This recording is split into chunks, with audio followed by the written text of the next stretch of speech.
Chapter 1. I sell beno boxes in the novice village. Ahem.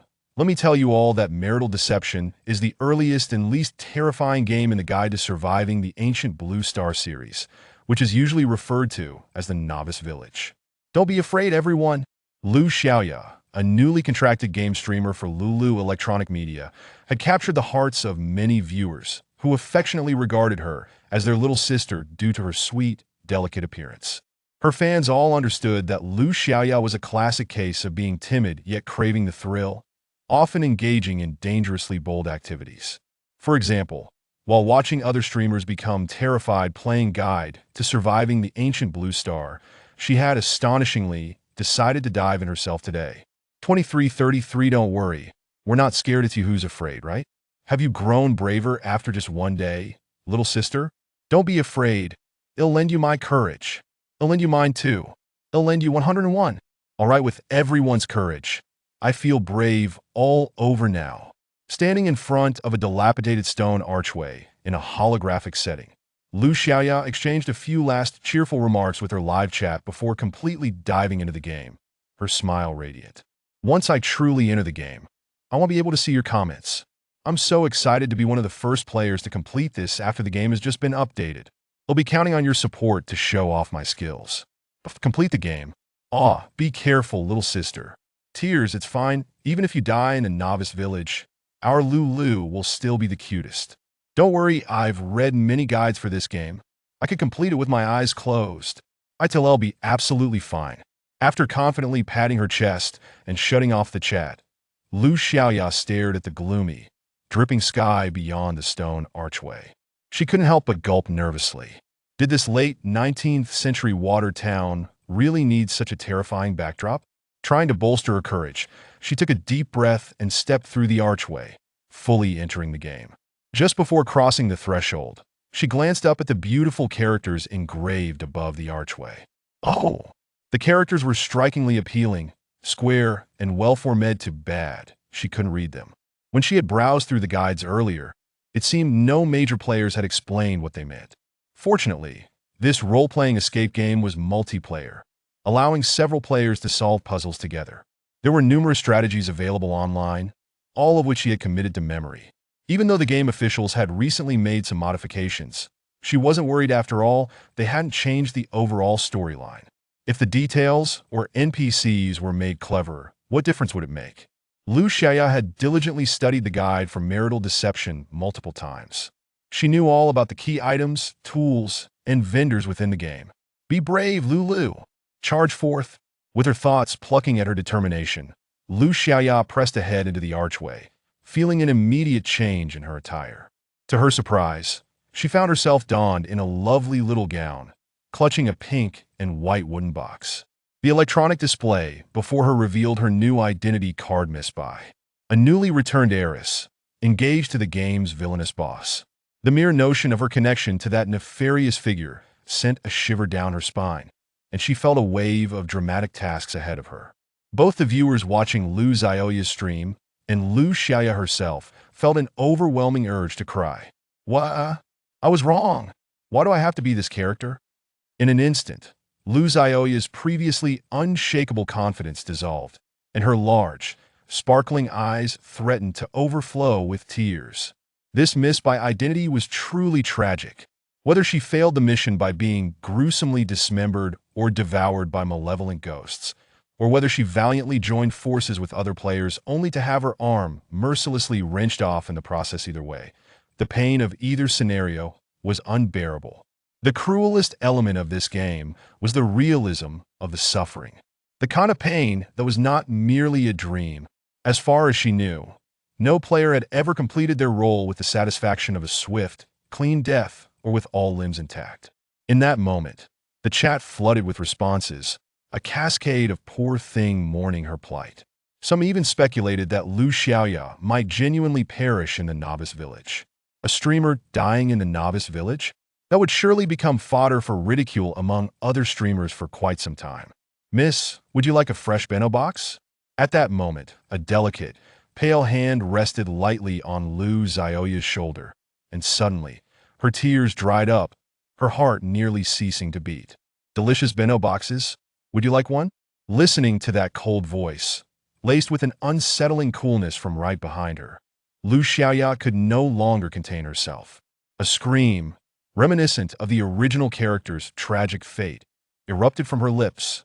Ah!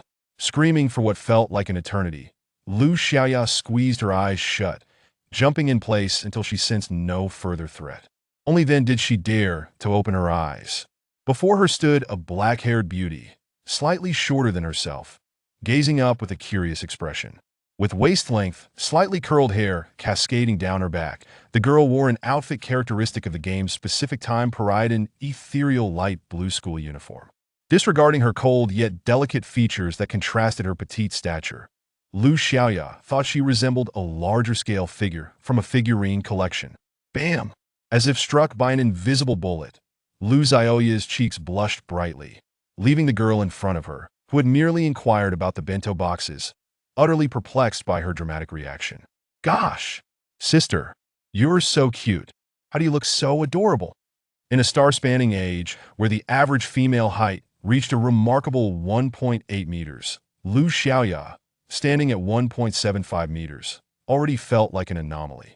Yet, she had never anticipated encountering someone even a half-head shorter than herself with this level of adorableness. The girl, who had previously considered herself cool and aloof, wavered at the sudden enthusiasm radiating from Lu Xiaoya, causing her to instinctively step back. Yet, to her surprise, the exuberant player followed closely behind, presuming she had just touched her. The girl. Is this the vibrant and passionate nature of the people in this starry world? Why, even the touch feels so good. Oh my gosh! So cute, so adorable. Is she the epitome of the natural airhead beauty? Natural airhead? With a blank expression, the girl cocked her head slightly. A small tuft of hair at the top of her head seemed to sway gently, further provoking Lu Xiaoya into a fit of awe. Seeing this player losing control, blushing fiercely in place, the girl belatedly realized an uncomfortable truth she had just been teased. Hadn't she? I'm not an airhead. Mississippi, may I ask if you would like to buy a bento box? Pushing aside her personal feelings, the girl, whose name was Mingmei, resumed her NPC role. Indeed, Mingmei was an NPC in the game, a mysterious merchant portrayed by a real actor. Despite her serious demeanor, any normal player would immediately sense something was off in her dialogue. However, Lu Xiaoya was a novice. She was, after all, a little bird with boundless joy. To Lu Xiaoya, Mingmei embodied the perfect contrast, sheer cuteness. What bento box? Sister, is that really your character's role? Selling bento boxes? I don't. Ah. So, after the official website update yesterday, the roles for players have actually increased, right? No. Hey, this game has undergone some bizarre changes. Why in the world is a perfectly good player selling bento boxes? Mingmei. So, I'm not a player at all. Having been unable to interject a single coherent sentence throughout, Mingmei, now holding a bento box in hand, was momentarily at a loss for what to say. Special NPC Protocol 1. Do not reveal your true identity to players. Everything must be player-triggered. The NPC assistance system GAI sent a timely reminder to Mingmei, making her even more at a loss for words. Looks like the person in front of you isn't the destined one to discover your true identity, sister. We should change our target. GAI sighed, trying to console the distressed Mingmei, who was already having a rough first day on the job. Please don't call me sister. All right. With an icy, serious expression, Mingmei turned to Lu Xiaoya, who was still chattering away. Let's go. My character's storyline is about to begin. I need to personally reject my parents' arranged marriage with the Zhang family. Upon hearing that Lu Xiaoya intended to depart for her storyline, Mingmei secretly sighed with relief, planning to leave and find someone capable of triggering her true identity. However, it was clear that Lu Xiaoya had no intention of letting her go. As Mingmei glanced down, she found her arm suddenly caught by the enthusiastic player Nei. She had been firmly linked by the girl's grip. Come with me. Once I finish my story, I'll accompany you, all right? Lu Xiaoya was utterly convinced that Mingmei was a fellow player. I don't have a storyline. Mingmei firmly refused. She was making it quite clear by now, wasn't she? Shouldn't this player recognize her unfurling desperation? Ah, that's perfect. Then let's walk together. I want you to accompany me through my story. Mingmei? Before she could articulate a more straightforward rebuff, Mingmei found herself being unceremoniously towed forward, her arm tightly within Lu Xiaoya's grasp, toward the site of her own storyline trigger. With her usual expression of aloofness replaced by profound rejection, Mingmei cast imploring glances at the NPCs milling about, silently pleading for help.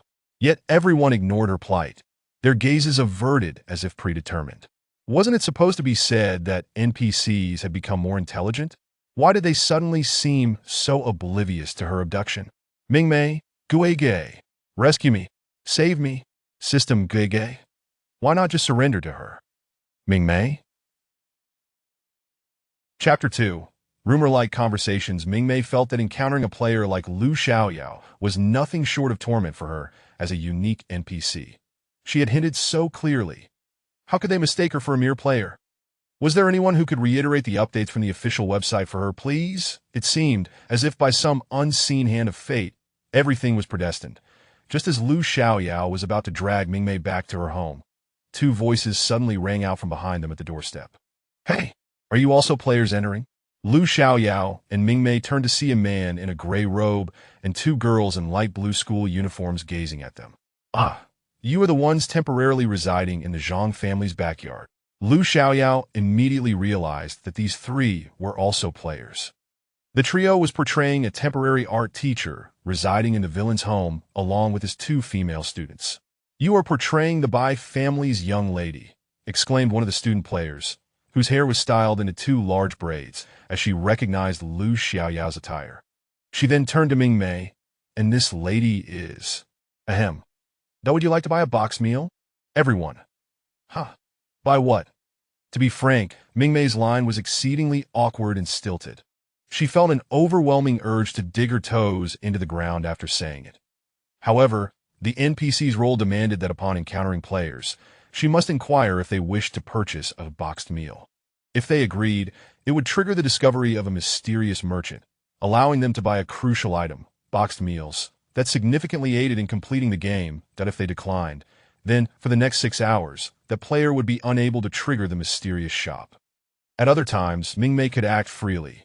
Nevertheless, as a mysterious merchant NPC, she naturally had performance metrics to meet, selling at least one boxed meal per round. What is this? The man portraying the teacher still wore a puzzled expression as he looked at Lu Xiaoyao and Mingmei. Noticing Mingmei's silence, he shifted his gaze back to Lu Xiaoyao. Didn't the official website update the game a couple of days ago? They added a player character selling box meals, right? Before Mingmei could attempt to guide the conversation further, Lu Xiaoyao immediately interjected, mentioning the official website update and the addition of a player character, turning to Mingmei to seek confirmation. Mingmei. Now what use is she? Can she validate the other's rumors? Wait, that's not right. The other girl, with a bobbed haircut, was the first to respond, her expression laced with confusion. The announcement on the official website, didn't mention adding a player character, did it? Aren't there only 5 player characters in total? The Bai family's young lady, the art teacher, 2 female students, and a half-hearted feng shui master. When did a boxed meal vendor get added? Clearly, this short-haired student had paid closer attention to the official updates than Lu Xiaoyao. Consequently, the onlookers witnessed Mingmei's previously wooden expression suddenly come alive. Her big eyes sparkled with a radiant brilliance as she approached the girl, grasped her hand, and said, "My dear sister, I see you possess extraordinary intelligence, surely not a mundane being. Would you care for a box meal? I have pork curry and Orland fried chicken available. Which would you prefer?" Who you? Confronted with Mingmei's earnest and enthusiastic sales pitch for box meals, opened her mouth, but ultimately shook her head, silently declining. Who you? This beautiful young lady seems to be somewhat unwell. Guva? I told you, can this overly cliché line be altered? Mingmei felt an explosion of embarrassment within her. While her expression was often placid, her inner turmoil was quite the opposite. It was what one might call a reserved enthusiasm, particularly after she had gone around pitching boxed meals to the remaining players, all of whom had declined. Her inner self had begun to simmer with agitation. She found it nearly intolerable to accept such an excruciatingly awkward situation that yielded no results. Even the viewers of Lu Xiaoyao's live stream expressed sentiments regarding Mingmei's actions, too deeply immersed in her role. Is Isn't this type of role-playing a bit too serious? Exactly. Aside from following the script during their own storylines, shouldn't everyone be quite casual otherwise? Hey, isn't it fair for someone to indulge their theatrical inclinations in the game? Haha. That all the viewers, misled by Lu Xiaoyao's erroneous guidance, believed she was a player. Mingmei was entirely unaware that the earlier scene had indeed been quite mortifying. Oh dear, let us not dwell on the boxed meals. Once I complete the storyline of resisting my parents' feudal marriage, our true adventure shall begin. Lu Xiaoyao steered the focus back onto herself, prompting nods from everyone. The players portraying the art teacher and the two students also nodded in agreement, saying, "Yes, we need to proceed with our tasks according to the storyline. We shall meet at the Zhang residence later." Afterward, the trio glanced back at Mingmei, eager to inquire what she intended to do. "I'm going to find someone to buy boxed meals." Mingmei took a deep breath. Currently, she had one last player to approach, the fortune teller, whom she had yet to question. The peculiar plot of Mingmei drew sympathetic glances from the others. "Your task is to sell boxed meals, so you've been asking us that all along?" Who had been observing, finally caught on to the oddity. Noticing Mingmei's disheartened expression, she nodded in understanding and asked, "Can I buy one now?" Had Yu not initially declined, it would have been much simpler for Mingmei, she thought to herself, teary-eyed. Looking up at the 6-hour countdown above Yu's head, she quietly replied, "Those who have declined can only repurchase after 6 hours. Everyone. Now what kind of ridiculous task is this? Doesn't that mean if you can't sell your box meals, it will affect our progress in the storyline?" Well, it might. Mingmei gazed at the 4 individuals before her. Though she was a mysterious merchant, surely the game's narrative wouldn't be impeded by not selling box meals, right? Surely not. Surely not. Would this group truly be unable to endure 6 hours? All right then, let us each proceed to complete our tasks before meeting at the entrance of the Zhang residence.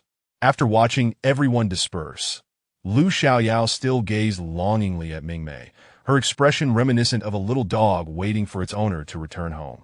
"Lu Xiaoyao, didn't we agree to accompany each other through the storyline?" Mingmei.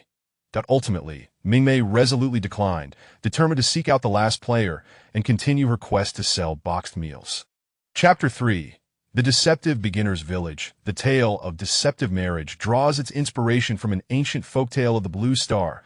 It recounts the story of a young lady from the Bai family, who returned from overseas, determined to resist the constraints of an arranged marriage. This narrative encompasses a plethora of esoteric knowledge found within the legends, which, to say the least, even the inhabitants of the closely related Hualan Star are utterly oblivious to, completely in the dark. Is this escape game truly labeled as a beginner's village? Mingmei smiled brightly, yet remained silent, as she strolled through the picturesque waterside town of Jiangnan, absorbing sights she had never encountered before, while her mind gradually pieced together the unfolding plot. The Bai family's daughter had a fierce argument with her parents, ultimately deciding to confront her fiancé directly to annul the engagement. Upon arrival, she came face to face with her betrothed, the young master of the Zhang family, who expressed that he too had affections for another and welcomed the dissolution of their engagement. However, due to the grave illness afflicting the elder Zhang, he earnestly requested that she refrain from making any declarations. Just as dusk descended and a torrential downpour began, the ailing elder Zhang insisted that the Bai family's daughter stay the night and share a meal. During this time, she encountered a visiting art teacher related to the Zhang family and his 2 students, along with a young feng shui master. The player, Chong, the feng shui master, has perished from hunger. Suddenly, while reminiscing about the game's narrative, Mingmei received a message from the back end. She had yet to locate this player. The plot had barely begun. How could one have already met their demise? Bewildered, Mingmei realized that this message was sent directly from the system spirit, rather than a general announcement from the game. This meant that only she was privy to this information, while the other 4 players remained unaware. Gazing into the tranquil waters, Mingmei saw her already frosty visage reflected back, now further marred by a chill of despair. To lose a client felt akin to losing a parent. What a shameful blow to her performance. Who did this? A fierce determination surged within her, startling even the system spirit. This player attempted to scout the Zhang residence before the plot commenced, and with the recent game update, all NPCs have become sentient. Just think about it. If you waltz into the lair of the big boss, how do you suppose that would fare? I don't care about their opinion. I merely wish to inquire how the big boss feels about it. Well, the big boss deemed it unwise and promptly eliminated the player, burying them in the backyard. Oh, then it's all right. Just moments ago, Mingmei was brimming with indignation, but now she seemed deflated. After all, she was merely an innocent, enigmatic merchant. She could hardly contend with an NPC colleague capable of such ruthless actions. The sentient NPCs were rather wild.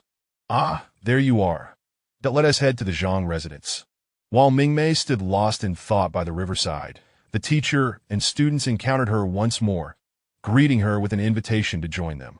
I can't go just yet. I still have tasks to complete. Mingmei opened her mouth, unsure of what to say, and instinctively declined their kind offer. Upon hearing her mention of a task, the trio exchanged knowing glances and waved farewell, saying, "Very well, we'll wait for you at the Zhang residence, okay." Out of politeness, Mingmei acquiesced, watching them depart before resuming her daydreaming by the river. Surely, she couldn't begin her first day on the job without selling even a single lunchbox, could she? It was inconceivable. As a human playing an NPC, was her efficacy truly inferior to that of the data-driven NPCs? What a disgrace to humanity. Mingmei pondered. Though the players' fates were not her direct concern, she couldn't allow someone to leave this mortal coil without having sold them at least one lunchbox. The sentient NPCs had the audacity to retaliate against players before the plot officially commenced. And here she was, left waiting idly? Host, what are you contemplating? The game as character assistant, the system spirit, suddenly sensed a surge of strong brainwaves emanating from Mingmei. I was wondering if I could engage in forced sales. What a creative notion, but perhaps you should refrain from such thoughts in the future. I believe it would be prudent for you to recognize reality. Look at your potential trading partners. Aren't they all displaying a gray trade prohibited warning due to their refusals? And observe the countdown above their heads. The spirit compassionately showcased the current state of those Mingmei could trade with, particularly the last player who had gone completely offline. Absurd. So, do I truly need to enter the Zhang estate just to sell lunchboxes? Reflecting on the plot she understood, Mingmei felt a wave of trepidation. She genuinely did not wish to enter. However, if you do not proceed, do you genuinely believe that the remaining players, faced with such a grim beginning, can survive the night and reach the dawn's conclusion? Moreover, the pivotal player, the feng shui master, who might guide them through the night, is already gone. The odds of survival now, TSK. With the spirit's reminders, Mingmei grasped the implications. This was not merely about selling lunchboxes. It was entangled with the narrative of players meeting their demise. With that thought, she glanced once more at her reflection in the water, a cold smile gracing her lips as she mused. So, what kind of beginner's village is this? Are you deceiving me or the players? Lu Xiaoyao had just completed the scene involving the argument with the Bai family, and upon exiting the Bai family S-gate, let out a sigh of relief, patting her chest while addressing her invisible live-stream audience. Oh my goodness, the sentience of these NPCs is truly outrageous. I almost lost the argument. And that by matriarch. Wow, she tried to lure me with delicacies. I nearly succumbed and indulged, and if I had, I would have had no desire to venture out. Her tone of gratitude, combined with her earlier performance, left Lu Xiaoyao quite pleased with herself. Indeed, her live stream was achieving maximum effect. Though she could not see the comments, she felt certain her popularity was soaring, yielding significant results. As she surmised, the impact was indeed substantial, though it manifested in unexpected ways. I'll just check the announcements again. I can confirm that there are no newly added player characters in Deceptive Marriage, still just a 5-player scenario. What the heck? Don't scare me like that. Isn't there still a feng shui master character missing? There is clearly supposed to be 6 players in total. I meticulously examined the official update. There is no character designated as the lunchbox seller, and besides, officially it states, upon entering the game, the plot begins, implying this is not like the previous trigger-based narratives. Is there really a difference? Thanks for the invitation. Allow me to introduce myself as a player who has already perished in the beginner's village. That IT is entirely different. I waltzed directly into the presence of the antagonist, and was promptly eliminated. Chapter 4. That gaze could melt the heart. Fortunately, these barrage comments were completely invisible to Lu Xiaoyao. Instead of heading directly towards the Zhang residence, she muttered to herself, "First, I should go to the northern part of the town to find a merchant NPC to buy a protective talisman. And I also need a peachwood sword. And some black dog blood to prepare charms for players pretending to be feng shui masters. Although my character already possesses these items, I have heard that some players are rather inept and might not have enough supplies on hand." Hearing Lu Xiaoyao's incessant thoughts about the feng shui master, Mingmei couldn't help but want to exclaim, "The feng shui master has been racing for 10 years. At this moment, completely oblivious, Lu Xiaoyao followed the original strategy towards the northern part of the town, and then, where is the merchant? Gazing at the street that, upon inspection, had no sign of a general store, Lu Xiaoyao's expression turned bewildered as she looked towards the composed Mingmei. "What's wrong?" Noticing Lu Xiaoyao's gaze, Mingmei inquired. The guide mentioned that there was a general store selling items on the main street to the north of the town. Lu Xiaoyao pointed to where the shop should have been, only to find it transformed into tomorrow's lunchbox. Mingmei. She had forgotten this was now her domain. However, as a secret merchant, she could not remain in the shop indefinitely. Yet upon encountering this desolate establishment selling lunchboxes, coupled with Mingmei's earlier actions of selling lunchboxes to passersby, Lu Xiaoyao should have sensed something amiss. Yet, is this some form of advertising placement? Mingmei. Her thought process seemed a bit off that Lu Xiaoyao approached the shop, peering through the window into the interior, where steam wafted from the steamer, faint aromas of rice and food tantalizing her senses, causing her to swallow involuntarily. "I'm hungry." Mingmei. "What good is that? Who told you not to buy my lunchbox?" Lu Xiaoyao stared longingly at the empty shop, confirming that there truly was no merchant before reluctantly leading Mingmei towards the Zhang residence. Along the way, she remembered her identity as a streamer and addressed the air. "Dear audience friends, it seems this game update has removed the merchants, so our main event is about to begin. Let us see if I end up as a corpse or merely limping away with broken limbs." Lu Xiaoyao spoke in the brightest tone about the direst of outcomes, prompting Mingmei to glance at her repeatedly. Such courage. How big must her heart be to be so fearless? Just as Mingmei was filled with admiration for Lu Xiaoyao, she suddenly saw Lu Xiaoyao's expression collapse as she whimpered, "I promise I won't act recklessly anymore, woo-woo. Isn't it good to be alive? Why am I playing this escape game? My brain isn't functioning well, cac." Compared to her earlier radiant demeanor, this display revealed a deeper sincerity. The fact that she even acknowledged her own mental shortcomings indicated just how pessimistic she felt about today's escape game. Mingmei patted her shoulder and began to contemplate the two types of lunchboxes she could sell. Curry pork chop rice. Consuming this can eliminate all physical negative effects from spiritual attacks, shielding one from pain. Orlan fried chicken rice. Consuming this prevents possession by spirits and has special effects on already possessed players. Indeed, the two lunchboxes she had purchased today were very targeted. "Don't worry. I'm here for you. I won't let you suffer too much." However, it was evident that Lu Xiaoyao did not catch Mingmei's undertone, as she excitedly hugged Mingmei and then playfully pinched her cheek, contentedly exclaiming, "Sister. If my parents had given me a little sister as adorable as you, it would have been wonderful, Mingmei." But the two continued their banter until they arrived at the gates of the Zhang residence. Perhaps it was due to her preconceived notions, but the moment Mingmei laid eyes on the two attendants clad in indigo short robes, she felt as though her vision had blurred. Why did it seem as though she could see two patches of Highland red on their faces? Surely, it must be an illusion. Mingmei squinted and peered into the courtyard from the entrance of the Zhang residence. Truly, it was shrouded in a ghostly atmosphere. Her adoptive father and uncle were indeed remarkable. One could only wonder from which realm they had simulated such data. It was far too realistic. The servants greeted the two with a bow and led them into the residence, remaining obediently quiet throughout. Lu Xiaoyao attempted to speak several times, yet no one acknowledged her, not even Mingmei, who had been trying to bolster her courage. The group bypassed the entrance and made their way through a side pavilion to the main hall, where the guiding servant withdrew, replaced by two maids clad in pink, their hair styled in twin buns, who ushered the two into the hall and served them 2 cups of hot tea. This time, both Mingmei and Lu Xiaoyao instinctively set their cups down. Mingmei sensed an unsettling aura emanating from the cup, while Lu Xiaoyao recalled what she had read in the guide prior to playing the game. Almost all players who had experienced the storyline of mysterious marriage had warned against consuming food or drink within the Zhang residence. The consequences ranged from mild discomfort to outright elimination.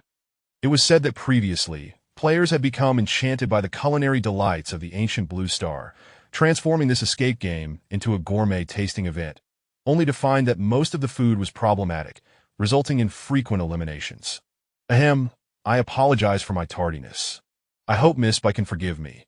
The voice of young Master Zhang drifted in from outside, and Mingmei raised her gaze in response, spotting a man clad in a water-green brocade long robe standing before her, and Lu Xiaoyao. Young Master Zhang, this NPC, possessed a strikingly aloof and restrained appearance, yet unexpectedly had captivating peach blossom eyes that contrasted with his pallid complexion and slightly upturned thin lips, creating a strikingly alluring visage. For a fleeting moment, Mingmei had to concede that this individual ranked among the top 5 most handsome people she had ever encountered. Not to mention, the fragile elegance and the profound, light-absorbing black eyes he possessed exuded a compelling charm that was hard to resist. Wow, is he really this handsome? Lu Xiaoyao widened her eyes, gazing at young Master Zhang, unable to suppress her self-directed inquiry. Did the game update even enhance the villain's attractiveness? She had seen images of young Master Zhang on the strategy forums before. He donned the same long robe, had the same pale visage and the same dark, unreflective eyes that had once appeared ominous and frightening. Yet now, she found him. Suddenly so handsome? Mingmei could visibly see the nearby player, Lu Xiaoyao, infatuated with the most formidable antagonist in the game, causing her heart to skip a beat. Not just Lu Xiaoyao, but the audience following Lu Xiaoyao's livestream was equally astonished. Wow, is this villain really this handsome? My principles are leading my appearance. If I were the Bai family's young lady, why would I break off the engagement? I would just kiss young Master Zhang. Hey, put your pants back on. The moment the villain appears, the comments are all over the place. Wait! Everyone wake up! Don't you remember that players said young Master Zhang has become even more terrifying after the update? He is not just more handsome, he is also stronger. I want to play the Bai family's young lady. Young Master, notice me. May I inquire about the reason for your visit, Miss Bai? As if oblivious to the fervent gazes directed his way, young Master Zhang commenced his scripted dialogue. It was Lu Xiaoyao's turn to respond, yet she appeared momentarily dazed, only regaining her wits when Mingmei tugged at her sleeve. However, due to Mingmei's movement, young Master Zhang naturally took note of Mingmei beside Lu Xiaoyao, and instead of questioning her presence, he merely nodded slightly at Mingmei, smiling as he redirected his gaze. The instant he withdrew his gaze from her, Mingmei felt an invisible claw raking along her soul from head to toe, leaving her feeling quite unsettled. Ghostly. This guy's a creep. Mingmei shot a glare at young Master Zhang, turning her attention back to Lu Xiaoyao and no longer acknowledging him, secretly cursing the newly introduced antagonist to the system. Beast! What kind of gaze is that directed at me? Host, please remain calm. Do I look like I'm not calm? To be honest, Mingmei rarely displayed expressions. Her most animated feature was possibly her big, expressive eyes, which the system could not deny were indeed reflecting her lack of calm. Not exactly, but your mental waves are too loud. They read blinding my eyes. Mingmei, what is this strange sensation? I'm here to break off our engagement. We have no emotional foundation. At this moment, Lu Xiaoyao regained her composure and, following the plot, articulated her lines while casting another glance at him, taking a sharp breath. She almost blurted out, "If you pursued me properly, I might consider it, doghead." Thankfully, reason prevailed. That is wonderful. I have something to discuss with you as well. In fact, young Master Zhang suddenly sighed in relief. His previously faint smile now blossomed into a radiant grin as he stepped forward and grasped Mingmei's hand, leaving Lu Xiaoyao and Mingmei in a state of utter bewilderment, while the live stream audience mirrored their confusion as he said, "Actually, I already have someone I like, right, Mimi?" Mingmei. Lu Xiaoyao, Chapter 5, Does the Villain Have True Love? Who am I? Where am I? And what is my purpose? A trio of existential queries detonated within Mingmei's mind. What is this villain speaking of? When did she become the true love of the antagonist? Such a narrative twist was absent from her NPC background description. Moreover, who on earth granted you the liberty to call me by my nickname? It was not just Mingmei. The audience viewing from Lu Xiaoyao's livestream was equally astounded. What the heck? This villain is true love. You must be joking. No way. I just scoured the official site, and it made no mention of this update in Mysterious Marriage. I swear, what you just said is even more terrifying. So what is the situation with this young lady? I previously mentioned that the villain in Mysterious Marriage is even more frightening. Perhaps this is all part of his scheme. Young lady danger. Why you all? Lu Xiaoyao gasped, her hands covering her mouth, her wide eyes darting between Mingmei and the young master of the Zhang family.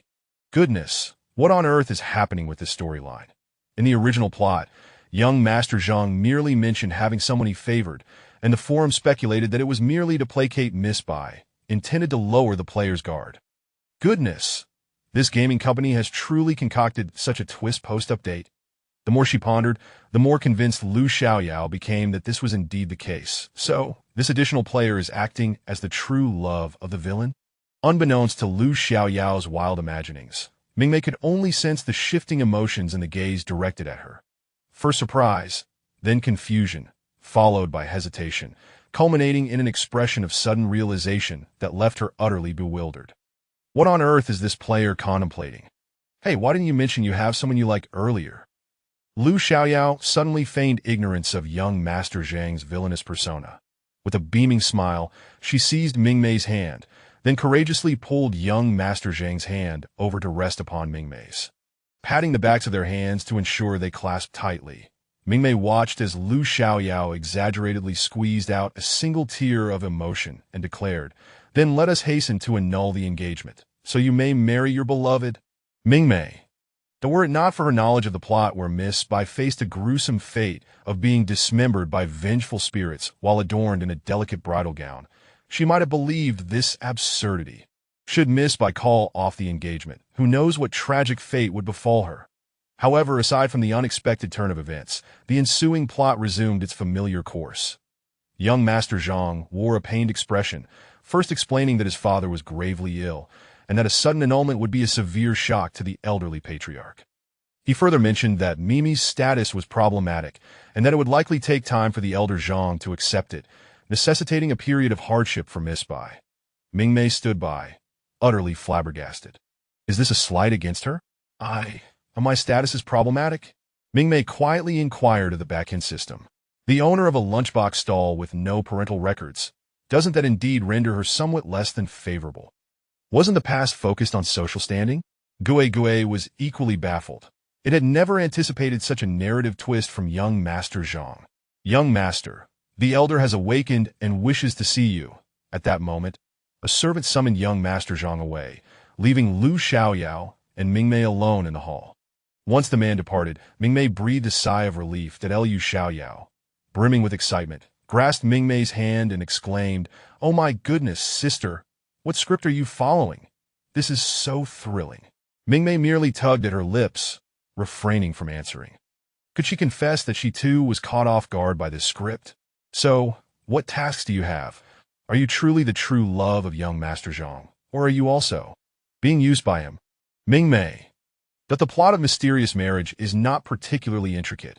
It primarily revolves around the Zhang family, that a century ago, a certain ancestor of the Zhang family fell gravely ill, teetering on the brink of death. The Zhang family placed notices seeking many physicians, yet none succeeded in healing him, until a wandering Taoist appeared, claiming that the ancestor's fate was peculiar. While he lived, the Zhang family's fortunes flourished, but upon his death, all prosperity would vanish without a trace. This was evidenced by the Zhang family's decline in business and the untimely deaths of its members due to various misfortunes following the ancestor's illness. Subsequently, the Zhang family paid a hefty price to seek guidance from the wandering Taoist, who provided a birth date, stating that if they arranged a marriage with a woman sharing that same birth date, the ancestor's illness would naturally resolve. Once the Zhang family interred their patriarch in a suitable grave per the geomancer's instructions, the family's fortune would continue unabated, transferring to the next head of the Zhang family. Moreover, the Taoist advised that to ensure the family's fortunes remained uninterrupted, the birth dates of each successive matriarch should ideally remain constant. Thus, nearly every first wife of the Zhang family did not survive past 30, succumbing to various ailments or accidents. In truth, these matriarchs, who appeared to die of illness or misfortune, were consumed by the vengeful spirits that plagued the Zhang family. The ancestors' grave affliction was also a consequence of inadvertently provoking these malevolent spirits. This is the storyline as Mingmei understands it for whether there is any embellishment in this tale.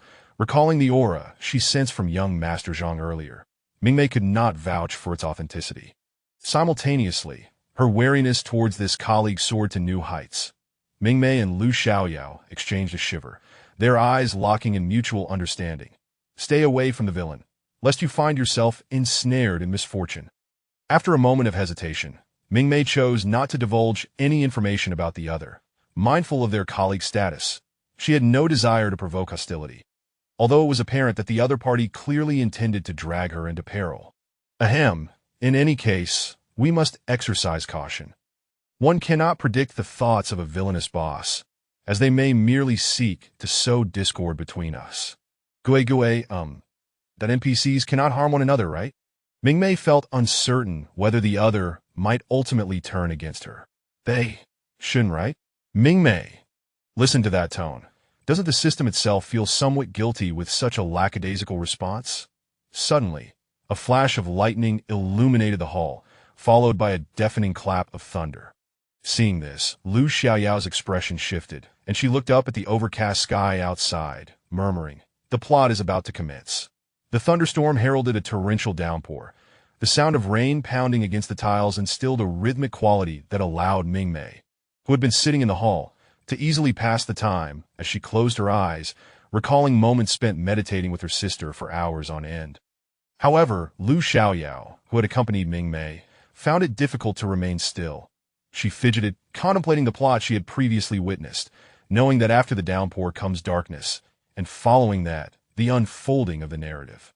Yet, there were no other players indicating that this transition would take so long. By the way, how long are we supposed to stay here? Lu Xiaoyao pouted, her gaze darting around the room before she slowly addressed Mingmei, who had opened her eyes due to her question. Until nightfall. Chapter 6. The cycle of heaven's justice in essence. The so-called plot merely constituted a dinner gathering for all the players, an opportunity for everyone to come together. However, after some contemplation, Mingmei realized that such a gathering was unlikely to happen now. I know we have to wait for nightfall, but it feels like it will take an eternity, Lu Xiaoyao pouted as she stepped closer to Mingmei. Mingmei, seated, looked up at her, while Lu Xiaoyao gazed at Mingmei's face, momentarily entranced. Her eyes then drifted to Mingmei's long hair, which cascaded down without being tied up, slightly wavy, with a bouncy and lustrous quality that made it appear irresistibly touchable. With this thought in mind, she reached out to stroke it again. Mingmei, that sister, do you perhaps suffer from social anxiety? Unbeknownst to them, the allure of Mingmei's hair had an inexplicable effect, for soon the sky outside darkened significantly, and lanterns began to hang from the eaves, strikingly red ones. Such a hue seemed rather eerie in the context of an ordinary day. The crimson glow cast by the lanterns was not particularly bright. Rather, it imparted a ghostly ambience to the surroundings, shrouded in the dimness of the drizzling night. At that moment, a young attendant entered, respectfully inviting the two ladies to proceed to the flower hall for dinner. But Lu Xiaoyao, suddenly invigorated, grabbed Mingmei's hand and followed the attendant toward the hall. As they walked beneath the eaves, Mingmei's gaze fell to the stone pavement beneath her feet, briefly glancing at the attendant ahead of her, oblivious to Lu Xiaoyao's presence beside her. For a moment, Mingmei was unsure whether she should voice any concerns. "What are you looking at?" Before she could speak, Lu Xiaoyao noticed Mingmei's distracted demeanor. Upon hearing this, Mingmei's peripheral vision caught sight of the indifferent attendant leading them, and without uttering a word, she pointed at the ground beneath him. "What?" Lu Xiaoyao, somewhat absent-mindedly, followed the direction of Mingmei's finger and gasped sharply. "Oh my! His foot!" Raindrops cascading from the eaves splashed onto the attendant's feet, leaving dark footprints imprinted on the ground. Visibly, the black fabric of his trousers and shoes had transformed into white paper. Lu Xiaoyao's mouth fell agape, on the verge of a scream, but was swiftly silenced by Mingmei's hand over her mouth. "Shoo!" Lu Xiaoyao blinked at Mingmei, who had pressed her finger to her lips in a gesture of silence.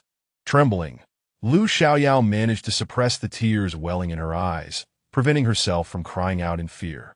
Mrs. Noticing their halted steps, the attendant turned back, his face seemingly splashed with rainwater from outside, a bizarre red-purple hue irregularly adorning his features. His entirely darkened eyes were fixed upon them, sending an involuntary shiver down Lu Xiaoyao's spine, her back drenched in cold sweat. "Oh my goodness. Help, help." We're coming. She's a bit cold from the rain," Mingmei replied nonchalantly, lifting her chin to signal the attendant to continue leading the way while pulling Lu Xiaoyao's arm as if nothing were amiss. Yet heaven only knew, Lu Xiaoyao was utterly unwilling to proceed. Her body had stiffened, limbs rigid, as if she wished to root herself to the ground, her chin trembling in defiance. What a laugh, as the saying goes. Heaven's justice is cyclical. Who can escape its grasp? Now, the circumstances of Mingmei and Lu Xiaoyao had completely reversed from earlier in the day. While Mingmei had been reluctant to come, dragged along against her will, it was now Mingmei who was pulling Lu Xiaoyao forward into the unfolding drama. If one were to add an animation effect, Lu Xiaoyao's heels would surely be sparking from her struggles. Lu Xiaoyao's mental state had truly crumbled. Who would come to her rescue? Lu Xiaoyao.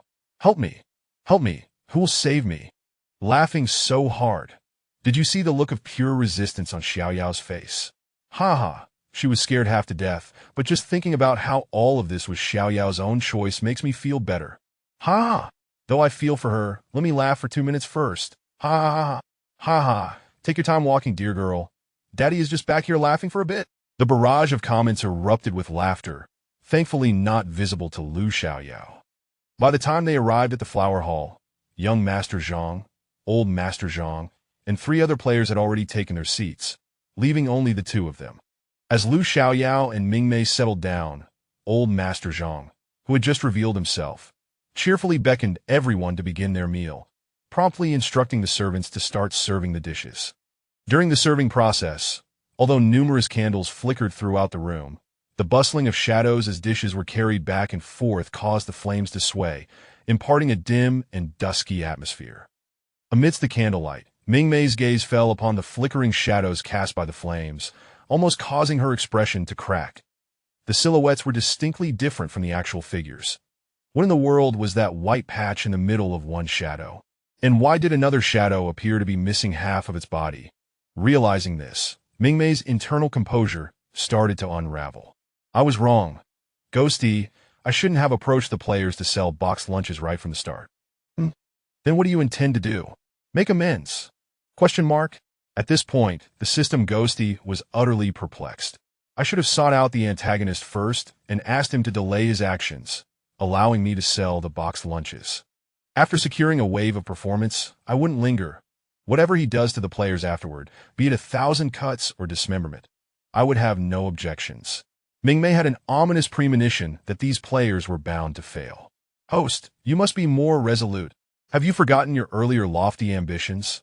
You were meant to sell boxed lunches, assist them in defeating the antagonist, and ensure a smooth victory. Did I? I don't quite recall. The host was becoming increasingly difficult to deceive. Mingmei sighed softly, her gaze unconsciously drifting down as the intricately carved round table before her was now filled with an array of dishes. Yet inexplicably, she felt as though a sheer veil obscured her vision, rendering the food on the table indistinct. Unclear food was something Mingmei would not touch. The other 4 players glanced around, equally hesitant to lift their chopsticks. What's wrong? Since the dinner had been served, old Master Zhang had transformed into a hungry old man, dutifully focused on his meal, while it was young Master Zhang who inquired, "Is the food not to your liking?" "Not at all." The players shook their heads in unison. This was not a matter of taste, but rather a matter of life and death. After all, they had all perused the strategy guides, and a certain level of caution was warranted. Among them, the male player portraying the teacher surveyed the surroundings, unable to contain himself, and cautiously asked, recently, "Have any geomancers visited our residence?" According to the plot outlined in the strategy guide, Mingmei's current position was supposed to be occupied by a player portraying a fortune teller, wasn't it?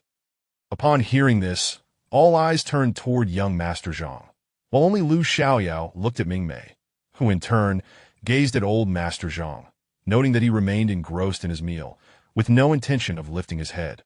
No, not at all. Young Master Zhang chuckled, shaking his head and continued, Cousin, where did you hear such a thing? The player playing the art teacher, a distant cousin of the Zhang family living in their rear courtyard, had come to stay at the Zhang residence with his students. I heard it on the street. Is there none? The art teacher shrank back slightly. For some reason, when young Master Zhang looked at him, he felt a chill run down his neck. Indeed, there are none. It's hard to find geomancers these days, especially reliable ones. Even if they do come, most are charlatans. Wouldn't you agree? Chapter 7. The vest has finally dropped. You all agree, don't you? It sounded somewhat suggestive. In the original plot, the so-called feng shui master was indeed a mere pretender. Thus, prior to entering Zhang's residence, he needed to complete certain tasks to compensate for his shortcomings before commencing the storyline.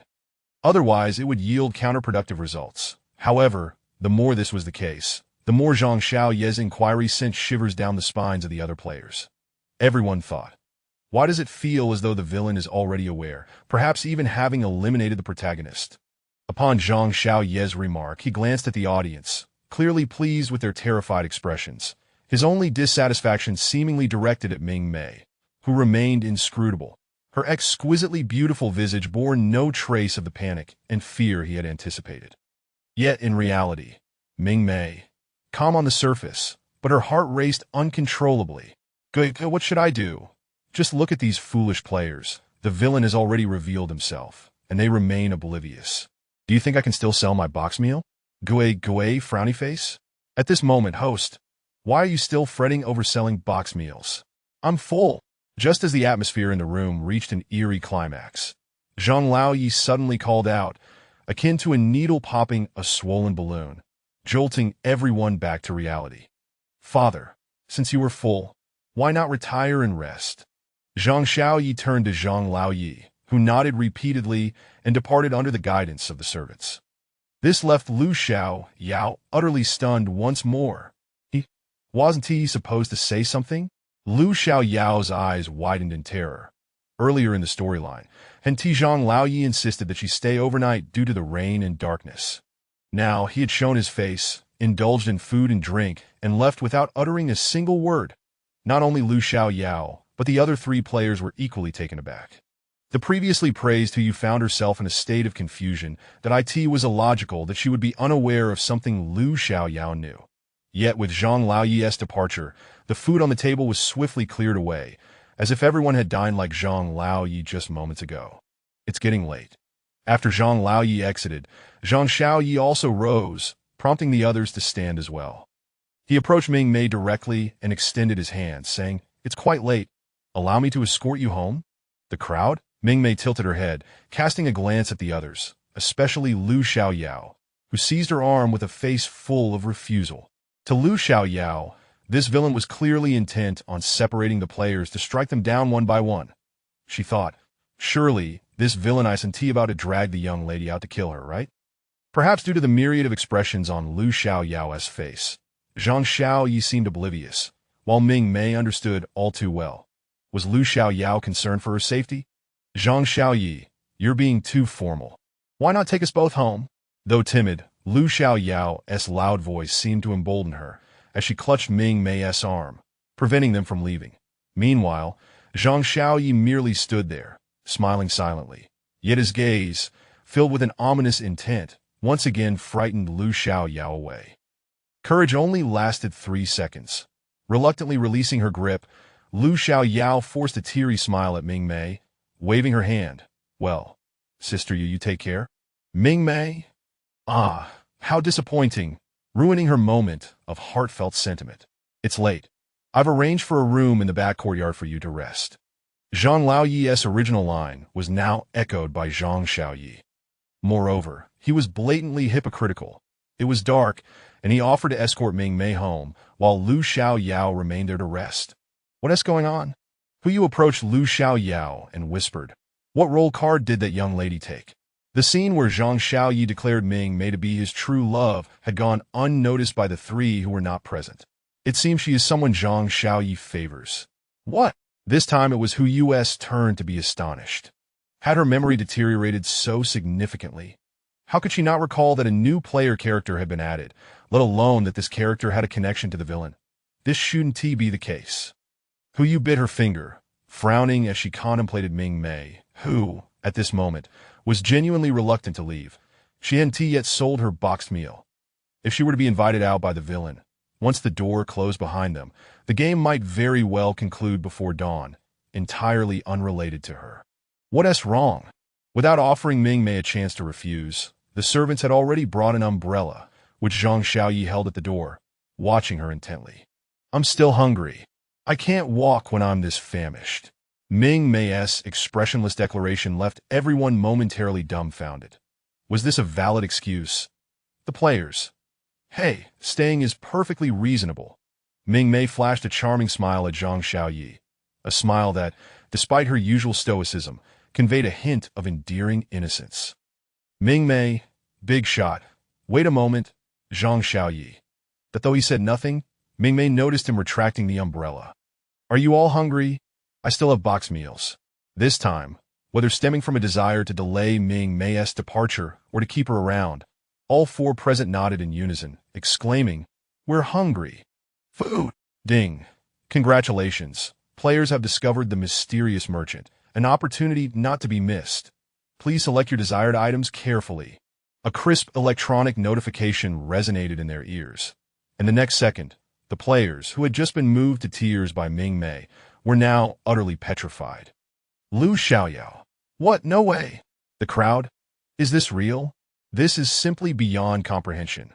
Not only were the four players rendered speechless, but the viewers watching Lu Xiaoyao's livestream were also set ablaze with an explosion of comments. You can't be serious. Is this beautiful lady an NPC?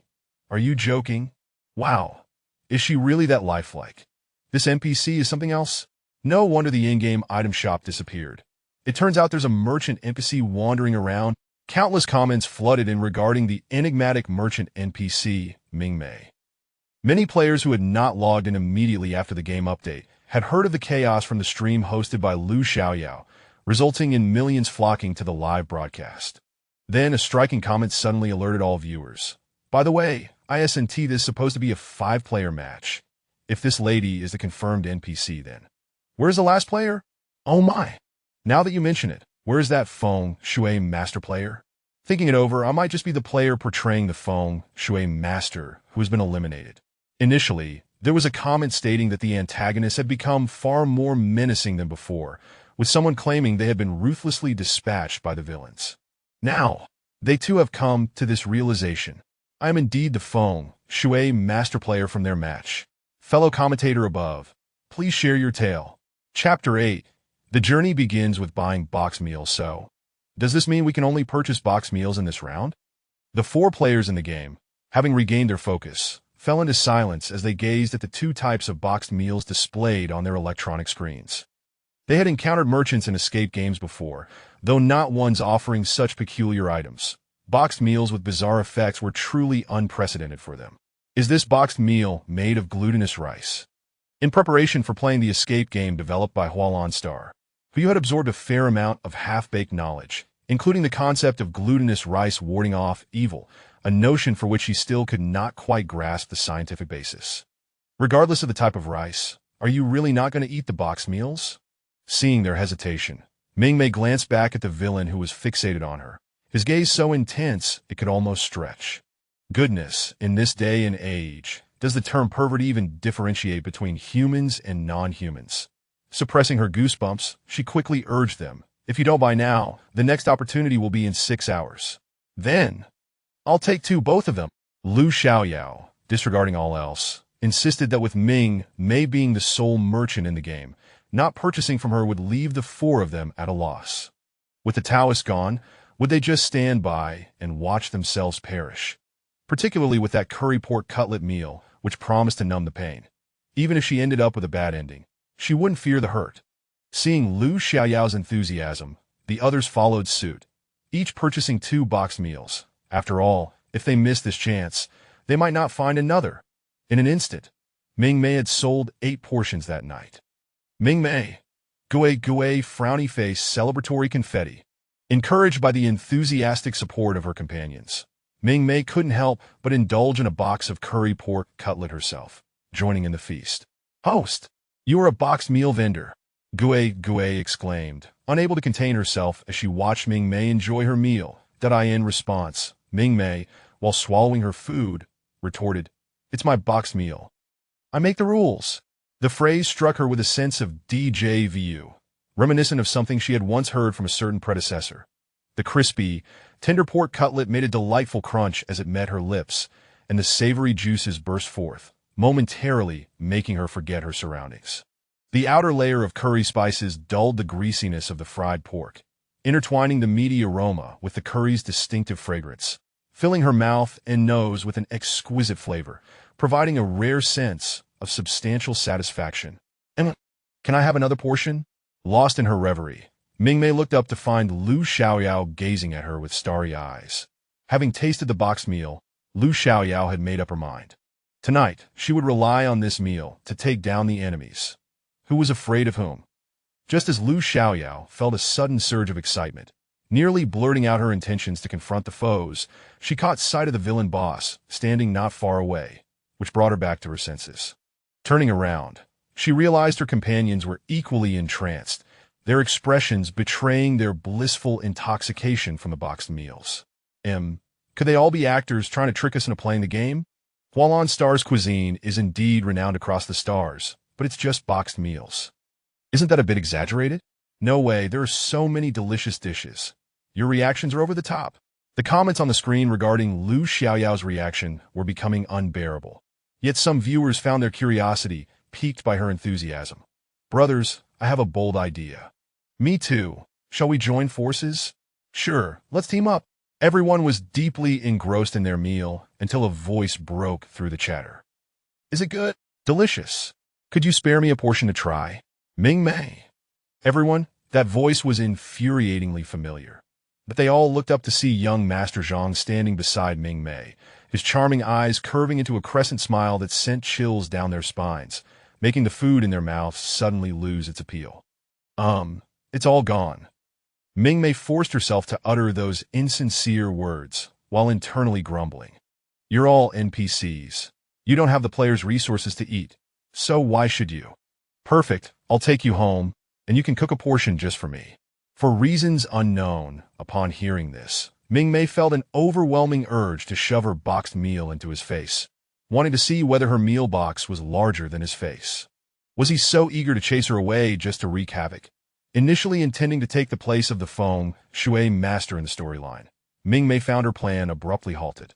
However, on second thought, it seemed there truly wasn't anything left for her to do. The boxed meals were sold out. After all, wasn't selling boxed meals her original intention? Mingmei turned to glance at young Master Zhang, then back at the players, and, seeing the despair etched on their faces, she slowly nodded her head. Before leaving, she turned once more to look at Lu Xiaoyao, who was clutching her boxed meal, tears welling in her eyes as if pleading, "Please come back. I can't bear this." "Mingmei." "Fine, I'll leave now." Nonetheless, she ultimately turned back to give Lu Xiaoyao a farewell hug, quietly whispering to her out of young Master Zhang's sight. You probably guessed it, but the player who played the Feng Shui master has indeed been eliminated by young Master Zhang during the day. Good luck, Lu Xiaoyao. Wow, what explosive news is this? I can't believe it. The person from the previous comments, it was really you. Mingmei's words validated the claims made earlier in the comments about being in the same round and having already been eliminated. I seem to have forgotten. How did you die in this game? I was scraped alive, powerless smile. JPG. Ultimately, Mingmei was directly escorted out by the villainous boss, only to be taken aback when he surprisingly followed her outside. Mingmei, villain, are you overly intelligent or something? Is something wrong? Young Master Zhang smiled as he held an umbrella over Mingmei, noticing her hesitation at the entrance of the Zhang residence. Aren't you going back? Continuing the plot? Seeing no one around, Mingmei dropped the pretense. Let's be honest. Everyone here is an NPC. That's fine. After all, dinner time is when they can act freely, that I just need to return at the last moment. Besides, didn't we agree that you would cook for me? Let's go. With that, he naturally draped his arm over Mingmei's shoulder, and together they strolled in the rain under the umbrella. Mingmei observed his affectionate gesture, initially wanting to scold him, yet she noticed his hand, which had curled slightly, displayed a gentlemanly posture as he gazed up at the not-so-large umbrella. Perhaps he wasn't as deranged as she had imagined. Perhaps he merely wished to shield her from the rain. What are you thinking about? One moment you're staring at my hand, the next at my face, Merchant Mississippi. Now she couldn't even call her by her nickname? Umph. I was merely pondering whether there truly is a connection between us and our script, Mr. Villain. Despite having been smilingly distracted moments ago, how did he sense her gaze shifting between his hand and face? None at all. It's merely my improvisation, young Master Zhang replied nonchalantly, leaving Mingmei momentarily at a loss for words. Truly, Mingmei now harbored grave doubts about whether those four players had any chance of clearing the game. Chapter 9. The utility of box meals. While Mingmei was worried about Lu Xiaoyao, a situation was indeed unfolding on Lu Xiaoyao's side as well. Could it be that this box meal is expired? The male teacher player, squatting in the restroom, felt his legs weakening, and he was on the verge of succumbing to a debilitating bout of diarrhea. To avoid being caught alone and facing unforeseen dangers, 3 players chose to wait for him near a flower bed just outside the restroom, inevitably overhearing his complaints. Stop talking nonsense. If it were expired, why are the 3 of us fine? Besides, is there even a concept of food spoiling in this game? Even though they had already realized that Mingmei was not a player, Lu Xiaoyao's fondness for her only continued to grow.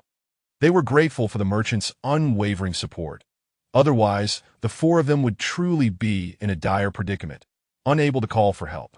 Hurry up, stop lingering in there. Since the feng shui master is dead, we must save ourselves. Hu displayed a hint of impatience. Lu Xiaoyao had shared the information Mingmei had conveyed to her immediately after the boss's departure, and now they all understood that their current situation was rather precarious. Actually, do you all remember that there was a bad ending in the teacher's storyline? Bai Xiao, a female student player with braided hair, suddenly spoke up, having remained mostly silent until now. What?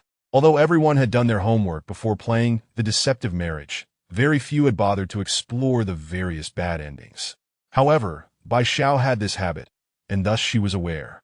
In the teacher's storyline, one of the reasons for his failure was that he was possessed by a ghost midway, leading both of his students into a trap set by the young master of the Zhang family, resulting in the deaths of the other 2 players. As she spoke, Bai Xiao glanced towards the restroom and added, "Do you remember that one of the box meals the merchant sold us has the effect of preventing ghost possession?" Just as Bai Xiao finished her sentence, a chilling scream echoed from the restroom, followed by a man, his lower half obscured, bursting through the door in a panic. His face was a portrait of terror, flushed from his hasty escape, yet thankfully he was still alive. As he rushed towards Lu Xiaoyao and the others, Bai Xiao aimed a kick at his obscured area. Yao! The man, feeling the pain, instinctively hunched over like a shrimp, only to be seized by Bai Xiao, who executed a swift throw, tossing him into the nearby flower bed like a javelin. Lu Xiaoyao. So, this person is actually a big shot. Before Bai Xiao could remind the naked male teacher to pull up his pants, he collapsed in the flower bed, letting out another harrowing scream. Without a care for whether Bai Xiao might inadvertently harm him, he sprang from the flower bed, lunging at her legs, exclaiming, ahead! The feng shui master's head. His trembling finger pointed towards the scene revealed amidst the flowers, where the head of the aforementioned teacher player lay, crushed beneath the foliage. Perhaps due to the gruesome nature of this revelation, the game company had generously applied a blood-red mosaic over the image with the words, Feng Shui Master, Player, the Hungry Bug, Head, inscribed on it. Though this consideration for the player's mental well-being was evident, the teacher's reaction was one of sheer fright, as if his courage was smaller than a pinprick. Ahem. Please put your pants back on. Bai Xiao managed to suppress the urge to strike him, stabilizing her emotions as she spoke. Once the rustling sounds of the teacher pulling up his pants subsided, everyone once again turned their attention to him. Seeing ahead is understandable, but what about the restroom? Hu Yu inquired, eyeing the terrified teacher player. Aye. As if triggered by Hu Yu's question, the teacher hesitated, covering his face before finally confessing. I just saw a ghostly face. Boo-hoo. Everyone. What the hell? Oh. Is that the only way to deal with being possessed by a ghost? Lu Xiaoyao bluntly vocalized what everyone was thinking, causing the atmosphere to darken immediately. Achoo! Mingmei instinctively covered her mouth, turning aside, nearly ruining the boxed meal she had prepared. Is everything all right? Zhang Xiao, who had been patiently awaiting Mingmei's homemade boxed meal at the kitchen table, glanced over at her upon hearing the commotion. Everything's fine.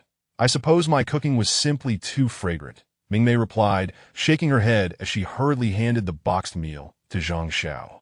Observing the arrangement within the box, it at least appeared quite appetizing. Yet as he tasted it, Zhang Xiao maintained a decorous smile that was tinged with stiffness. Slowly chewing on the undercooked rice, the burnt yet slightly bitter pork chop, and the overly strong spices, Zhang Xiao felt a headache coming on. Forcing a satisfied smile, he glanced at the merchant miss, who seemed somewhat bored, resting her chin on her hand, eagerly watching him. Did you make all the box meals you sell? Zhang Xiao's question suddenly resonated in Mingmei's ears, causing her to snap back to attention as she noticed that her meal had barely been touched, and the man holding the spoon was now looking at her. Emma? Mingmei blinked innocently and replied, I am merely the owner. I only sell boxed meals that, of course, someone else prepares them. Seeing him nod thoughtfully, she added, if I were to make them myself, the price would surely double, as they would undoubtedly taste much better. Having never truly sampled her own cooking prowess, Mingmei spoke with unwarranted confidence. Zhang Xiao couldn't help but chuckle. That sounds quite good. Ghost. Why do I feel like he seems to be mocking me? Ghost. Is that so? Looking around, JP, all right, I must take my leave now. Suddenly, Zhang Xiao announced his departure. Mingmei froze for a moment, recalling the subsequent events at the Zhang residence, and instinctively began to worry about Lu Xiaoyao and the others. Upon hearing her speak, Zhang Xiao turned back to look at her, his gaze inquiring. Could you be a bit more merciful if you decide to kill them? What? His confusion was evident as he struggled to comprehend her words. I mean, if you're going to kill them, just do it without inflicting too much cruelty.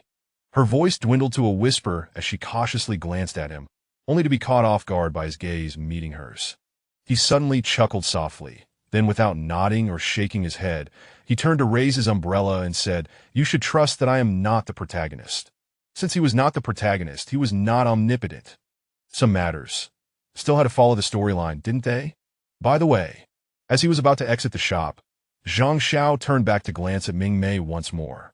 Is there something else? Gazing at Mingmei, who stood beside the flickering candlelight, the warm glow enveloped her, momentarily entrancing him. Regaining his composure, he turned his gaze back towards the curtain of rain outside, as if inadvertently reminding her, Tonight, you should refrain from going out. With that, he stepped out, vanishing into the misty rain. Chapter 10 witnessed a shift in the task at hand, and on the other end, the lifeless body of a player, now reduced to a mere head protruding from the earth, alongside shocking headlines proclaiming, Only by being unpossessed by ghosts can one be extracted, left the remaining players in a state of sheer disbelief, as if they had been struck dumb for 3 centuries. After a prolonged period of stunned silence, they gradually regained their composure. Yet, despite their awakening, a palpable sense of helplessness enveloped the group as they struggled to devise a strategy. What should we do? Lu Xiaoyao implored, her eyes brimming with tears as she gazed at her companions. The guide mentioned talismans and exorcisms, but they are of no use now. The feng shui master is dead. Hu Yu and the others shared her distress, having just unearthed the countless corpses, artfully obscured by the game. From the soiled, to their astonishment, they discovered that the deceased's belongings remained intact, containing various exorcism tools such as cinnabar and peachwood swords. Unfortunately, the one capable of wielding these items was no more present. The barrage of comments on the screen was rife with pessimism, with players speculating about the order of their impending demise. It appeared that hope for a successful completion of the game had all but evaporated. Is this really a beginner's village? If it's like this already, what horrors await in the subsequent chapters? Indeed, I can hardly fathom how the other updated games will unfold. Just returned from the forum. It seems the first wave of players who entered this morning, regardless of whether they were in the beginner's village or other Blue Star escape games, have yet to achieve any successful exits. Has the escape game genre truly devolved to this level? Consequently, the group harbored even less hope for Lu Xiaoyao and her allies to succeed. It was utterly tragic, a novice confronting a hellish mode. How dismal. Meanwhile, Mingmei sat idly in the shop, as the system kindly provided her with a live streaming mode to watch the unfolding events, the broadcast channel being Lu Xiaoyao's live stream. Observing the incessantly scrolling comments pitying the character known as Miss by Lu Xiaoyao, Mingmei couldn't help but feel a twinge of compassion for her. This was her first foray into the escape game genre, and she had encountered such a dreadful situation. However, Mingmei would never admit to having inadvertently led her into this predicament. She had seen comments suggesting that had Lu Xiaoyao not misidentified an NPC as a player, the situation might not have escalated to this point. What could Mingmei say to such a notion? She had genuinely made an effort to offer warnings. At that moment, the screen displayed Hu Yu, fixated on the assortment of ghost-catching tools strewn across the ground, unwilling to concede defeat. So the feng shui master's role was merely half-hearted. If even a half-hearted practitioner could utilize these tools, there is no reason we cannot. Precisely. Bai Xiao, well-versed in the strategies of various characters, stepped forward. I've reviewed the feng shui master's completion strategy and analyzed the failures. I even remember the sequence of symbols he drew. I've read a bit as well, Hu Yu added, leaving only Lu Xiaoyao and the male player, who had recently been in tears, yet to voice their thoughts. I looked at it, but I don't know how, Lu Xiaoyao admitted, glancing at her comrade in misfortune, who echoed her uncertainty. I haven't seen it. The only thing I remember is that players who closely followed the feng shui master could successfully escape. Hu Yu and Bai Xiao exchanged weary looks. Just as Mingmei averted her gaze, she noticed that the rain outside had seemingly ceased. Acting like a shopkeeper, she decided to close up for a rest. However, upon reaching the door, she suddenly sensed an odd commotion outside. Lifting her eyes to glance at the street beyond her shop, she was struck with terror, her pupils dilating in shock. Ah!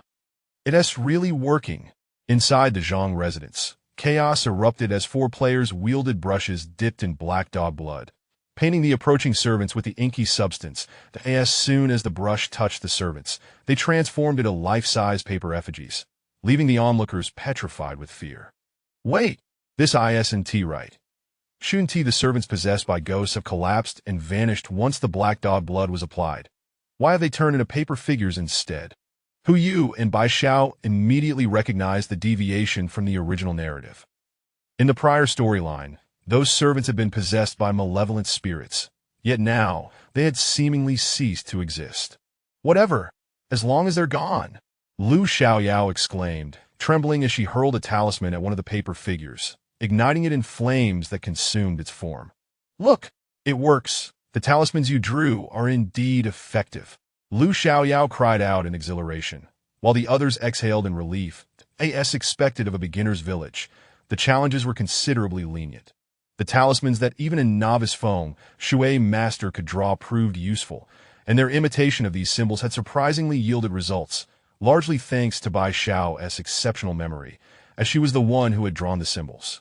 Without further ado, let us seek the critical evidence, Bai Xiao declared, standing before the flower-adorned corridor, gazing toward the path leading to the backyard.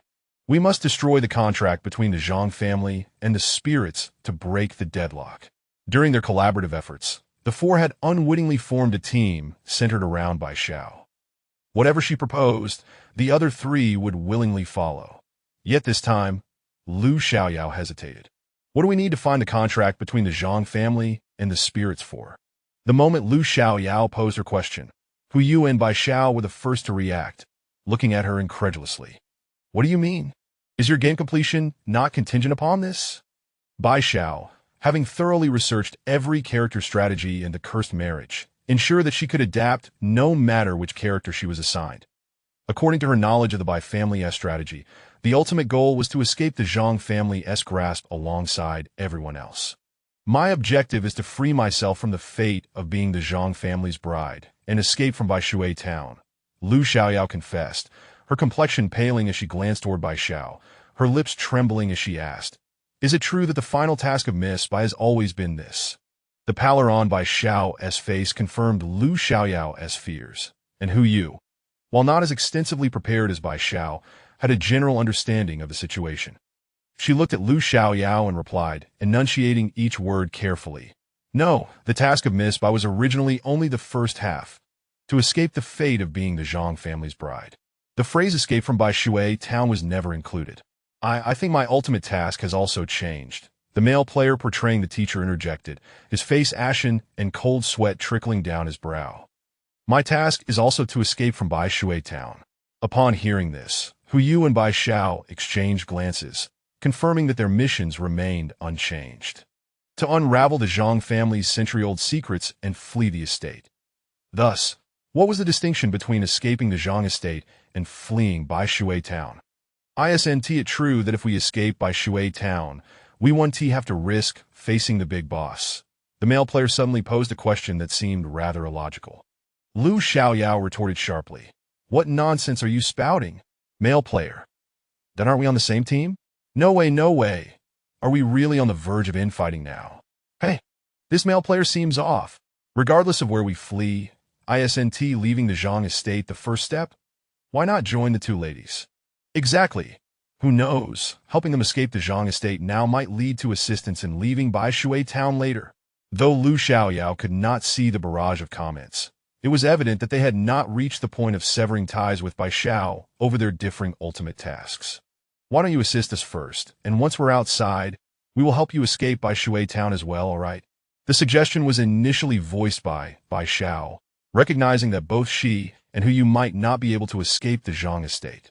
Likewise, given Lu Xiaoyao and the male player's current capabilities, it was uncertain whether they could manage to leave without the assistance of the others. Alright, Lu Xiaoyao nodded first. Even if their tasks were the same, what good would it do for two novices to rely solely on one another? Would they be marching toward their doom together? Thus, having realized the inconsistency in the male player's words, she promptly challenged him. Seeing Lu Xiaoyao acquiesce so readily, the male player covertly glanced at Hu Yu and Bai Xiao, ultimately conceding with a nod. Chapter 11. The game has become so convoluted that even strategies seem futile. After a consensus was reached among the group, they began to rush towards the ancestral hall in the back courtyard of the Zhang residence, where various obstacles made of paper figures increasingly unnerved everyone.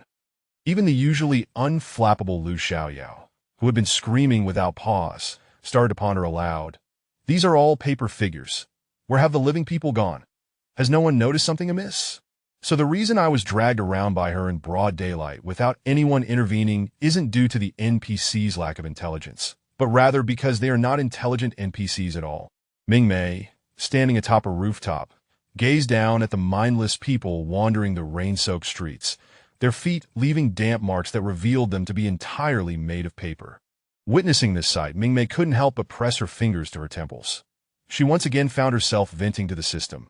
Is this really the so-called novice village? I may not have studied in the interstellar realm, but you can't just pull a fast one on me like this.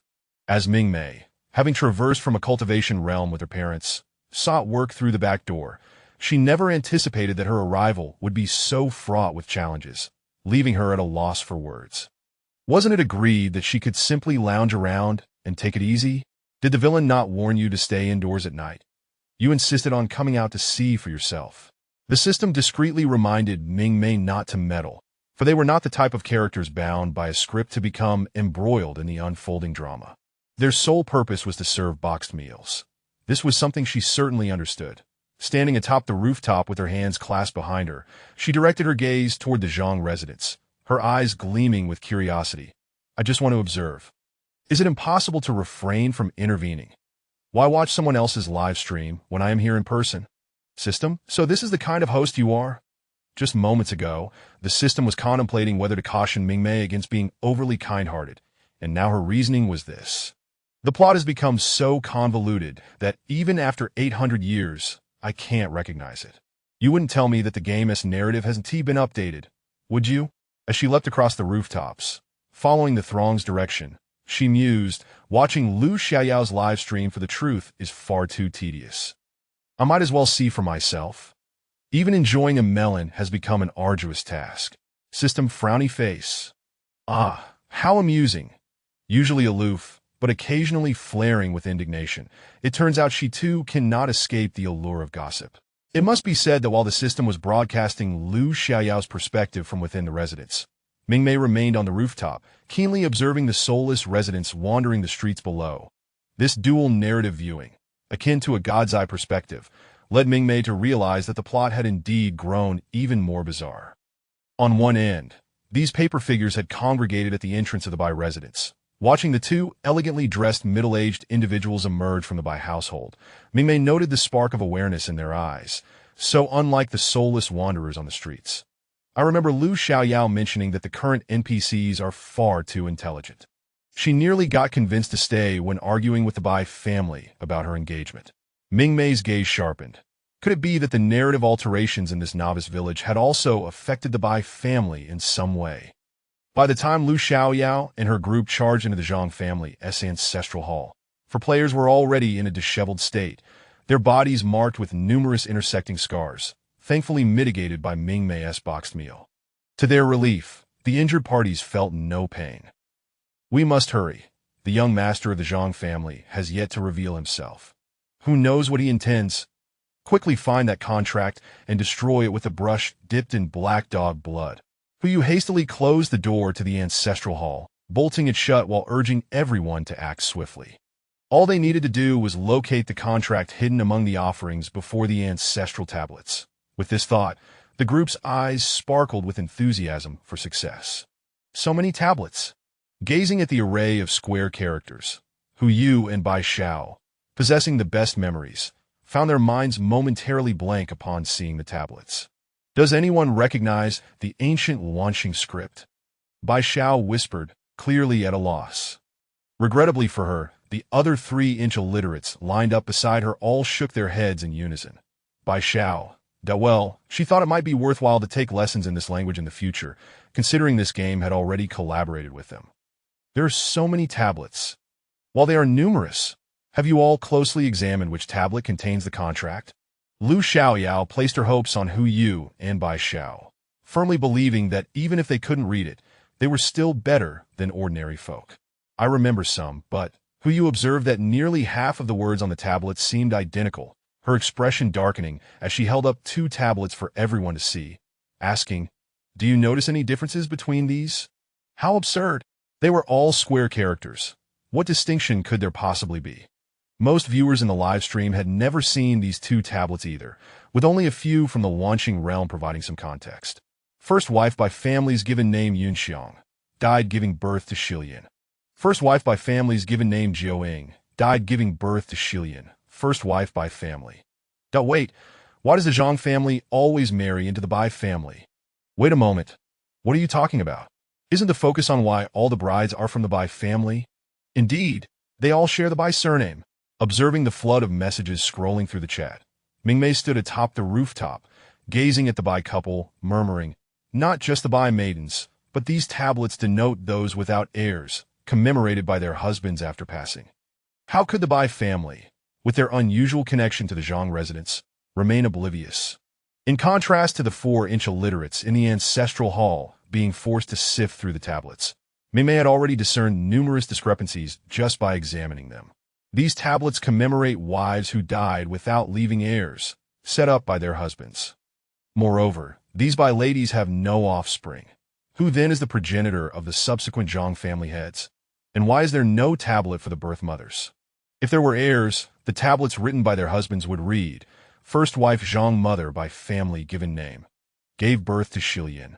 As Mingmei surveyed the Bai couple, flanked by attendants bearing all manner of ceremonial items, including phoenix crowns, silk garments, and wooden boxes adorned with red ribbons and auspicious characters, a glimmer of surprise flickered across her face, soon replaced by derision as she questioned. The matriarchs of the Zhang family have always been from the Bai family.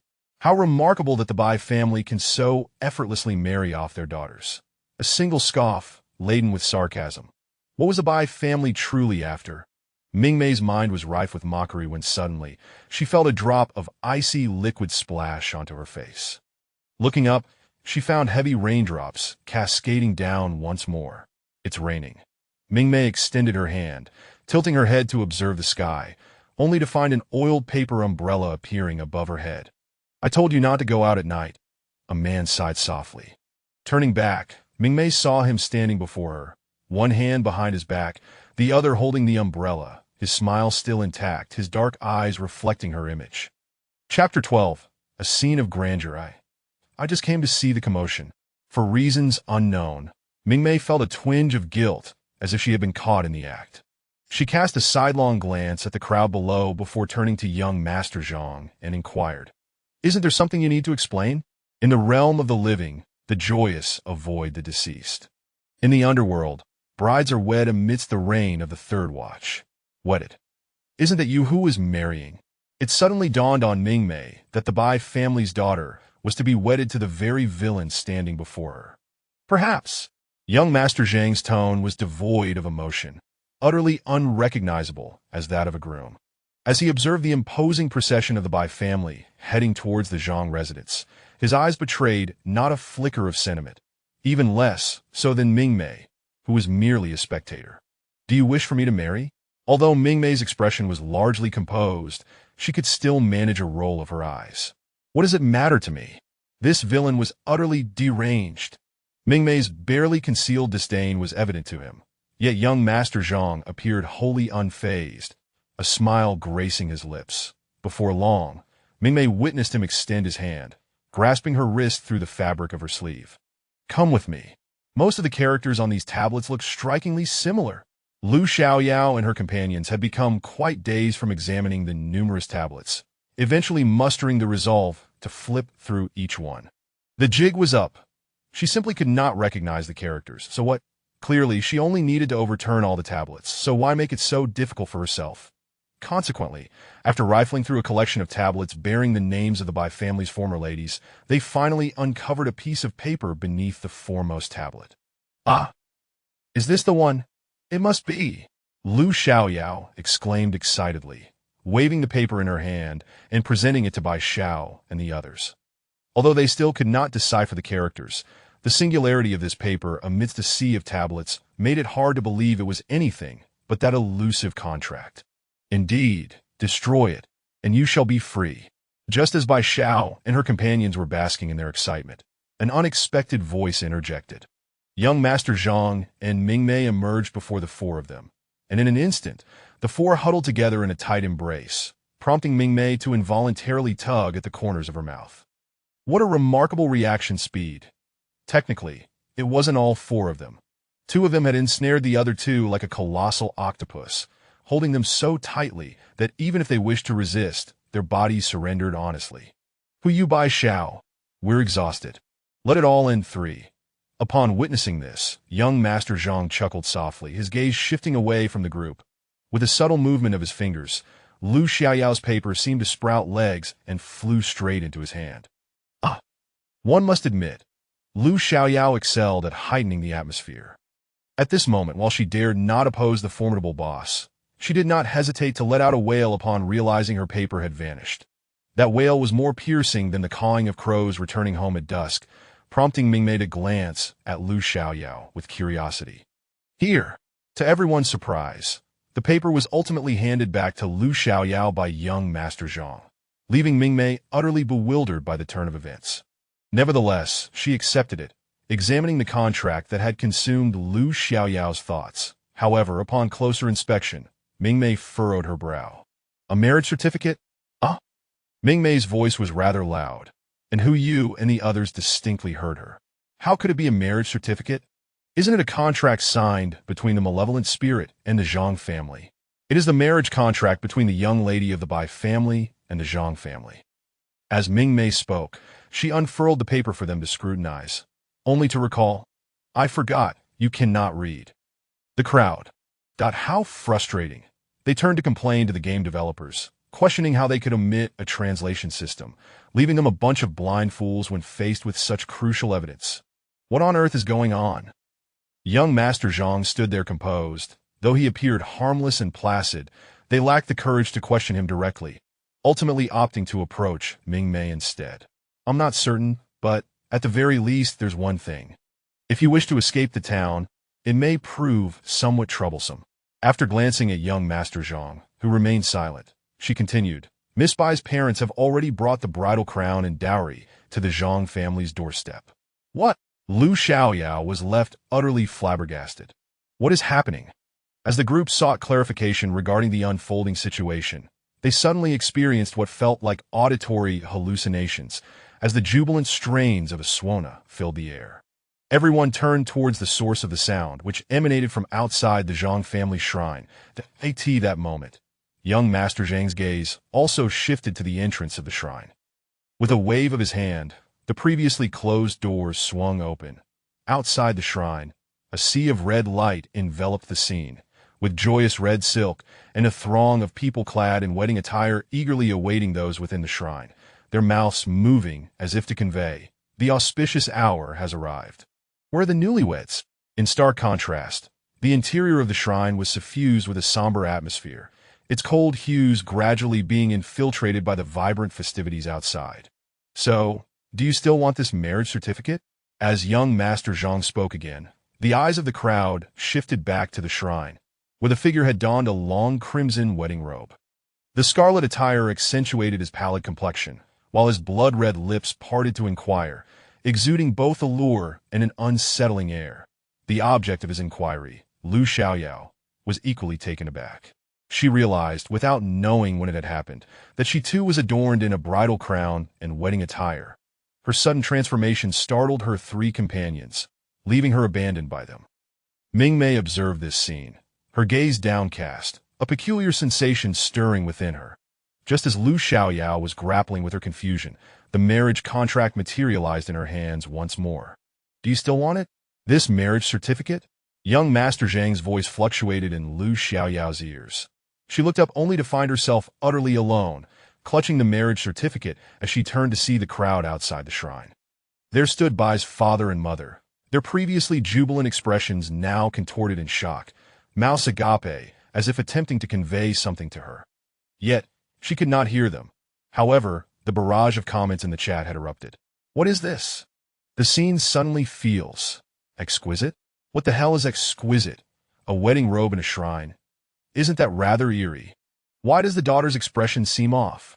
Why do I feel like there's more intense drama lurking behind? This updated game has some substance. Destroy it, and you shall be liberated, no longer a bride." Young Master Zhang's voice echoed in her ears once more. "If I destroy it, I will no longer be your bride. Indeed, you're quite handsome. It's a shame you won't be the groom." Young Master Zhang.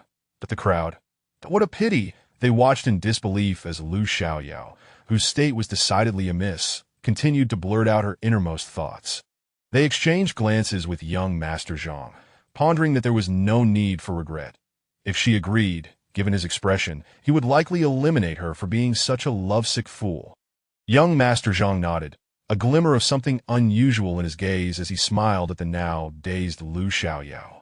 "There are handsome men everywhere. Once you destroy it, you shall be free to pursue many more handsome suitors." The crowd. This villain was certainly acting peculiar. Chapter 13. The fraying mindset of Lu Xiaoyao. Alright. As Lu Xiaoyao heard the villain's beguiling words, a sweet smile suddenly blossomed on her face. The onlookers instinctively sensed something amiss and reached out to halt her actions. "Wait, don't!" However, before they could intervene, they watched helplessly as Lu Xiaoyao placed the last talisman atop the marriage contract. In an instant, the contract and talisman ignited, consumed by flames amidst the horrified gazes of the crowd, thus obliterating the marriage document. "No!" As the marriage contract burned, the force that had seemingly separated the interior and exterior of the ancestral hall vanished abruptly. Those grotesque people who had been crowded outside now ignited spontaneously, their anguished screams echoing as they surged into the hall. "Ah, mother!" In the moment the marriage contract was destroyed, Lu Xiaoyao regained her clarity. She had just noticed her wedding attire disintegrating in fragments when she breathed a sigh of relief. Yet, upon lifting her gaze, she was met with the twisted visage of her mother, who had once looked upon her kindly, now dragging half of her body, ablaze, towards her. Lu Xiaoyao stumbled back 2 paces, but her fire-engulfed mother grasped her ankle. "How dare you?" Her mother, with a fierce countenance, questioned her in agony, expecting to terrify Lu Xiaoyao. Yet, why wouldn't I dare? "Ah, help! Don't come any closer!" One could only say that the will to survive is indeed a powerful instinct. The shock of the visuals and the psychological terror paled in comparison to the ferocity of her innate survival instinct. At that moment, with no defensive tools in hand, Lu Xiaoyao boldly struck at the hand reaching up her skirt. For a fleeting moment, it seemed as if a shadow of her hand appeared as she swatted away the grasping fingers. Remarkably, she forced her mother back down to the ground once more. Finally, Lu Xiaoyao unleashed her signature move, reminiscent of her first encounter with Mingmei. She leapt in place. She bounded towards her mother's face, eyes squeezed shut, screaming incessantly, her frantic movements resembling a scene of ritualistic fervor. Before the astonished eyes of her teammates and millions of live-stream viewers, Lu Xiaoyao's solo demon-slaying performance was nothing short of soul-stirring. Let's go! As more paper figures charged into the hall, Bai Xiao and the others seized the moment to pull the now-exhausted Lu Xiaoyao, who had just trampled her half-alive mother, towards the exit. As they dragged her away, Lu Xiaoyao couldn't help but glance back. The young master of the Zhang family remained cloaked in a blue robe, standing in the shadows of the hall's eaves, his gaze fixed upon a merchant lady beside him, who was also garbed in a light azure dress. The merchant lady's expression was devoid of emotion as she observed Lu Xiaoyao's retreating figure. Even though she was unaware of the attention directed at her, Lu Xiaoyao felt deep within that the two of them appeared exceptionally well matched. We should leave as well. The young master of the Zhang family turned to regard the roaring flames within the hall, then looked at the immobile Mingmei. There is still the final narrative to unfold. Final narrative. Mingmei was taken aback, then glanced towards the direction where the players had vanished, puzzled as to whether their only objective was to escape. The young master's mention of a final narrative would soon reveal its significance. Just as Lu Xiaoyao and her companions burst forth from Zhang Manor, the previously timid male player suddenly turned traitor, producing a plaque from who knows where, and hurled it at Bai Xiao and Hu Yu. With a sickening thud, the two women collapsed, leaving Lu Xiaoyao paralyzed with shock at this sudden betrayal. You've lost your mind. Lu Xiaoyao's face drained of color, her eyes wide with disbelief as she stared at the male player. I'm not insane, he retorted, his once timid demeanor evaporating as he stood tall. The rain that had poured during their gathering around the hall had ceased, and the moon emerged from behind the clouds, casting a cold glow upon him. Lu Xiaoyao observed as he lifted his gaze, his icy stare fixed upon her, a smug smile gracing his lips, causing her entire being to tremble. Why? Why are you doing this? Because I want to clear the game. The man, once seemingly powerless, now hefted a woman over his shoulder, tossing Lu Xiaoyao aside as he strode resolutely back towards Zhang Manor, seemingly unafraid of any retaliation from her. Hey, you! Lu Xiaoyao stood frozen in the empty street, a chill breeze washing over her. After a moment of hesitation, she shivered, reluctant to pursue him. Now, she gazed at her system interface, which still displayed the objective to escape by Shui Town, alongside a newly revealed map indicating a ship's location. If she were to head in that direction now, she could complete the game. Yet, if she succeeded, what would become of those three players? In that instant, Lu Xiaoyao hesitated. The game was not daunting due to the fear of failure, but rather the dread of monotony. As a streamer, she well understood this. She could almost sense the audience in the chat, anxiously discussing the sudden twist. Even without glancing at the comments, she knew there were those urging her to follow. Dear viewers and parents, henceforth, I shall embark on a quest for the truth of time. It is possible that I may not clear the game, but please bear witness that I strive for the truth of the story, and I must now venture forth. My daughter has grown up. How well I know my father's curiosity. If my daughter fails to clear the game today, I won't let anyone who mocks her go unpunished. Count me in. Count me in for 1 billion. Daughter, charge forth without hesitation. Meanwhile, Mingmei, standing in the halls of Zhang Manor, was lost in thought as she watched Lu Xiaoyao's actions via the backstage live stream. Perhaps influenced by the comments, she felt a surge of pride akin to that of a parent witnessing their child come of age. Has she finally shed her fear of death? Should I applaud her? As Yuan Fei stepped back into Zhang Manor, carrying both former teammates, Hu Yu and Bai Zhao's garments instantly transformed, their colors shifting to a vibrant crimson, mirroring Lu Xiaoyao's earlier transformation. They had now become brides. Mingmei glanced at the young master of the Zhang family, seated calmly with unchanged attire, observing Yuan Fei with a knowing smile. Are you ready? I am ready. The formerly timid demeanor had vanished entirely. The now self-assured Yuan Fei met the young master's gaze, and with a nod from him, the player underwent a swift transformation, donning the attire of a groom. Mingmei was taken aback by this spectacle. This escape game bore an uncanny resemblance to a dress-up game. Meanwhile, Lu Xiaoyao, who had been stealthily peering over the wall, was caught in a state of utter confusion. What on earth, dear viewers? Can anyone lend me some clarity? I cannot comprehend this plot. She strained to hear the voices within, her chin held high, arms clinging to the wall, her feet scraping against the outer wall in a futile attempt to find purchase. She was anxious. Why had her once stalwart teammates transformed so drastically? Yet, the words spoken within were too distant for her to discern. How frustrating. The timing and opportunity seemed to elude her, leaving her with no leverage to push off. After much effort, Lu Xiaoyao suddenly felt a foothold beneath her, and with a few determined steps, she scaled the 2-meter-high wall. Upon reaching the top, she turned to express her gratitude. However, as she looked back, her pupils dilated in horror at the sight of a throng of paper figures gazing up at her, 2 of which bore eerily familiar footprints on their heads. Paper figure sad face. Hai Lu Xiaoyao's mindset shattered. Chapter 14. What a plot twist. Ah! In the hall, Mingmei could hear the heart-wrenching scream of Lu Xiaoyao. Soon, she spotted 2 paper effigies, their faces adorned with bright red paint, dragging a bound Lu Xiaoyao inside. The scene resembled a rural pig slaughter during the New Year festivities. With her legs tied and suspended on a pole, Lu Xiaoyao's face exhibited an expression of utter desolation. However, upon catching sight of Mingmei seated calmly, her eyes sparkled with joy, akin to a long-lost relative. As soon as she was unceremoniously placed on the ground, she wriggled towards Mingmei like a worm, using all her limbs that Lu Xiaoyao exclaimed, "Family," with her eyes glistening. Mingmei responded with silence, unsure how to express her feelings in this bizarre situation. Although she had anticipated Lu Xiaoyao's arrival through the live stream, the actual encounter was far more dramatic than she had imagined. Given the presence of antagonists nearby, Mingmei refrained from freeing Lu Xiaoyao. "Why did you come back?"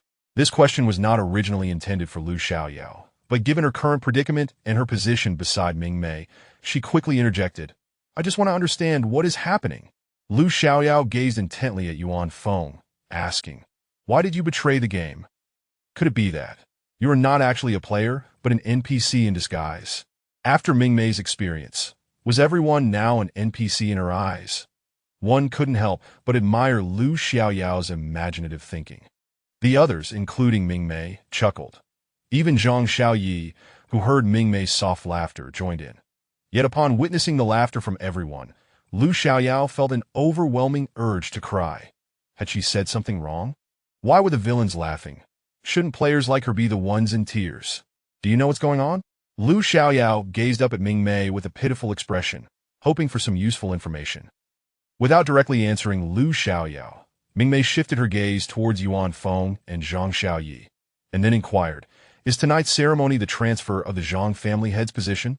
Yuan Feng, taken aback by the intelligence of a mysterious NPC who had initially posed as a player and guided them through purchasing items, realized she was still present at the climax of the game's narrative. He discreetly glanced at Zhang Xiaoyi, noticing he had no intention of speaking, and finally replied, "Indeed. So, you're suggesting that the ultimate task of escaping from Baishui town is actually a ruse? You discovered that the mission of playing as a Bai family young lady differs from that of Hu Yu and the others, which prompted you to devise a plan to differentiate their final tasks." Yuan Feng chuckled softly, shaking his head to dismiss Mingmei's conjecture. He then looked at Lu Xiaoyao, whose expression had gone blank due to confusion, and said, "I merely wanted to give this fool a chance." Mingmei. That regaining her senses, Lu Xiaoyao questioned, "Who is the fool? Who is letting whom off the hook?" Upon hearing this, Mingmei glanced at Yuan Feng's attire and then at Zhang Xiaoyi, instinctively asking, "Is the reason the Zhang family has no heirs because the family heads are chosen from the collateral branches? Why do you say that?" Zhang Xiaoyi replied with a smile, not providing a direct answer, but encouraging her to elaborate. "Mingmei, based on the records from the Ancestral Hall, it seems that historically, The Zhang family matriarchs have always been by family young ladies, without any heirs, and there are no plaques for the biological mothers of the Zhang family heads. Mingmei was not one to speak excessively. For her to articulate this much was already pushing her limits, and in her frustration, she shot a glare at Zhang Xiaoyi, conveying a sense of "stop being cryptic. Just tell us already." Once she finished speaking, Lu Xiaoyao's eyes widened in astonishment as she turned to Mingmei and asked, "You can read characters?" Mingmei responded, "How else would I have understood the marriage contract earlier? Did you just realize that, besides, it's strange that you can't read characters?" Lu Xiaoyao. "Oh, that does make sense. The Zhang family has indeed never had heirs." Zhang Xiaoyi set down his teacup, confirming this fact, and then turned to Yuan Feng, saying, "Tonight marks the ceremony of transferring the headship of the Zhang family, which is a first in many years." After saying that, Zhang Xiaoyi smiled at Lu Xiaoyao and added, "This is largely thanks to you." Mingmei observed Lu Xiaoyao, who appeared utterly bewildered, and an incredulous thought fleetingly crossed her mind. "A first? So, the Bai family is aware of the misdeeds committed by your Zhang family, correct?" At this moment, the two girls who had been knocked unconscious earlier had also regained consciousness. Though they were now immobile, they had managed to overhear some crucial information. Bai Xiao was the first to speak up, questioning, "You were coerced by the Bai family, weren't you? For some undisclosed secrets, you have been forced to marry Bai family daughters all these years. The torn marriage contract was a form of agreement between you and the Bai family, correct?" Mingmei hadn't anticipated Bai Xiao would deduce everything so swiftly. Bai Xiao then turned to Yuan Feng, asserting, "And you, as a distant relative of the Zhang family, you didn't bring your students here for a field trip. Instead, after the Zhang family completely disentangles itself from the Bai family, you intended for us to naturally replace the Bai family daughters as the new brides to fulfill your family's final sinister ritual." After Bai Xiao finished her revelation, the room fell into a hush. Excluding Lu Xiaoyao, everyone present had grasped the gravity of the situation. Consequently, as Lu Xiaoyao came back to her senses, she found all eyes fixed on her. "In days," she asked, "What's wrong?" "Nothing." Mingmei bit her lip, unable to resist reaching out to touch Lu Xiaoyao's hair, realizing it was indeed quite suitable for a gentle ruffle. Meanwhile, Bai Xiao surveyed the room before turning her gaze back to Zhang Xiaoyi, asking, "Was what I just said correct?" At this point, the antagonists appeared to have dropped their pretense and began to reveal the truth. Compared to the original narrative where the Zhang family was haunted by malevolent spirits requiring a new bride to sustain their wealth, this version was far more intricate. The Zhang family had indeed employed a malevolent spirit to protect their affluence, a practice steeped in dark magic that they naturally kept secret from outsiders. However, this information had been leaked to those with ulterior motives, specifically the Bai family. As Zhang Xiaoyi spoke, his gaze once again fell upon Lu Xiaoyao, stating, "The ancestors of the Bai family hired a Taoist to set a trap for the Zhang family, compelling us to marry a woman with a unique birth chart. Coincidentally, the Bai family has always had such women matching this birth chart. Initially, when the malevolent spirit arrived, it was not very powerful, and the Zhang family, in their ignorance, signed a generational marriage contract with the Bai family. Naturally, as the maternal family of the Zhang family matriarch, they could also receive protection from the spirit. By this point, no one in the room was confused about the implications. Even Lu Xiaoyao understood, blinking in realization. No wonder they didn't want me to come and break off the engagement. They intended to send me here in exchange for wealth and prosperity. The more she thought about it, the more terrified Lu Xiaoyao became. If I had been indecisive during the day and had listened to Bai family mother's words, would I have been sent here overnight? Mingmei, listening to Lu Xiaoyao's murmurs, felt a twitch at the corner of her mouth. It was entirely possible. After all, if a player were to refuse to engage with the storyline, the game characters would have to employ their abilities to usher the player into the narrative. However, where they would be sent within the plot remained uncertain. The beginning could very well lead to the conclusion.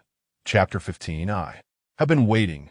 So, you allow them to roam freely in your residence merely to facilitate their destruction of the marriage contract? At this moment, Mingmei also spoke up, and the young master of the Zhang family nodded in affirmation without denial.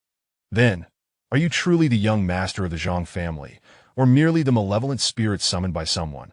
Upon Mingmei's utterance, the atmosphere abruptly fell silent. Everyone suddenly recalled the nature of the tale they were engaged in, and the identity of the young master as the antagonist was nearly overlooked. Indeed, with a multitude of paper effigies in this mansion and the sudden blaze at the ancestral hall, it seemed implausible to assert that this young master was merely human. No one would believe it. Yet he possessed such intricate knowledge, so detailed and profound. What I am perceived to be is simply what I am. Nonetheless, even at this juncture, he could not resist speaking provocatively. Silence. Refrain from uttering anything irrelevant to the story. With that, Mingmei cast a discreet glare at the young master of the Zhang family. Why was her colleague so mischievous? What is it truly? We're already at the conclusion. There is no way to turn back. Just give me a straightforward answer. At that moment, Lu Xiaoyao chimed in with righteous indignation. Yet, as soon as she spoke, she met the gaze of the young master and instantly wilted, leaving Mingmei with no time to bolster her spirit. I was merely speaking. No, it's not necessary. If you choose not to speak, that is fine, that I can always inquire again in the next round. After uttering this, a pitiful, weak, and helpless worm-like creature appeared at Mingmei's feet. Subsequently, it raised its head, looking at her with a sorrowful expression, saying, "But I do not know. The main point is, you wish to know as well, right?" Mingmei, that no, I do not wish to. At worst, I will seek assistance from the back end after the game concludes. In truth, you should have realized by now that tonight, whether those who came to the Zhang residence or the others within, none of them are human. This revelation of the grand conclusion was indeed a necessary component of this Escape Tales finale, for relying solely on players to uncover clues would lead to utter failure. Confusion prevailed, allies turned traitor, and suddenly, the conclusion arrived that is there even any gaming experience left? However, such a turn of events would undoubtedly entice future players even more. Yet, Mingmei observed the barrage of comments in Lu Xiaoyao's live stream had already begun to explode, seemingly for another reason. A plethora of comments indicated that the gaming companies seemed to have released yet another announcement, stating that after the first batch of players concluded, the game would undergo another round of updates and adjustments based on feedback. Currently, a multitude of eager players were unable to enter, and those who had exited were in dire need of venting the immense distress they had endured in the game. Consequently, the popularity of Lu Xiaoyao's live stream soared once more. Damn, I was just deceived by the White Mother. Ended up with a plate of pastries, and when I woke up, I became the bride heading straight to the finale. Wow, what the heck, this so-called feng shui master is utterly useless. We all became flower fertilizer. Wah, keep going, Lu Xiaoyao, you're the hope of the entire village. Wah, daughter, before the game updates, I'm counting on you. Wait, the player who referred to themselves as I earlier, are you the cross-dressing master by? Ghost, what else needs to be updated on the official website? Mingmei felt somewhat perplexed. Hadn't this game just been updated? It should be aimed at those who consult strategies. The specifics will only be revealed after the game concludes. After Ghost replied, Mingmei momentarily redirected her thoughts back to the game, raising her gaze to meet the perpetually provocative stare of the antagonist within the game. Young Master Zhang, Mingmei, in truth, the marriage contract your by family holds is not as formidable as to bind me for generations. The young master of the Zhang family spoke languidly, rising to his feet and walking, a luminescent figure, towards Yuan Fong, scrutinizing the two brides behind him. Although that old Taoist and the Bai family orchestrated a scheme, the other party still possessed considerable skill. In truth, it merely established a lifetime engagement between me and the Bai family young lady. The one sacrifice should have been only won by young lady. By borrowing her life, I could continue to exist, prolonging the Zhang family's fortune. You are. At this revelation, Yuan Fong's expression cracked open, as the individual standing before him turned out to be the very ancestor of the Zhang family who had initially summoned the malevolent spirit. Heavens! Bai Zhao's face paled as if she realized something. Could it be that you discovered you could borrow a life from the Bai young lady, thereby complicating the matter, even leading the Bai family to believe that your marriage contract could be binding for generations, continuously sending you new brides to sustain your life? That contract can only bind you, not the Zhang family. Precisely. Monster! Even within the confines of game mechanics, the players present appeared significantly troubled. And what of the malevolent spirit? Who taught you these life-borrowing techniques? Mingmei's inquiry enlightened everyone. After all this time, they had yet to clarify the antagonist's own dilemma. The malevolent spirit is still quite well, that if I had not dabbled in some nefarious arts, do you believe the malevolent spirit would have been summoned by me? The crowd. Though while the statement held truth, they could not shake the chilling sensation creeping down their necks. Then what is this you are doing now? Before Mingmei could finish her question, the young master of the Zhang family interjected. All right, that should suffice. Please invite the master over. Yuan Fong had also regained his composure from the tale he had just heard, a flicker of darkness passing through his gaze as he discreetly glanced at the brides behind him, before leading them towards the hall. Merchant sister, what is our ending here? QAQ. After hearing the entire story, Lu Xiaoyao was utterly at a loss for how to articulate her feelings. The music outside grew merrier, yet she felt increasingly miserable. Glancing at her pitiful caterpillar-like appearance, and then at the two young ladies poised to become malevolent brides, Lu Xiaoyao felt that life's ups and downs were truly overwhelming. I do not know either. Mingmei shook her head, gazing towards the entrance of the hall. Mingmei fixed her gaze on the elder Zhang for quite some time, failing to regain her senses until the elder, tears streaming down his face, approached Yuan Fong, saying, "The Zhang family shall rely on you from here on." As he spoke, a smile gradually emerged on the elder's face, one that contradicted his previous frailty. In response to this eerie smile, Yuan Fong also raised his head and returned a smile. Before the elder Zhang could comprehend why the other party was smiling, Yuan Fong suddenly produced a talisman from his pocket and slapped it against the elder Zhang's chest. Meanwhile, the two brides, who had previously appeared stiff and reluctant, suddenly revealed a bottle containing black dog blood in one hand and a long sword belonging to a Feng Shui master hidden in their sleeves, thrusting them towards the collapsing elder Zhang's chest. The reversal occurred in that instant. No one anticipated that Yuan Fong and his companions would suddenly turn against them. As the elder Zhang was drenched in black dog blood, a piercing scream escaped the lips of the elderly man, and the entire scene descended into chaos.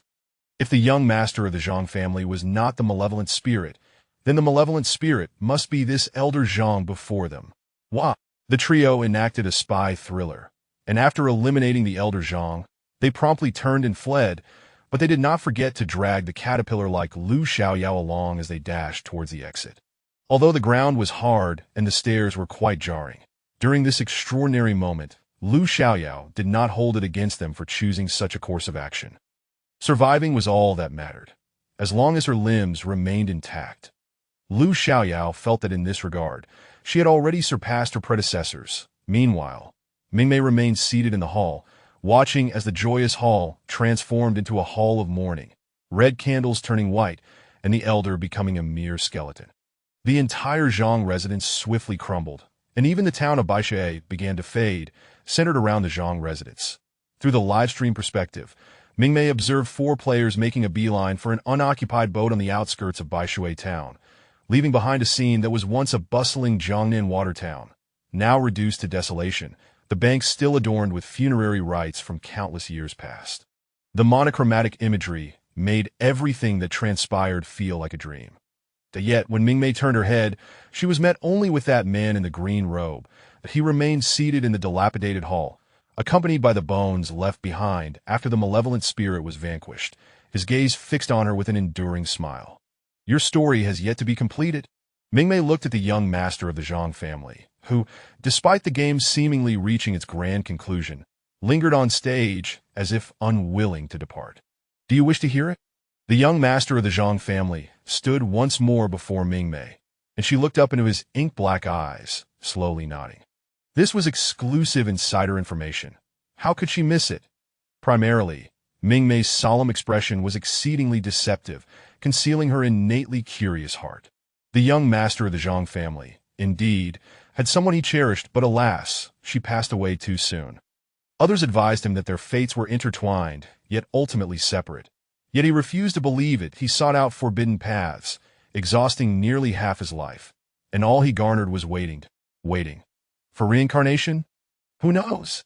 He chuckled softly at Mingmei's inquiry a hint of self-mockery lacing his words. Yet, how could he still have the life to wait for her? So, this is why you borrow lives? He nodded in affirmation this time, and Mingmei furrowed her brow slightly, unable to suppress her lament that those who evoke hatred must possess their own tragedies. Regrettably, he would likely never find her within this game. The game is about to conclude. Please prepare to log off. The system's back-end message echoed, and upon seeing this, Mingmei wasted no time, rising to leave. However, before logging off, she turned to look at the antagonist still standing in the old mansion. That Mingmei's lips quivered, ultimately manifesting as a soft sigh. Seeing him all alone, she turned to depart. As Mingmei turned away, the young master of the Zhang family gazed at her retreating figure, a gentle smile gracing his lips. Just before the game faded into obscurity, a barely audible sigh escaped his lips. He did not wait, but I have been waiting originally. I intended for the young master to reveal a mysterious smile towards the female protagonist's back, but upon reflection, I realized I could not confine him strictly to the role of an antagonist. Could I? The forthcoming chapters will probably feature 2 daily offline plotlines, introducing relevant information, and male lead. May I make my entrance? Author. It all depends on my mood thanks to the delightful little treasure, Tianji, for the bottle of Ice Coke Chapter 16. Behold this family, in truth. The young lady with the braids and that young gentleman are a couple. They are a team. Hence, they were able to secretly unite in the end.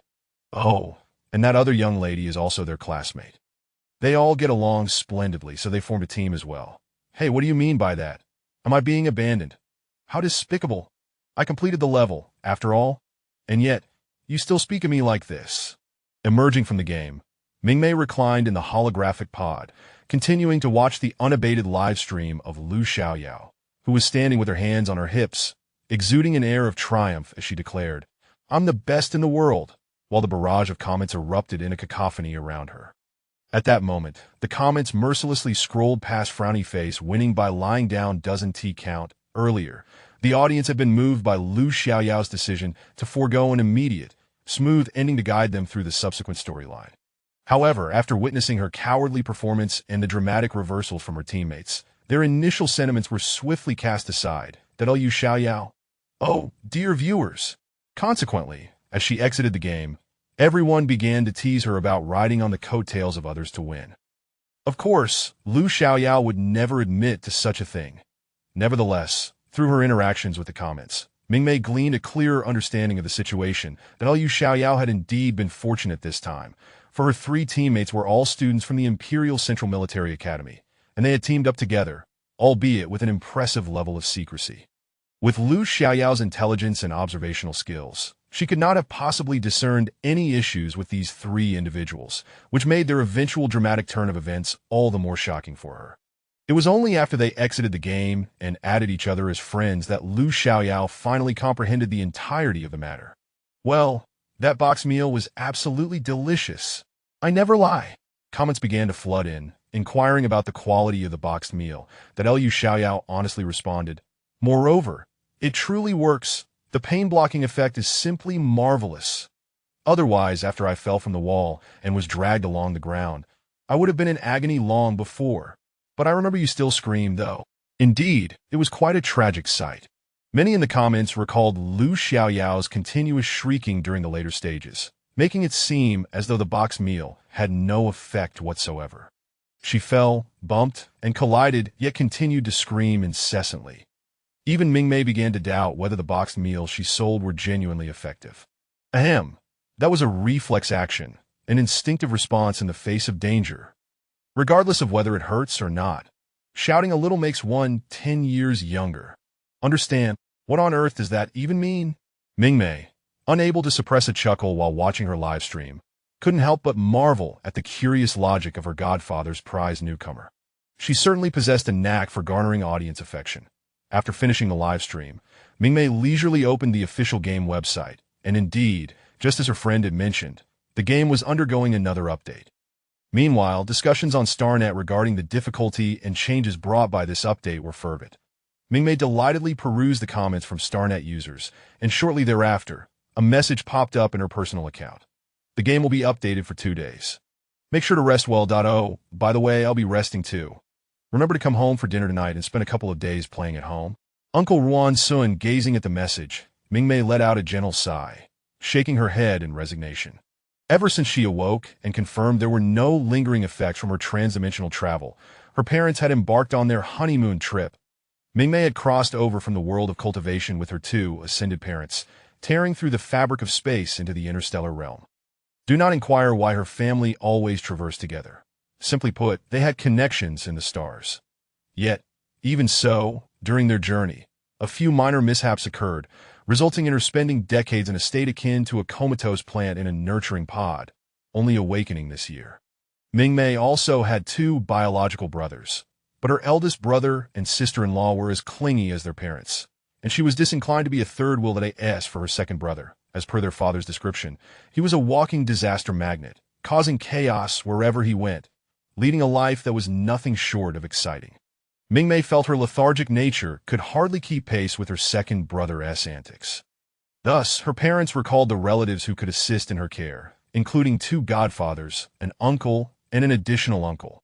Although the relatives from her parents' generation were not bound by blood, their relationships were even more profound than mere kinship. Hence, Mingmei's parents felt no concern in entrusting her to her relatives. However, her uncle was taking care of her younger sister in their original world, while the two godfathers were perpetually caught in their own world, able to visit occasionally, but not daily. Consequently, the responsibility of caring for Mingmei naturally fell upon her two bachelor uncles. According to her mother's thinking, having two older young men look after a youngling would help foster paternal instincts, perhaps even hastening their resolution of life's significant matters. Mingmei, the youngling, had no authority to object, and her two uncles had no right to refuse. Amusingly, it was said that her uncles and older brothers had been quite thoroughly disciplined by her mother since childhood, and her mother had always possessed an uncanny knack for delivering precise blows. The thought of her two uncles made Mingmei sigh once more as she reclined back into her lethargic pod, feeling drained, to AS for igniting paternal instincts. Forget it. She had an inkling that this return would lead to her two uncles stirring up trouble. This game has just undergone an update, and I've already reviewed the testing data and several live streams. The results appear quite promising. That evening, upon returning home punctually, Mingmei found herself facing her two uncles, both distinct in appearance, yet sharing a similar aura, both with squinting eyes that betrayed a sense of mischief. One of them, Uncle Yin Hui, with a more refined visage and a slightly mature demeanor, was one of the designers of the survival guide to Ancient Blue Star Escape game. Hearing his words, Mingmei immediately realized that he was well aware of the events that had transpired in the game during the day. Uncle Yin Hui, are you saying that the players all met their demise quite spectacularly? Before returning home for dinner, Mingmei had casually browsed StarNet, where the hottest topic was naturally, did you waste your time on the survival guide to Ancient Blue Star today? Among them, Lu Xiaoyao's nearly singular completion video had gone viral, that Lu Xiaoyao's experience. She completed the game, yet it seemed as though she hadn't completed it at all, utterly devoid of experience. Netizens summarized the secrets to completing the game. First, you need 3 exceedingly reliable teammates. Secondly, you must have a dedicated merchant tirelessly selling box meals. Lastly, your name must be Lu Xiaoyao. Uncle Yin Hui listened to Mingmei with a smile, not perceiving any issues with her queries, and nodded in agreement with her assertion that indeed, everyone had met their ends quite spectacularly. Mingmei, that seeing him like this, Mingmei turned to the other uncle, who appeared younger and wore a more gentle and warm smile. Uncle Ruan, this game hasn't been updated in decades, and now it has undergone a major overhaul. It can't possibly be just to create job opportunities for me, can it? It should be noted that the introduction of real NPCs was only implemented following this game update. Not at all. The Federation and the Imperial Military Academy intend to collaborate with Hualan Star through this game. As a staff member of the Central Research Institute, which maintained a neutral stance in the interstellar realm, Ruan Sun cast a glance at Uncle Yin Hui, who was eating normally, and then leaned closer to Mingmei, whispering, "This escape game has been found, through research, to significantly enhance human mental fortitude when appropriately modified for increased difficulty, which is immensely beneficial for students in military academies who operate mechas. The stronger the mental fortitude, the higher the level of the mechs they could control, and the more refined their maneuvers would be, resulting in greater lethality. Over these years, the Zerg have been evolving in the shadows, becoming increasingly rampant. Uncle Yin Hui sighed upon mentioning this. The distance between Hualan Star and the Zerg's territory is not insignificant. Thus, the neutral faction of Hualan Star, which had refrained from engaging in the conflicts between the Federation and the Empire, chose to collaborate with them this time. It had been a century since there had been large-scale warfare with the Zerg, so the news of their agitation should not be publicly announced to prevent unnecessary panic. Therefore, they decided to transform this game into a training ground for military academy students and soldiers controlling mechas to enhance their mental strength. However, isn't the game still open to the general public? With this in mind, won't the difficulty of the game be excessively high, just like today? Thus, the game requires further updates and reconfigurations. Different demographics will have corresponding difficulty levels based on their mental fortitude, and the stories they choose will differ as well. Today, fresh updates have been completed, and witnessing so many people dive into the game was truly eye-opening for me. Indeed, the myriad of peculiar gameplay styles. Thank goodness you all temporarily closed the portal. Uncle Ruan Sun had been monitoring the data of a group of military academy students entering the game since early that day, naturally noticing some intriguing phenomena. Listening to the dialogue between her two uncles, who were on the verge of spilling their heartfelt thoughts, Mingmei couldn't help but feel a sense of trepidation for the players to come. Quietly, Mingmei buried her head in her bowl, recalling that her two uncles had not been saints in their youth, as her mother had recounted. To be precise, her two uncles were now in a state akin to having washed their hands of wrongdoing. Aside from that, there's also the issue of strategies. I've noticed many players rely on guides. Mingmei nodded in agreement with Uncle Yin Hui's observation, as earlier, in the game, several players had mentioned being prepared in some capacity. How can a game with guides truly stimulate one's survival potential? If you don't engage your mind while completing tasks, how can you tap into your own potential? Indeed, but we can ensure that every player's storyline is distinct. Even if the characters differ, the storyline remains fixed. Knowing in advance is indeed problematic. Isn't that so? I can't possibly design an endless array of new games. It would be exhausting. Uncle Yin Hui and Uncle Ruan Sun bantered back and forth, and as Mingmei glanced at her two uncles, their beaming smiles ignited a deep-seated sense of foreboding within her. Help! These two are about to unleash a grand scheme. Chapter 17. Astonishing. An octogenarian maiden seeks to attend school. Early the next morning, as the still drowsy Mingmei lay in bed, her phone began to buzz incessantly. Upon glancing at the screen, she was astonished to find it was an official announcement from the game account she had followed the previous day. In response, all Mingmei could utter was that her uncle's speed was, quite frankly, astonishingly outrageous. 1.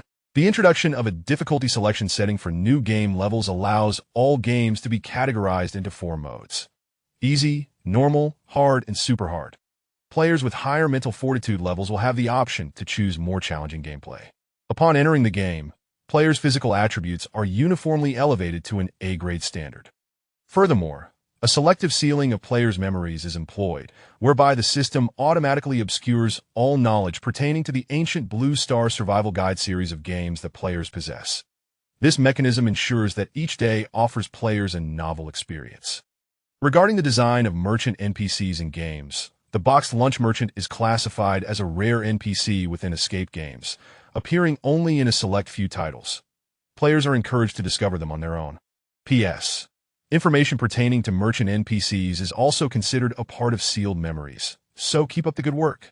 4. Teaming up to enter the game is prohibited. However, once you are in the game, you are free to form teams at your discretion. It all depends on your luck. The game will officially open at noon tomorrow. Do not be late. After reading these 4 pieces of information, Mingmei couldn't help but smirk. She was certain that today's comment section would be exceedingly entertaining. The most upvoted comment read, "Frowny face, this announcement has made it clear to me with 4 bold words. The game is perilous," uttering the most terrifying words in the most cutesy tone. In a nutshell, dog planners, you are inhuman. Regarding these comments, Mingmei observed her uncle, who sported 2 dark circles under his eyes while having breakfast, and realized that the top comments must be the results of their overnight labor. Yin Hui is one of the game designers and planners. She understood the late-night work, but what was going on with Ruan Sun?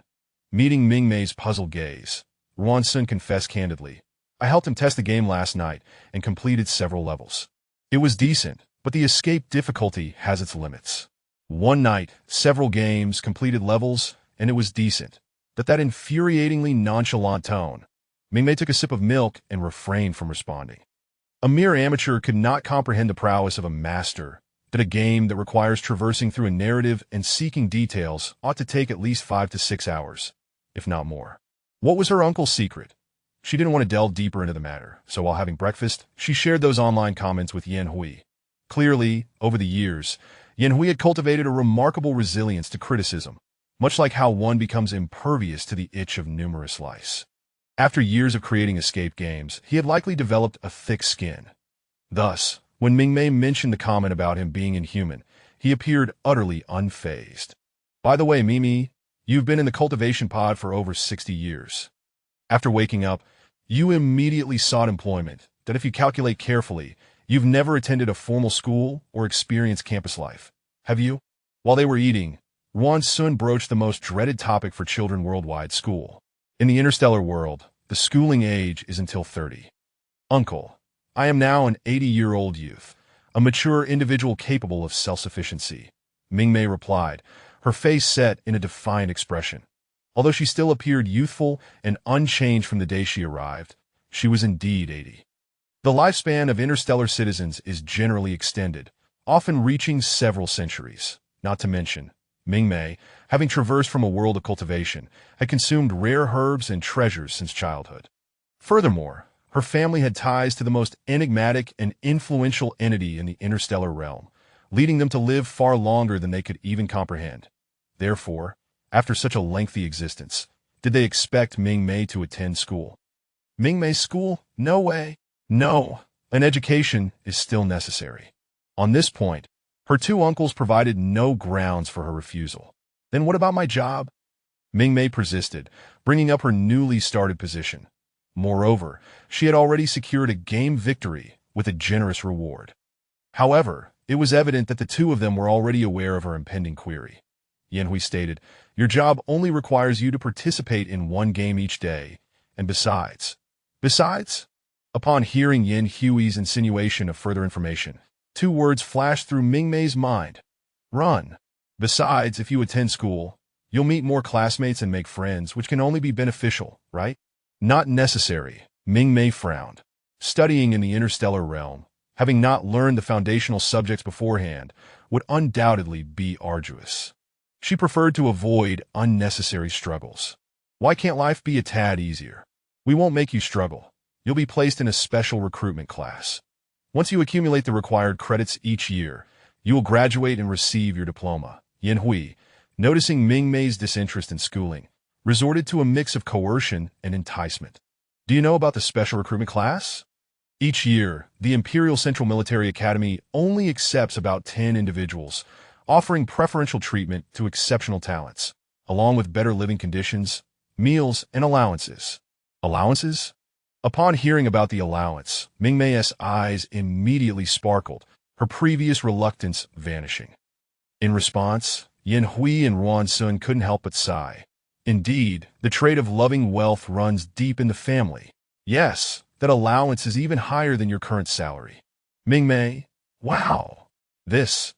Perhaps attending school wasn't such a bad idea after all. But, do I have any special skills? Just like that, she had lost her refusal and directly inquired about her qualifications for admission. Her two uncles revealed their signature smiles and replied, you do. Mingmei was taken aback by the swiftness of her uncles. She agreed in the morning, was taken away by noon, settled into the dormitory that evening, and by the next morning she found herself sitting in the special recruitment class. So, was this all premeditated? How else could her age on the interstellar ID have magically changed to 20? Was this something one could accomplish on a whim? At present, gazing at the classroom filled with seemingly lackluster special recruits, Mingmei felt perplexed. Was this truly a special recruitment class or merely a privileged class? Glancing once more at the girl sitting beside her, Lu Xiaoyao, Mingmei felt even more uncertain about her class's identity. Wasn't it said that military academy students towered at 2 meters tall and were as robust as oxen, exuding an imposing aura?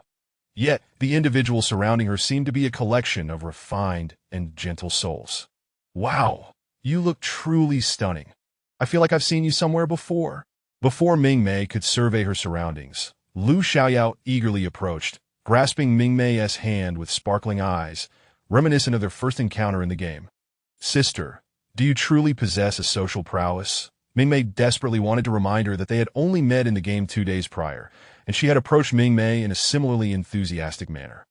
In the Interstellar era's holographic games, player characters' appearances are adjusted based on the player's real faces, with a maximum deviation of 20% that asks the real-life NPCs in the game. Their overall data is similarly based on Mingmei herself, although she had adjusted her appearance down by 20%. Nevertheless, Mingmei didn't believe Lu Xiaoyao could fail to recognize her. Mingmei was even more stunning in reality. Hence, Lu Xiaoyao genuinely did not recognize her. I know, you're a streamer.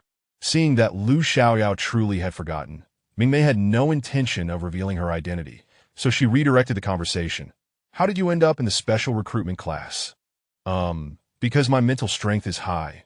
I was specially recruited, Lu Xiaoyao replied, her cheeks slightly plump, lowering her voice to confide. Actually, they offered too much, and they even allow me to continue my streaming career. Mingmei. Oh, yet another individual blinded by wealth. Our class is basically composed of individuals with exceptionally high mental strength, right? Otherwise, with the standard military academy selection, we wouldn't have passed the combat skill assessment. Noticing Mingmei's silence, Lu Xiaoyao continued to explain their class's purpose. After graduation, we'll likely be assigned to mecha design, manufacturing, maintenance, or care.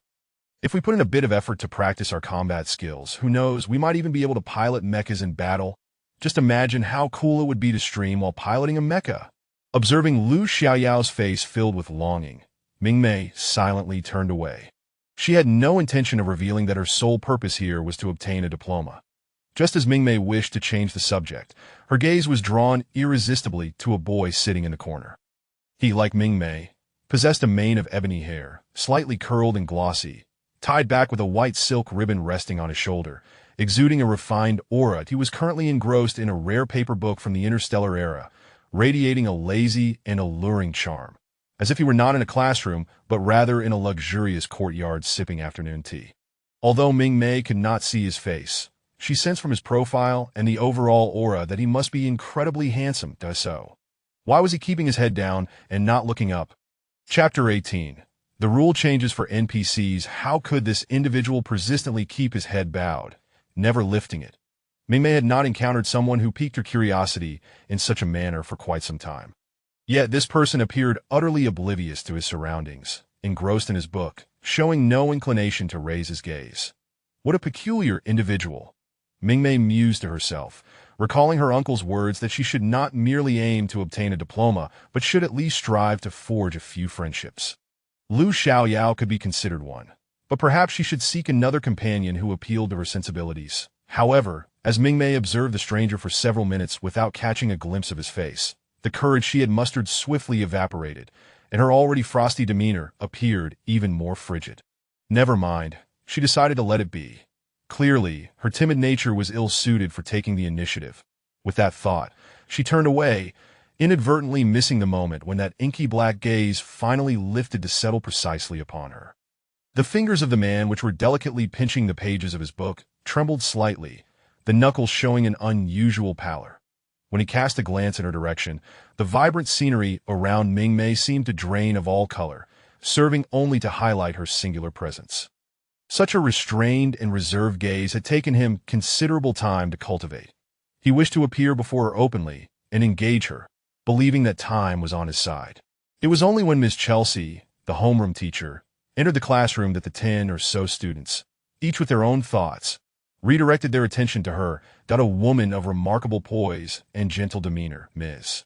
Chelsea began, aside from certain courses related to mecha and the necessary in-person training for combat techniques, all other subjects can be pursued via online classes. Following the final examinations, each course passed will earn you 2 credits, and a minimum of 60 credits is required to pass. Ms. Chelsea seemed to have recognized the peculiar personalities of the students gathered from various corners of the galaxy.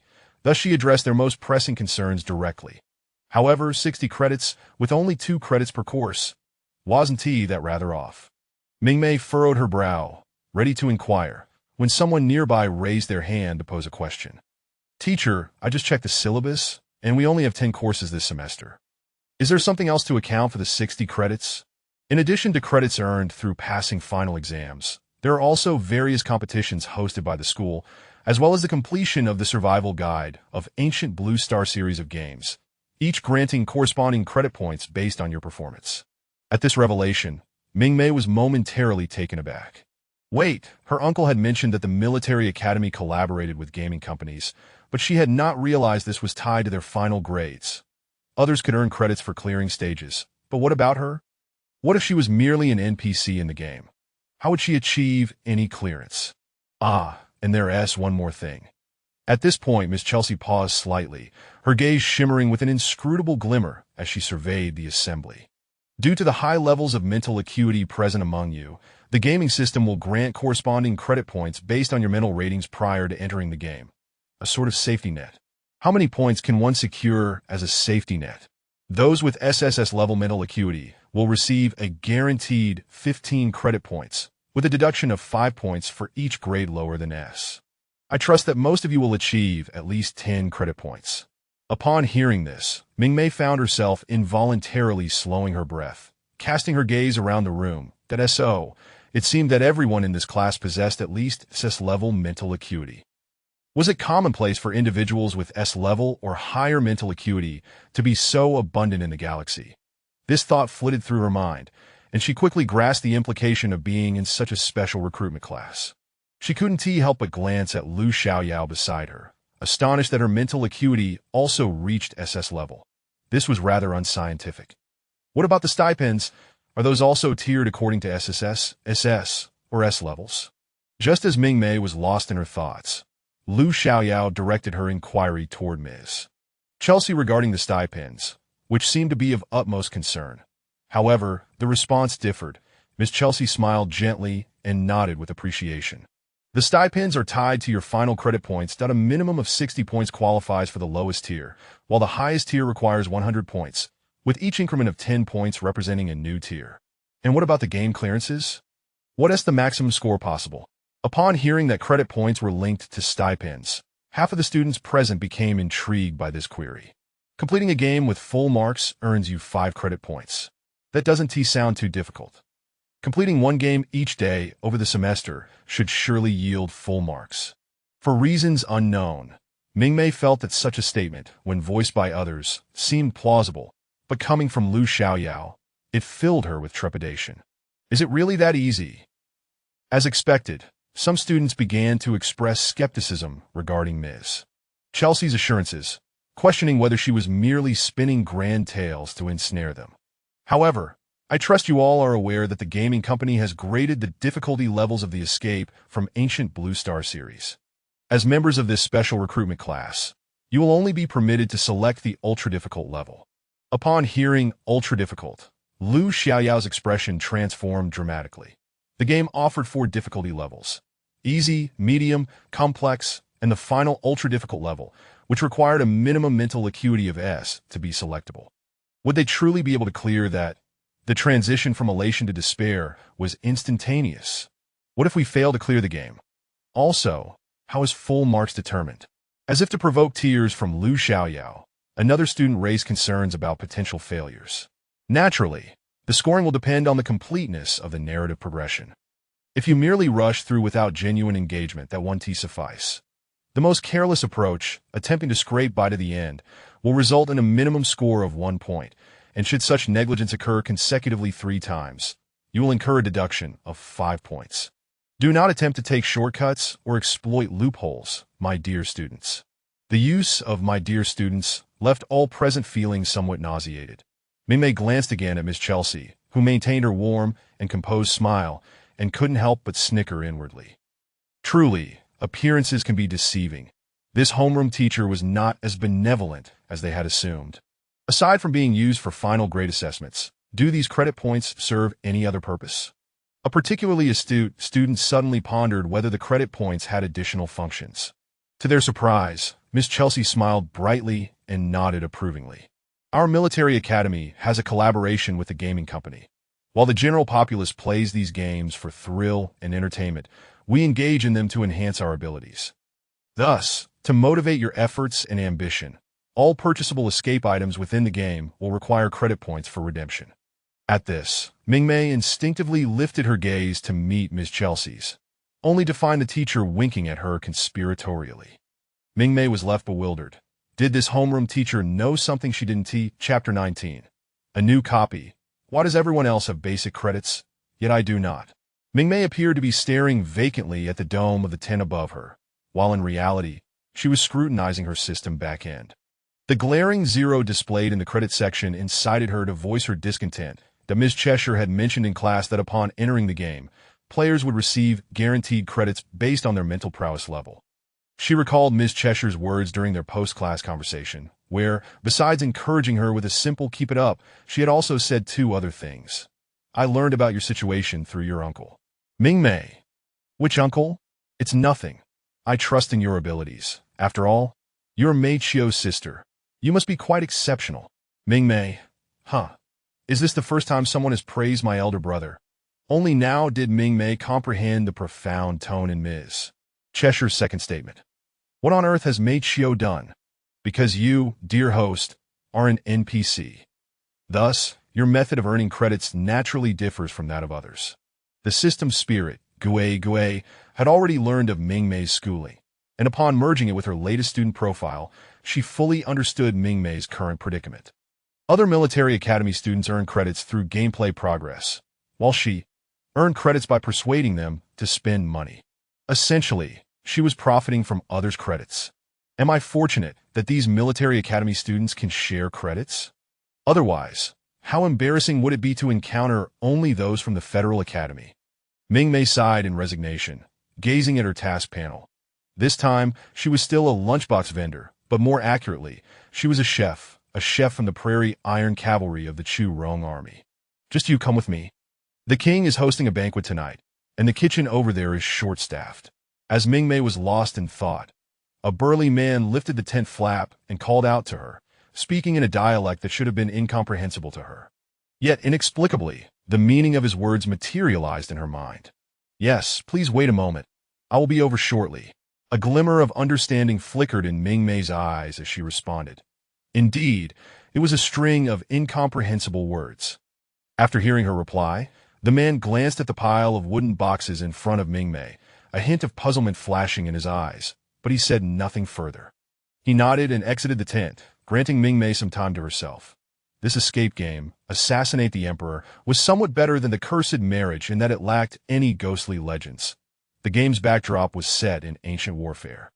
A dominant power emerged on the prairie, uniting various tribes to form a new Iron Cavalry nation, Chu Rong. Meanwhile, the Central Plains Hualiang Kingdom had been weakened by years of natural disasters, epidemics, and internal strife.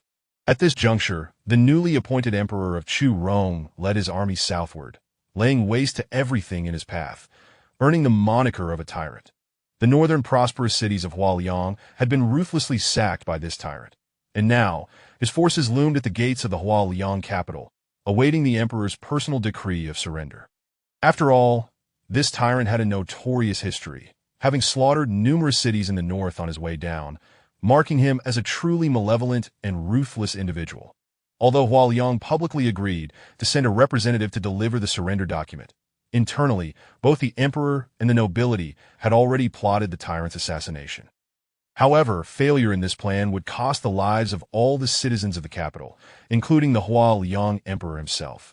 Therefore, the repercussions of a failed assassination were all too clear. I can't shake the feeling that the game's plot synopsis is somewhat off. Having been misled by the plot during her time in the novice village, Mingmei scrutinized the synopsis once more.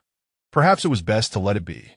With a gentle sigh, she organized her lunchboxes, knowing that tonight's banquet in the royal tent would likely be the focal point of the assassination plot. How then should she sell her lunchboxes? Oh dear, these Chu Rong soldiers look so fierce. They seem quite formidable. At this moment, in the carriage, Lu Xiaoyao lowered the curtain and turned to speak to her fellow player. This player was a familiar face by Xiao, who had previously guided Lu Xiaoyao in their last round. This time, the two were portraying merchants trying to curry favor with the tyrant by presenting themselves as beauties, though in truth, they were disguised assassins. By the way, how's your boyfriend? Lu Xiaoyao recalled their last game together and felt a surge of anticipation at Bai Zhao's presence, hoping to be carried to victory once more. The game company is being unreasonable. Didn't the official notice say not to form teams before entering the game? Bai Zhao remarked, casting a sidelong glance at Lu Xiaoyao. Haven't you seen the announcement? I did, but I just didn't understand it. Lu Xiaoyao replied honestly, causing Bai Zhao to involuntarily twitch at the corners of her mouth. Bai Zhao felt a wave of helplessness as she pondered why she kept encountering Lu Xiaoyao in the same rounds, wondering if her skill level was only capable of matching her with such teammates. I don't even know how many players are in this round. Seeing Bai Zhao remain silent, Lu Xiaoyao continued, "This game company is truly unreasonable.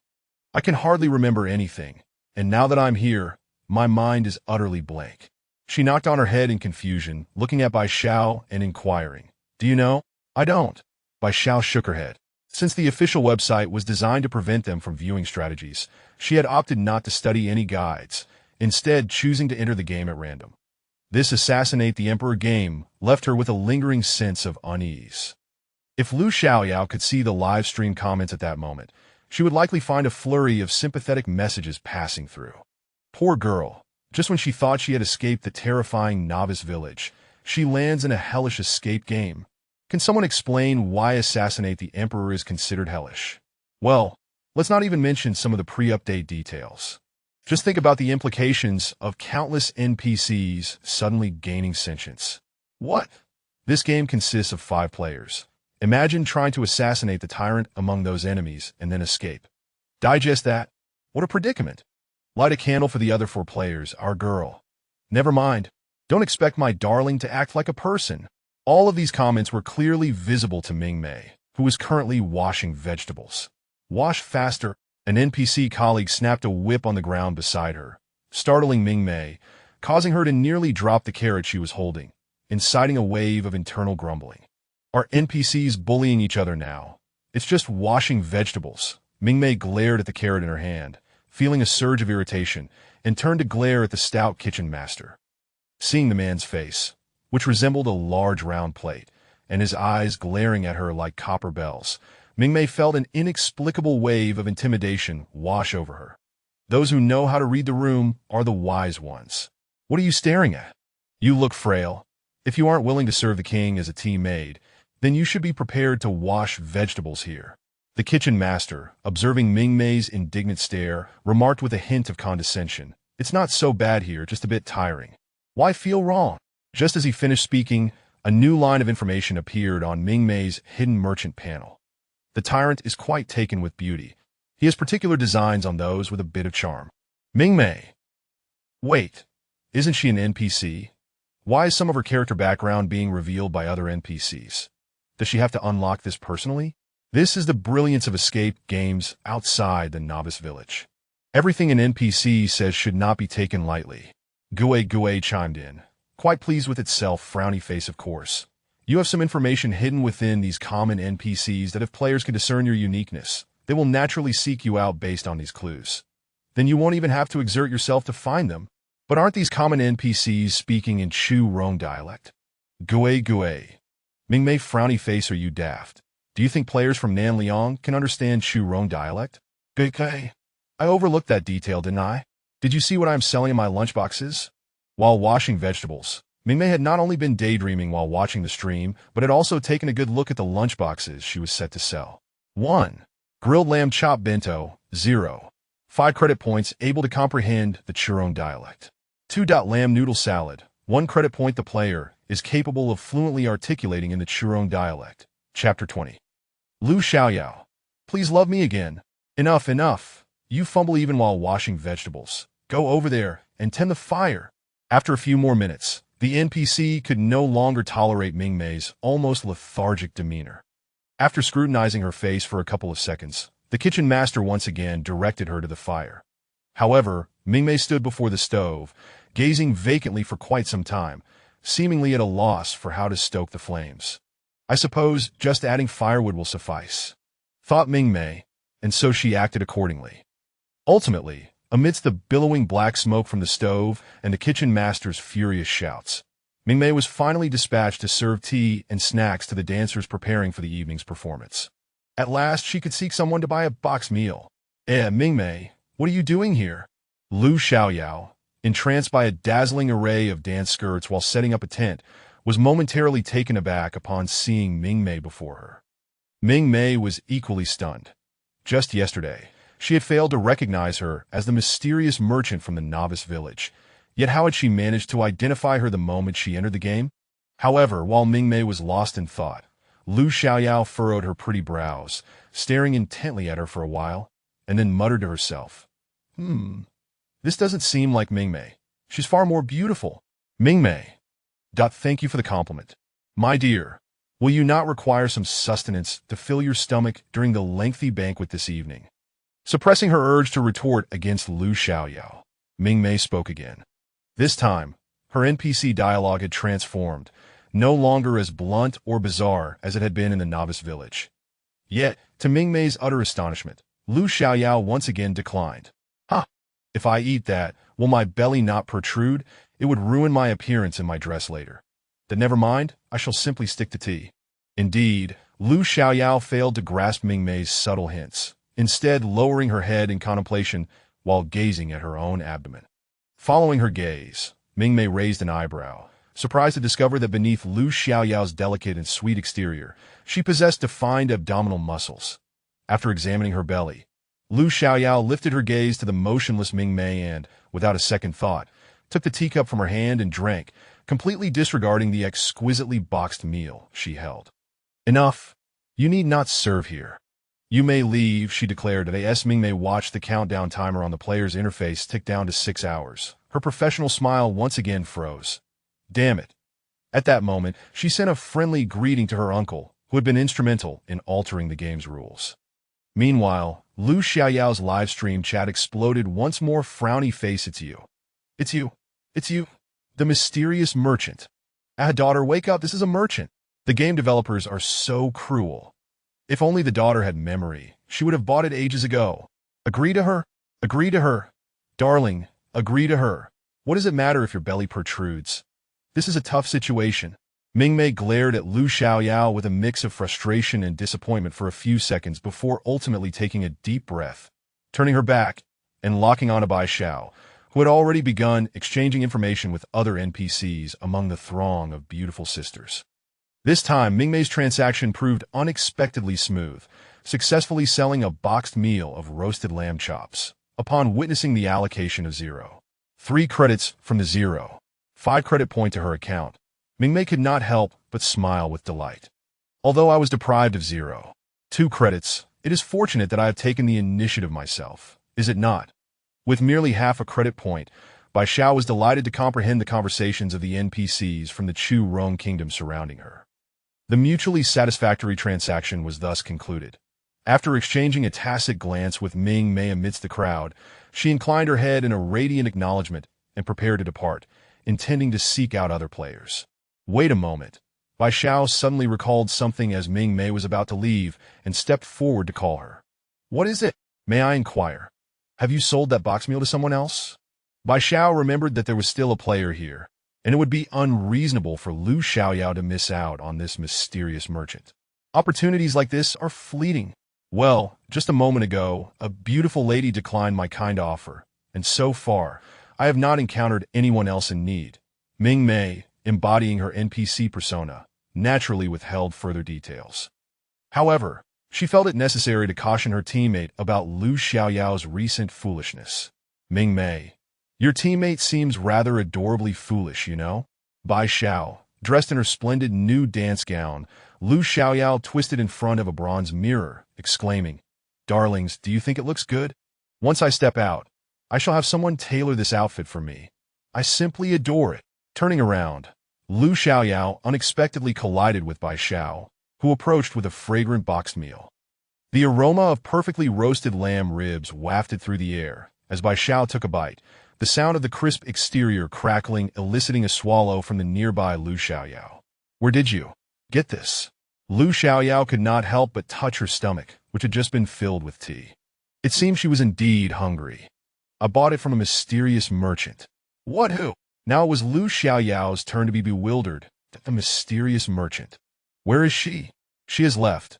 She was just among those serving tea, and I overheard her mention that someone had declined her offer. As she savored her roasted lamb boxed meal, Bai Xiao couldn't resist delivering a subtle jab at Lu Xiaoyao, as if her words could pierce through to the very heart of her teammates' realization. What? Someone turned down the merchant. How absurd. Who could refuse a mysterious merchant? In a daze, Lu Xiaoyao recalled her own actions moments. It was she who had, with her own lips, rejected the offer. The realization struck her, leaving her mouth agape, and tears instantly filled her eyes. Ah, so I have become the punchline of my own joke, QAQ.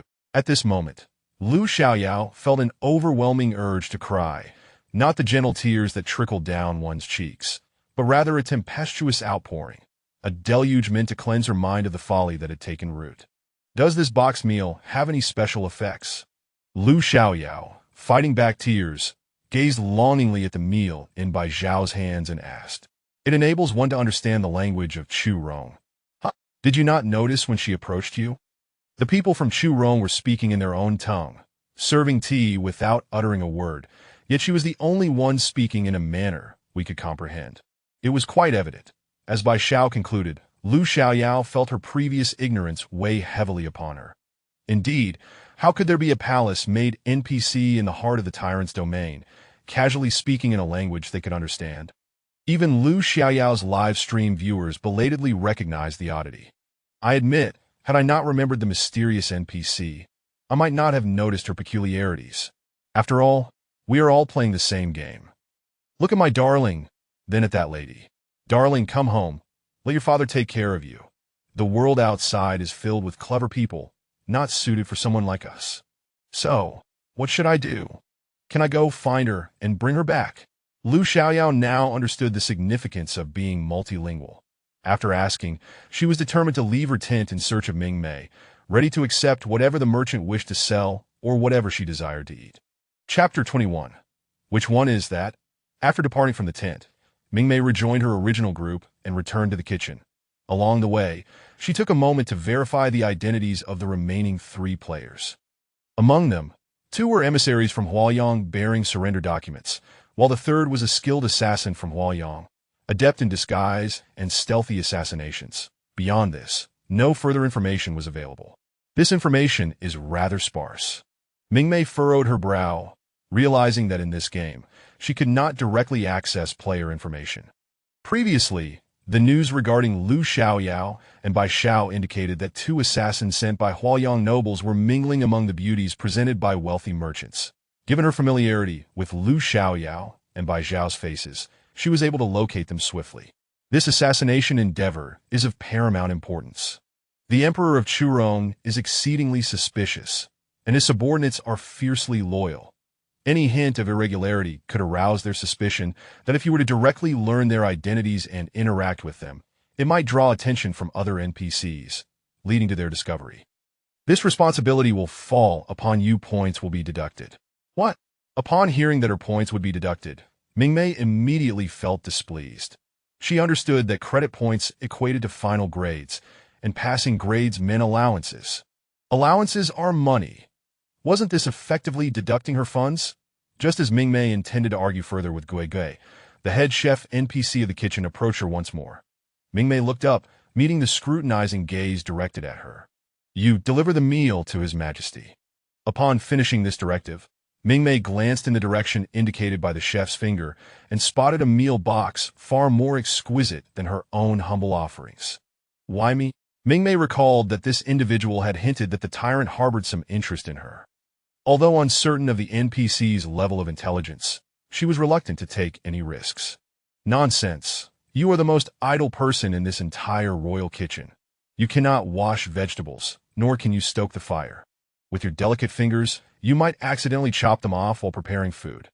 What else would you do if not deliver meals? I could return to the original kitchen to cook for the soldiers on the front lines. It's not as leisurely as you suggest. Mingmei stood up, feigning indignation as she argued her case. Yet, just as she finished speaking, the chef scrutinized her for a few more seconds before suddenly letting out a derisive laugh. Before Mingmei could ponder the meaning behind this reaction, the chef unleashed a torrent of words upon her. Mingmei instinctively leaned back, overwhelmed by the sensation of being splattered with spittle. Ultimately, she managed to avoid delivering food to the tyrant and instead brought the meal to the Huaoyang emissaries who had just arrived to present their surrender documents. This, however, invigorated Mingmei. Among the emissaries were players. Accompanying the serving girls, she proceeded to deliver lunch to the Huaoyang emissaries. Upon opening the meal box, she was greeted by the sight of hard, black steamed buns, causing her expression to freeze. Observing the other NPC maidens maintaining a stoic silence, and glancing at the emissaries who appeared to be seething with unvoiced frustration, Mingmei couldn't help but sigh inwardly. Is it not true that a weak nation has no diplomacy? Just look at this food. Mingmei felt compelled to grimace, while the emissaries, upon receiving their meals, managed to maintain a facade of composure. They brewed a pot of hot tea, placing the black buns on delicate saucers, sitting as if indulging in some luxurious delicacy. During this time, Mingmei observed the reactions of all the emissaries in the room and noticed two officials dressed in green robes, whose appearances were distinctly westernized. Suddenly, she felt a sense of self-deception regarding the system's claim of disabling the function to distinguish players from NPCs. Perhaps the game had considered the vast array of hair colors among interstellar peoples.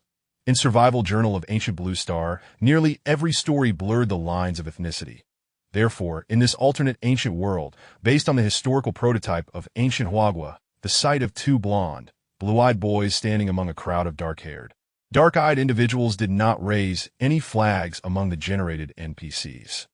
However, it was not merely their appearances that drew Mingmei's attention. Their behaviors exhibited significant flaws. She watched as the two cautiously pinched and tore apart their buns, their eyes darting around with vigilance, only daring to eat once they saw others doing so, as if fearing that the buns might be laced with blades or poison.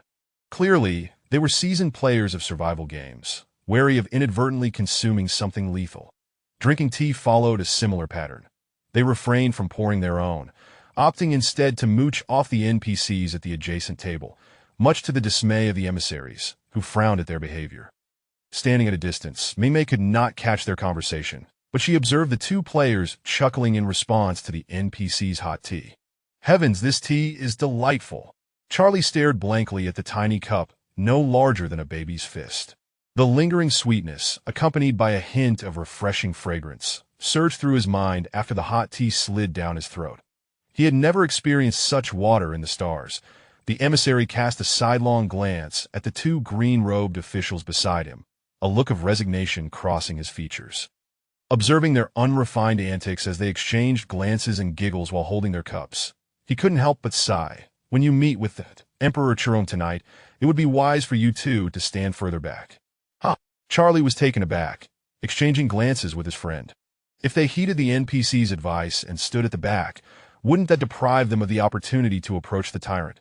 Would their assassination plan for the night then be doomed to failure?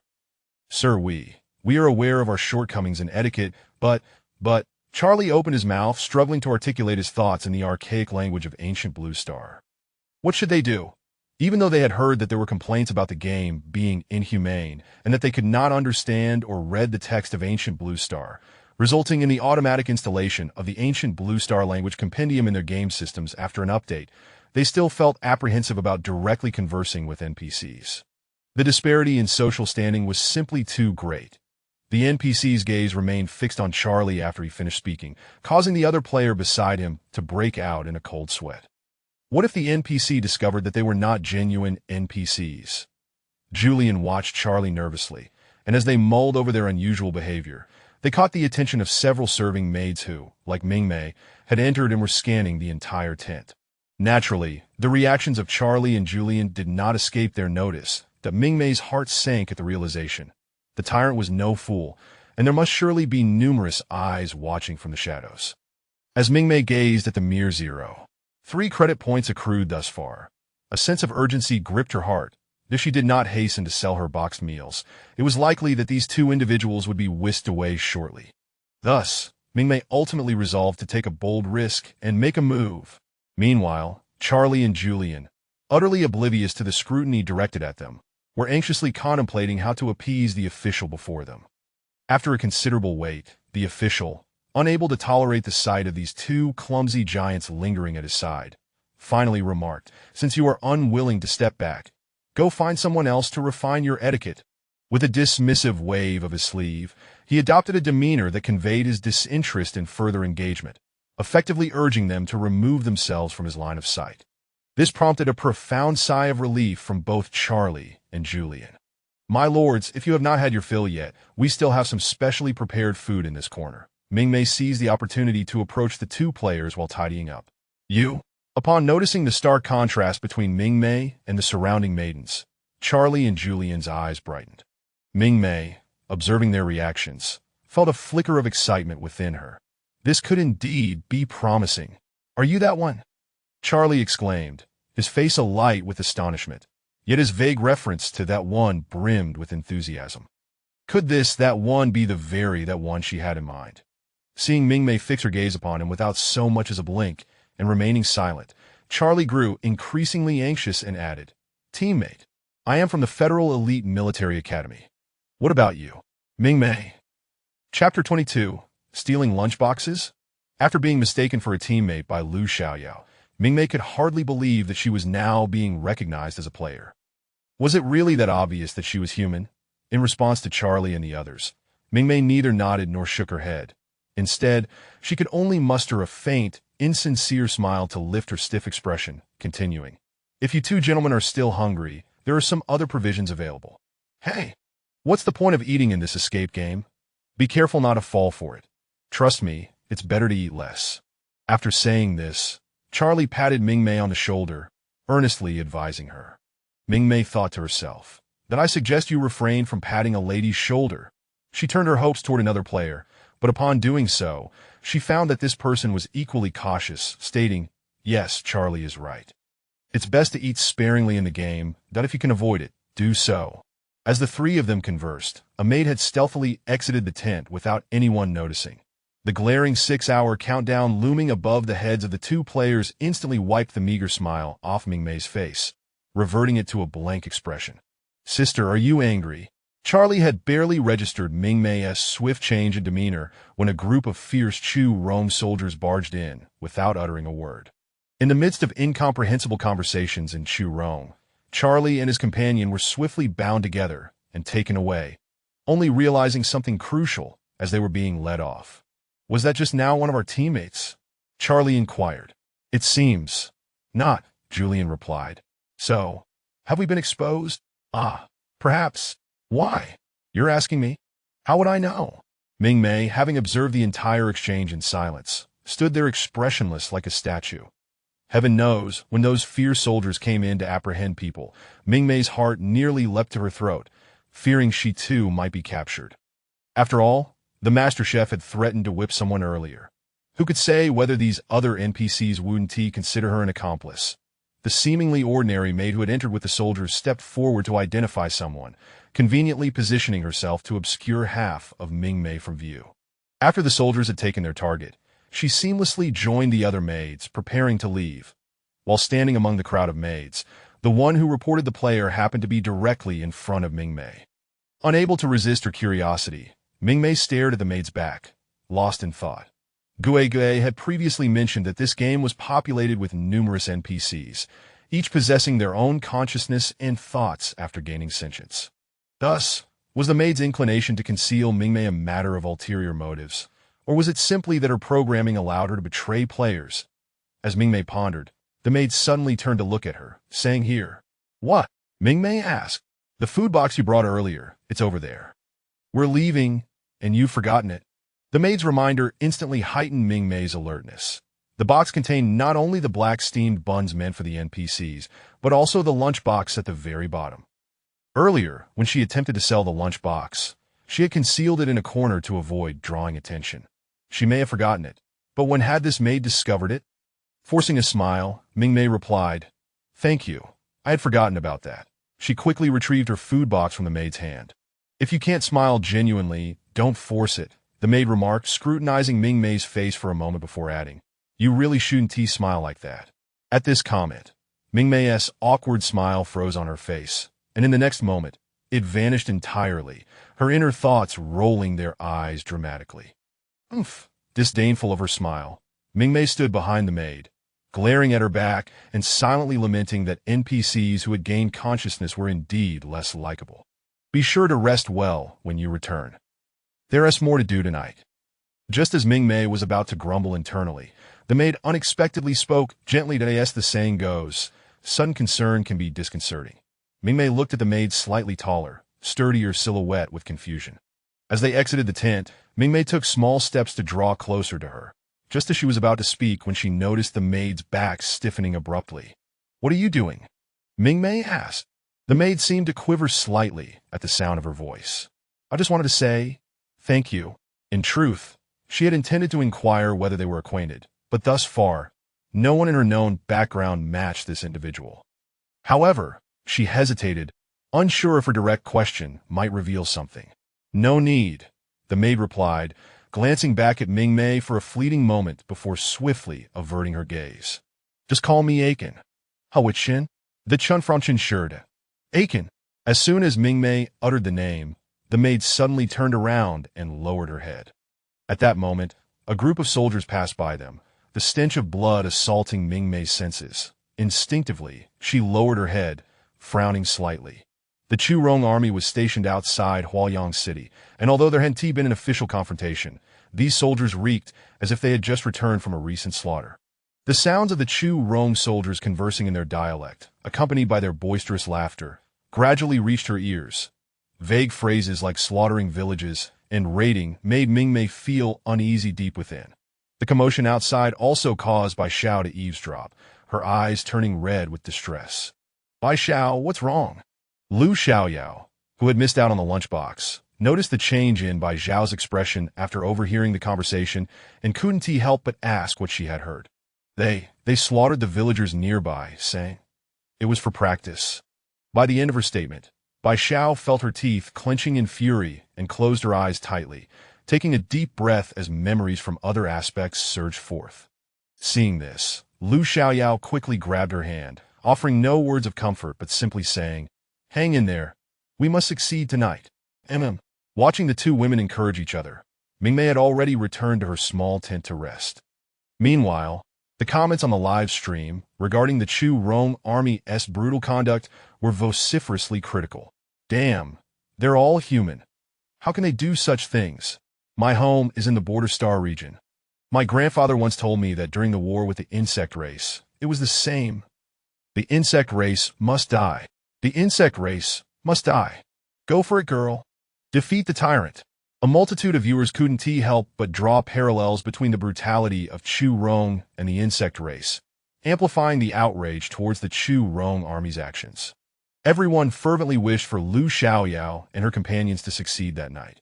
However, having just witnessed 2 out of 5 players being captured, Mingmei felt at a loss for words. Gently shaking her head while watching the live stream, she opened the food box she had retrieved earlier, only to find herself stunned. Where's the lunchbox? Chapter 23. Lu Xiaoyao. I am not yet prepared. Mingmei gazed in astonishment at the remaining 2 bowls of packaged noodles and 2 boxes of roasted lamb rice, now reduced to just 1 bowl of noodles and 1 box of rice. In the next moment, Mingmei immediately checked the credit points in her system backend, only to discover that an additional 9 credits had been credited while she was momentarily distracted. What on earth? Has my lunch been stolen?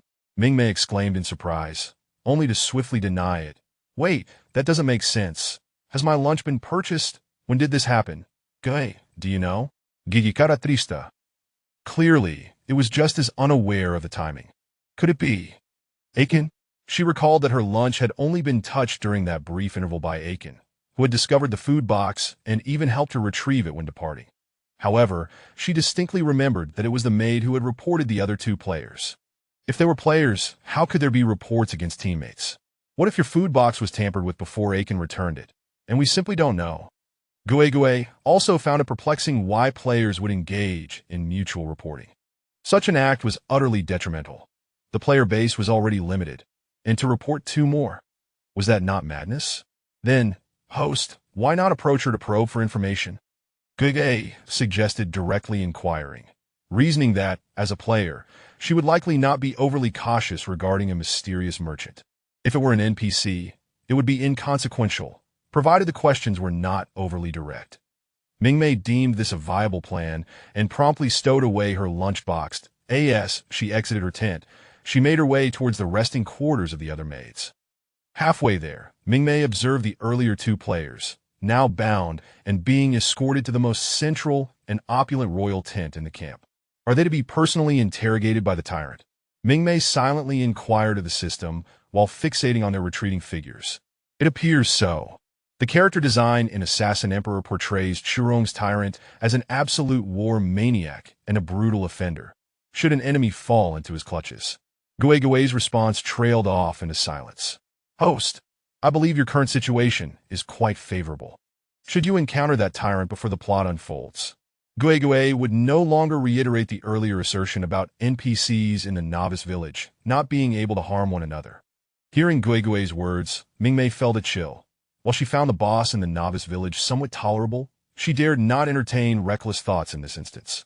However, recalling the game's designer, Mingmei began contemplating whether to bring a packet of laxatives to her Uncle Yen Hui during her next holiday visit.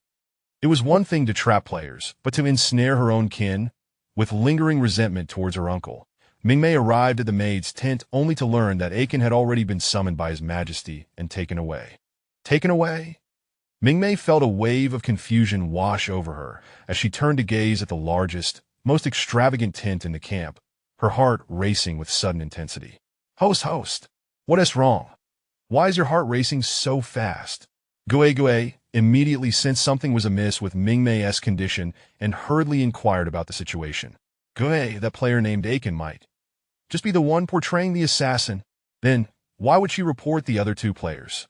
Because by doing so, she would gain an audience with the tyrant. Upon finishing her statement, Mingmei quickly connected the dots of recent events. Do you remember the two players we saw being escorted earlier on our way to find Aiken? Now, in the royal tent, 3 players are gathered. As Mingmei concluded her thoughts, a shiver ran down her spine. Could it be that the assassination of the tyrant and the resolution of the conflict between Huaoyang and Churong would come to fruition so swiftly, leading to the game's conclusion? Standing outside the tent in a daze, Mingmei gazed towards the distant royal tent, her heart tumultuous as she glanced at her meager one. 2 credit points that I in that moment.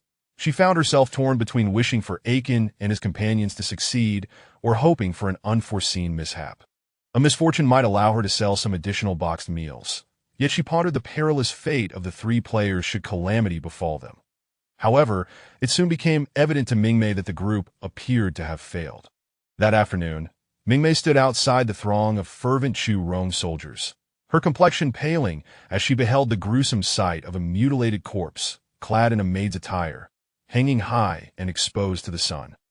Meanwhile, the 2 players who had been previously bound were oblivious to the events unfolding within the royal tent.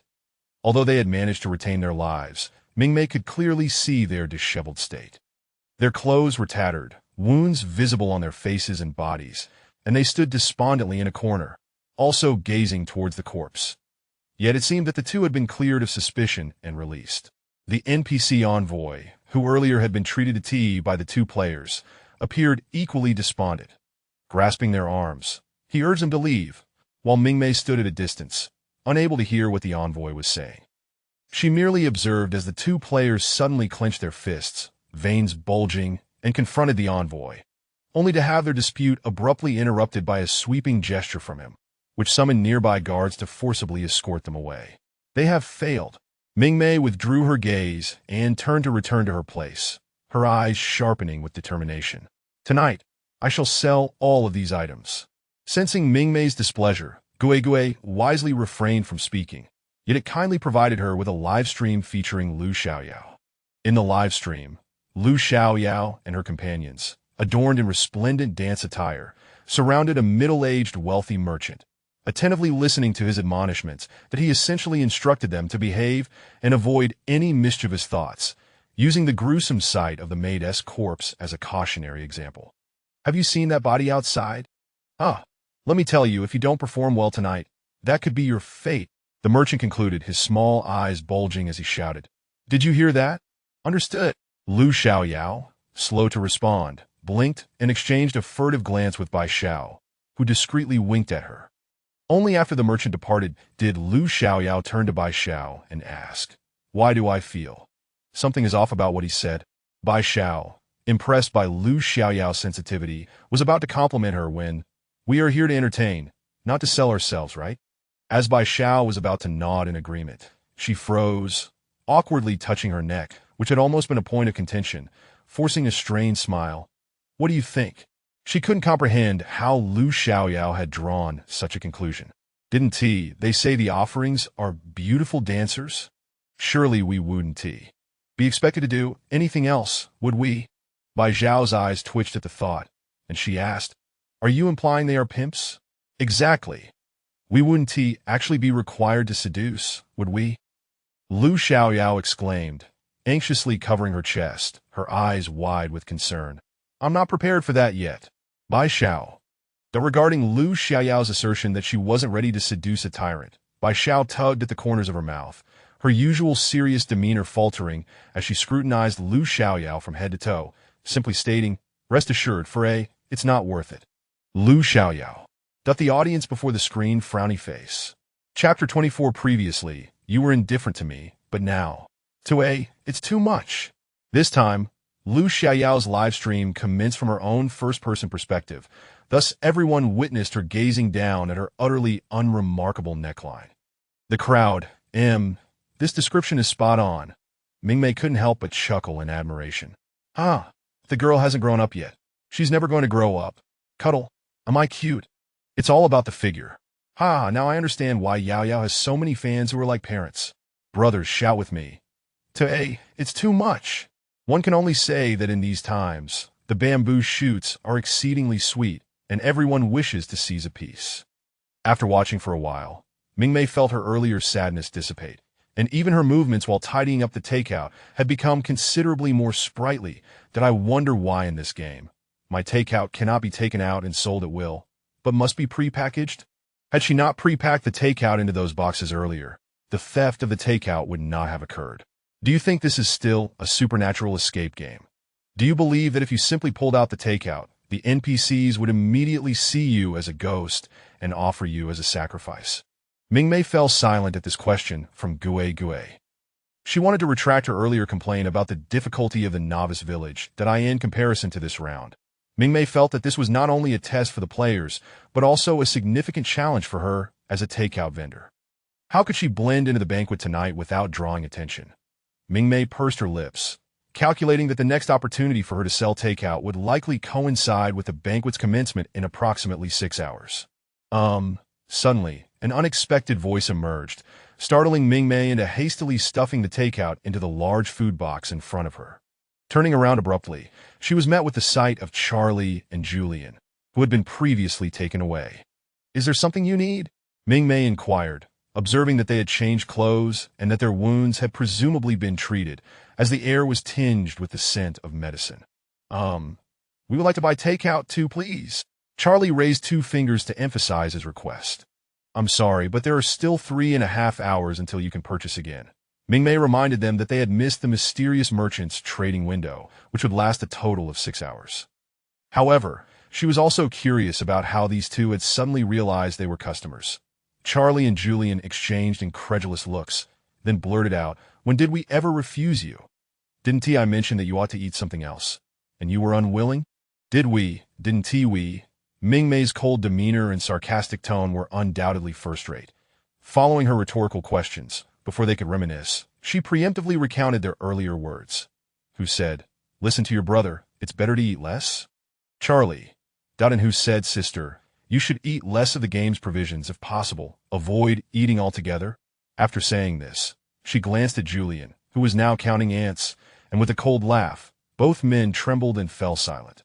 For a fleeting moment, Charlie and his companion felt that this merchant NPC exuded a formidable aura. Had they truly lost their minds previously? Why had they declined to eat? "Well, is there no other way?" Charlie lamented. "By the time we can buy, the banquet will have already started, and where will we find you then? Even if you were to locate me, Do you intend to buy my takeout in front of the tyrant? Do you think the intelligent NPC would be oblivious? Seeing Charlie and Julian at a loss, Mingmei had initially hoped that the players would assist her in thinking of a solution for the evening. Yet these two had fallen silent. If you could attend the banquet, could you perhaps exchange the food you deliver for the food you sell to us and bring it to us? Julian recalled Mingmei's earlier appearance and proposed this idea. Mingmei was indeed swayed by his suggestion and pondered whether she could disguise herself as a serving maid at the royal banquet tonight. That it shouldn't be too difficult, right? After a brief moment of contemplation, she nodded in agreement, promising to find a way. Just as the two were about to depart, Mingmei called out to them. Wait a moment. Is there something else? What exactly transpired with Ah-chan in the royal tent?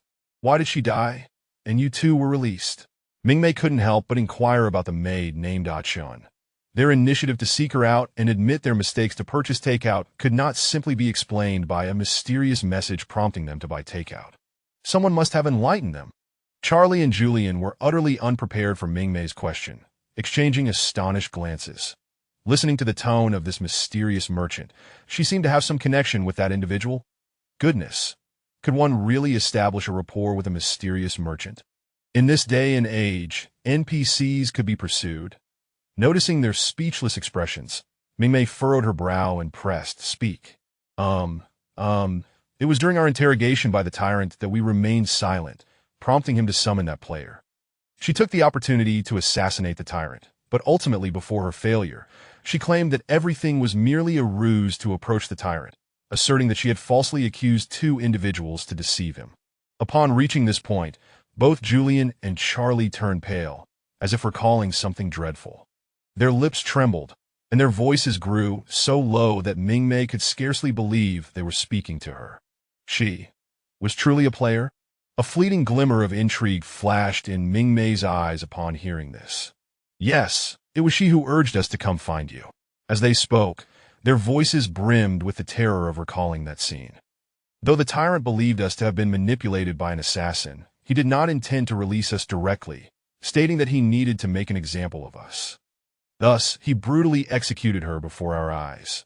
This was far more tormenting than a swift death. In the interstellar era, the weaponry of war was predominantly lethal, with extensive ranges, ensuring that a single strike often resulted in instant death. Scenes of someone being slowly beaten to death left them with profound psychological scars. Furthermore, the victim had been silenced throughout the ordeal, unable to utter a single cry of despair. Even after Mingmei escorted them out of the tent, their faces remained ashen, struggling to regain their composure.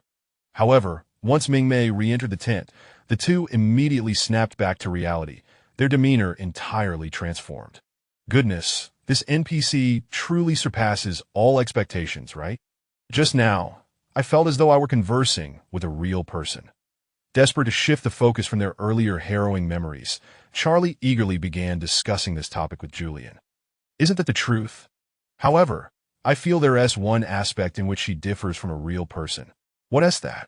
Her facial expressions are rather stiff, lacking emotional depth, but that is not entirely right. When she is being sarcastic, she resembles a real person quite well. But at other times, just think if only she recommended things to us with a slightly sweeter tone and a cuter expression. Hey, what is with that look on your face? After talking for a while, Charlie suddenly noticed Julian staring at him with a blank expression. How long have you been bottling that up at school?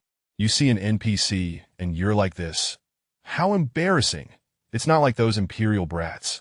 Get lost, get lost. Don't lump me in with those imperial young masters. You read the one with the twisted thoughts, all right? As they jested, they remained oblivious to the two pairs of eyes lurking behind a bush outside the tent, watching them intently. Chapter 25. Radiance as the two figures receded into the distance. Lu Xiaoyao, a native of the Empire, emerged from behind a mound of grass, her skirts held aloft, and directed an obscene gesture at their retreating backs. Did the Empire provoke you? You federals are no better, bastards. As a citizen of the Empire, Lu Xiaoyao had now succumbed to the usual banter that characterized the contentious relationship between the Empire and the Federation on the Starnet. The long-standing tradition of their mutual love-hate dynamic allowed both sides to engage in veiled insults and mockery, with neither party truly innocent. Thus, upon observing that Lu Xiaoyao was not genuinely seeking a confrontation, but merely venting her frustrations, Bai Xiao made no attempt to restrain her. After all, were the denizens of the empire merely pampered young masters and young ladies? Bai Xiao silently vowed to best them soundly in the upcoming military academy competition, leaving them unrecognizable in defeat. Fortunately, thanks to Lu Xiaoyao's live broadcast perspective, Mingmei became aware of Julian and his companion's opinions about her. Do I really have such a deadpan expression? Mingmei, unwilling to accept this assessment, scrutinized her reflection in a small brass mirror from the tent, yet felt no particular difference. I feel perfectly fine. My nose is a nose, and my eyes are eyes. What's wrong with that? Gue, frowny face. Upon hearing the protagonist's remarks and inquiries, what could it possibly say? Every human being possesses a nose and eyes, after all. If one's nostrils were to grow into eyes, that would hardly be a human being, would it?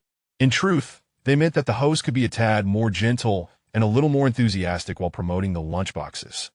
Gue, too, felt somewhat irked by the tone of the others, particularly since its host was the only merchant NPC present. How could anyone expect her to be overly accommodating? Yet it did not mean that the system should stoke the flames of discord, did it? I've made it abundantly clear. What kind of player cannot discern that I am a merchant NPC? Why should I greet them with a smile? Have they considered whether their intelligence aligns with that expectation? See, even when Gue attempted to speak positively, its host remained sharp-tongued, though it seemed the moment was not right for such banter. For just as Mingmei coldly mocked, she turned to find Lu Xiaoyao, who had just pulled aside the curtain. Mingmei, Lu Xiaoyao, QAQ, don't overthink it.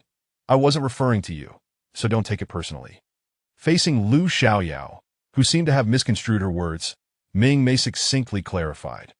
Yet, the more she explained, the more Lu Xiaoyao felt it pertained to her specifically. It was she who failed to recognize the merchant's offer, blinded by the allure of flashy clothing. It was her own fault for missing the chance to purchase a meal. QAQ.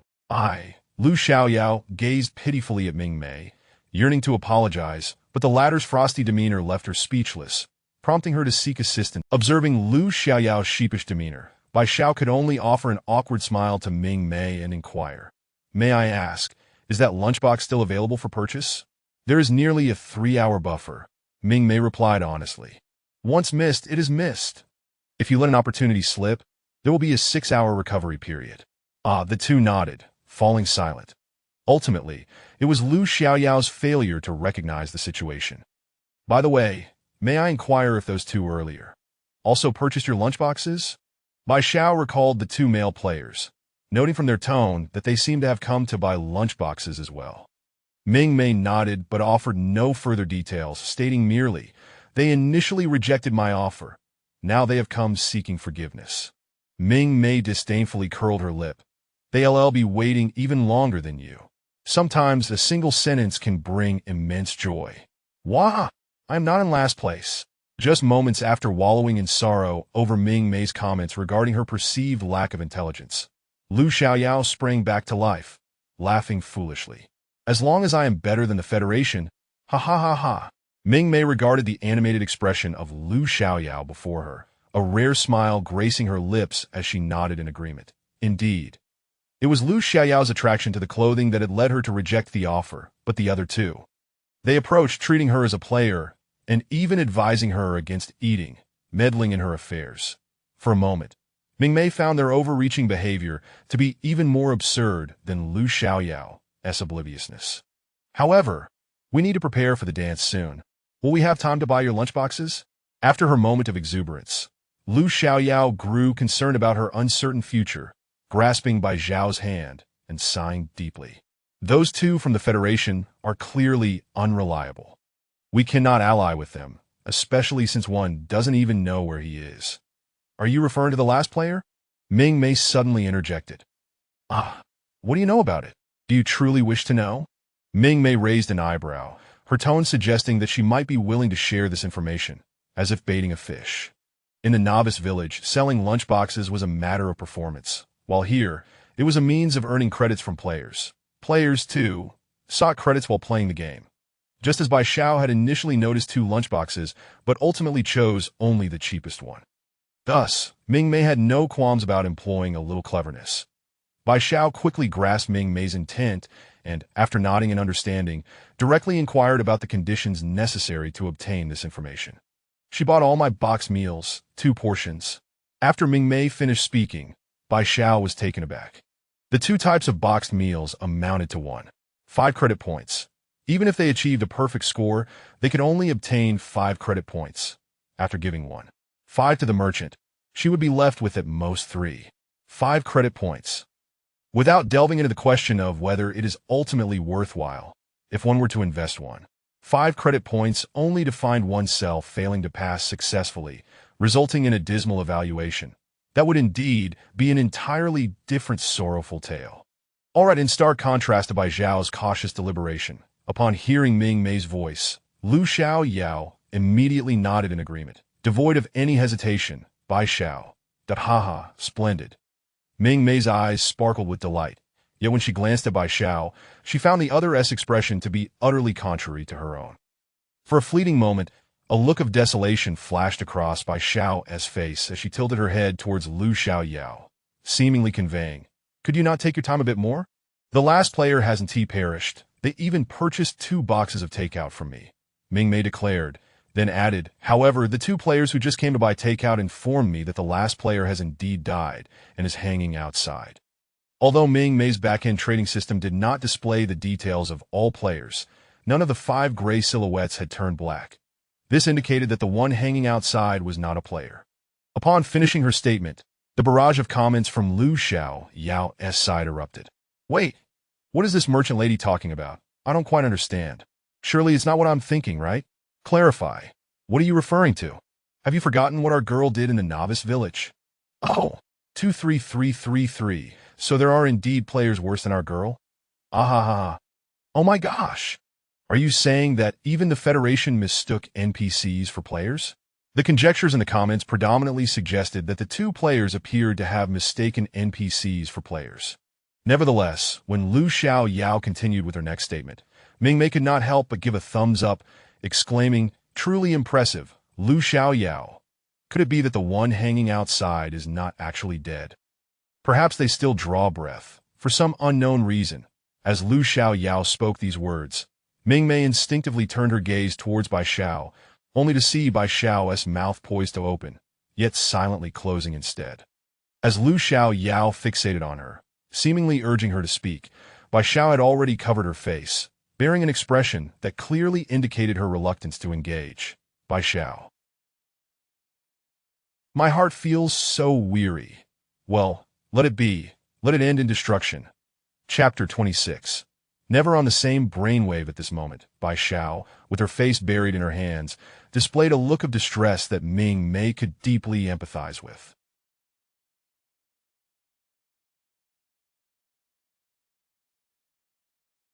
Rather than merely spectating, she took the initiative to recount the conversation between Charlie and the others once more. After absorbing the events that transpired within the royal tent, Bai Xiao furrowed her brows in confusion and questioned, "Is there truly no one else at the tyrant's side? If that is the case, then only 4 individuals were present in the royal tent at that time, 3 of whom harbored intentions to assassinate the tyrant. Why did they not act?" Bai Xiao had naturally inserted herself into the narrative when Mingmei initially recounted the plot. At that moment, they were undeniably the closest to the tyrant, that if they had struck then, the odds of success would have been far greater than an attempt made amidst the glaring eyes at the banquet. Even if the one attempting the assassination were an NPC, she would not have hesitated to collaborate. Suddenly, a fresh thought flickered through Bai Zhao's mind. Perhaps those 2 were bound and unable to assist. Unbeknownst to Bai Xiao, who had momentarily lost her train of thought, Lu Xiaoyao voiced her own perspective. "However, to be frank, I feel that this opportunity has been squandered. Indeed, those 2 are utterly useless." Bai Xiao, now back in the conversation, exclaimed bluntly. Mingmei cast a peculiar glance at her. Such a remark would be more fitting from Lu Xiaoyao, yet Bai Zhao's temperament seemed far too composed for such urgency.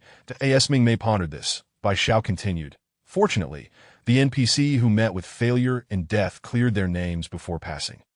TSK, It seems that sometimes NPCs possess greater intellect than humans. Wouldn't you agree? Bai Xiao abruptly fell silent. Before her stood one NPC and one teammate, both players who had previously misidentified NPCs as fellow players. But who had Lu Xiaoyao misidentified back then? With that thought, Bai Xiao gave her head a light smack, internally muttering about how inept the company was for letting her forget such matters.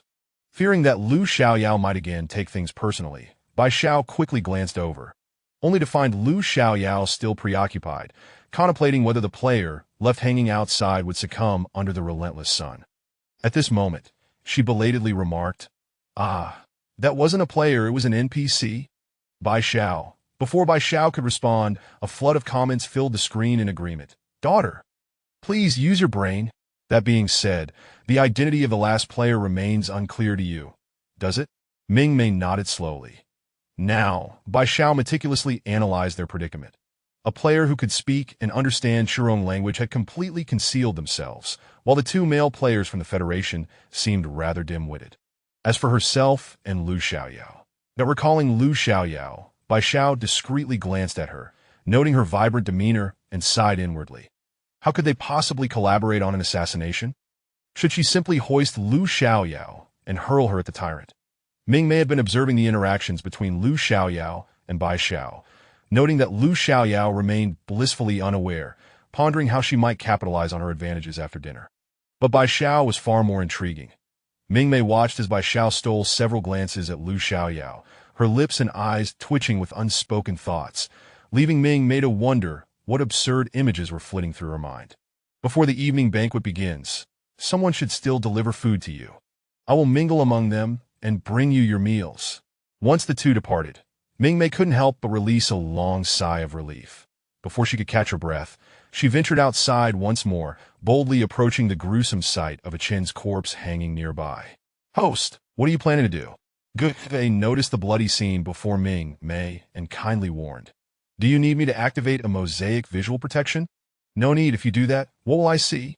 Mingmei gazed at the nearly desiccated body, bloodied and sun-bleached, while soldiers stood guard. The corpse was subjected to relentless sun exposure, while below, Shurong soldiers hurled insults and spittle, ensuring the deceased found no peace. Mingmei edged her way through the crowd, inching closer to the corpse until she could advance no further. Only when a soldier alerted her did she squeeze back through the throng. "Host, what did you discover?" Gui observed that since Mingmei had squeezed in, she had been in a daze, staring at the mangled remains for an extended period before silently retreating. Given that Mingmei's expressions were already scarce and Gui lacked the ability to read minds, it remained entirely in the dark unless she spoke up, leaving Gui quite perplexed. "Nothing much." Mingmei shook her head, turning her enigmatic gaze back to the nearly unrecognizable corpse, remarking, "With such brutal methods, it's no wonder he is the villain. Who else would want to assassinate if not him?" With a soft sigh, Mingmei made her way to the kitchen of the royal tent. Due to her earlier performance, the head chef ultimately permitted her to accompany the alluring dancers later that evening to deliver tea and snacks.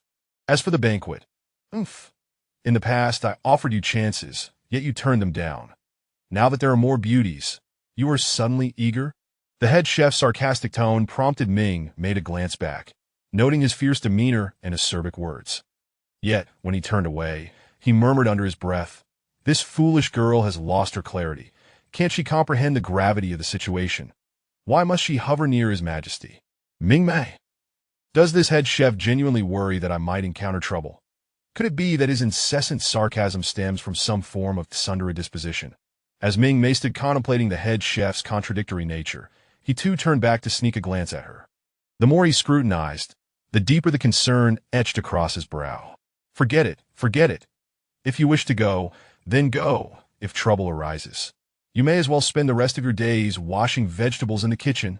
His somewhat protective, harsh words caused Mingmei to stifle a laugh, even if her expression remained impassive. The sparkle in her eyes was unmistakably joyful. The head chef, witnessing this, couldn't help but exhale in exasperation, turning back to chop meat with fervor, then glaring at Mingmei with mock severity. "Stay sharp. The banquet is not for the faint-hearted." "All right, understood." Seeing Mingmei respond earnestly, The head chef resumed his tasks. For a moment, she found herself reminiscing about her tough yet tender-hearted guardian. Lost in thought, she inadvertently stared at the head chef, nearly causing him to drop his knife. Clearly, this girl is beautiful, yet her cold appearance makes it feel as though one is being scrutinized by a malevolent spirit. The head chef shuddered inwardly and, with a fierce glare, shooed Mingmei away, instructing her not to linger before him. With a face like that, it's best you don't come out to frighten people. Mingmei. Gui, am I ugly? Not at all. You have a nose, and your eyes are exquisite. Mingmei. Chapter 27. Prelude to the Banquet. Happy New Year. Still eating. Still eating. Are you a starving ghost reincarnated? Mingmei, keeping time, followed the maids to deliver packed meals to the beautiful ladies who would soon dance that evening. As night approached, many of these ladies had indeed declined to dine, fearing embarrassment before the tyrant Shuro. However, this did not apply to Lu Xiaoyao and Bai Xiao.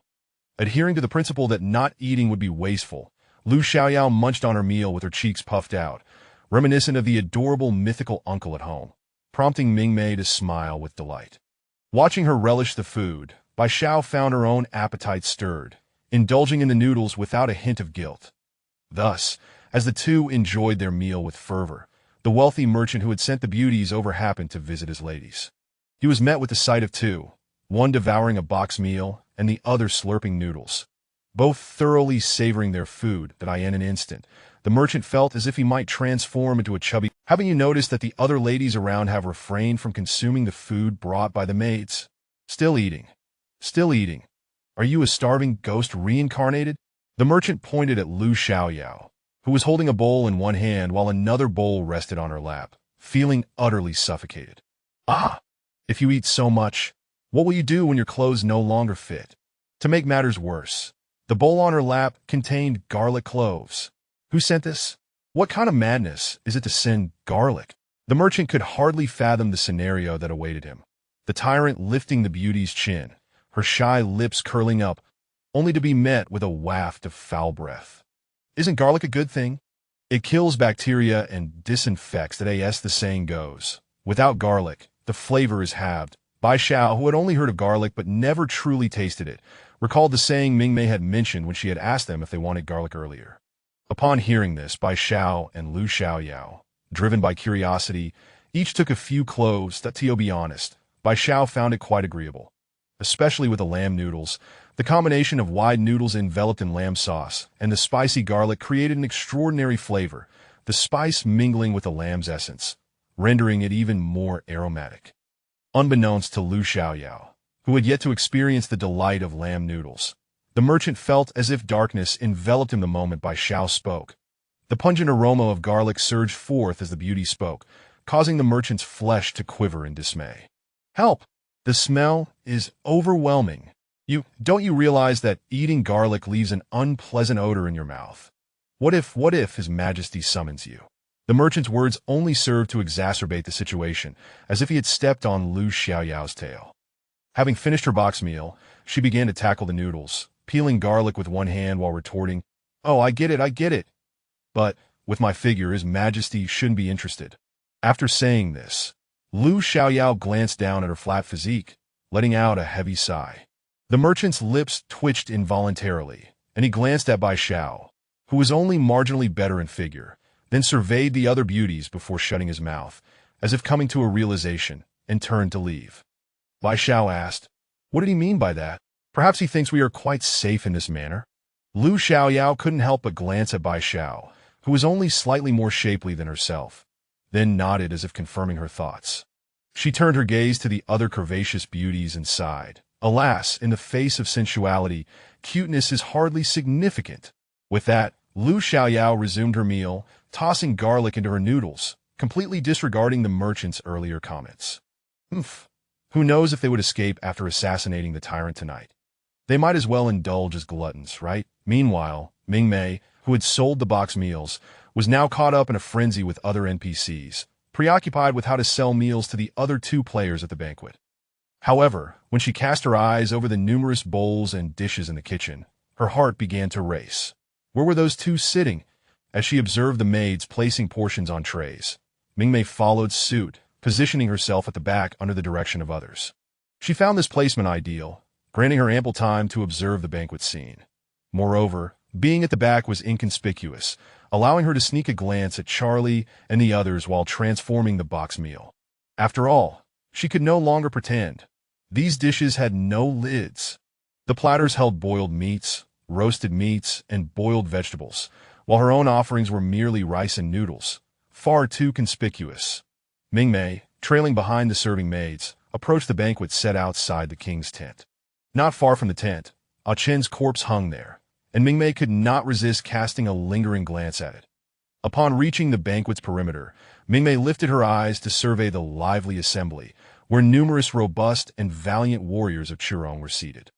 In stark contrast, the diplomats occupied a small corner, resembling little chicks against the backdrop of their imposing figures. The distance between them and the tyrant seated at the head of the table reminded Mingmei of a saying: "I sit at the tail of the banquet while the ruler resides at its head, always longing to assassinate the king, yet unable to reach him, sharing only in roasted lamb legs." As Mingmei pondered how to stealthily slip away and deliver the meals, a maid in front suddenly halted. Thankfully, Mingmei reacted swiftly and came to a stop as well, whispering, "What's wrong?" After serving the dishes to His Majesty, do not make direct eye contact. Simply retreat swiftly, the maid instructed.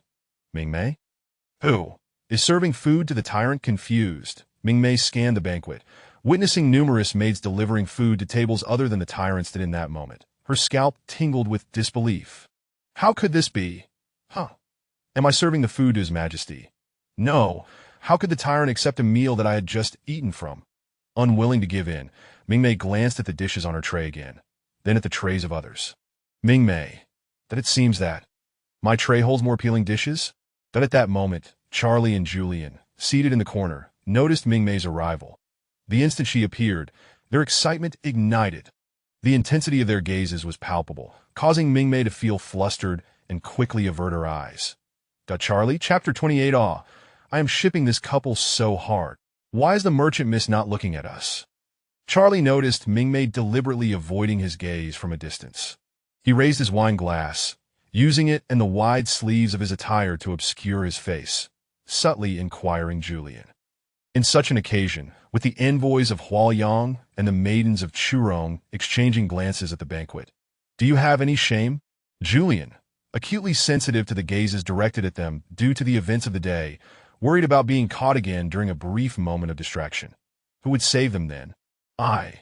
Charlie was retorted and turned his attention to the tyrant seated at the head of the table. From their secluded position, they could only see the tyrant's table but nothing else. How could they possibly find an opportunity to approach? As Charlie stared blankly at the tyrant's table, he suddenly caught sight of the hem of a maid's dress. Following the fabric upward, he was taken aback. Guigui, why is the merchant miss standing beside the tyrant? Charlie was bewildered, but Mingmei was even more perplexed. When she had just approached to serve the dishes, the tyrant had suddenly called out to her. Reflexively, Mingmei looked up and was met with a pair of deep, piercing eyes. Upon seeing the tyrant's entire visage, Mingmei gasped in surprise. Can this game be any lazier? Why does the tyrant bear an uncanny resemblance to young Master Zhang? Even if this face might have undergone slight modifications, the template remains. Now, as she stood by, serving wine, Mingmei's nerves were frayed. Surely, this couldn't be the same individual, could it? Pour the wine. The tyrant's voice was chillingly cold. Upon his utterance, Mingmei felt as though she were standing in frigid weather, her body involuntarily shivering from the gust of icy air. While pouring the wine, Mingmei dared to steal a glance at him. Noticing his gaze fixed on the dancing maidens below, his eyes glinting with a murderous crimson light. The tyrant held a wine glass in one hand while his other hand rested ominously on the hilt of a dagger at his waist, exuding an aura that suggested he could spring into action at any moment. This same face, when placed on the tyrant, was inexplicably filled with malevolence, an unmasked aura of bloodlust surrounding him. One could almost fear that he might suddenly lash out. It felt as though the NPCs in the Assassin Emperor quest were even more immersed in their roles. Mingmei couldn't help but think of young Master Zhang from the novice village. He seemed to be aware of his status as an NPC from the very beginning, even standing around to chat when the story did not require him. However, in this game, Mingmei realized she was truly living in a world where each NPC had flesh and blood, each with their own stories. That nevertheless, the tyrant before her seemed somewhat different from the tale she had heard. Pour the wine. The tyrant drank with a speed that could only be described as akin to quenching thirst, not even engaging in conversation with those below, merely drinking alone. The attendees below appeared accustomed to the tyrant's demeanor, exchanging toasts among themselves, none daring to speak to him. Those present were busy boasting and chatting among peers, their voices ringing out in merry clamor, while their eyes remained glued to the dancing maidens. Though it was said that the tyrant was a lecherous man, he seemed to show little interest in the dancers at this moment. Amidst the revelry surrounding him, the tyrant sat solitary at the high table, repeatedly calling for wine, downing cup after cup, his eyes clear yet occasionally flashing with a hint of murderous intent. It would not be an exaggeration to say that, at this moment, the tyrant's greatest pleasure lay in the wine in his cup. Mingmei had Guigui switched to the live-stream perspective of Lu Xiaoyao, who was preparing for her final performance backstage. Lu Xiaoyao was certainly restless, and thus her view was currently spying on the banquet. Then came her exclamation, "Wow, this tyrant is so handsome! Mingmei, here we go again." I rolled during the previous round in the novice village. She had been just like this. Yet at this moment, the barrage of comments in Lu Xiaoyao's stream was filled with remarks such as, "Isn't this young Master Zhang? What the heck? What is wrong with this game company? They didn't even change the model? Young Master Zhang just has a different hairstyle, and suddenly he's the tyrant?" And other similar sentiments. However, some comments began to shift in tone. By the way, are some game companies really just too lazy to change models, which is why they impose memory suppression on players? Otherwise, as soon as young Master Zhang appears, everyone knows he is the villain. That makes sense, but honestly, such a handsome model shouldn't be confined to a game quest, right? They could spin off a new game, Miracle Young Master Zhang. And, have you noticed the merchant miss and the villain? I feel like I've just shipped them. Damn, I'm shipping them too. When these two stand together, let us chant perfect match. Perfect match! The Mingmei, inexplicably caught in the whirlwind of gossip directed at her, was left dumbfounded, her expression frozen as she cast a sidelong glance at the man behind her. Wow, is it really so ridiculous for these people to ship couples nowadays? Look, they're secretly stealing glances at each other. I never imagined I would witness such a beautiful love story between NPCs in my daughter's live stream one day. Cold storage tyrant and his delicate little sweet wife love it. Mingmei, delicate little sweet wife. Where am I delicate? Where am I soft, sweet? How did this baseless rumor even start? Seeing this, Mingmei almost popped her eyes out. She had merely stolen a glance at him, and these people could see it. From such a distance, distracted by the chaotic topics in the barrage, Mingmei was suddenly jolted back to reality by the tyrant's call for more wine. Hastily, she grabbed the wine jug, only to discover it was empty at the moment she poured. "Mingmei, your majesty, the wine is finished." Maintaining her pouring posture, she glanced at the jug spout, devoid of a single drop, her head lowered in embarrassment as her eyes unconsciously fixated on his hand resting on the dagger, fearing he might suddenly lash out. "Leave!" "Yes. Bring 2 more jugs. Do not take too long, or else." The threat in his words was chillingly clear. Mingmei, that she had thought her moment had come, allowing her to escape this spot and sell her boxed meals. Yet this, she couldn't be too long. In just a brief 2 seconds, her heart felt as though it were on a roller coaster, rising and falling, dropping. Was she now stuck here? Would she have to stand guard for the tyrant all night? How would she sell her boxed meals then? Chapter 29. The host became intoxicated. Mingmei, burdened with a tray, departed in a state of disillusionment, as the banquet had become utterly unbearable. Private transactions could not be prolonged any further, alas. However, she quickly devised a plan. Before her departure, she cast a glance toward Charlie and the others, only to find that they too were looking in her direction. Her gaze flitted from side to side, confirming that no one was paying her any heed, and she promptly winked at them, signaling for their discreet escape. But as the moon shone brightly amidst the sparse stars, and the gentle evening breeze caressed her, Mingmei stood in the night, watching the two approach her.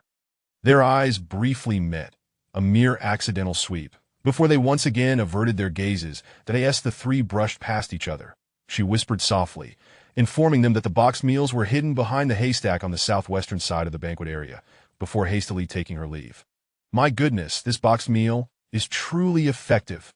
The moment they obtained the meal, its significance became evident through their game interface.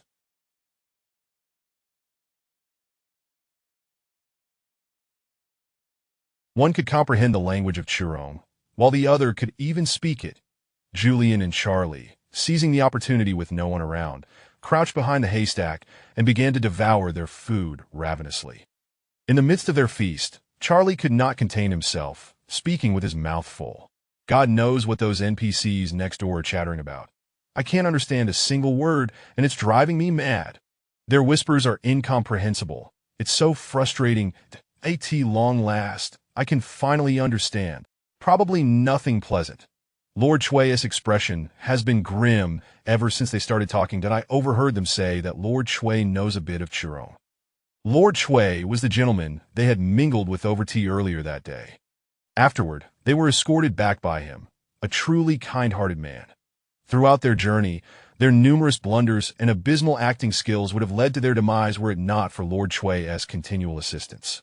To be honest, they had initially scoffed at the notion of their training being a collaboration with the gaming company, but after experiencing everything firsthand, they were thoroughly humbled that IT was laughable. Their intellect paled in comparison to that of the NPCs, and their emotional intelligence was even lower. After being soundly bested by NPCs in the novice village, they found themselves utterly astonished by the unfolding events in the assassination of the tyrant quest. Upon opening their eyes, they were met with the sight of the young emperor of Huaoyang, who had recently ascended to the throne, kneeling before them in supplication that in a world where ancient imperial authority reigned supreme. Witnessing an emperor kneeling was a shocking spectacle, particularly for newcomers to the game. Even in the present day, a royal from the interstellar empire would never stoop to such a level. The emperor in the game was a benevolent ruler, a young sovereign whose ascent to power was hindered by court intrigues and external invasions, leaving Huaoyang on the brink of collapse. With no capable allies at hand, he had resorted to enlisting a handful of trusted subordinates from the populace to find assassins to execute his plans, and they were the chosen assassins. Perfect. After this meal, if I understand what they dare to say about me, just wait and see how I'll retort.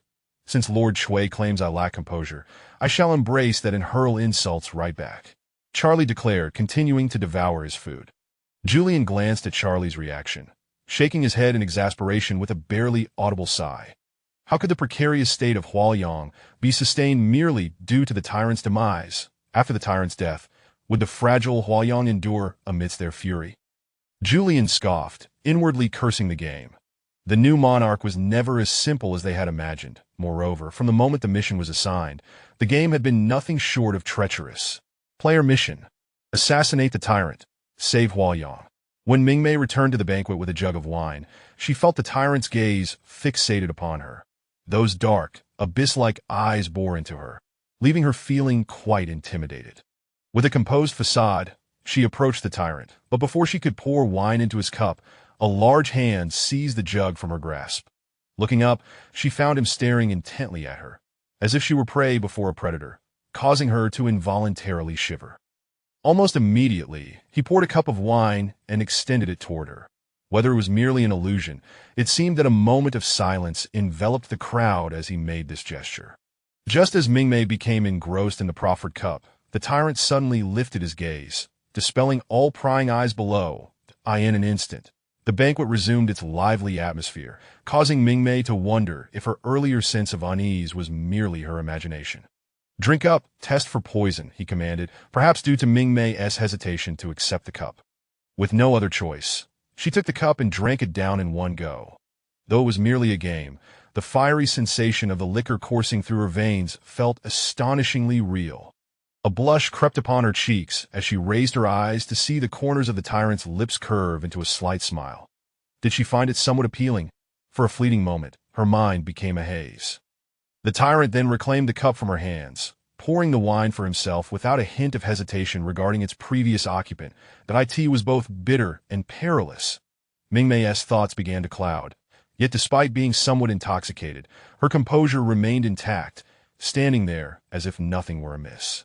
"Host!" Gue sensed something amiss with Mingmei and called out. However, no one paid it any heed. "Gue! Host!" Mingmei, At this point, Gui was on the brink of panic. It appeared that its host was not accustomed to alcohol. Help, what was to become of its system?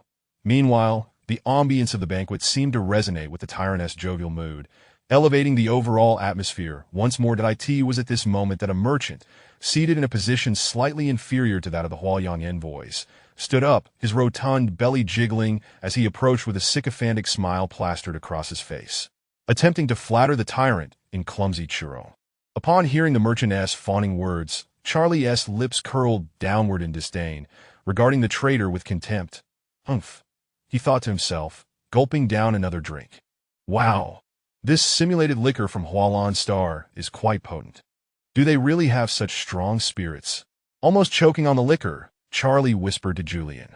You'll find out for yourself after the game ends when you check out the taverns on Xingbao, Julian replied, setting down his cup.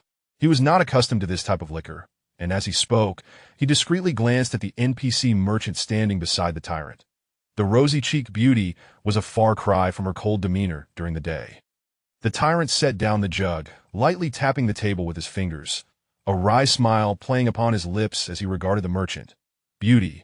Although my Churong is situated in the north, we are not devoid of beauty. As he spoke, his gaze shifted to Mingmei, drawing the attention of those around him to the dazed young woman. Yet his ability to gaze upon her did not afford others the same liberty. In a heartbeat, the tyrant hurled his dagger, causing a blood-curdling scream that startled everyone present. The dagger lodged itself in the eye socket of a retainer standing behind the merchant, blood streaming down half of his face. Instantly, the atmosphere of the banquet plummeted, as all present held their breath, retracting their gazes before turning towards the merchant, casting accusatory looks as if to say, "What have you done? If it weren't for your reckless words, would our lord have been incensed? Just look at that dagger." Meanwhile, Gui in the system backend was sounding alarm bells incessantly. "Host, please wake up. There is a dangerous villain lurking around. Host, my dear host, you're still young. Never accept drinks from strange men when you're alone outside. Please come to your senses, host. There is a pervert watching you." If Gui had a physical form at this moment, it would likely resemble a world-famous painting, The Scream. Taking action, the scene before them was so intense that even the system, Gui, was in an uproar, while both Charlie and Julian were drenched in cold sweat. They exchanged a glance, unable to suppress their relief at having avoided an encounter with the merchant's daughter at the banquet. Goodness, this was utterly ruthless. Meanwhile, Lu Xiaoyao, who had been positioned amidst the beautiful women by the merchant, was equally pale-faced and terrified, feeling an inexplicable sense of déjà vu regarding the unfolding scene, yet struggling to recall its source. Had I witnessed something akin to this in a game before? It feels so familiar, yet the game has even imposed a memory seal on me. How infuriating! It's so distressing to feel a sense of familiarity, yet fail to recognize it. Lu Xiaoyao muttered to herself, her heart pounding like a drum, genuinely frightened. In stark contrast to Lu Xiaoyao's fear and bewilderment, the audience in her live stream had long since erupted in excitement. I knew it. I've hit the nail on the head. Wasn't he the last round with young Master Zhang the same? He is jealous, he is jealous, he is definitely jealous. Whoa, am I the only one who finds the antagonist here even more vicious?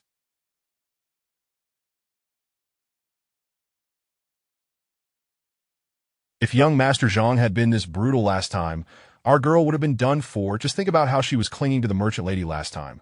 TSK. Wouldn't she be torn to shreds? Woo-woo. I'm so angry. I hate that the merchant lady is so oblivious.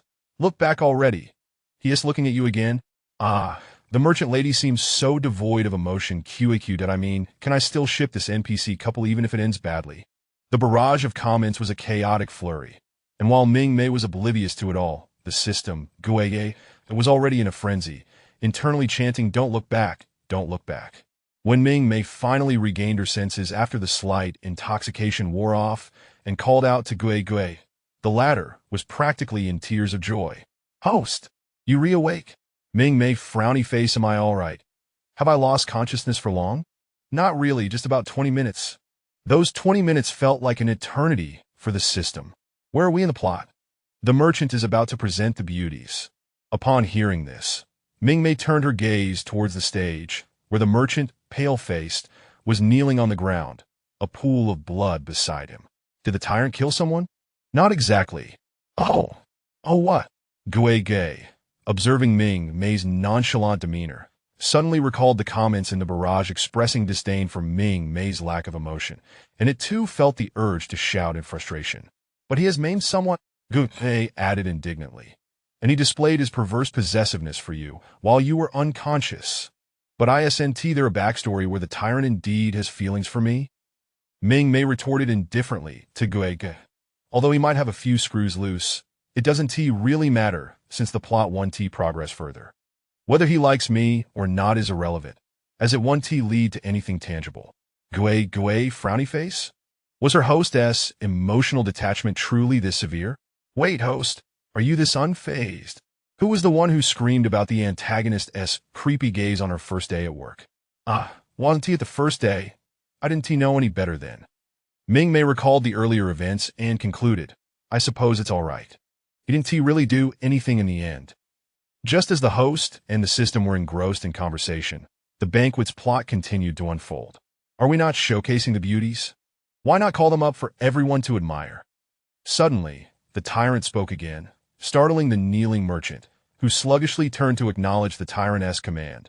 Quickly, he gestured, and a group of graceful beauties stepped forward, standing behind the merchant. As these women, each with their unique charms, made their entrance, the room fell silent. Mingmei couldn't help but cast a few admiring glances at them. They were stunning, and their attire accentuated their beauty even further. The extravagant garments adorned the beauties, elegantly concealing their figures while the delicate fabric hinted at their alluring curves.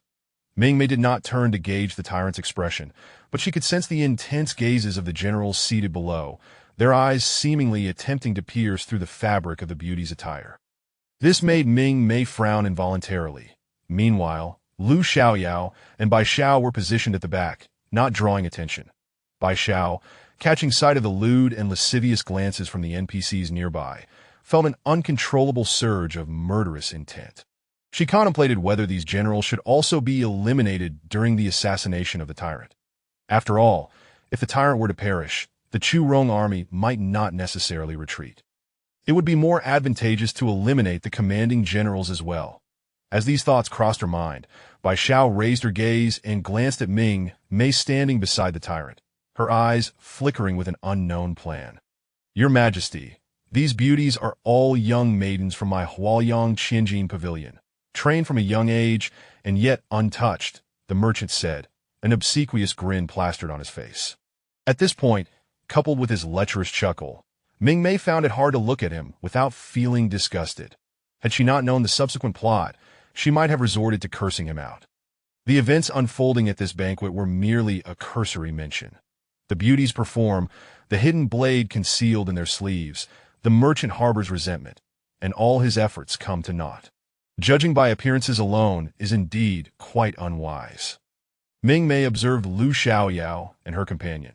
The concealed blade in the sleeves clearly did not align with the actions of these two players who were incapable of dancing, resembling NPCs instead. Mingmei was lost in thought when the tyrant, acting as a narrative catalyst, began to speak, seemingly without any significance. Thus, the merchant hastily continued, claiming that the beauties were skilled dancers and that a few among them wished to perform a piece. Sure enough, several maidens adorned with flowing sleeves took to the stage, causing Lu Xiaoyao and her companions to retreat once more to the sidelines. With their graceful movements, combining strength and grace, even Mingmei found herself entranced, initially contemplating whether she should shift aside to avoid being caught in the crossfire of the assassination plot. Yet, at the moment the beauties danced, her attention was irresistibly drawn to them. How beautiful! Lu Xiaoyao breathed in awe, whispering to Bai Xiao, how can those soft sleeves seem to understand the dancer's intent, flying wherever she wishes? I foolishly thought there was something wrong with the sleeves earlier today. What could possibly be wrong with them? Bai Xiao replied, her attention divided between the performance and the surrounding developments, casually inquiring about Lu Xiaoyao's remark. Then Lu Xiaoyao added, of course there is. Earlier this morning, I saw them seemingly brandishing daggers towards those sleeves. At that moment, I thought they were too long and needed trimming. Her words, uttered casually, caught the listener's attention, and Bai Zhao's expression suddenly shifted. Chapter 31. The heroic rescue of the beauty at this moment. An unexpected turn of events unfolded on the stage.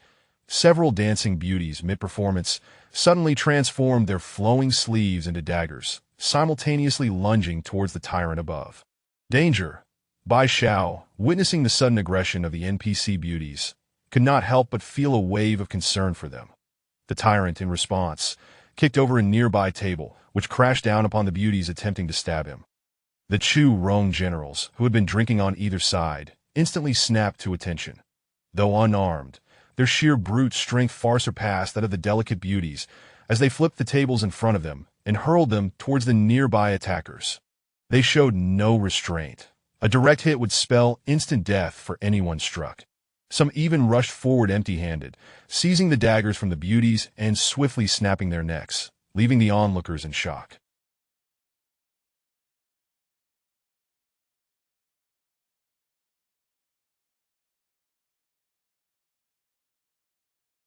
In mere moments, several would-be assassins lay lifeless on the ground.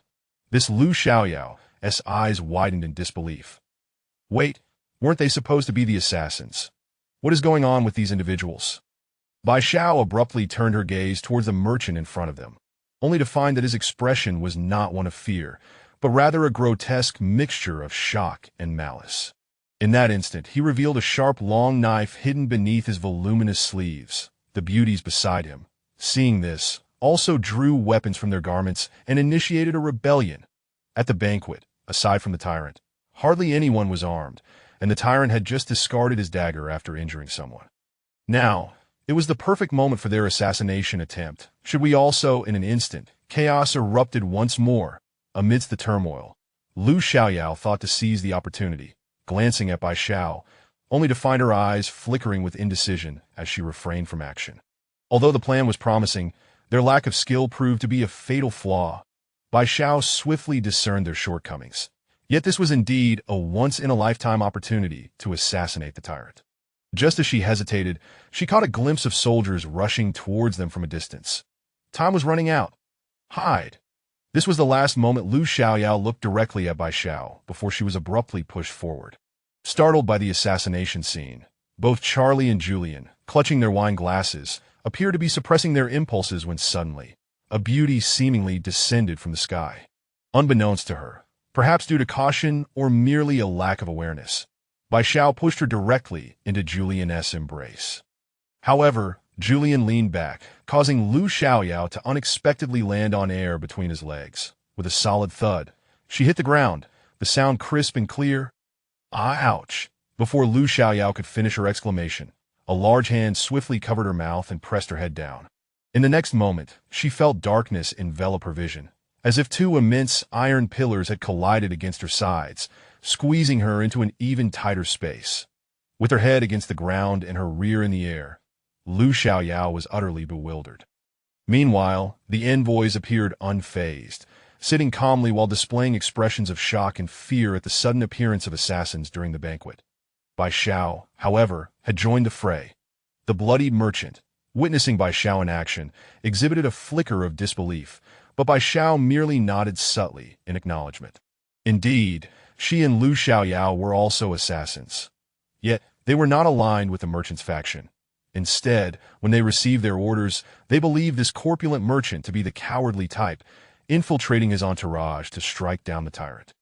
Unbeknownst to them, their entire group was comprised of assassins.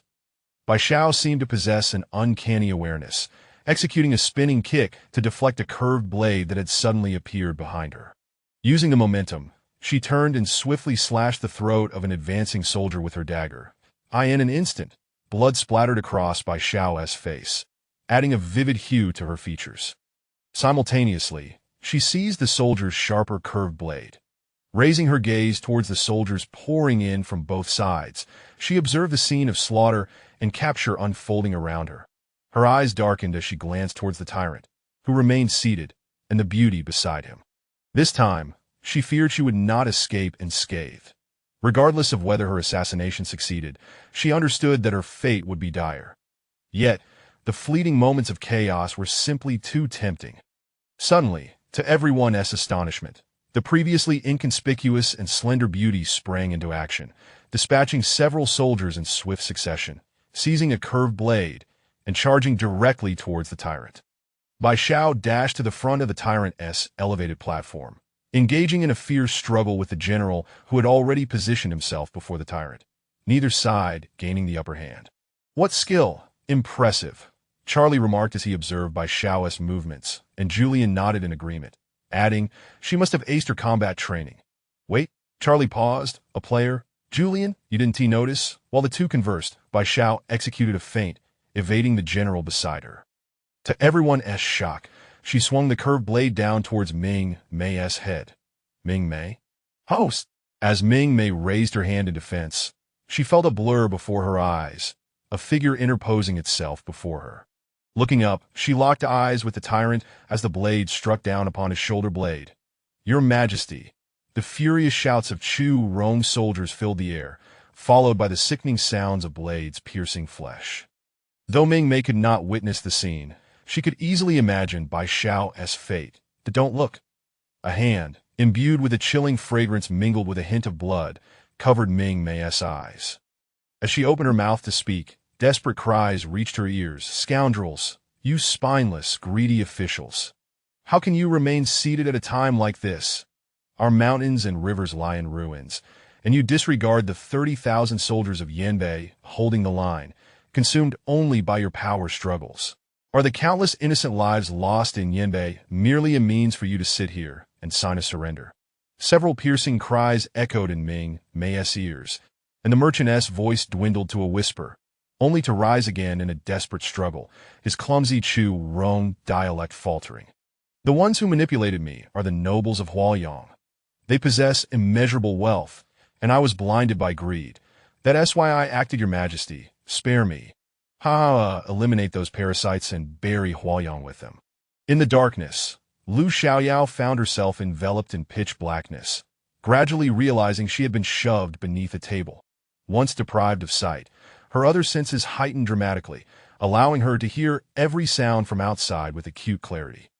Initially, all she could discern was a cacophony of noise, but as the chaos began to subside, she finally caught the last desperate roar of the merchant before his demise. Chapter 32.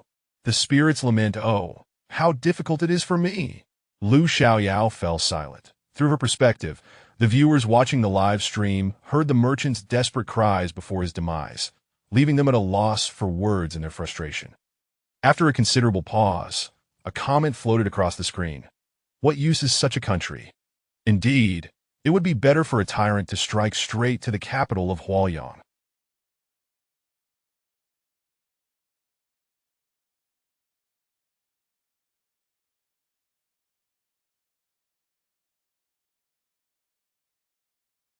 Cleanse it thoroughly and establish a new nation.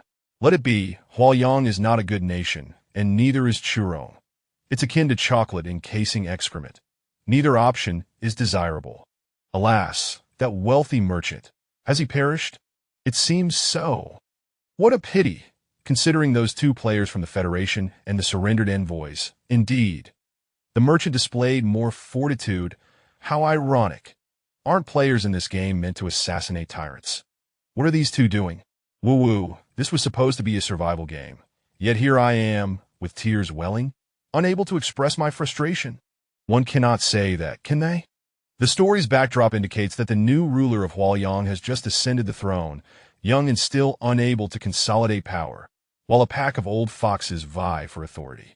He has the intention to rectify matters, but Churong is already at the doorstep. Did you forget that his daughter was sent by the emperor's most trusted eunuchs? Oh, right, the young emperor is promising, given time. But time is precisely what is lacking. In the confined space, Lu Xiaoyao lay quietly on the ground. She lost track of time until she suddenly felt something sticky on her face pressed against the floor. She reached out to touch it, but a pungent scent of rust assaulted her senses, causing her pupils to constrict in shock. It was blood. How much blood must have flowed to reach this spot?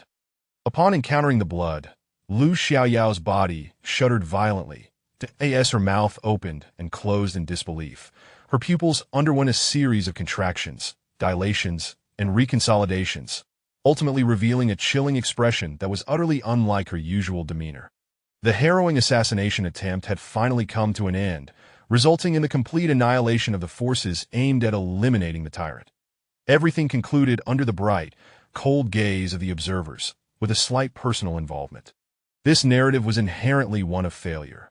Even the unexpected intervention of a player could not alter the preordained outcomes for certain NPCs at this moment. Aside from the bloodstains on the ground that seemed yet to be cleared, everything else was being tidily organized. Remove the bodies and scatter their ashes. The banquet shall continue. Upon hearing the tyrant's decree, Mingmei's gaze shifted slightly. She then glanced towards the Huaiyang envoys, who had remained motionless throughout the evening. There were still participants in this drama, yet to take the stage while Mingmei was lost in thought. The soldiers armed with weapons positioned themselves behind the attendees, seemingly prepared to maintain this arrangement until the banquet's conclusion. At this juncture, the imperial physician approached with a medicine box, trembling with apprehension. The tyrant merely gestured for him to treat his wounds behind a screen, showing no intention of halting the festivities. Those who were injured could return, while the unscathed were left to continue participating in the banquet. Despite the circumstances, the ability to maintain a festive atmosphere left everyone speechless. Observing Mingmei, whose expression mirrored their own sentiments, they could not help but feel exasperated at how blatantly the plot was being rushed. Just as Mingmei was daydreaming about the tyrant, she was suddenly called upon. Administer the medicine to me. The tyrant summoned Mingmei to his side, unexpectedly requesting her assistance in applying the medicine under the physician's guidance. Your Majesty, I am clumsy and fear I may harm your precious body. Clearly, Mingmei was reluctant to tend to this strangely behaving tyrant. Though he had just shielded her from a blade, her refusal seemed somewhat ungracious. However, Mingmei was well aware Bai Xiao would not strike her without reason, that if the tyrant had not treated her so peculiarly, why would he risk attacking her?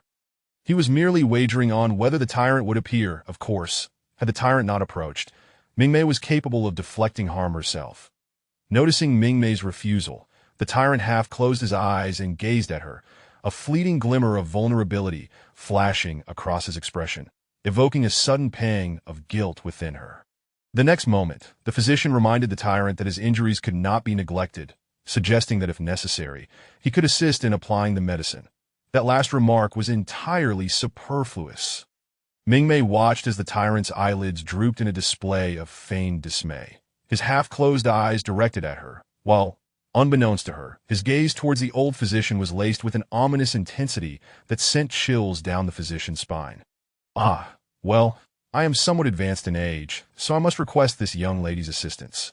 Mingmei. In one moment, he was eager to volunteer, and in the next he appeared frail and senile. Truly, the tyrant's personal physician had the uncanny ability to prolong his existence. As the physician spoke, he looked imploringly at Mingmei, hastily thrusting the medicine box towards her face. Left with no choice, Mingmei silently accepted the medicine box, resigning herself to the task of administering the medicine to the tyrant. Oh my, Guige, look! The tyrant has quite an impressive physique. Suddenly called out, Guige was taken aback. That indeed, the tyrant's physique was undeniably remarkable. The system Guige, observing through its host's perspective, found the tyrant's honey-toned skin glistening in the candlelight utterly captivating, particularly with those muscles. Not too bulky, yet not too slender, this rare combination of strength and sensuality was truly exceptional. It was no wonder that even the system Guige found itself captivated. As it beheld its host's expressionless face, it noted the occasional flicker of excitement dancing in her eyes. Finally, when Mingmei helped the tyrant don his clothing, the moment her hand inadvertently brushed against his chest muscles. It suddenly dawned on the system Guige that something was amiss with its host. In a flash, it recalled the words of her godfather. You are the most intelligent student I have ever taught that I end the game. My daughter will teach you. Do not be deceived by her seemingly cold demeanor. I worry that she may inherit her mother's allure and fall prey to seduction at a tender age. You must keep a watchful eye. Gigi-cara trista. Initially, in the novice village, it believed its host possessed remarkable self-control, only to realize she simply had not removed enough clothing. Host, why are you touching his abs? Guige decided to be direct. Is that truly touching? It was merely an accidental brush. Do not unjustly accuse me of impropriety. Observing Mingmei's earnest tone, the system found itself momentarily speechless. Turning its gaze to the man who had deliberately allowed Mingmei to succeed, it noticed him stealing glances at her little actions, not overtly acknowledging them, yet unable to suppress the slight upward curl of his lips. Ah, so this was a mutual flirtation, something it had no authority to intervene in. As long as the host is happy, that is sufficient. It was merely an unremarkable game assistance system. Chapter 33. Lu Xiaoyao. Let me go. I want to expand the music of the dance at the banquet masked the commotion behind the screen above.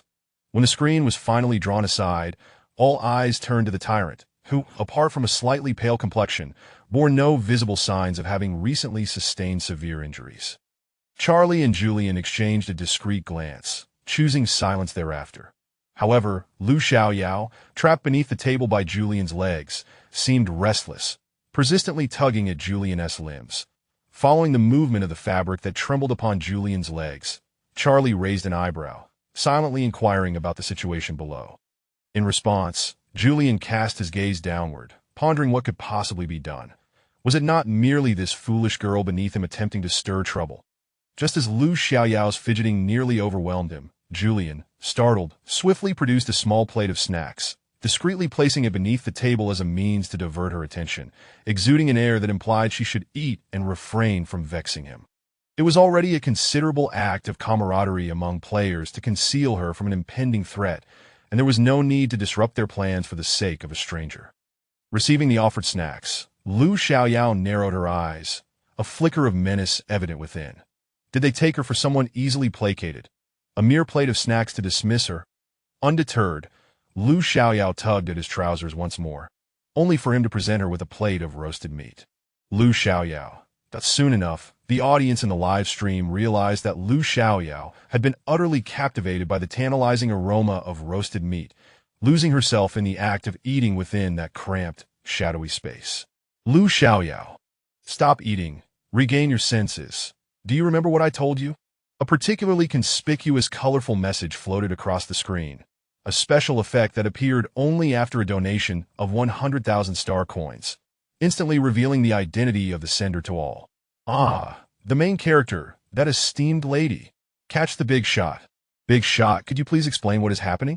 From Lu Xiaoyao's perspective, the audience watching the game was shrouded in darkness, intermittently illuminated by fleeting glimpses of snacks and roasted meat, coupled with the delectable sound of her enthusiastic chewing, which nearly drove the viewers to despair. Knowing she had hidden away, they could only imagine the unfolding events at the banquet based on the sounds, their frustration mounting as they could neither see nor intervene. Particularly regrettable was the earlier assassination attempt, which they had not witnessed at all. Nothing much, just an overwhelming desire, I suppose. Upon exiting the game, Bai Xiao gazed at the system's evaluation, which had bestowed upon her a mere 5 credits. Of this one, 5 points were not entirely deducted. A portion was allocated as collaborative credits, contingent upon Lu Xiaoyao's performance. In essence, after accounting for the meal deduction, she had only earned 2 credit points thus far, leaving the remainder dependent on Lu Xiaoyao. Contemplating this, Bai Xiao decided to open Lu Xiaoyao's live stream to ascertain how the narrative would unfold. Lu Xiaoyao, a game streamer, had become acquainted with Bai Xiao after they added each other as friends during their previous gaming session. Consequently, upon entering the live stream, Bai Xiao observed Lu Xiaoyao seemingly hiding away, intermittently being fed by viewers, exhibiting a complete lack of preparation for her impending actions. How could Bai Xiao's blood pressure not surge at such a sight? After venting her frustration in the chat, she found herself bombarded with inquiries about the game, some of which she herself had overlooked. Thus, she willingly responded to the questions posed by the audience. I know that assassination was destined to fail, yet under such circumstances, who wouldn't be tempted? Especially for us, who currently lack a comprehensive plan, having spent the entire night searching for a suitable strategy to execute the assassination. Who knows if this opportunity will be available again next time? Moreover, given their identities at that moment, even if there were opportunities, they were not theirs to seize. When Bai Xiao assumed this role, it came with a tinge of embarrassment. Although they were dispatched to assassinate the tyrant Chu Rong under orders, it was not the emperor of Huaiyang who had personally sent them. They were merely following the directives of a trusted eunuch close to the emperor. Throughout their journey to accept the mission, Bai Xiao pondered extensively. The moment she noticed the two other players refraining from action, her heart sank. For a fleeting instant, a thought crossed her mind. Were they merely pawns destined for failure? Observing the other two players, who, aside from appearing somewhat anxious, displayed no sense of urgency, it was evident they must possess a foolproof plan, at least more meticulous than their own haphazard approach. Had they from the very beginning been devoid of any expectation of success? Just like the recent assassination attempt. Even if they refrained from acting, should the merchant and those beauties fail, the two remaining in the team would still be unable to absolve themselves of suspicion, thereby facing dire consequences. Perhaps it was better to take a risk. Thus, Bai Xiao resolved to act decisively. However, as she took her course of action, a pang of reluctance lingered within her. Given her awareness of Lu Xiaoyao's capabilities, and realizing that Lu Xiaoyao might not play a significant role in the unfolding narrative, she contemplated pushing Lu Xiaoyao towards the two players, allowing her to blend in and earn narrative points alongside them. She even cautioned Lu Xiaoyao that if those two did not come to her aid and sought to expel her, she should resolutely implicate them to save herself should she be captured. At that time, her character's demise still allowed for a score of 5 credits, with the remainder contributing solely to the cooperative score assessment among players, rather than reflecting a lack of completion in other narrative arcs. Does this not imply that her character has unlocked all storylines? This further corroborates her hypothesis. She had never intended to survive until the end when she obtained that identity tag, and she incurred no penalties regarding story unlocks. Having unraveled everything, Bai Xiao observed Lu Xiaoyao's current state without the earlier fervor expressed in the comments. Instead, she found herself pondering whether Lu Xiaoyao's fortune was indeed favorable. Perhaps, if she maintained this course, awaiting the true conclusion of the game, her score might very well reach a commendable 5 points. However, at this moment, Lu Xiaoyao found herself truly at an impasse. Even aware of being trapped beneath the table, the opposing player's legs were remarkably sturdy. She could not budge them in the slightest, her half-reclined body pressed against the floor, already soaked by the blood from earlier encounters. In this cramped space, reeking of gore, it was quite astonishing that Lu Xiaoyao could still indulge in snacks. Suppressing the nauseating sensation rising in her throat, she groped in the darkness for the plate she had just emptied, grasping it in her hand, her expression markedly different from the impulsive ignorance she had displayed previously. With one hand, she discreetly slid the plate along the other's leg, and through a sliver of light, she saw the opposing player snatch the plate away with such swiftness that it left her no time to react. A flicker of frustration crossed Lu Xiaoyao's face, and she tugged at the opponent's calf, whispering, "A little more, please." The audience watching Lu Xiaoyao fell into silence. There was no hope left, ORZ. Julien could hardly contain his exasperation. The demands of this player were making the veins in his forehead throb. Did she truly understand what she was doing? Yet Mingmei, watching the live stream, found herself somewhat entertained. Just moments ago, she had glimpsed a glint of cold steel in Lu Xiaoyao's other hand, a dagger that seemed illogical for Bai Xiao, with her high combat prowess, to possess a dagger, while Lu Xiaoyao had nothing. What astonished Mingmei was Lu Xiaoyao's current behavior, which starkly contrasted with her usual sweet and naive demeanor. Chapter 34. The first thing to do when learning a foreign language is. Mingmei diverted her attention from the live broadcast and turned to observe Julien and Charlie, who were seated in the corner. The earlier chaos had left her uncertain as to which of the two had hidden Lu Xiaoyao. Perhaps now was the time to scrutinize them closely. "What are you looking at?" she inquired. It seemed as if this tyrant had suddenly flipped from being violently cold to a state of indifference, having refrained from drinking due to his injury, and not having touched the food laid before him. Instead, he leaned closer to Mingmei, whispering, "A banquet. Is it entertaining?" But whether it was entertaining was irrelevant to her. Mingmei cast her gaze downward, unable to respond. This tyrant, who had just moments ago been lying there allowing her to tend to his wounds, was now anything but endearing. The moment he displayed any semblance of normalcy, he became less likable. This tyrant reminded her somewhat of the young master from the Zhang family, though Mingmei hesitated to directly inquire. The NPCs in this script were far more troublesome than those in the novice village, and this tyrant did not appear to be merely a passerby. These thoughts swirled in her mind. Mingmei felt a pang of frustration. Her lunchbox had been completely sold out, and now, due to the tyrant's detainment, she found herself stuck in this narrative, feeling exceedingly bored. Just as she pondered when the plot involving the Huaoyang envoy's assassination would commence, the Huaoyang envoy finally made his entrance. The esteemed Lord Shui, who had been protecting Charlie and Julian during the day, was now ready to speak, expressing that their purpose for coming was to surrender and present a letter of capitulation along with a map of Huaoyang. As Lord Shui spoke, both Julian and Charlie reacted similarly. Charlie frowned and stealthily slipped away when no one was watching. Meanwhile, Julian remained seated with a forced smile, his gaze fixated on the dagger pressed against his thigh and the wrist held captive by the other party. What the hell is this? Get me out of here. You can't go out. It would mean certain death. Julian calmly lifted his drink, using his voluminous sleeves to obscure his mouth as he whispered, "There are soldiers just behind me who entered earlier.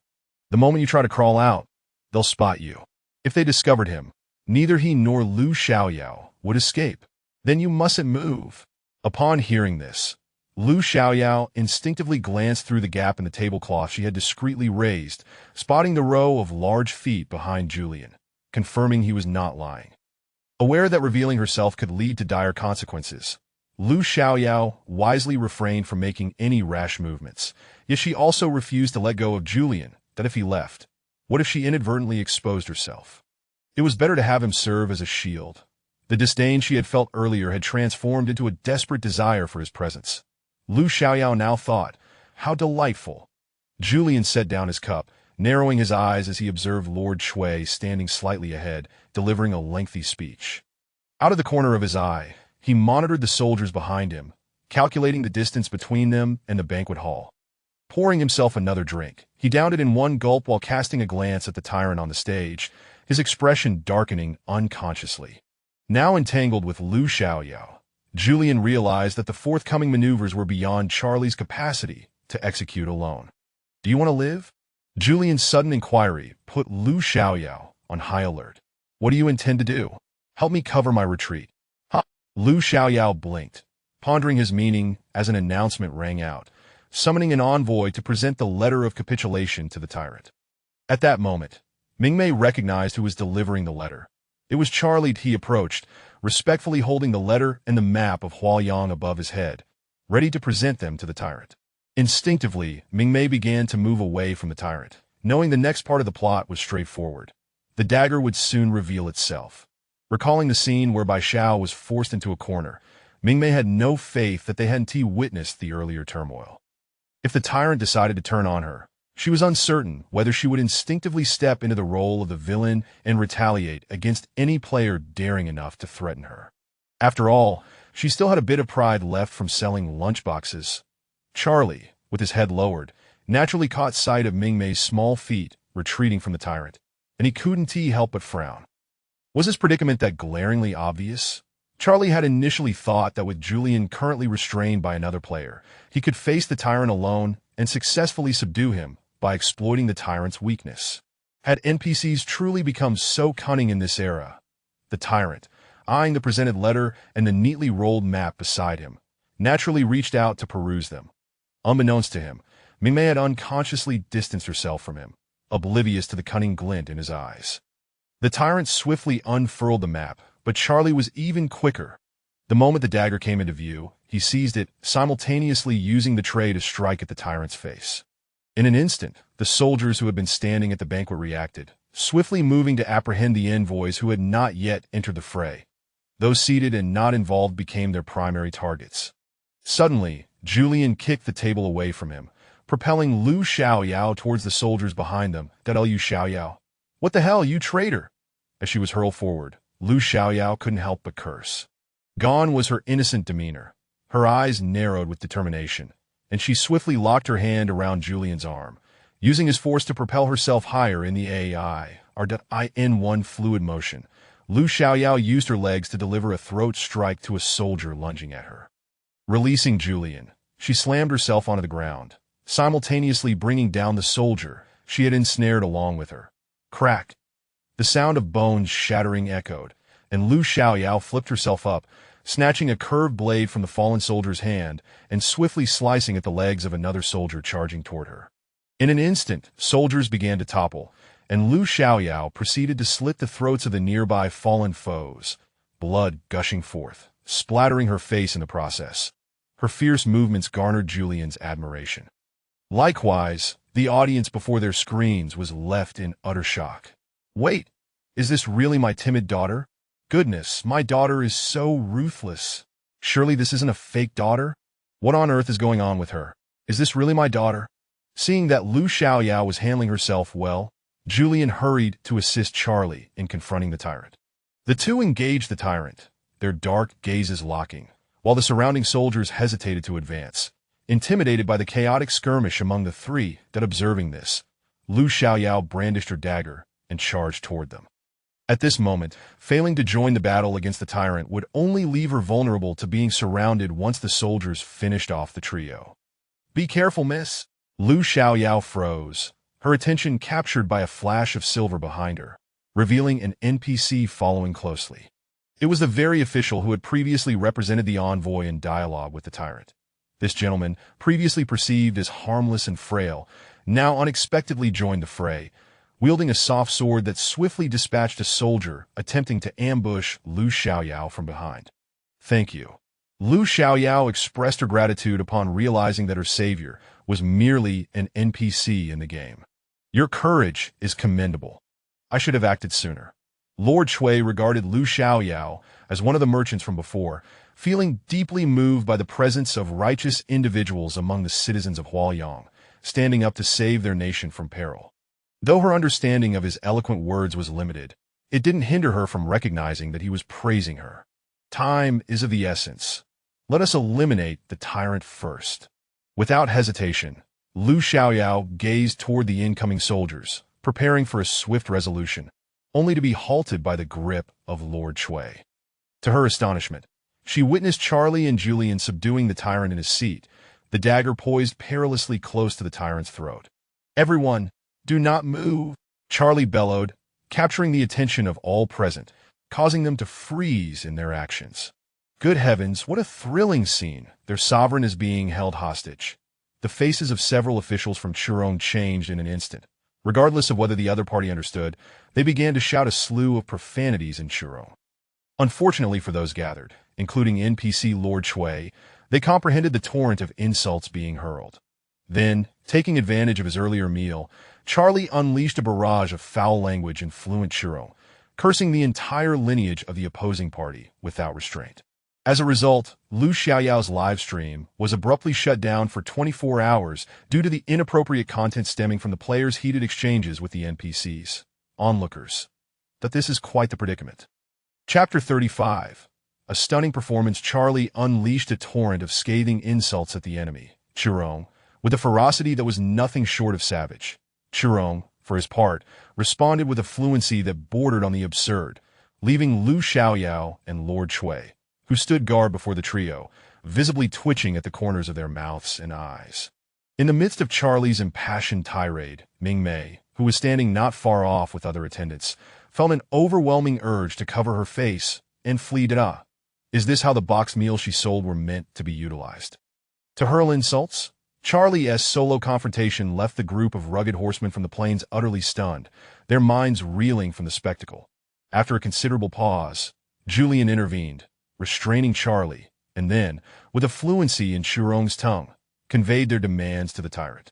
Although Julian's voice was barely above a whisper, the earlier tumult had subsided, and the assembled crowd was now eerily silent, hanging on his words that he threatened the tyrant with the life of a hostage to compel Churong to withdraw, promising a century of peace from hostilities against Churong.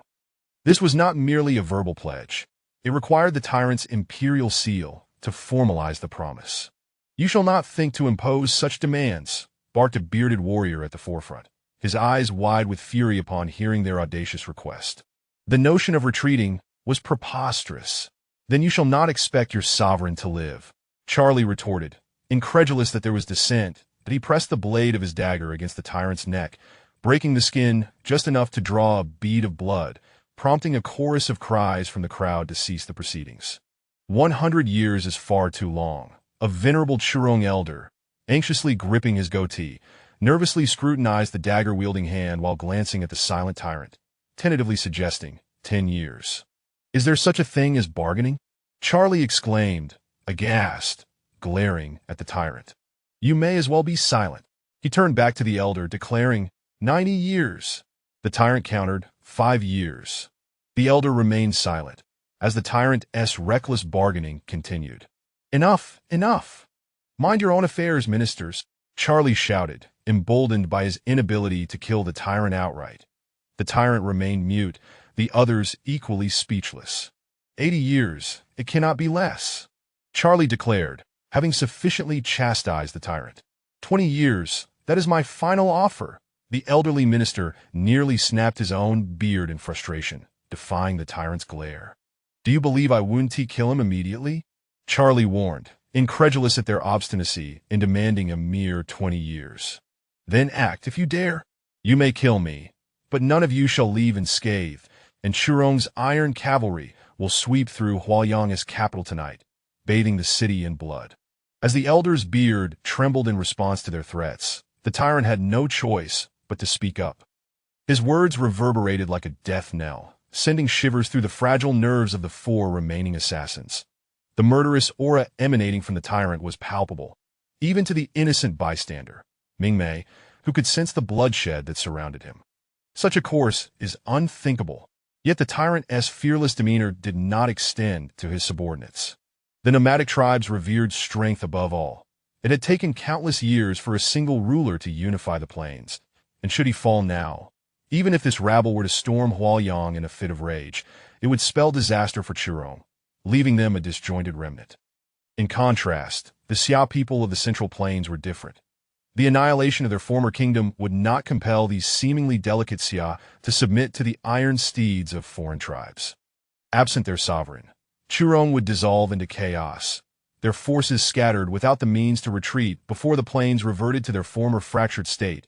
As Charlie and the others contemplated the flickering firelight in the elder's eyes, it was Lord Chui who spoke first.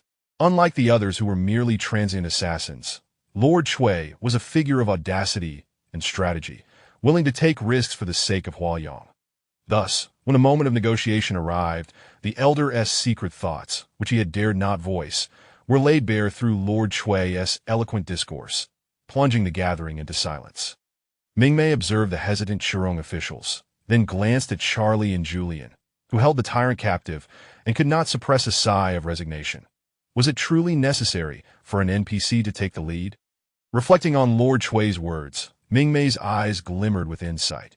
Had she been a player, she would have sought out merchants, gathered information, and engaged in meaningful dialogue with wise NPCs like Lord Chui. She recalled how Lord Chui had shown familiarity with the 2 players earlier in the day, causing her to roll her eyes in exasperation. Ultimately, it seemed the NPC would have to articulate the vital points, while the players floundered. As Lord Chui and the elder exchanged words, they managed to settle on a term of 50 years, with half of the territories taken by Churong forfeited. Though Charlie and the others were dissatisfied and wished to negotiate further, Lord Chui merely sighed and shook his head, acknowledging the significance of achieving such an agreement under the circumstances.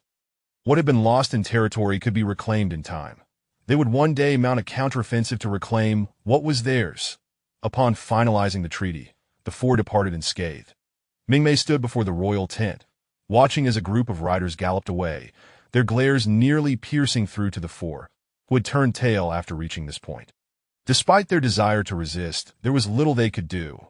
The events of the night had taken a toll, and the tyrant could no longer endure his grievous wounds, leaving the Churong forces momentarily shaken and their retreat sluggish. Though the game should have concluded, and she ought to log off, Mingmei found herself compelled to remain by the tyrant's side, unable to move.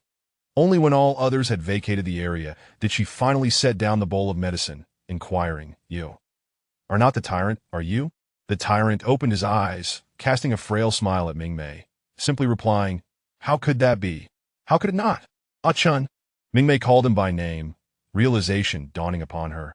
"I underestimated your abilities as a player, a master of disguise, orchestrating this entire charade behind the scenes. Her suspicions had begun to form the previous day, when she had glimpsed the badly beaten body hanging lifelessly, obscured beyond recognition. The oddity intensified when she witnessed him dealing with the corpses of the assassins that night.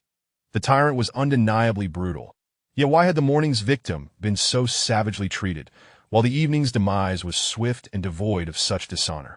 In ancient times, the desecration of corpses was indeed severe, yet when contrasted with the brutal beating of the morning's assassin, who was left to rot in public disgrace, the latter seemed almost merciful. Furthermore, the absence of the player who had not appeared throughout the game raised further questions. The grand finale had come and gone, yet she still had not seen him. Moreover, Julian and Charlie's explanation from the previous afternoon left Mingmei bewildered. If they had mistakenly identified an NPC as a player, how could an NPC claim to be a mysterious merchant selling box meals? This was decidedly amiss. Additionally, given the tyrant's temperament, even if the two were immediately exonerated, their release was not guaranteed, only if they were deemed useful in the future. Mingmei had observed the unfolding events with a discerning eye, replaying each moment in her mind, and it was only after the conclusion of the negotiations that the truth crystallized. This had all been an elaborate performance, a grand spectacle played out before the Churong people. When Mingmei confronted Mu Chun, he remained silent, listening intently as she articulated her suspicions. At last, he broke into a smile, tacitly acknowledging her deductions. "By the way, this face of yours." Mingmei recalled his visage, strikingly similar to that of the young master of the Zhang family. "Is it truly your own?" As he opened his mouth to respond, the game system abruptly announced the end of the session, and in the blink of an eye, Mingmei was unceremoniously ejected from the game. The answer she sought remained tantalizingly out of reach. Chapter 36. The aftermath of the game. How infuriating. When Charlie emerged from the gaming pod, his large eyes were wide with disbelief, staring in shock at the fact that his game had received a mere score of 4.0. He has successfully completed the game, and after spending 1.5 credit points on a box meal, it implies that he has earned a total of 2.5 in this round of gameplay. Is this reasonable? The critical requirement for re-evaluation was met with the audacity of the system, which, suspecting him of having an unfair advantage, proceeded to deduct points, ultimately reducing his score to a mere 3.5. Goodness gracious! This utterly infuriated Charlie, causing him to lose sleep throughout the night. In the dead of night, he resolved to don his attire and head to the training ground for a proper outlet for his frustration. However, in the corridor, he unexpectedly collided with an individual, clad in a hat and oblivious to his surroundings, resulting in an embarrassing tumble.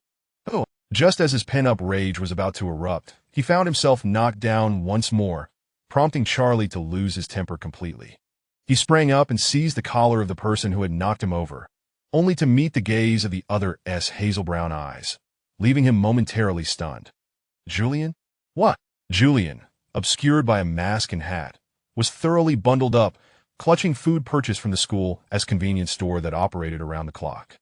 Julian was known for his discipline, adhering to an early bedtime and rising with the dawn. What could possibly compel him to venture out at such an hour for sustenance? Curiosity piqued, Charlie glanced at Julian's food, eager to uncover what possessed such allure, only to discover it was the wildly popular spicy skewers that had surged in popularity over the years. The aromatic, spicy broth was utterly tantalizing. A pang of hunger struck him. "Step aside." Julian cast a frosty glance at Charlie, his expression betraying an air of displeasure, reminiscent of someone who had been wronged. This bemused Charlie, but he mused that it was likely Julian was also in a foul mood, which had prompted him to rise for a midnight snack.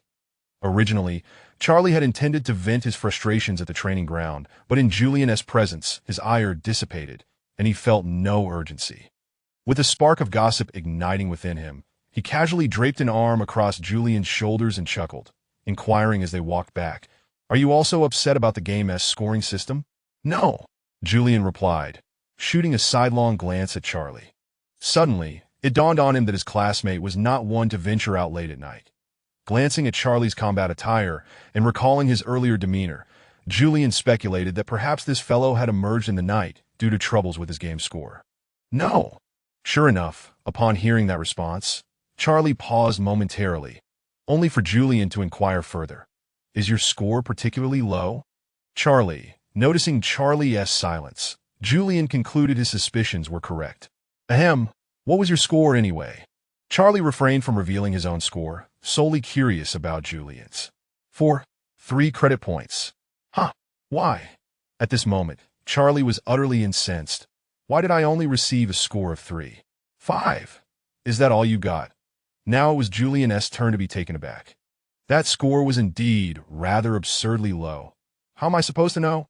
Charlie was genuinely at a loss for tears. That wretched grading system claims I have a tendency to coast through, saying I didn't exert much effort during the game. Where's the lack of effort? I clearly accomplished so much. Charlie exclaimed in indignation, only to suddenly recall something. Oh, what about that fellow we collaborated with earlier? Did he add us as friends after the game? Where is he from?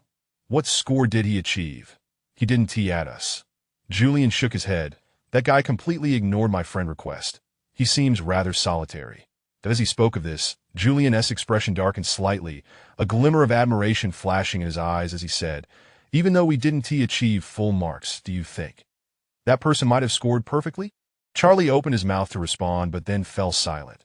Reflecting on that individual's performance, he quietly remarked, if he scored full marks, then it would certainly be deserved. One person single-handedly vanquished the tyrant and meticulously stripped the essence of the game as tasks from them.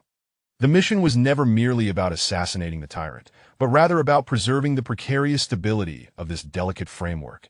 Thus, the final act of substitution took place, where the two of them assisted him in orchestrating such a grand performance to achieve victory.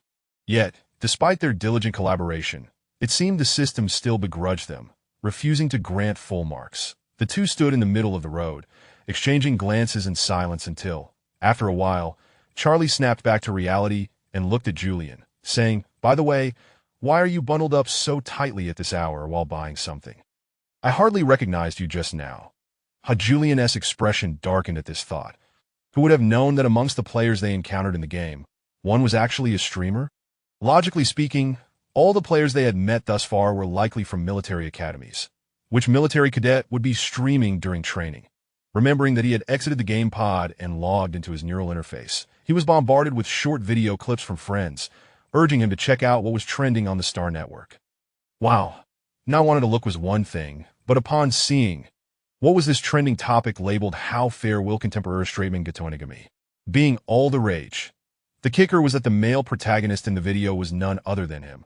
Showcasing the moment, he unceremoniously tossed Lu Xiaoyao aside while being besieged by a group of soldiers. Thanks to this trending topic, he learned that this player was a renowned game streamer from the Empire and also a student at the Imperial Central Military Academy. Gazing at the fleeting victory smile on his face in that moment, Julian felt an overwhelming urge to leap up in fury. What is this nonsense about taking things out of context? This was precisely it. It was simply a case of his expression management not being up to par. At that moment, he had no inclination to mock anyone. Moreover, what was with the perspective of this video? Why not showcase the instant when the other person's expression changed? And why was there no footage of that woman ruthlessly dispatching a group of soldiers in the next moment? Ridiculous. Out of nowhere, he found himself branded as a quintessential straight man, ridiculed mercilessly by his acquaintances, leading him to dress so warmly while going out for spicy hot pot, fearing recognition and laughter. Lu Xiaoyao, is it? Just wait. Meanwhile, Lu Xiaoyao, who was being chided by Julian, received a notification to visit the psychiatric department of the school hospital that very night. Lu Xiaoyao, upon encountering the kind, chubby elderly doctor, Lu Xiaoyao first greeted him and then flashed a pure, adorable smile. She was evidently a girl who garnered affection effortlessly. Don't be nervous. This is just a routine procedure. After a game, students usually come here to chat with me to prevent any lingering psychological shadows from the game, the grandfatherly doctor said, his voice warm and soothing, immediately alleviating Lu Xiaoyao's anxiety. However, while that was indeed true, the amiable doctor was still missing a crucial point. Typically, in such situations, a conversation with a psychological AI would suffice, and he need not have made an appearance at all. It was only due to a last-minute notification regarding a student that he had come. Yet, gazing at the sweetly smiling girl before him, the doctor felt as though he were looking at his own granddaughter, pondering whether the student's psychological monitoring system had made an error.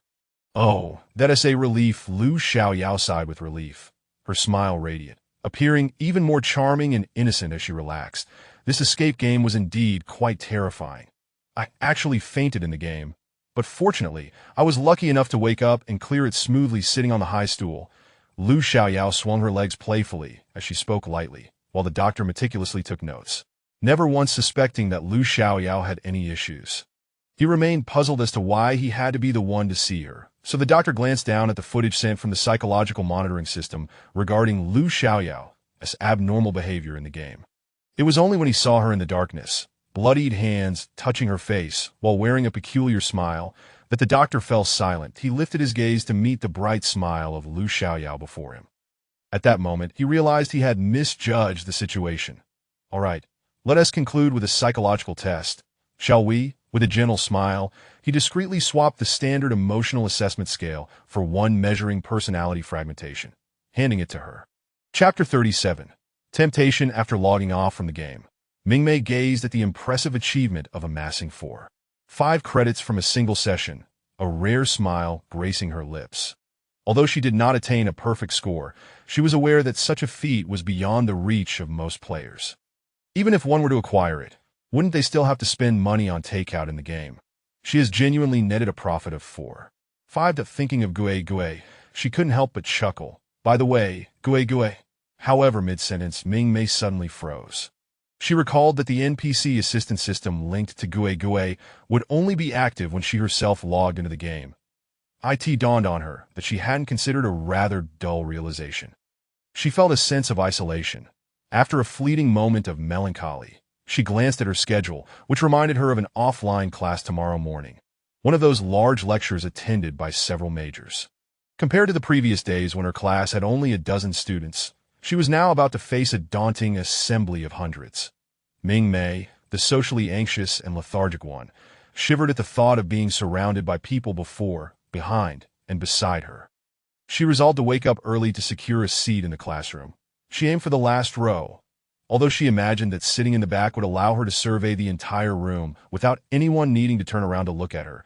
The reality seemed to present a slight complication. Am I seeing things?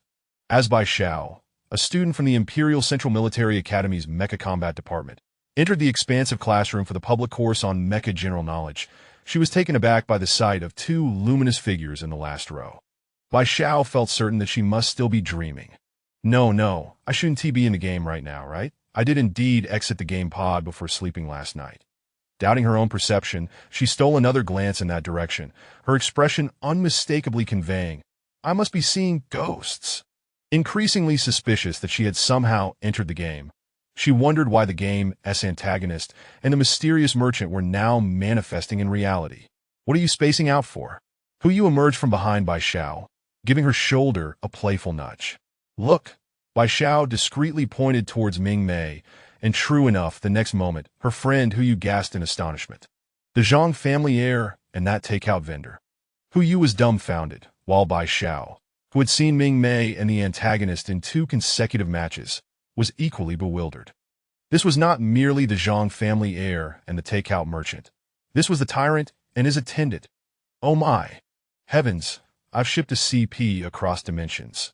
Bai Xiao muttered in a daze, her eyes suddenly sparkling with an unsettling intensity.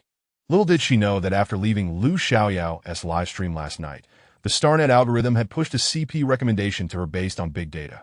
Why was she, Bai Xiao, someone who was so engrossed in gossip and shipping CPs? Just a glance, merely a glance, she chanted in her mind before clicking in. From that moment on, Bai Xiao felt as though she had opened a new door. Initially, Mingmei occupied the last row of the classroom. Watching the students entering and subsequently glancing in her direction, their expressions morphed from fear to shock, culminating in exclamations of what the heck. Now, with classmates gazing at her with strange, gleaming eyes, Mingmei felt an overwhelming urge to hide her face and skip class.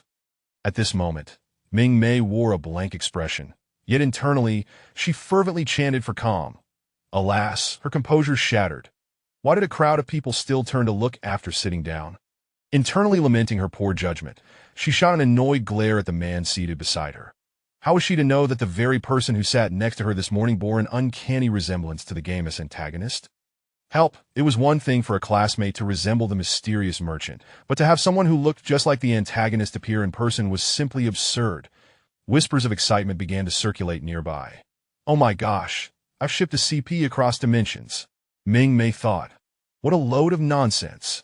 If I could truly traverse dimensions, I would have exited the virtual world and told everyone. Wake up. There is a reproductive barrier between data and real life. However, as these thoughts crossed her mind, she couldn't help but glance at the man beside her, whose appearance closely mirrored that of the tyrant from the game, perhaps even more strikingly handsome. Noticing his familiar hairstyle and the recognizable white satin draping over his shoulders, Mingmei suddenly recalled who he was. Wasn't he the one she had been observing intently at the beginning of the semester?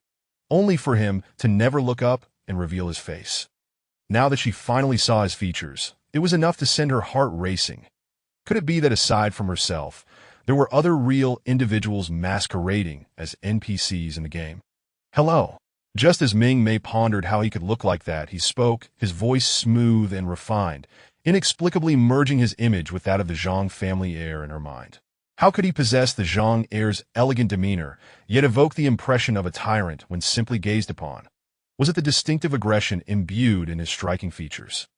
Mingmei found it perplexing.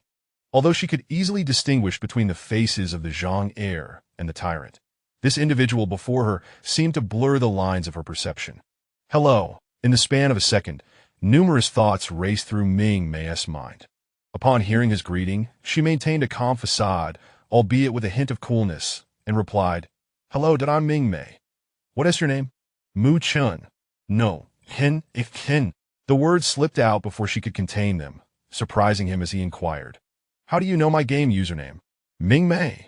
The goodness, the player who impersonated the tyrant and is this very person before her. Mingmei blinked, contemplating how to explain without revealing that she was the takeout vendor.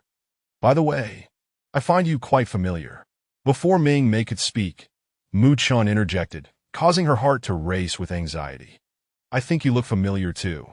Seizing the initiative, Mingmei turned to face him directly, locking eyes as she stated, You resemble the antagonist from the game. Is that so? Mu Chun smiled, his eyes crinkling as he casually touched his face, responding, Perhaps I sold my likeness rights to the Hualon Star Silicon Game Company as a basis for character modeling. Recently, I've noticed I seem to be gaining some recognition. It appears people are starting to recognize me wherever I go. The Hualon Star Silicon Game Company was the very entity behind the Escape Game series. Mu Chun's voice was not low, and the nearby listeners exchanged looks of astonishment upon hearing this revelation. So, the character modeling in the game was indeed based on real individuals. Now that you mention it, I recall you resembling the mysterious merchant in the game as well. Could it be you share a similar background to mine? Exactly. Mingmei, grappling with how to articulate her explanation, saw no reason to disregard the opportunity presented to her. And besides, she was not overly concerned about the potential pitfalls, especially with her uncle in the background. Chapter 38, A Joke, Discussing Science with Cultivation. Mingmei, you arrived so early today without calling for me. Among the many acquaintances Mingmei knew, it was undoubtedly Lu Xiaoyao who possessed the most blatant lack of sensitivity. At this moment, Mingmei observed Lu Xiaoyao, who sported 2 dark circles under her eyes and unkempt curls that had yet to settle after waking, leaning on the table before her with an expression of playful reproach. Meanwhile, Lu Xiaoyao seemed entirely oblivious to the presence of Mu Chun sitting beside Mingmei. That Lu Xiaoyao's dormitory was adjacent to Mingmei's, that on the very first day of school, Lu Xiaoyao had invited Mingmei to attend future classes together, both online and offline. Little did they anticipate such a lack of harmony right from the first lesson. I knocked on your door for ages this morning. This was hardly Mingmei's fault. She genuinely sought out Lu Xiaoyao, only to be met with silence for an extended period. As Mingmei spoke, her gaze scrutinized the dark circles on Lu Xiaoyao's face, prompting her to inquire, What were you up to last night that left you looking so exhausted? Nothing much. Realizing it was not Mingmei's oversight, but rather her own, Lu Xiaoyao recalled how the psychologist had kept her engaged in a lengthy psychological assessment the previous night. Then, with a dismissive wave, the psychologist had said, You're fine now, you can go. Lu Xiaoyao was left bewildered. Had she truly endured half the night only to be toyed with? She quickly raked her fingers through her hair. opting not to pursue the topic further. Just then, she intended to comment on the presence of Mu Chun beside Mingmei, but naturally, her eyes fell upon him. Staring at Mu Chen's face, Lu Xiaoyao blinked in disbelief, rubbing her eyes and murmuring, "This person seems so familiar. Have I seen him somewhere before?" Mingmei could only sigh internally. She had anticipated that Lu Xiaoyao would also find her face familiar upon their first meeting, failing to connect her with a character in the game. Thus, it was hardly surprising that Lu Xiaoyao reacted similarly upon encountering Mu Chen. One might ponder. Was Lu Xiaoyao a goldfish? This was merely Mingmei's reflection based on her experiences with Lu Xiaoyao. Others who heard Lu Xiaoyao's remarks exhibited a range of expressions that it was one thing to feel a sense of familiarity, but how could Lu Xiaoyao only acknowledge it as such? After all, this was the very boss from the game that she had personally encountered. Bai Xiao and Hu Yu, seated near Mingmei, exchanged glances upon hearing Lu Xiaoyao's words. Bai Xiao instinctively placed a hand on her chest. "What's the matter?" Hu Yu inquired softly, noticing Bai Xiao's distressed demeanor. "Nothing." Bai Xiao forced a smile, simply hoping to avoid encountering Lu Xiaoyao in the next game. "We were in the same class when school started a couple of days ago, so it's naturally familiar." Fully aware of the implications behind Lu Xiaoyao's words, Mu Chen chose not to correct her, instead offering an ambiguous explanation while discreetly observing Lu Xiaoyao's expression. "Is that so? We were in the same class." Lu Xiaoyao had no recollection whatsoever. Their class consisted of no more than a dozen students, and aside from the initial day spent seated together, everyone had scattered as soon as the class ended. Aside from recognizing Mingmei for her good looks, Lu Xiaoyao had no memory of the others. "All right, class is about to start that you're late today. Hurry and find a seat," Mingmei urged, noticing Lu Xiaoyao lingering. As the number of students around them increased, the attention focused on her, causing Mingmei to feel increasingly uneasy. In contrast, Mu Chen seemed entirely unfazed, which piqued Mingmei's curiosity about him. During the class, Mingmei discreetly messaged her uncle through her holographic device to confirm whether Mu Chen's previous claim of selling his likeness rights to him was true. Her uncle's response was succinct and affirmative. After receiving her uncle's message, Mingmei concentrated on the lecture for a brief minute before her thoughts began to drift. But the Mecha General Knowledge class, which Mingmei had initially assumed would merely be theoretical, took an unexpected turn when a scaled-down model of a retired B-class combat mecha from the Imperial Army appeared on her desk. Mingmei was taken aback. The instructor was efficient, guiding the class through the disassembly of the mecha, projecting and enlarging the intricate components, explaining the purpose of each part while integrating relevant physics and mathematics. Mingmei felt her head spinning. What to do? She was utterly lost. Mingmei held a component the size of a fingernail, with a 3D projection of the enlarged version before her, and her eyes felt as though they were about to cross. No way, no way. What material withstands high temperatures? What shape reduces friction? What does any of this mean? Despite her confusion, Mingmei's expression remained serious, appearing to others as though she was deeply engrossed. However, only she could sense the world's hostility. No one in the cultivation realm had informed her that defying certain laws of physics could lead to trouble, nor had anyone mentioned that scientific principles were necessary for flying and evading the Earth. This is so difficult. Suddenly, a soft complaint wafted into her ears, articulating Mingmei's own sentiments perfectly. Turning her head, she found Mu Chun wearing a grave expression, his gaze fixed on the teacher while he mumbled, "Too fragile." Due to the soft volume of his voice, Mingmei only caught half of it. He continued, "Why do I need to learn this? I'd like to know too." In a moment of absent-mindedness, Mingmei inadvertently voiced her thoughts. Upon hearing this, Mu Chun turned slightly, a glimmer of joy in his eyes as he asked, "You find it difficult too?" Mingmei nodded quietly, not denying it, though she soon regretted her hasty agreement, worrying that he might think her foolish. However, Mu Chen displayed no negative judgment. Instead, he remained focused on the mecha, murmuring, "Why bother learning something that could be easily smashed with a single punch?" "Mingmei, what had she just heard? What did you just say?" Mu Chen turned to her, feigning innocence as he shook his head. "I didn't say anything." Chapter 39. Playfully engaging in games. Not too sternly, sister. May I have a cotton candy, please? Mingmei stood before a snack shop counter, no larger than 5 square meters, its shape reminiscent of a mushroom. She was drawn back to reality by the sight of an adorable little girl, her large, dark eyes resembling black grapes, gazing at Mingmei without so much as a blink. Of course! What flavor would you like? Mingmei quickly absorbed the essence of her character, striving to present a warm and friendly smile to her young customer. However, upon witnessing the girl's sudden stiffened expression in response to her smile, Mingmei realized that she was perhaps not suited for such a so-called congenial demeanor. Strawberry. The girl's voice quivered slightly as she responded. Please hold on. Mingmei turned to operate the cotton candy machine, pressing a few buttons, and then glanced at the neatly arranged lunch boxes beneath the counter, momentarily at a loss for words. Why must she, a mere lunchbox vendor, don the guise of another character each time? Now she was cast as an employee in the amusement park's leisure area, selling snacks and beverages. Once the strawberry cotton candy was prepared, she handed it to the little girl, who immediately forgot the earlier fright caused by Mingmei's smile. The girl beamed at Mingmei once more with a sweet smile and waved goodbye as she departed. Watching the child's retreating figure, Mingmei glanced up at the nearby Ferris wheel, her gaze clouded with contemplation. My apologies, it's time for my shift change. Just as Mingmei pondered how to extricate herself from this place to seek out the players, another NPC youth, clad in the same red vest as hers, approached. Raising his hand, he scanned his wristband at the clocking machine and stood beside her, offering a grateful smile as he said, I'm on duty this afternoon. You should head back now. Very well. I happen to have some other matters to attend to. Mingmei thought herself fortunate to have this timely intervention. As she discreetly began to gather her belongings, she had yet to fully absorb the storyline of this escape game. Nevertheless, one glance at the effects of the lunchboxes for sale gave her a fair inkling of what this escape game might entail.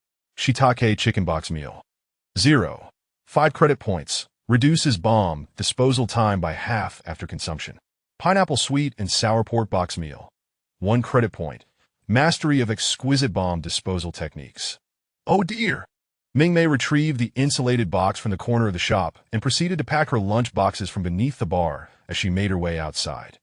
Once she departed, the young man immediately touched the earring on his ear and opened his mouth as if to utter something. As Mingmei walked along the path of the amusement park with the insulated box on her back, she reflected on the storyline of this game's scenario, and upon reaching the roadside, a cold smile crept across her face. They truly do not regard me as an outsider, do they? Mingmei was taken aback to discover that the game was set in a modern amusement park on a certain island of the ancient Blue Star, and the scenario was titled The 8 Eggs of the Amusement Park. It revolved around a bombing incident within the amusement park. This round featured 6 players, including 2 undercover police officers and 4 masquerading as tourists, alongside thousands of NPC tourists.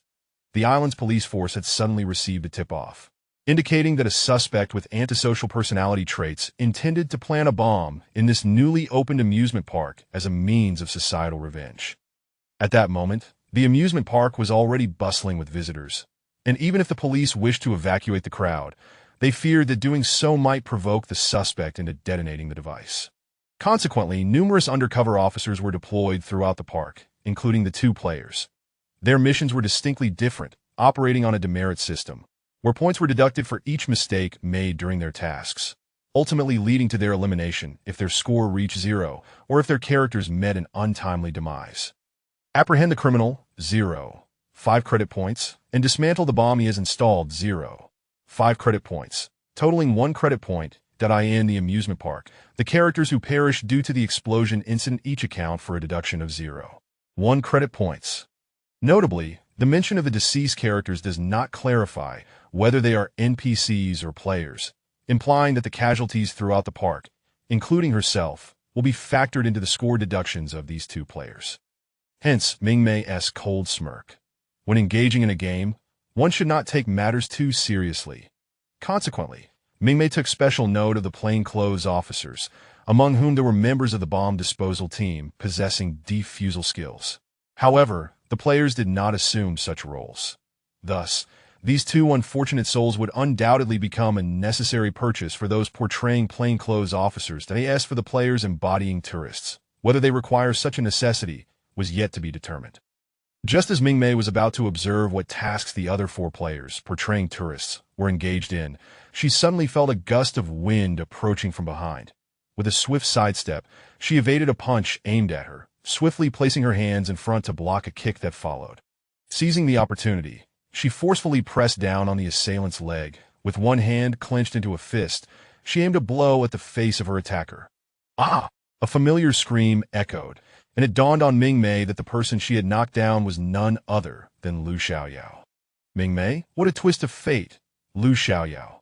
QAQ, that hurts. Mingmei had held back with her punch, yet even so, Lu Xiaoyao felt a dazzling pain as Mingmei's fist struck her brow.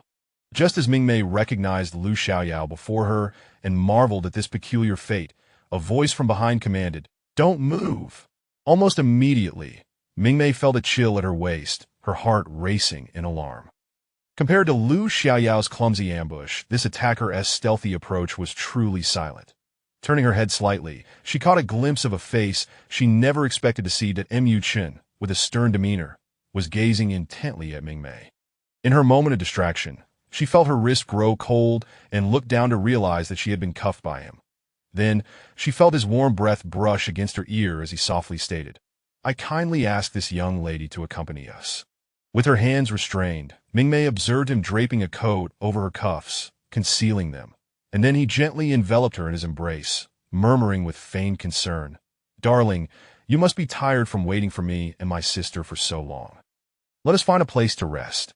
The entire motion was as smooth as if he had savored several bites of exquisite chocolate. Seeing him now adorned with a radiant and tender smile, even the nearby NPC tourists merely glanced over for a moment before turning away again. Ah, yet another insufferable ruse between lovers. It seemed that only the parties involved were aware of the true nature of the situation. As Mingmei met his beaming gaze, she still felt the pressure of a gun discreetly held against her back, realizing that either his face or his hand bore ill intentions. In that moment, Mingmei's emotions could only be described as a profound sense of betrayal. Treacherous man. Chapter 40. Lu Xiaoyao, you truly are remarkable. Is it really just a box meal? Seated in an office within a temporary control room of an amusement park commandeered by the police, I found myself utterly surprised as I observed Mingmei, Lu Xiaoyao, and several undercover officers inspecting the insulated container belonging to Mingmei. I had completely misjudged the situation. This large container was indeed filled with boxed meals. The contents were genuine dishes, and during the inspection, I nearly succumbed to hunger myself. The most unacceptable aspect was Lu Xiaoyao, who had unjustly received a beating. "Oh, don't think just because you resemble my classmate that I won't dare to hit you." With an ice pack pressed against her eyes, Lu Xiaoyao once again failed to recognize Mingmei, leaving Mingmei feeling quite helpless. She had ceased to hold any expectations, surrendering to the moment that at present, Mingmei sat nonchalantly in her chair, casting a cold gaze upon her boxed meals, neatly lined up on the table. For a fleeting moment, she contemplated simply abandoning the game altogether. It was one thing to be unrecognized as a mysterious merchant, but to be mistaken for a bomb criminal, was that reasonable? Is it wrong for me to work part-time? My morning shift is ended, and I'm merely selling the boxed meals I purchased in bulk to the park's visitors, Mingmei said, her expression indifferent, yet her tone tinged with grievance as she fixated on Lu Xiaoyao and added, "You have wasted so much of my time. How will this be compensated?" "Compensated? Are you suggesting I buy your boxed meals?"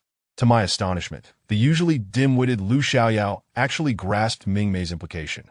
Just as Mingmei was marveling at Lu Xiaoyao's quick understanding of the subtle hint, Lu Xiaoyao abruptly shifted her stance. "Let it go. It's sweltering outside, and you've been holding this for so long. Even if the meal's haven tea spilled, what if they have absorbed some unpleasant odors? It's best to forego them." Mingmei. That upon hearing Lu Xiaoyao's response, a wave of helplessness washed over Mingmei. "Truly, Lu Xiaoyao, you are extraordinary that I end 3 games. Lu Xiaoyao had begun each time with, "You look so familiar," and after multiple hints regarding Mingmei's identity as a mysterious merchant, the plot had predictably unfolded once again. Mingmei stole a glance at the back-end system of Lu Xiaoyao's live stream, and indeed, Dad is already tired of saying agreed to her. "Dear, please be more mindful." This frustrating game setting, why? Why must you forget her every single time? She loves you so much. Look at yourself. Is it really that difficult to resist the system and remember her? Whoa, The mysterious merchant sister truly makes such an effort to remind her every time. Yet, Lu Xiaoyao, what are you doing? Why can't I ever meet the mysterious merchant sister? Why are all the mysterious merchants I encounter so elusive? Goodness, you were right here all along.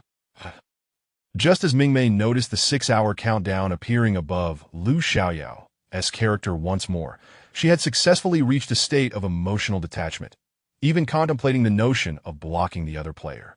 I must say this shiitake chicken box meal appears quite appealing. May I purchase a portion? Just as Mingmei was left speechless by Lu Xiaoyao's antics, Mu Chen suddenly spoke up, and at that moment, a notification appeared in Mingmei's backend system indicating that a player had discovered the mysterious merchant and initiated a transaction, leaving Mingmei slightly taken aback. This individual was indeed a player. God knows that upon first seeing Mu Chen, Mingmei instinctively questioned whether he was the villainous bomb criminal from the twisted script. Fortunately, the system had indeed marked him as a player. After their conversation prior to class, where Mu Chen mentioned selling the rights to his likeness, Mingmei had later confirmed this with Yan Hui and found it to be true. However, since this script featured Mu Chen himself, Mingmei thought it unlikely that her uncle would create another bomb criminal who bore an uncanny resemblance. Yet, she was reminded that the tyrant in the second round had also resembled Mu Chen. Realizing her thoughts were wandering, Mingmei quickly refocused and recommended another box meal to Mu Chen. Of course, that's no problem. Besides the shiitake chicken, the pineapple sweet and sour pork box meal is also quite delectable. Would you like a portion? Sure. The two of them quickly finalized the transaction, leaving Lu Xiaoyao, who was observing, utterly dumbfounded. Big shot. Why are you buying box meals? After yesterday's extensive class, Lu Xiaoyao had recognized her classmate Mu Chen, and even earlier, when she had been beaten by the NPC, she had managed to subdue him without a sound. Consequently, her impression of Mu Chen was succinctly summarized in 2 words: big shot. Lu Xiaoyao's question was not low in volume, and as Mingmei handed over the boxed meals, she lifted her gaze toward Lu Xiaoyao, a look in her eyes that could convey 1,000 words. Of course, all those words could be distilled into 2 heh. Thus, when Mu Chen accepted the boxed meals, he merely glanced at Lu Xiaoyao and chose to remain silent. Lu Xiaoyao was left utterly perplexed. Had she misspoken again? Why was everyone ignoring her? Can someone explain this to me? Seeing that Mu Chen was unresponsive, Lu Xiaoyao turned to Mingmei for assistance. Why are you selling box meals?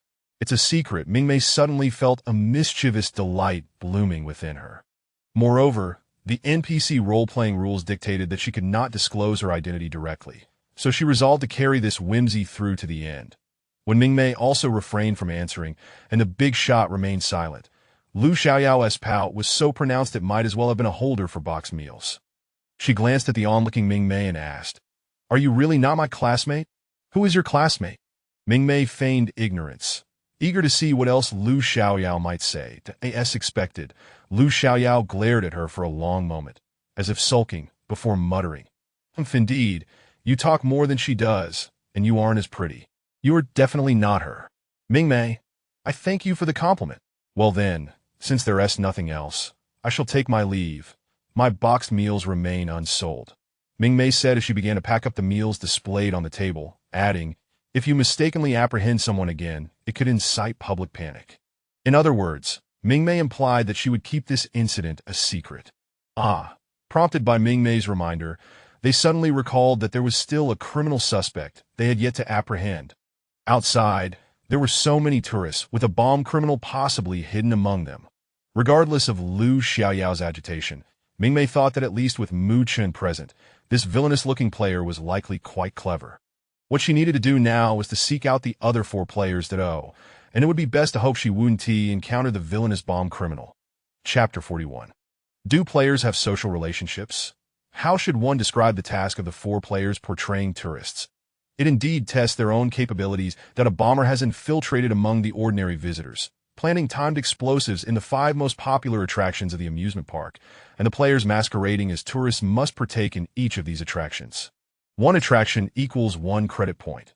Should they play swiftly, they may emerge unscathed. However, if their timing coincides with that of the bomber, they might find themselves obliterated right on the rides. Those who take their time risk facing premature detonations, rendering their quest futile, and they must relinquish any hope of earning their credits unless Mu Chun and his companions can promptly detect and disarm the bombs. Do not question why. After the initial explosion, the other attractions remain open for enjoyment. Mingmei is equally puzzled. Are the NPCs present truly oblivious? What if, by sheer misfortune, the first facility chosen by the bomber is one that no one else has visited? Would that not trigger an explosion, jeopardizing any further enjoyment of the park? With the ensuing panic among the tourist NPCs, could the amusement park continue to operate? As Mingmei pondered these scenarios, she found herself before a grand map of the amusement park, gazing up at the layout of attractions scattered throughout. To the east lies the forest summit, a wooden Ferris wheel. To the south, the Hellfire Sea haunted house. To the west, the Iron Dragon roller coaster. To the north, the Wind and Waves water airship. And to the southwest, the Sand Sea Maze labyrinth. Notably, the Sand Sea Maze connects to the park's exit, meaning that to leave the amusement park, one must navigate through the maze. The entrance to the north is perplexing. Whether it is a design flaw or a deliberate gimmick, it only permits entry, not exit to escape. One must traverse the maze. This design seems tailored for today's eventualities. However, it appears that the current script, this narrative, and the amusement park itself are not far from impending doom. The grandest fireworks, of course, must be saved for the finale. The suspect stands at the exit, gazing at the sunset, whistling a tune of anticipation. Mingmei closes her eyes, recalling the location of the final bomb's explosion, the exit of the Sand Sea Maze. According to the script, the bomber's actions commence precisely at noon. Glancing at the system's back-end timer, she notes that it is only just past 12 that Mingmei scrutinizes the attractions on the map, contemplating the issues she may have overlooked. Given the park's entrance and exit setup, although it seems crowded, the actual number of visitors is relatively sparse compared to other amusement parks on the same day. Even with the constant queues for the signature attractions, the time spent planning the bombs is minimal. How could it take so long? It is early summer, and the sun sets late in the season. Just as Mingmei prepares to delve deeper in her thoughts, she notices someone approaching from behind. I just want to ride the carousel. A saccharine voice, reminiscent of syrup, pierces through the air. Mingmei suppresses a shiver and turns to find a familiar face, Julian.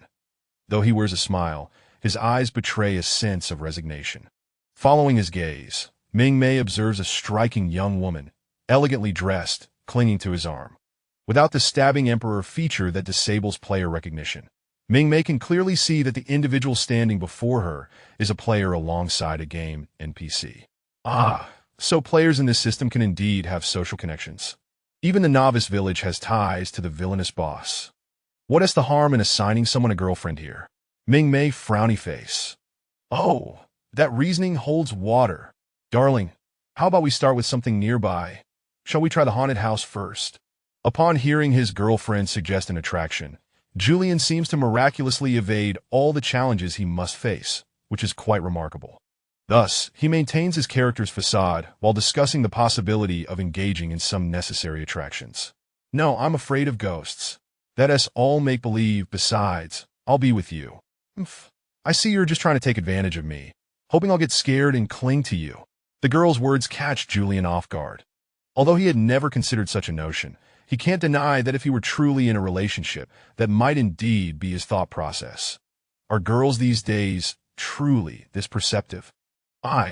Julian finds himself at a loss for words when suddenly the girl leans into him, wrapping her arms around her warmth almost causing him to push her away in shock. Good heavens, he is still a fresh-faced bachelor. Immediately after, he hears her say, "Since you feel that way, I'll agree. After all, this is our first date. I shall grant you this favor." Throughout this exchange, Mingmei stands by, utterly bewildered, uncertain whether to intervene, as the pair appears to be genuinely in a romantic liaison. It is only when the girl consents to accompany Julian to the haunted house that Mingmei steps forward to obstruct their path. It is midday, and I have freshly prepared boxed lunches. Might I interest you too? Mingmei states, fixing her gaze directly upon Julian. While he remains silent, the NPC girlfriend suddenly steps in front of him, her demeanor protective, as if guarding against a thief. Mingmei? I brought a lovingly made bento, so no thanks. She decisively declines on Julian's behalf, but fortunately, her refusal does not plunge him into a 6-hour countdown. Just as she attempts to lead Julian away, he feels a sense of unease and asks, "What kind of boxed lunches do you have?" "Congratulations, player. You have discovered a mysterious merchant that do not miss this opportunity. Please select your items to purchase." The announcement jolts Julian to attention, his heart racing at the unexpected appearance of the enigmatic merchant. "I'd like a box of pineapple sweet and sour pork, please." Julian excitedly browses the benefits of the 2 boxed lunches. He must admit, the mushroom chicken lunch holds little allure for him. It merely enhances the bomb-disarming capabilities of the pineapple sweet and sour pork that I end this round. Julian found it rather difficult to ascertain how many gaming projects he could undertake, as he felt a sense of trepidation at the prospect of spending 5 credit points at once. Nonetheless, acquiring the skill to defuse bombs seemed to him a matter of occasional necessity. The smooth transaction between Julian and Mingmei, however, elicited an intense glare from another NPC throughout the entirety of the meal exchange. Observing the jealousy radiating from the NPC, Mingmei couldn't help but roll her eyes inwardly, pondering, why must one NPC make things difficult for another? Besides, their job functions are entirely different. Chapter 42. Mingmei's brightness. Is there anyone more of a slacker than I am? Gue, could you please help me check where the other players are distributed? I'm going to sell some lunch boxes. As she watched Julian depart, receiving a subtle glare from his girlfriend, Mingmei turned her gaze back to the map, her mind already formulating a plan. Aside from the player who just went to the haunted house, there are 3 others. 2 near the roller coaster and 1 queuing at the Ferris wheel. Then I shall head to the Ferris wheel. Calculating the time, Mingmei made her way toward the Ferris wheel, leaving Gue somewhat perplexed. "Host, why not go to the roller coaster where there are 2 players?" Hearing Gue's question, Mingmei paused for a moment. "What do you know?" Gue replied, "Nothing." "Then forget it. By the time I reach the roller coaster, those people would have already boarded. If I go to the Ferris wheel now, they're still in line. Even if I arrive there, the Ferris will want to have come down immediately. I could potentially intercept a wave of players. Who knows? Those 2 who rode the roller coaster might come over later as well." While this was her explanation, Gue remained unaware of Mingmei's true thoughts. After a leisurely stroll of about 10 minutes, Mingmei arrived at the Ferris wheel, where she spotted a girl with a peculiar expression making her way against the crowd. That girl was indeed a player. Wang Wenfei, camera in hand, had been wearing a distressed look since exiting the Ferris wheel. She glanced back at the towering wooden structure, her eyes flickering with anxiety, as she hurriedly made her way through the throngs of visitors, finally stopping after running several dozen meters. She hung the camera around her neck and scrolled through the images for a few seconds, confirming that what she had witnessed on the Ferris wheel was indeed real. This revelation darkened Wang Wenfei's expression even further. She could hardly believe that the bomber had crossed paths with her at the Ferris wheel. The camera lens had captured the very moment when the individual planted a bomb on the ride. Looking around, she saw that the surrounding tourists remained blissfully unaware, their laughter and chatter echoing, completely oblivious to the imminent danger. Wang Wenfei then rummaged through her pockets, only to find them empty. The realization that there was no communication device in this game deepened her frown to this moment. The bomber was still atop the Ferris wheel and wouldn't descend anytime soon. Wang Wenfei had no choice but to calm herself and examine the tourist map in her hand, seemingly searching for her next destination. Perhaps she could encounter the amusement park security along the way. "Miss, you seem a bit unwell. Is it low blood sugar?" Just as Wang Wenfei was deep in thought, she heard a voice addressing her. Turning around, she saw a girl clad in a red vest emblazoned with the amusement park logo, a white t-shirt underneath, staring intently at her. Wang Wenfei scrutinized Mingmei for a moment in silence, causing Mingmei to feel a shiver run down her spine. Gue, is there something wrong with me? Why do I feel something is off with her?" "I have no idea." Gue was equally puzzled by the player's behavior when suddenly the girl spoke again. "Do you have any food? Or do I have lunch boxes? Would you like one?" This was the first time Mingmei encountered such an assertive player, so she had no reason to refuse the conversation. "Would you like one?" "Yes." As soon as the other party responded affirmatively, the transaction interface opened, and as Mingmei handed over a lunch box, she discreetly observed the other girl's expression. Noticing that the frown that had previously marred her features began to ease with their transaction, Wang Wenfei visibly relaxed. This reaction felt rather peculiar to Mingmei, though she couldn't quite articulate why. Much like Julian before her, Wang Wenfei opted for a pineapple sweet and sour pork lunchbox. Though it wasn't her personal favorite, she preferred the tender and juicy mushroom chicken lunchbox. This was a game, and what she needed were skills. As for the enhanced version, ultimately, with a pragmatic mindset, Wang Wenfei also selected a pineapple sweet and sour pork lunchbox. The rest, she felt, was left to fate. In the various games she needed to conquer, the opportunities to face the bomber directly and disarm the bomb unaided were exceedingly rare. As for the installation sites, she believed she wouldn't be able to spot them with her abilities. If she got blown up, then so be it. Mingmei was contemplating whether to persuade her further when the girl, clutching the lunchbox, dashed away without a trace. Why is everyone running off so quickly? Mingmei muttered under her breath, observing the retreating figure. Among the 6 players present, aside from Lu Xiaoyao, who was perpetually idle and hadn't purchased anything, there were 2 others she had yet to encounter. Currently, with the mindset of playing a tourist, Mingmei believed she could still sell at least 2 more lunchboxes. Thus, aside from the system's commission, it would be quite commendable for her to secure 3 credit points in this round. Just as Mingmei was privately calculating this, the system, in its mischievous manner, suddenly delivered an unfavorable notification. Host hastened to the Sanxi labyrinth to intercept the players. Mingmei was taken aback. What was happening? Shortly thereafter, the system utilized its unique channels to relay the conversation between the 2 players while they were aboard the water airship for Mingmei to overhear. Don't say I didn't warn you. This round has a bomb. Achieving all 5 points is utterly impossible. Trust me, after this, we should head to the Sanxi labyrinth to escape. Securing 3 points is guaranteed. No way, bro. There are still 2 points left. 2 points? With both of us carrying a minuscule child, if we alternate watching over these activities, how much time will that waste? We might just encounter that bomb thrower. Why are you so reckless? So we're just aiming for 3 points then? 3 points? You wish for even less. Let me tell you, while you were playing atop the steel dragon, I was below holding the child and distinctly noticed someone in the crowd behaving suspiciously, sneaking and wearing work attire, and vanishing in a flash. That could very well be the bomb thrower. What the hell, how did I miss that? What does it matter if you saw it? Anyway, after he emerged, I noticed he headed east. We should take advantage of the bomb thrower being occupied there. Once we're done here, we make our escape. Understand? The entire conversation was recorded by an undercover police officer standing behind the 2 players as they queued, and the system cleverly assisted Mingmei in capturing this information. Heavens!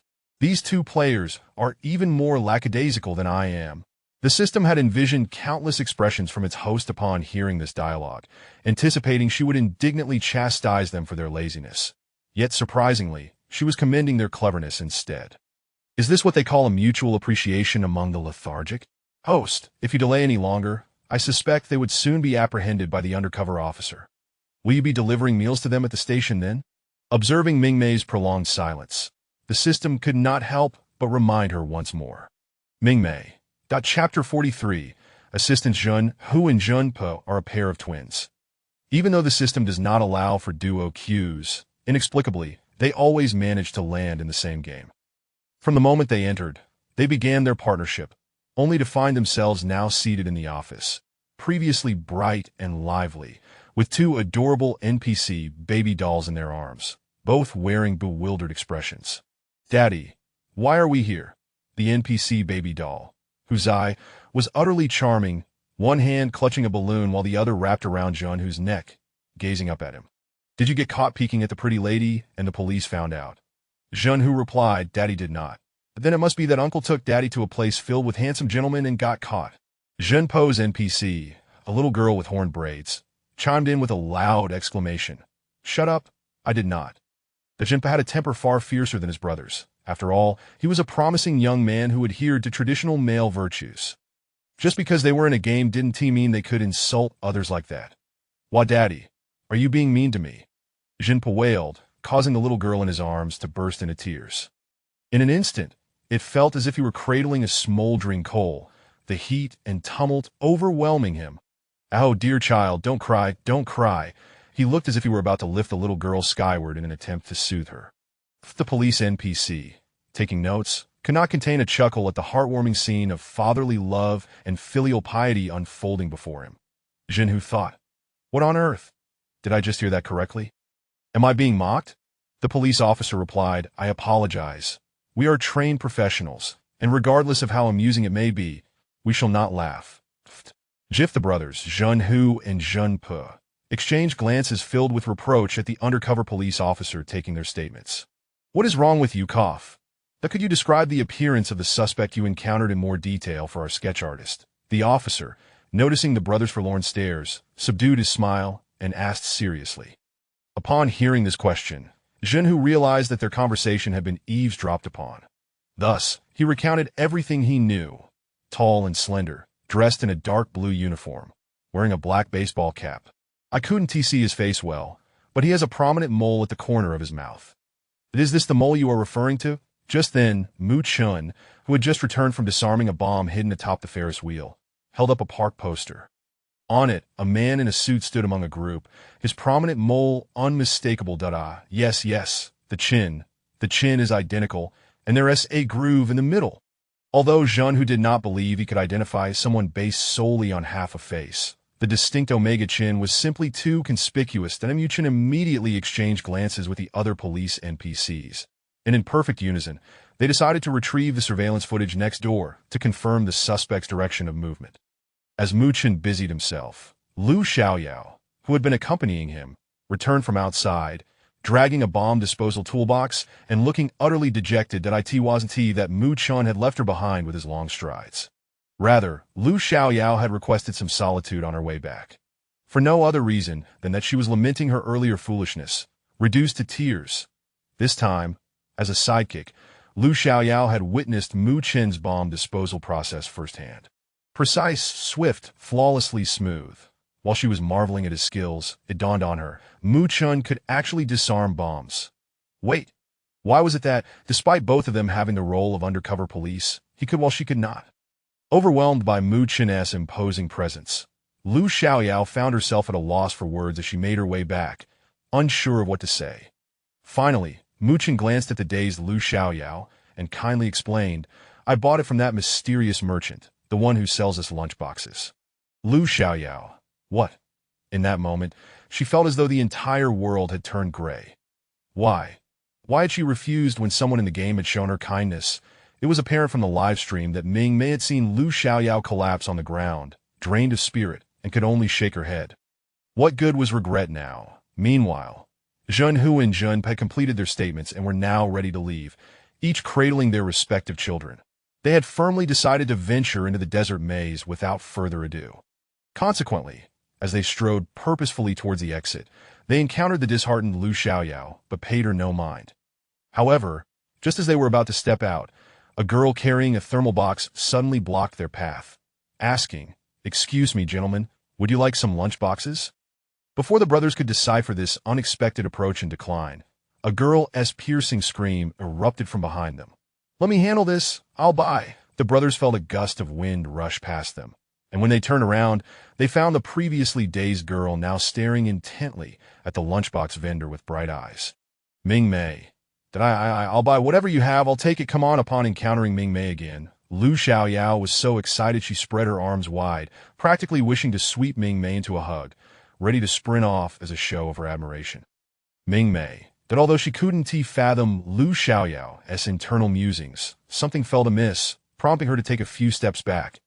There was no need for Mingmei to say anything. Lu Xiaoyao's system automatically notified her. 5 hours, 2 minutes, and 48 seconds remaining to purchase. This wasn't just a moment of confusion for Lu Xiaoyao. The Jin brothers, who had been witnesses to the entire spectacle, were equally bewildered. What was going on? What was so special about this lunchbox? Why was someone eager to buy it? "Daddy, I'm hungry," the babies in Jinhu and Jinpu's arms suddenly piped up. It should be noted that when the brothers first entered the game, they had refused to give the babies balloons despite their cries, which had drawn a crowd of NPCs, leading to an embarrassing social death. Now, even though Jinhu and Jinpu had initially shown no interest in purchasing lunchboxes, they had no choice but to inquire after hearing the babies' pleas. Thus, With the NPC's encouragement, the brothers and Mingmei resumed their transaction. Zhen Hu Zhenpa, oh my goodness. What kind of luck is this? Cough, I'll have a portion of sweet and sour pineapple pork that SOLI. Indeed, as players portraying tourists, a portion of sweet and sour pineapple pork had become their mutual consensus. Daddy, I want more tender chicken. Chapter 44. You are incompetent, the voice of a child's grandmother echoed repeatedly, causing Mingmei to chuckle. As she glanced at the NPC infants cradled in the arms of the two burly men, she could not help but exclaim, how can they be so different when they are both NPCs? Reflecting on the previous player's NPC girlfriend, she shuddered, nearly jeopardizing her business. In contrast, gazing at these two little treasures, Mingmei felt inclined to discreetly give them a thumbs up. Sweet and sour pork is delicious. Upon hearing the child's request for a dish that required credits, Zhenhu became flustered, hastily extolling the virtues of sweet and sour pork. So far, he had only acquired 2 credits, and after navigating a maze with his older brother, he would only have 3 credits in total. He certainly could not just hand over half. Indeed, sweet and sour pork is even more delectable, Zhenpa chimed in, supporting his elder brother. He then turned to Mingmei, noticing that she had already produced a lunchbox and pointed to it, saying, look, such a large lunchbox. Wouldn't it be wasteful to buy another one when we can't finish this? Mingmei's hand, holding the lunchbox, trembled slightly. Is this acceptable? Adults can be so mischievous. Using this to deceive children? Next time, she would request the system to create a mini lunchbox. Just as Mingmei was about to respond, she noticed the 2 children gazing at their father with profound disdain. Father, you are incompetent. That sister just said that whatever one buys, she can finish alone, and we only have 1 lunchbox.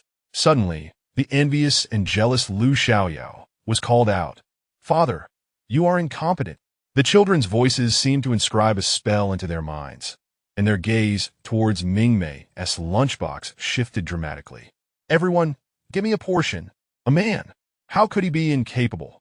The Jin brothers, each holding 2 lunchboxes, were filled with a whirlwind of emotions, momentarily at a loss for words as they attempted to appease the 2 little darlings. Just then, an explosive sound erupted in the air. Boom! Both Mingmei and the nearby Lu Xiaoyao, who was coveting their successful trade, were startled by the commotion. Distant chaos and the panicked screams of tourists echoed in waves. And as Mingmei turned to look at the billowing black smoke, she realized that the roller coaster, Iron Dragon, to the west had been bombed. Wasn't he someone sent to defuse the bomb over there? Lu Xiaoyao, shaken from her resentment over not being able to procure a lunchbox, gazed in horror towards the source of the explosion. Earlier, she and Mu Chun had gone to the Ferris wheel on the east side, so naturally, it was the bomb disposal officers dispatched to the roller coaster on the west. As a result, Lu Xiaoyao quickly realized that her 5 credit points had been directly deducted by 0. 5 at that moment, with a clear indication that this 0. 1 was due to the failure to disarm the roller coaster's bomb, alongside the demise of 4 characters. There wasn't enough time to disarm the bomb. At that moment, the others, alerted by the sound of the bomb, emerged from the room, each one adjusting their earpiece communication devices to ascertain the situation. Mingmei glanced at Mu Chun, who stood amidst the crowd, and averted her gaze, feeling that another moment of eye contact would inevitably lead to trouble for her. Dear esteemed visitors, greetings to all. Suddenly, the amusement park's loudspeaker crackled to life. Mingmei's expression shifted as she beheld the plainclothes officers before her, and she swiftly retreated into the room. They had commandeered the park's administrative building, equipped with broadcasting and surveillance systems, yet the source of this unfamiliar voice emanating from the loudspeaker was a mystery. Did everyone enjoy the recent fireworks? Fear not, the exits have been completely sealed, and the outer walls are now electrified. The only way out is through the exit of the Sand Sea Maze. Upon hearing this, Mingmei was struck by the distant sounds of panicked cries and chaotic footsteps from the other visitors, indicating that aside from the player characters, the regular NPC tourists were undoubtedly rushing frantically towards the maze. Listening to the tumultuous commotion, Mingmei tightened her grip on the thermal container she held, showing no inclination to leave, for the script did not contain any of the 5 large bombs here. She certainly did not wish to step outside only to be injured in a stampede.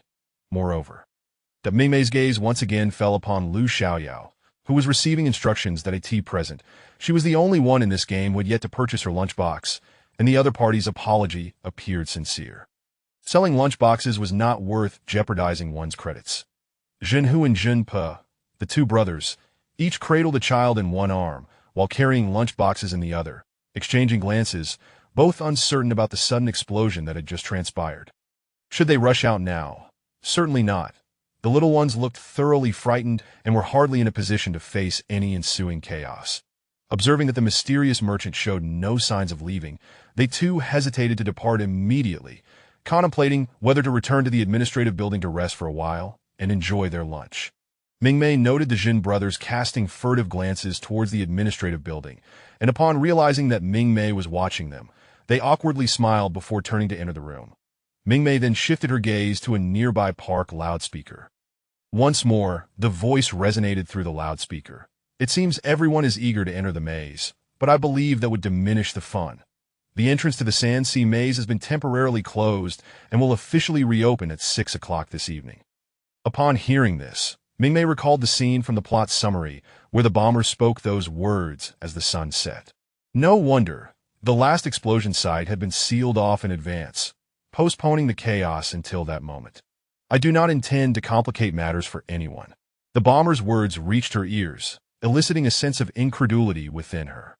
Was this not akin to a murderer proclaiming, "I did not mean to kill anyone"?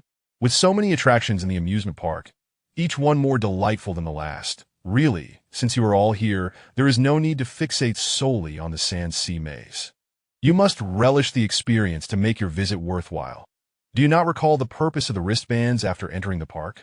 At this mention of the wristbands, Mingmei furrowed her brow and glanced at the plainclothes officers, observing them each inspecting a device resembling a wristwatch on their arms. She recalled that both visitors and staff were issued such wristbands upon entering the amusement park, akin to a pass. Although the functions of these wristbands varied due to the differing roles of visitors and staff within the park, the most significant distinction was likely the access privileges. Visitors adorned with wristbands could enjoy various attractions, while staff members had access to certain offices, backrooms, and areas forbidden to the general public. The prerequisite for entering the Sand Sea Maze is that all must experience at least 3 of the 4 distinctive themed attractions within the park, aside from the Sand Sea Maze itself. Only by fulfilling this condition can you qualify to enter the maze and subsequently depart. However, one of them, the Steel Dragon, has already exploded, with only 3 remaining. Who knows if any others will detonate? Thus, the speaker urged everyone to act swiftly. Chapter 45. Mingmei's Dilemma. As the voice on the broadcast continued its incessant chatter, Mingmei couldn't shake the unsettling feeling that the speaker might be a lunatic. Both the tone and the content of the discourse made her gums ache with discomfort. By the way, these games are truly amusing. If everyone is too frightened to partake, then they shall find themselves unable to escape. Ditto, and beneath this amusement park, I've buried 2 tons of explosives. How about we all celebrate with fireworks together? Initially, she had scoffed at the absurdity of the game, questioning how one could enjoy themselves while simultaneously eliminating players. It seemed rather reckless, but it became clear, it wasn't merely a matter of recklessness. It was a testament to the sheer will to survive. Wait a moment. Mingmei suddenly extended her wrist, gazing at the bare skin where her bracelet should have been, her expression turning blank. Where's my bracelet? No, wait, did I even have one? It dawned on her that, from the very beginning, she seemed to have been devoid of a bracelet. Are you all right? Upon hearing the bizarre broadcast, Lu Xiaoyao approached Mingmei, curiosity piqued by her immobility. I do not possess a bracelet. Lu Xiaoyao clearly did not grasp the significance of the bracelet. I lack a bracelet, which means I cannot exit the maze. Mingmei felt compelled to reiterate. Lu Xiaoyao responded, Is it truly that dire? Mingmei thought to herself, sad face. Did you really need to articulate that? I could be driven to madness. Performance, come on. Lu Xiaoyao. Help the mysterious merchant find the bracelet, and untold riches shall await. In the future, who needs meal boxes? I can't take it anymore. Watching Lu Xiaoyao play evokes a suffocating sensation akin to teaching my son his homework. Isn't she aware of her own plight? Why must you point it out? To be honest, if this were anyone other than my daughter, I would have slapped them and retorted, "Are you out of your mind?" But with my daughter, I simply cannot bear to do so. I would gladly take her place. So how did my daughter manage to gain admission to the military academy? Can someone enlighten me? In Lu Xiaoyao's livestream, a throng of frustrated viewers wished they could dive into the game and assist her in completing it. No worries, we will have my colleagues assist you with the bracelet issues shortly. Unlike Lu Xiaoyao's obliviousness, Mu Chen seized the opportunity to interject. It is our duty as law enforcement officers to ensure the safety of our citizens. We will procure an appropriate bracelet for you. Is that feasible? It is, though it may take some time, so... Mingmei listened to Mu Chen's earnest words, feeling the kindness emanating from him. She nodded in response, witnessing the smile that blossomed at the corners of Mu Chen's lips, which left her momentarily dazed. Therefore, I kindly request that you stay close to us to prevent any unnecessary harm. All right. Hiss. At that moment, Mingmei's senses sharpened. This fellow. Something is amiss with this man. You've only just now realized? I noticed his smile is far too charming. Sigh. I still lack experience. Gui.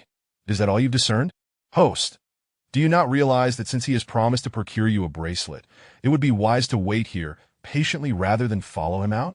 Gui quickly exposed the man's ulterior motives.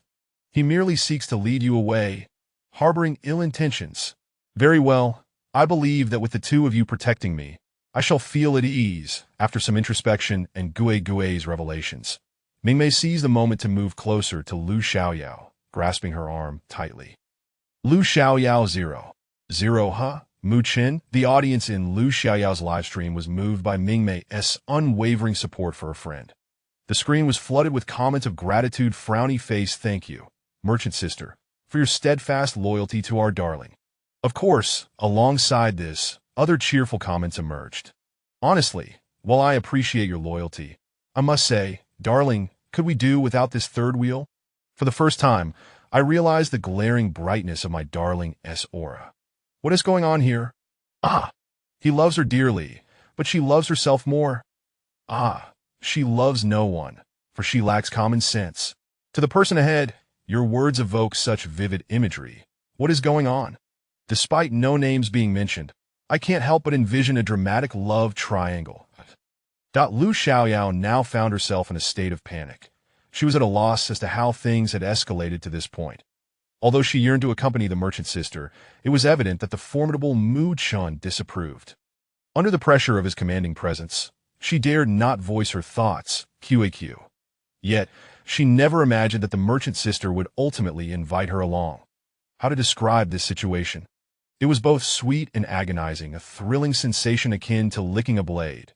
As Mingmei tugged Lu Xiaoyao along, her mind was adrift, her steps unsteady, even as Mu Chen's gaze lingered behind them, brimming with an unmistakable sense of longing. Lu Xiaoyao, this feels exhilarating, yet terrifying. The most amusing part was that this time, Lu Xiaoyao's live stream featured a third-party viewing perspective, revealing Mu Chen's calm facade while his heart ached intensely.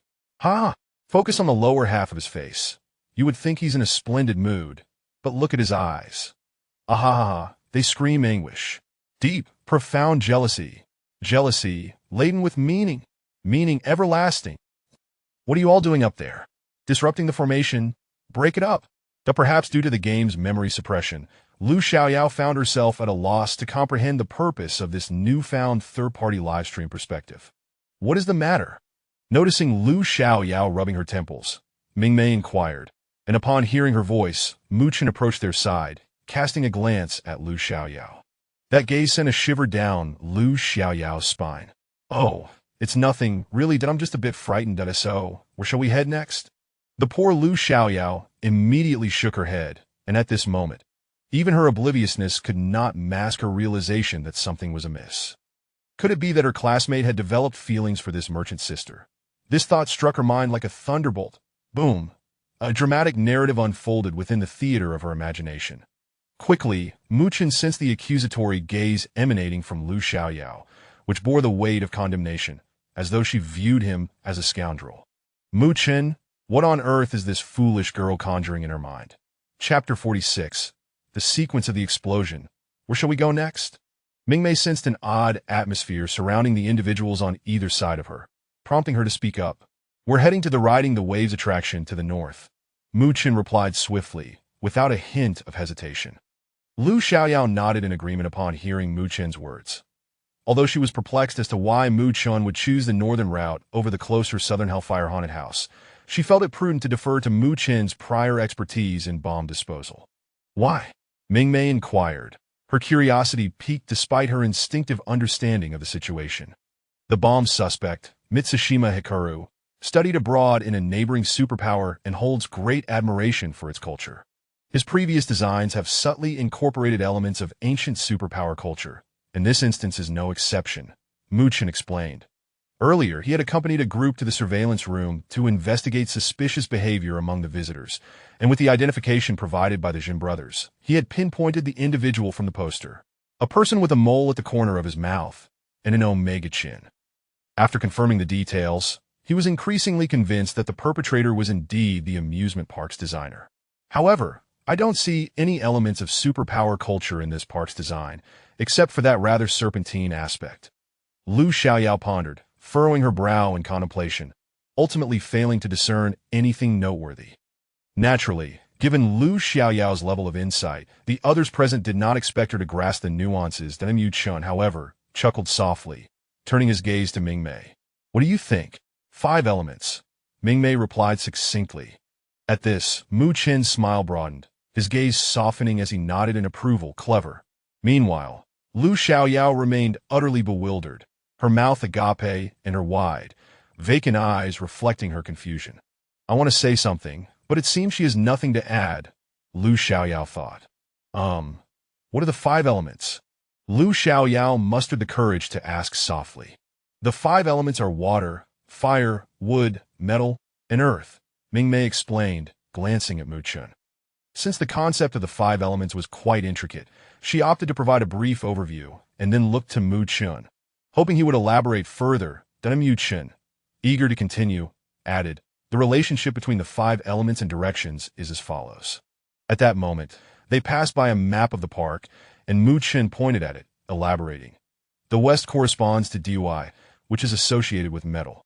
The northwest corresponds to Qian, also associated with metal. The east corresponds to Zhun, associated with wood. The southeast corresponds to Sun, also associated with wood. The north corresponds to Can, which is linked to water. The south corresponds to Li, associated with fire. The center corresponds to Jin and Kuin, associated with earth. Similarly, the northeast corresponds to Jin, linked to earth, and the southwest corresponds to Kuin, also linked to earth. And it is currently summer," Mingmei continued, tracing her finger on the map from the steel dragon roller coaster in the west, to the wooden Ferris wheel in the east, to the Riding the Waves water attraction in the north, and finally to the Hellfire Haunted House in the south, before concluding at the Sand Sea Maze in the southwest, emphasizing the current season. Mu Chen smiled in agreement, responding, "Indeed, the 5 elements generate and interact with the 10 heavenly stems and 12 earthly branches, corresponding to the cycles of year, month, day, and hour, creating form and energy. The heavens embody energy, manifesting as seasons of cold, heat, dryness, and humidity, while the earth represents form, comprising metal, wood, water, fire, and earth. The interplay of form and energy gives rise to all things in the world. Thus the 5 elements are interconnected, and their applications are boundless." Lu Xiaoyao. "Among them, fire resides in the south, resonating with summer, while earth flourishes at the end of summer. Hence, earth is situated in the southwest at this time." After elucidating this, Mu Chen's finger finally rested on the Sand Sea Maze in the southwest, declaring, "Thus, this is a meticulously planned bombing. Well, this amusement park only opened at the beginning of summer, and now it is merely the end of summer. If the perpetrator hadn't calculated everything in advance, such a design would not be possible." Mingmei nodded in agreement. Compared to Mu Chen's cheerful demeanor, she appeared somewhat indifferent, yet the joy and admiration gleaming in her eyes were unmistakable. They exchanged a knowing glance, and Mu Chen's smile grew even brighter than Lu Xiaoyao. The only one in need of clarification was left in a state of existential disbelief after hearing this explanation. Not only she, but even the viewers in her live stream shared her sentiments. "I don't understand. Do you all learn such esoteric concepts from childhood in Hualan Star? No, no, no. As a true Hualan Star native, I can confirm we really don't understand this. Very few do. This is akin to the knowledge of mysterious marriage. So how did they pass the previous levels? In the past, they would refer to guides. I heard those who succeeded weren't just playing casually. They would stand inside, waiting for the facilities to explode, taking note of the sequence before replaying. Nowadays, it's essentially about escaping while playing. No one aims to complete all levels. So, their analysis of the explosion sequence? It perfectly matches the sequence inferred by the merchant lady and that esteemed student. After a flurry of comments, someone finally posed a soul-searching question. Are they cheating? Kid, go home. There are too many hackers out there, and I can't protect you. Following the explanation that left her both yearning for insight, yet utterly baffled, Lu Xiaoyao resigned herself to being merely a decorative mascot. Smiley face. 3. She followed Mingmei and the others directly to the Riding the Waves attraction, where they temporarily paused the ride with the other undercover officers to conduct a search. Here. This time, it was Lu Xiaoyao who discovered the bomb located beneath the central seat of the vessel. Mu Chen and the team arrived with bomb disposal tools, swiftly and safely disarming the explosive, prompting Lu Xiaoyao to gaze at them with envy. Disarming bombs is so cool. Merchant lady, how long until I can be that cool? Huh? Mingmei, who had been watching Lu Xiaoyao moon over Mu Chen as he disarmed the bomb, was taken aback by the sudden question. Seeing Lu Xiaoyao's starry-eyed excitement, Mingmei responded, "Disarming bombs is indeed incredibly impressive. I want to be that cool too. Don't you think Mu Chen is cool?" Mingmei inadvertently blurted out her thoughts. Sure, he is quite impressive, but Lu Xiaoyao hesitated, shaking her head repeatedly. Forget it. She was well aware that someone like Mu Chen was beyond her reach. Lu Xiaoyao's expression, a mix of fear and disdain, left Mingmei perplexed as she glanced toward Mu Chen, who was busy disarming the bomb. 1 glance, 2 glances, 3 glances. Mu Chen looks alright like that. Surely he isn't off-putting. Meanwhile, Julian, having just come down from the Ferris wheel with his pale-faced NPC girlfriend, encountered the Jin brothers, each holding a child. The former had just experienced the Ferris wheel when the roller coaster across exploded, leaving his girlfriend in tears from fright. In stark contrast, the Jin brothers appeared invigorated after enjoying 3 rides. They planned to stay until the end and head directly to the Sand Sea Maze. Low scores didn't matter. Survival was their priority. With soft, fragrant little ones in their arms, Jinhu felt his heart flutter, completely forgetting the harrowing impressions from earlier. Upon graduation, he would marry and start a family. Ha ha ha ha. Unable to contain himself, Jinhu laughed heartily in front of the 2 children and his younger brother. The sight. Oh, Julian, passing by the Jin brothers, clearly noticed them. The next moment, his girlfriend clung tightly to his arm as if startled, whispering, "Let us go. Some people are losing their minds over this." Jinhu. Chapter 47. This man is truly adept at creating a scene. Ahem.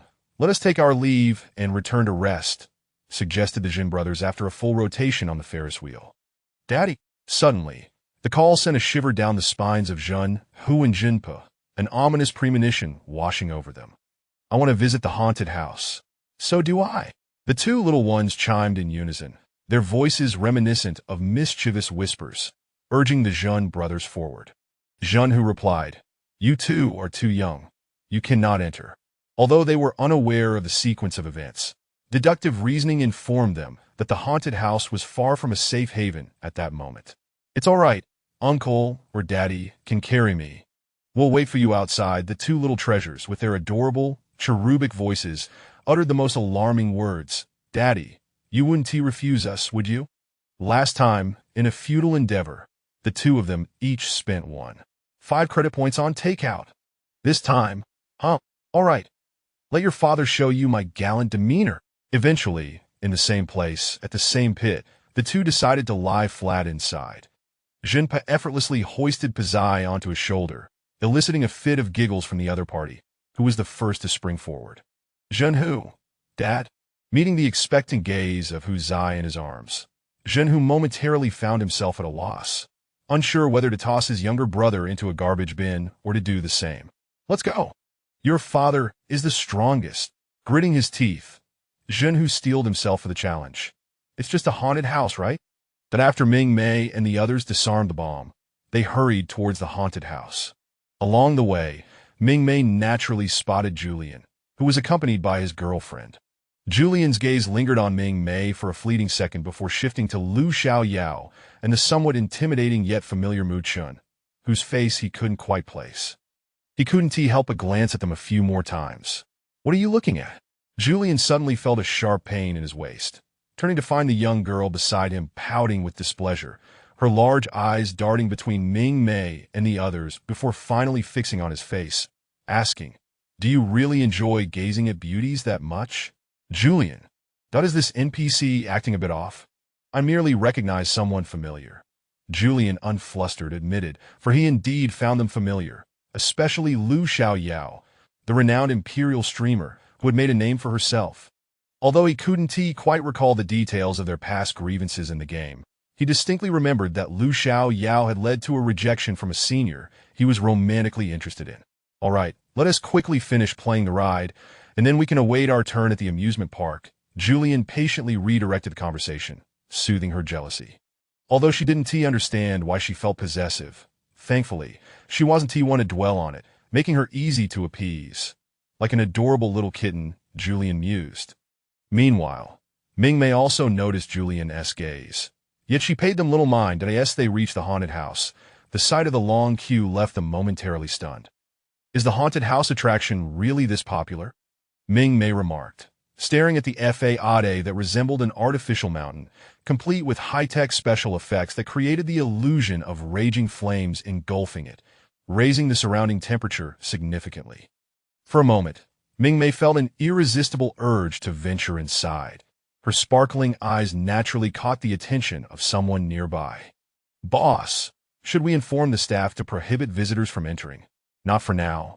Mu Chun observed the sea of heads and inquired, "What if even the bomb perpetrator hasn't entered yet?" "Huh?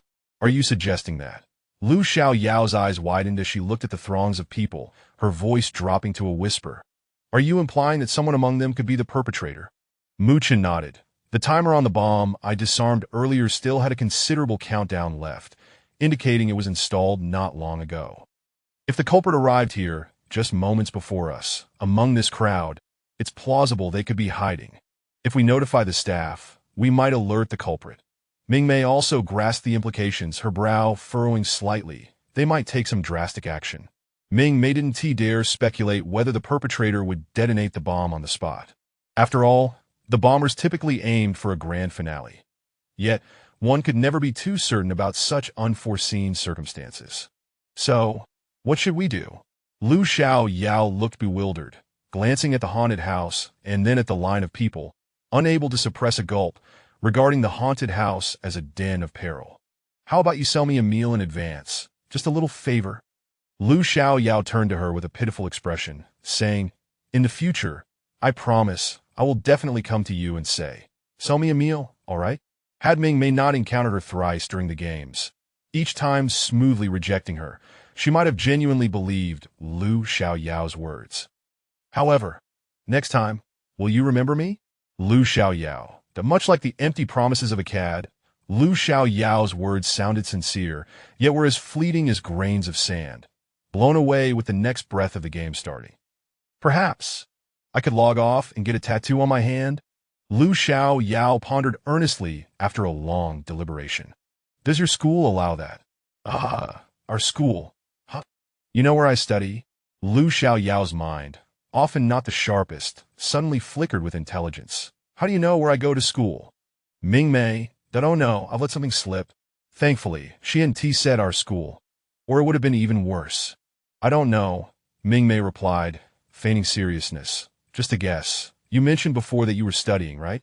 Is tattooing permitted at school?" "I doubt it."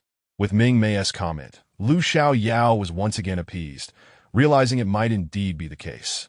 Unable to resist, Lu Xiaoyao stole another glance at Mingmei, murmuring, "NPCs are really clever these days." Mingmei, shouldn't you consider whether it's you who is somewhat lacking in intelligence? All right, we must prioritize the task at hand. Mu Chun suddenly interjected, interrupting their conversation, pointing at Lu Xiaoyao. You go contact the undercover officers to assemble here, pretending to queue and observe if there are any bombers among the crowd. If possible, avoid alerting them. Only proceed with the capture once we ascertain the explosives are securely placed. After assigning the task to Lu Xiaoyao, before she could inquire further, he turned to Mingmei and said, I'm a bit afraid of the dark. Would you accompany me into the haunted house to investigate? Upon finishing, he averted his gaze shyly, his long eyelashes fluttering as if he were quite nervous, casting a glance at her that set Mingmei's mind racing. Oh my this. Ahem, since you wish for it so much, I suppose I could. Host, please refrain from speaking recklessly. I'll accompany you. Really, how grown-up of me. Fortunately, the sudden shout from the system jolted her back to reality. This man is truly skilled. He knows how to handle situations. Chapter 48. The ghostly encounter. Do you still remember why you entered? The ever-watchful Lu Xiaoyao could only express her astonishment with a face full of shock. Winky face. Was the esteemed one afraid of the dark? Was the esteemed one feeling shy? Was the esteemed one genuinely nervous? Had she lost her sight, or was her mind playing tricks on her? A group of viewers, evidently engrossed in a live stream of an escape game, were now utterly beside themselves witnessing this spectacle. They are real. I am fake. They are real. Goodness. Are they really discarding their dignity just to act alone with the merchant sister? Esteemed one, what is dignity? Shouldn't he say, don't be afraid, hold my hand tightly when we go in, for I am not afraid of the dark. Foolish notion. What if the merchant sister feels shy and wants to stay outside with our little one? Never mind, sacrificing my little one for their sake is acceptable. By the way, don't you feel any discomfort? Didn't we initially ship 2 NPCs? Clearly, this person is not an NPC, although their face resembles one. I don't care. The previous ship was of a different era. We are merely drawn to that face. Are we not? Besides, as long as the merchant sister remains unchanged, it's all good. Does it not have that feeling of past lives? Damn! You make a compelling point. I had seen edits like that before, and now that you mention it. Sigh, don't you care for our daughter? Do you still remember whom we were supposed to watch? Meanwhile, Mingmei, having read through the barrage of comments, lay back in resignation. What could she do? Fortunately, with Lu Xiaoyao absent from the haunted house, she need not worry about being observed. Yet, just as she felt a moment of relief, she suddenly realized a critical issue. What joy was there in 2 people playing in the haunted house if there was no one to watch? Be careful, it's a bit dark in here. Just as she was lost in thought, Mingmei heard the warning from the person in front of her. She lifted her gaze to see him, shifting his elbow slightly before he coughed lightly and said, The ground is uneven. You may lean on my elbow. Thank you. Mingmei bit her lip. Although both she and the ghostly entity had noticed Mu Chen's distinct attitude towards her, and he occasionally displayed some charm, he generally maintained a strong sense of restraint that if he were to reach out to hold her hand at this moment, even if Mingmei would refuse, it wouldn't leave a negative impression on her. However, his choice to use his elbow in such a considerate yet evasive manner left her without the opportunity to refuse. For a moment, she felt a strange sense of confusion, mixing Mu Chen with the previous NPC, the young master of the Zhang family. That individual occasionally spoke flirtatiously, yet exhibited considerable restraint when taking action, making her unsure how to refuse. It was indeed a peculiar sensation. That lost in thought, Mingmei inadvertently reached out to hold Mu Chen's elbow, softly stating, Let us go. The surroundings are dim, so be careful while searching. All right. As she followed Mu Chen deeper into the haunted house, Mingmei gazed around at the dimly lit scene, marveling at the impressive modeling of the environment. The air was filled with a cacophony of anguished wails mixed with searing winds, and the haunting projections of various spirits struggling painfully in the flames were enough to send chills down her spine. Even though Mingmei had witnessed some tormented spirits in the hands of malevolent practitioners, nothing compared to the harrowing sights displayed here. Yet whenever she felt sympathy, the imagery would shift, revealing the malevolent deeds of those spirits, the karmic consequences of good and evil, leaving her momentarily entranced. What do you think? Mu Chen approached her after surveying the area. It's quite well done. People should pay for their misdeeds, regardless of life or death. Mingmei spoke her mind, but Mu Chen inquired, if a wrongdoer pays the price for their sins, do they still have a chance for redemption? Since it is a deserved price, naturally, There must be an opportunity for repentance. Mingmei replied without hesitation, though she sensed an underlying meaning in Mu Chen's question. She wanted to elaborate, but was interrupted when he said, "We are approaching the Mountain of Blades. You must hold on tight to me." At his reminder, Mingmei finally noticed they had reached the core area of the haunted house, where the inferno awaited. Before them lay a chaotic blend of red light, jagged rocks, and an intensely high temperature that made Mingmei's exposed skin feel a slight sting. They stood on the edge of an artificial cliff. With one more step, they would be faced with a simulated lava abyss, or perhaps a genuine pit filled with boiling magma, accompanied by ominous roars from unknown creatures below, as surging waves of heat cascaded upward. Mingmei couldn't help but marvel at the realism of this game. How much had her uncle spent on this attraction? In a moment of distraction, she was suddenly met with a cool sensation, causing her to look up and see Mu Chen had removed his suit jacket and draped it over her head. We're about to traverse the Mountain of Blades, and the path is treacherous. The highest temperature here can exceed 50 degrees. You're dressed lightly, and it would be unfortunate if you were to get burned. This jacket may feel a bit warm, but it will protect your skin. As he spoke, Mingmei wanted to ask him about his attire, but she noticed he was wearing a long-sleeved shirt beneath his jacket. Thus, she could only utter a simple, "Thank you." Internally, she began a new round of complaints. "Ghostly entity, are we in the same season? I'm in short sleeves while he's in a suit jacket with a shirt underneath. This is the end of summer, and it's still hot. Host, workplace men in the island nation have certain standards." "Oh, I must admit." Mingmei gazed at Mu Chen ahead of her, her hand still clutching the sleeve of his elbow, quietly musing. "This actually looks quite good." Ghostly entity. Women. The so-called Mountain of Blades was the towering, jagged silhouette of the haunted house Mingmei had seen from outside. Currently, they were at the base of this Mountain of Blades. The exit of the haunted house was not on the same level, but rather vertically positioned above them. Thus, the path up the Mountain of Blades led along a narrow trail that allowed passage for one person, that on either side lay the lava abyss she had glimpsed before.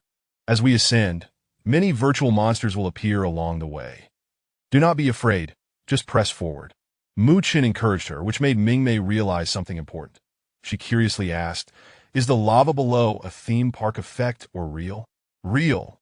Huh. This was originally a dormant volcano, and there is indeed magma below. However, what you see is a visual effect for heightened impact." "Oh my goodness! What if a visitor fell?" Mingmei instinctively recoiled from her steps, her imagination running wild. "There is actually a transparent protective shield below. If a guest were to fall, they would be unharmed."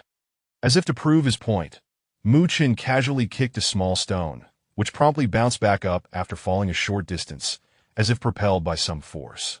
While Mingmei's expression, Mu Chen couldn't help but chuckle at her reaction. "What are you laughing at? The little stone is so cute." Mingmei, click, click, click. The ghostly entity, observing the scene unfold from backstage, could not contain its clicking sounds. "Have you all forgotten why you entered in the first place?" Mingmei. Chapter 49. The Suspect. "Oh dear, why haven't the boss and the others returned yet?"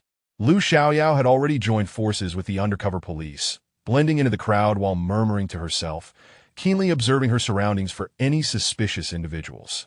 "I haven't spotted that person either," she added, one hand fiddling with her miniature earpiece while the other clutched the photograph of the suspect handed to her by the undercover officer, her eyes scanning the area. Indeed, amidst the sea of ordinary faces, the distinctive omega jawline and a notable mole stood out. Yet as she glanced around, the multitude of chins nearly caused her to become dizzy. "Hey, what are you doing here?" Just then, the voices of the Zhen brothers reached her from behind. "Huh, what are you two doing here?" Lu Xiaoyao turned to face the brothers, her expression filled with curiosity. "Didn't you go to the Ferris wheel?" "We did." As soon as the topic arose, Zhen Hu and Zhen Pe sighed, sharing a look of exasperation. They weren't keen on risking their safety either. Who would willingly seek danger? "Wow, then you guys." Lu Xiaoyao admired them with a thumbs up, lowering her voice. "You're really going all out for those credits." Zhen Hu.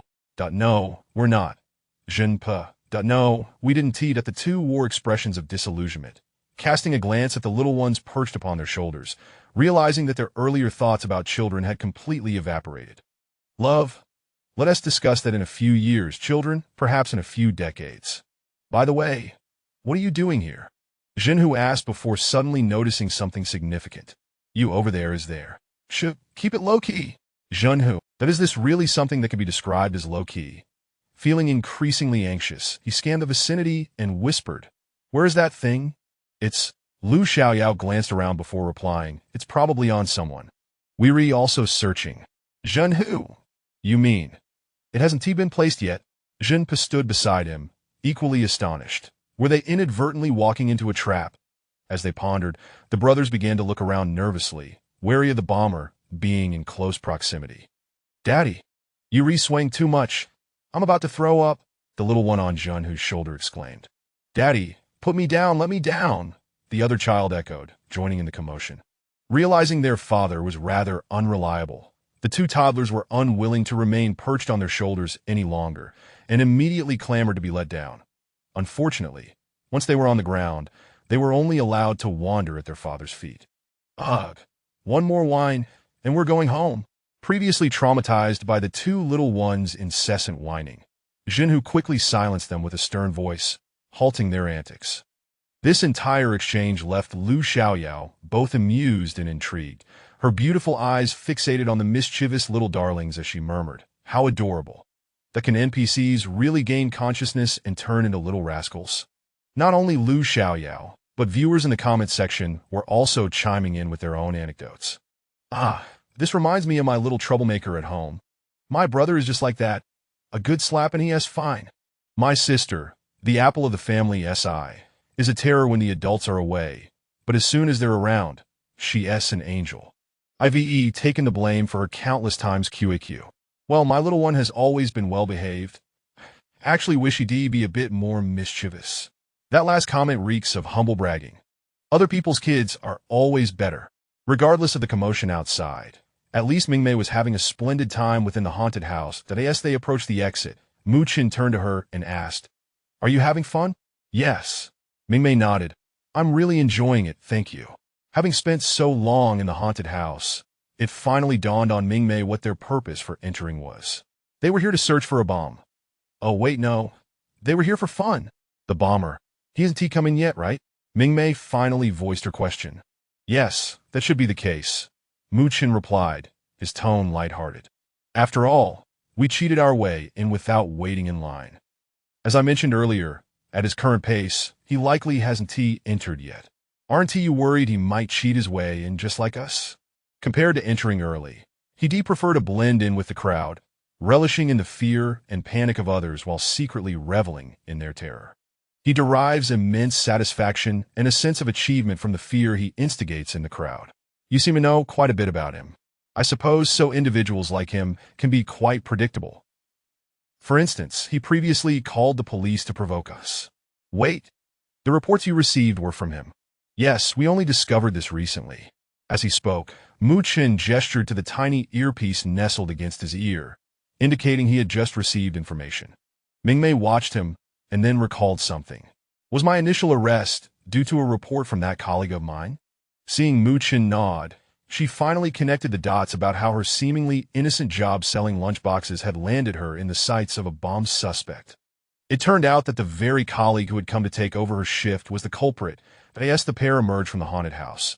Mu Qin was quietly conferring with his teammates on the other end of the earpiece when a piercing scream erupted from the crowd, signaling chaos at the entrance where visitors were queuing.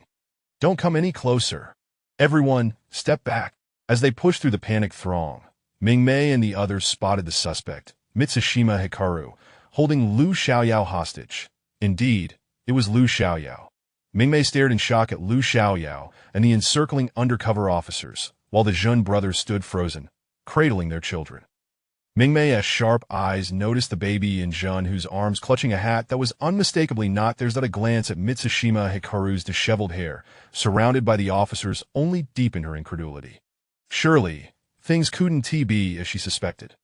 Mu Qin approached the other officers to deal with the suddenly exposed Mitsushima Hikaru, while Mingmei made her way to the Jun brothers. She observed the little one in Junhu's arms, wide-eyed and unblinking as he gazed anxiously at Lu Xiaoyao. "Where did you get that hat?" The little one turned to face Mingmei, his eyes brimming with tears as he confessed. "It's all my fault, huh?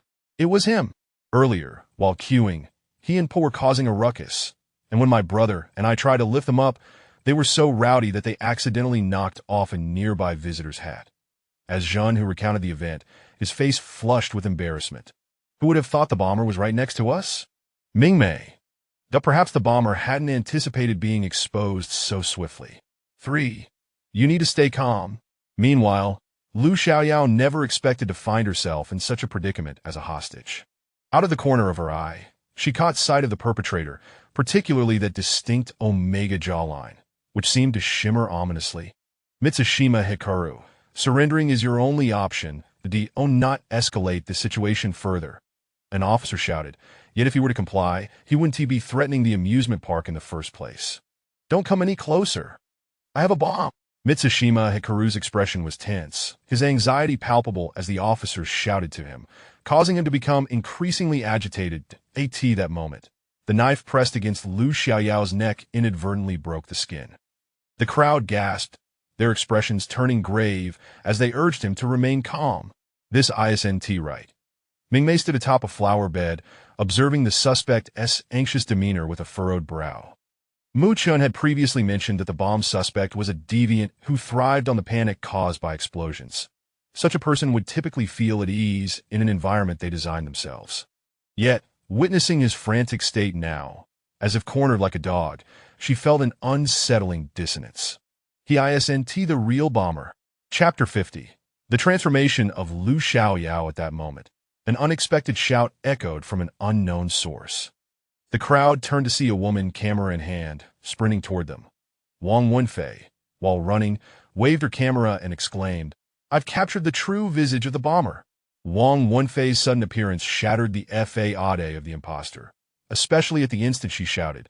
When nearly everyone witnessed the face of Matsushima Hikaru contort in an instant, the dagger in her hand, plunging uncontrollably once more into the delicate flesh of Lu Xiaoyao's neck. "Ah! My daughter! Someone save my foolish daughter! She's going to die!" The barrage of comments erupted instantaneously, as everyone acknowledged the risks involved in the escape game their daughters were participating in, understanding the possibility of death. Yet when confronted with such a scene, their hearts tightened in anguish. "Stop!" the NPCs nearby shouted, urging the imposter posing as Matsushima Hikaru to cease. Meanwhile, Lu Xiaoyao's face turned pale, her pupils dilating in fear, and she trembled, almost in disbelief, murmuring to herself, Am I hurt?" Blood seeped slowly from her neck, and Lu Xiaoyao felt a warm liquid trickling down her throat, cascading onto her collarbone. As the delusional captor argued with those around, Lu Xiaoyao discreetly raised her hand to touch the blood trailing down her neck, her gaze fixated on the crimson stain adorning her fingertips. This time, her transformation was visible to the entire live audience. Even Mingmei noticed the shift in Lu Xiaoyao. While Wang Wenfei handed over images from her camera to Mu Chen's team, Lu Xiaoyao suddenly lifted her head, tilting it slightly, inadvertently reopening her wound. "Is this amusing?" "What?" The already frayed nerves of the imposter were jolted by Lu Xiaoyao's close inquiry. "Are you in such a hurry to assist Matsushima Hikaru in delivering the bomb? What threats were used to coerce you?" Let me guess, your outfit is rather ill-fitting, bulging awkwardly. Could there be a miniature bomb concealed within?" Upon uttering this, Lu Xiaoyao sensed the tension in her captor's body stiffen, his trembling hands becoming increasingly pronounced. Moments later, she continued, "Did he mention that this bomb is equipped with a triggering mechanism, and if you remove it, it will detonate, that you must follow his instructions to install it properly, and he will help you dismantle it afterward?"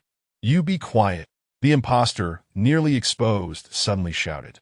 Seeing this, Mu Chen raised his weapon and fired, aiming directly at the wrist holding the dagger, hitting the target squarely. "Ah!"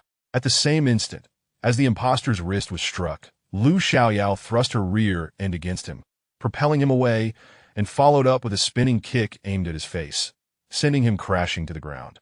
Subsequently, Lu Xiaoyao planted her foot on his face, one hand pressing against her bleeding neck, while the other violently tore at the collar of his clothing. The onlookers fell into a stunned silence. The man beneath Lu Xiaoyao, tears streaming down his face, his eyes filled with stars, had his jaw dislocated, visibly a fake. His clothes were nearly shredded by Lu Xiaoyao's fierce grasp. The crowd was left speechless, the scene eerily reminiscent of a forceful confrontation. He has a trigger bomb on him. Summon the bomb disposal team. Lu Xiaoyao declared with a calm demeanor, a stark contrast to her previous demeanor. Upon hearing her words, the spectators realized that the torn garments concealed explosives, prompting them to scatter in fear. Meanwhile, Mingmei noticed Mu Chun had moved toward the backpack that had been flung aside when Lu Xiaoyao kicked the man down.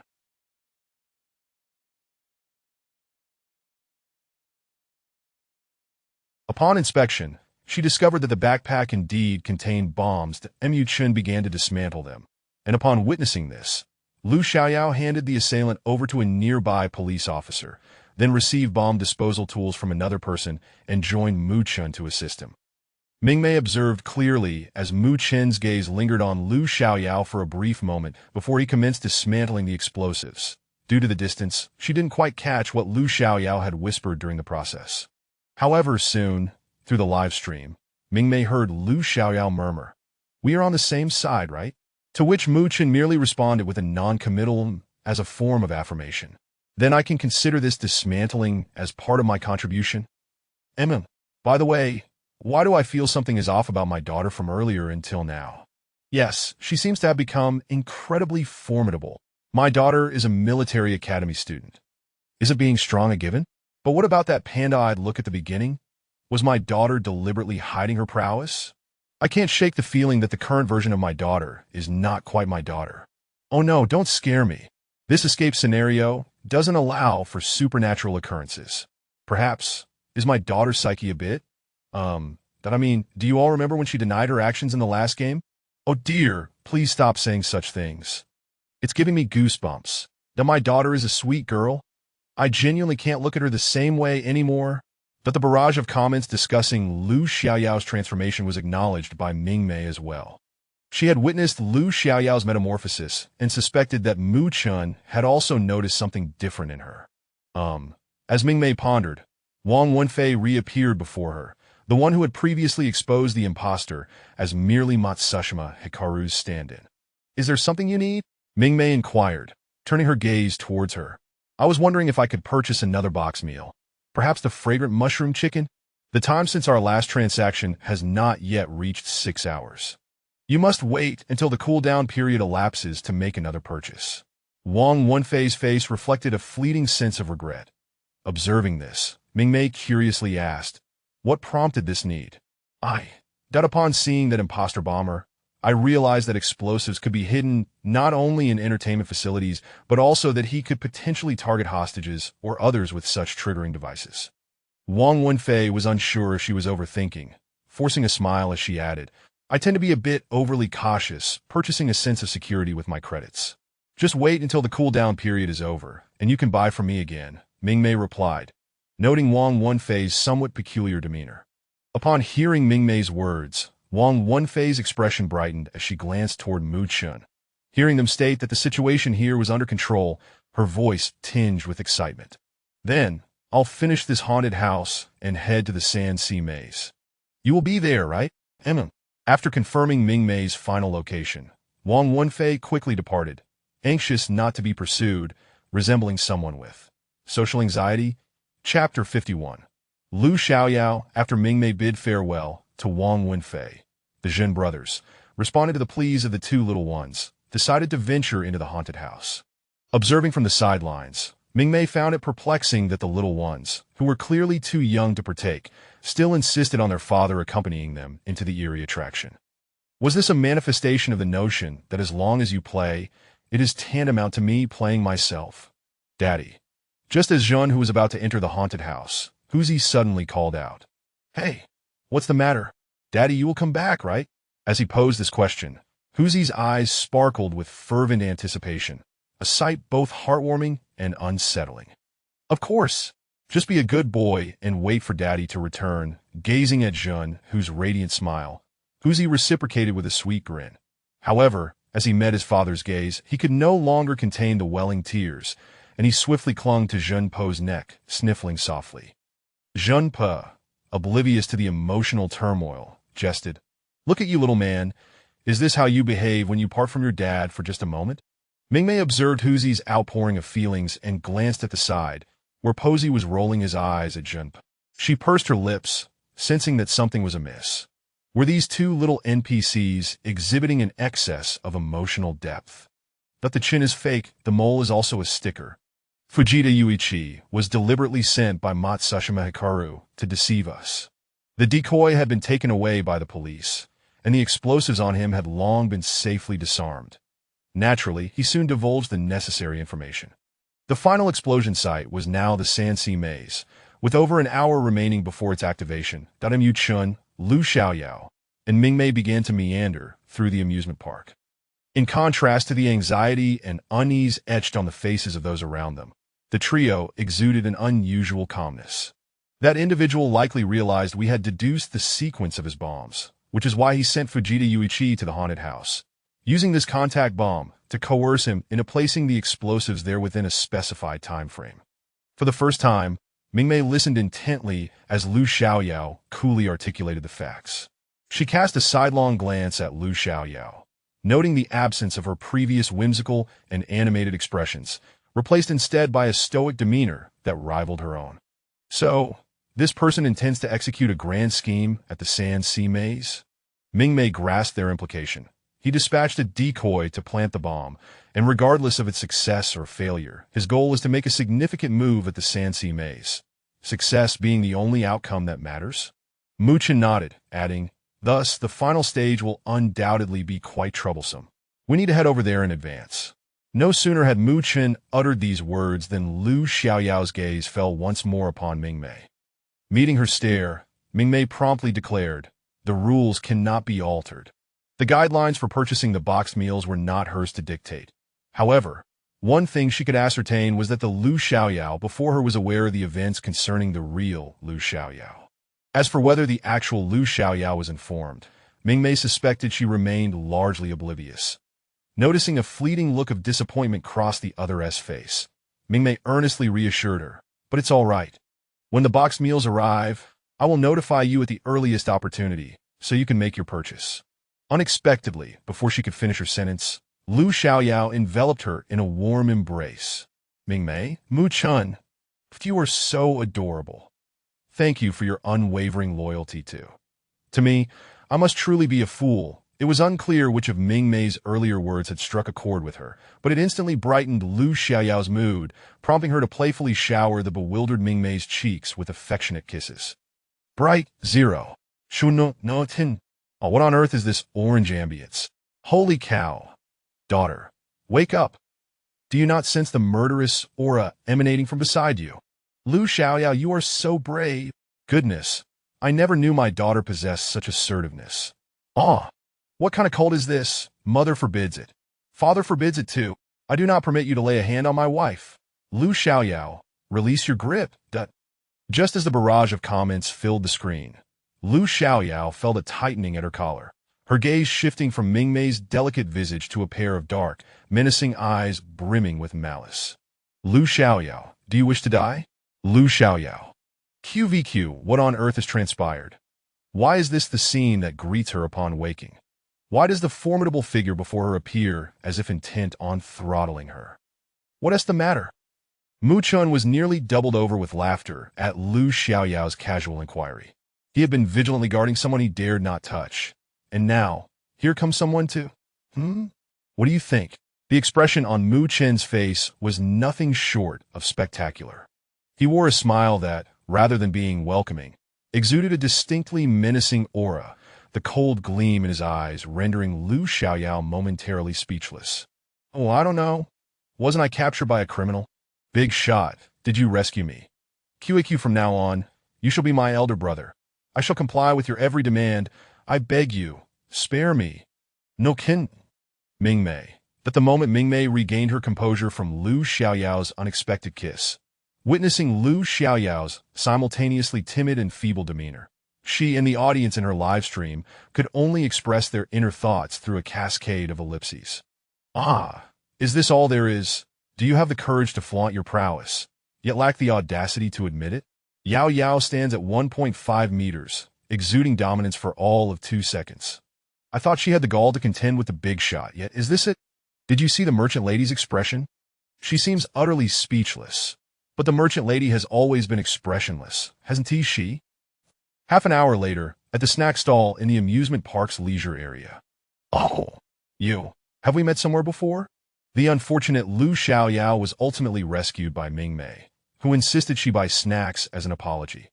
Although she could not recall her previous actions, the unsightly expressions of the two. QVQ, however, she was taken aback to encounter Julian and his NPC girlfriend. The At Lu Xiaoyao's remark of, "Have we met somewhere?" Julian couldn't help but chuckle in exasperation. "What do you think?" Julian retorted coldly, having yet to question Lu Xiaoyao regarding her damage to his reputation. Yet she had already opened her mouth first. "Oh, I remember you. You are from the Federation." While Lu Xiaoyao could not recall the specific details of the previous round, she could still remember certain aspects unrelated to the storyline. Wasn't there a federal player disparaging their empire? What Federation? What is wrong with the Federation? Julian picked up on the disdain in Lu Xiaoyao's tone. Indeed, a hint of disdain. Don't you all claim that our empire consists solely of pampered young ladies and young masters? Lu Xiaoyao lifted her chin defiantly. So, should I not label you as commoners to do justice to your reputation? Julian was left speechless. It was indeed rather awkward to have one's disparaging remarks overheard. "Darling, who is this?" Just as Julian and Lu Xiaoyao were at odds, his in-game girlfriend suddenly appeared, her gaze fixated on Lu Xiaoyao with equal parts wariness. Then turning to Julian with a honeyed tone, she asked, "Darling, do you know this lady?" Lu Xiaoyao. Chapter 52, Radiance. Am I really that sought after? Sister. Lu Xiaoyao was momentarily bewildered by the sarcastic inquiry, nervously touching her own face while simultaneously covering her darting little eyes with her hand.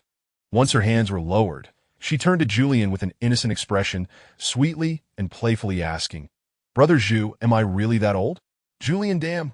It's all right. Before Julian could respond, Lu Xiaoyao feigned a dramatic demeanor, tugging at the hem of her clothing and slowly continuing. "Anyway, you said I'm younger than that lady of yours with that." Lu Xiaoyao threw a flirtatious glance at him while accepting a cotton candy handed to her by a nearby server. Without waiting for either of them to react, Lu Xiaoyao stepped forward, gently patting Julian's collar, and whispered softly into his ear, a tone only he could hear, "Sigh, you know, how wicked must a person be to find a girlfriend just to mess with you in a game?"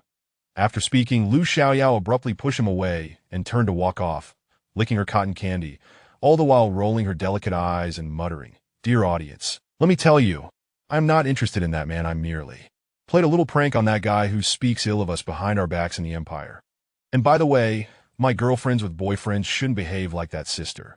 If a man is unworthy, just switch him out. No need to cling. Got it? Ha ha ha ha. I believe your nonsense. Lu Xiaoyao, you single gal, talking about love like an expert every day. So, is that the reason you've remained single all these years? Ha ha ha. Honestly, that sister is quite the jealousy streak, rivaling the big shots. Ha ha ha. How infuriating. Why do others get to have NPC girlfriends in games while I do not? Perhaps it's because you're unattractive." Puffed. As Mingmei watched Lu Xiaoyao get subtly roasted by Julian's NPC girlfriend through the livestream, she couldn't help but laugh. This unexpected amusement left Mu Chun, seated across from her, momentarily stunned. Mingmei rarely smiled. It seemed that whenever she attempted to, her facial muscles would uncontrollably contort into a rather comical expression. However, this genuine smile, with the corners of her mouth slightly raised, was indeed a reflection of her name, Mingmei, which means bright and beautiful. What's wrong?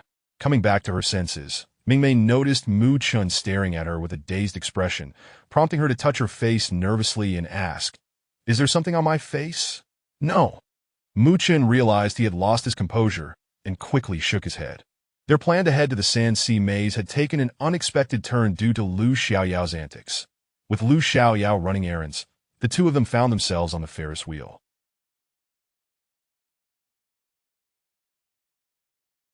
Strangely enough, the intensity of Mu Chen's gaze made Mingmei's heart race uncontrollably. "Host, Why is your heart racing so fast? Suddenly, Gui's interjection felt like a bucket of ice water, extinguishing the small flame of excitement within Mingmei. What is wrong with a faster heartbeat? Pushing past limits, you know? Gui frowny-faced, then why are you slowing down now? Mingmei, did I S&T it because of you? At that moment, Mingmei wished she could roll her eyes at her own system for ruining the moment with that remark. Just moments ago, she found Mu Chen's attractive features quite captivating. But now, oh, they were still quite handsome. How does it feel sitting here and looking down?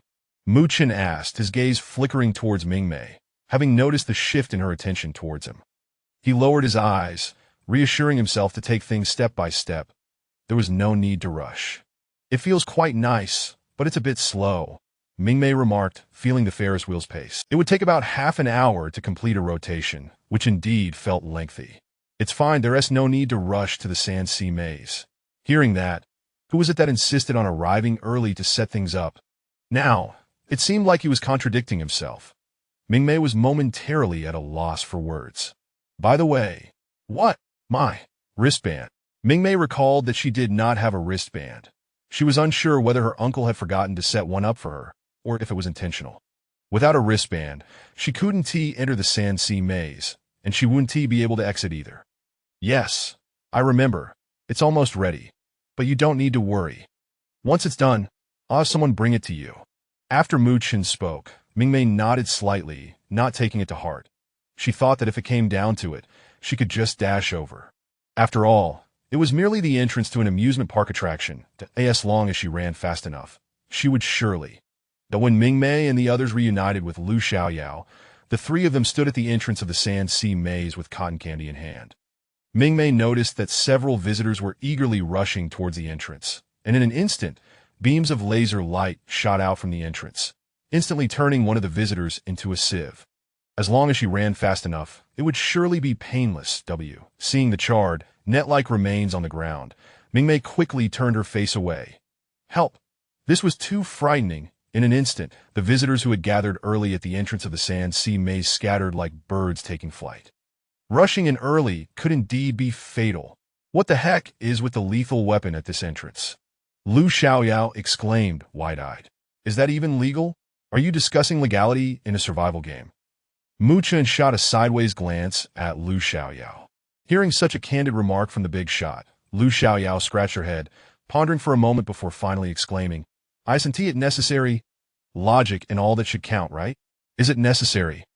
Now, even Mingmei chimed in, silently glancing at the countdown timer for transactions in the background, softly muttering, Choose between a meal and logic. Lu Xiaoyao. Then I'll take the meal. Just as Lu Xiaoyao declared her choice, the Sand Sea Maze finally opened. Mingmei watched as the previously scattered crowd now began to converge towards the entrance, quickly forming a long line. When it was their turn, everyone scanned their wristbands, eager not to miss out on anything. Many undercover police officers blended into the crowd, and soon after, the players began to enter under Mingmei's watchful gaze. Julian accompanied his girlfriend, while the Jin brothers carried their babies as they all headed into the maze. Beside Mingmei stood Lu Xiaoyao, Mu Chen, and the newly arrived Wang Wenfei. Mingmei. For some reason, she found the scene before her to be quite peculiar. Hiss! I smell the scent of gunpowder. Look at this positioning. The big shot stands behind the merchant lady, casting a protective gaze over his daughter and another arriving sister. What a scene! Oh my goodness. While our girl is blissfully unaware and laughing, the other sister is clearly intimidated by the big shot's aura. But ha, big shot. Have you asked the person involved about that term? Chapter 53. Are you two really unrelated? I want it all. At long last, the opportunity to resume trading had arrived. Lu Xiaoyao, unable to contain her excitement, shouted at Mingmei before she had a chance to ask what she wanted. How bold, how extravagant. Wang Wenfei, witnessing this spectacle, was utterly astonished. We have reached the final stage, and yet she insists on purchasing everything. Sensing Wang Wenfei's incredulous gaze, Lu Xiaoyao swiftly paid her credits, grabbed a boxed meal, and turned to her with a challenging question. Since we're at the last place, aren't you going to buy that extra box? Wang Wenfei had previously made a purchase but had opted against the enhanced box meal. Caught off guard by Lu Xiaoyao's inquiry, Wang Wenfei managed an awkward smile. Indeed, she was in a similar predicament. I can't help but feel that the other party is utterly reckless, capable of anything. As she watched Lu Xiaoyao relish her meal, Wang Wenfei found herself growing somewhat envious, casting longing glances at Mingmei, who, unable to assist, merely shrugged. After all, the time had not yet come. Yet, Lu Xiaoyao's manner of eating was simply too enticing. Despite her lack of table manners, the sounds of chewing and swallowing resonated profoundly in the otherwise quiet environment. The sweet and sour pork is delightful. The mushroom chicken is equally delicious. It was astonishing that Lu Xiaoyao was alternating between the two dishes, treating them as if they were one. A bite of the pineapple sweet and sour pork, with its tangy and appetizing flavor.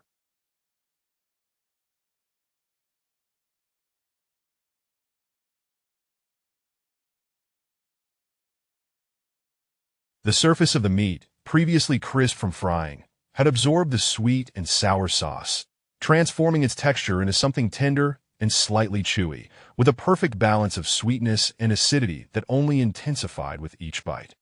A mouthful of the mushroom chicken followed, its savory aroma exquisite. The tender chicken thigh, enveloped in a rich sauce, melted in her mouth with little need for chewing, releasing a delightful medley of flavors from the chicken and mushrooms. Whoa, everything is so delicious. It's even better than what the chefs at the Central Star Hotel prepare. Each time Lu Xiaoyao indulged in her boxed meal, she appeared as if she had consumed a miraculous elixir. This spectacle left Mingmei and the live stream audience feeling quite famished. It's the middle of the day, and I'm starving. What should I do? I'm in despair. I've been sneaking peeks at the live stream during work, and now I'm drooling to the point my boss might notice. Cack. I always feel that whatever my daughter eats smells divine. Surely, she would even make a shoe sole seem appetizing. What is wrong with you? Eating a shoe sole? But honestly, our daughter, whether in the game or not, you all remember? She can make anything taste good. Snacks, fruits, even the most mundane food turns delicious when it reaches her lips. Everything she eats is scrumptious. She's in excellent health. Mingmei had to concede that Lu Xiaoyao's eating broadcast effect was truly remarkable, so much so that she found herself unable to resist pulling out a boxed meal of her own. Gay. Host, what are you doing? Eating a boxed meal. Mingmei felt no remorse for her system's disapproving vibes, as indulging in her boxed meal was not an uncommon occurrence. Lost in thought, she inadvertently took a bite of the sour pineapple, nearly bringing tears to her eyes with its acidity. Ouch! Here, Mu Chun, who had been standing beside Mingmei accepted the water with one hand while offering her boxed meal to Mu Chun with the other.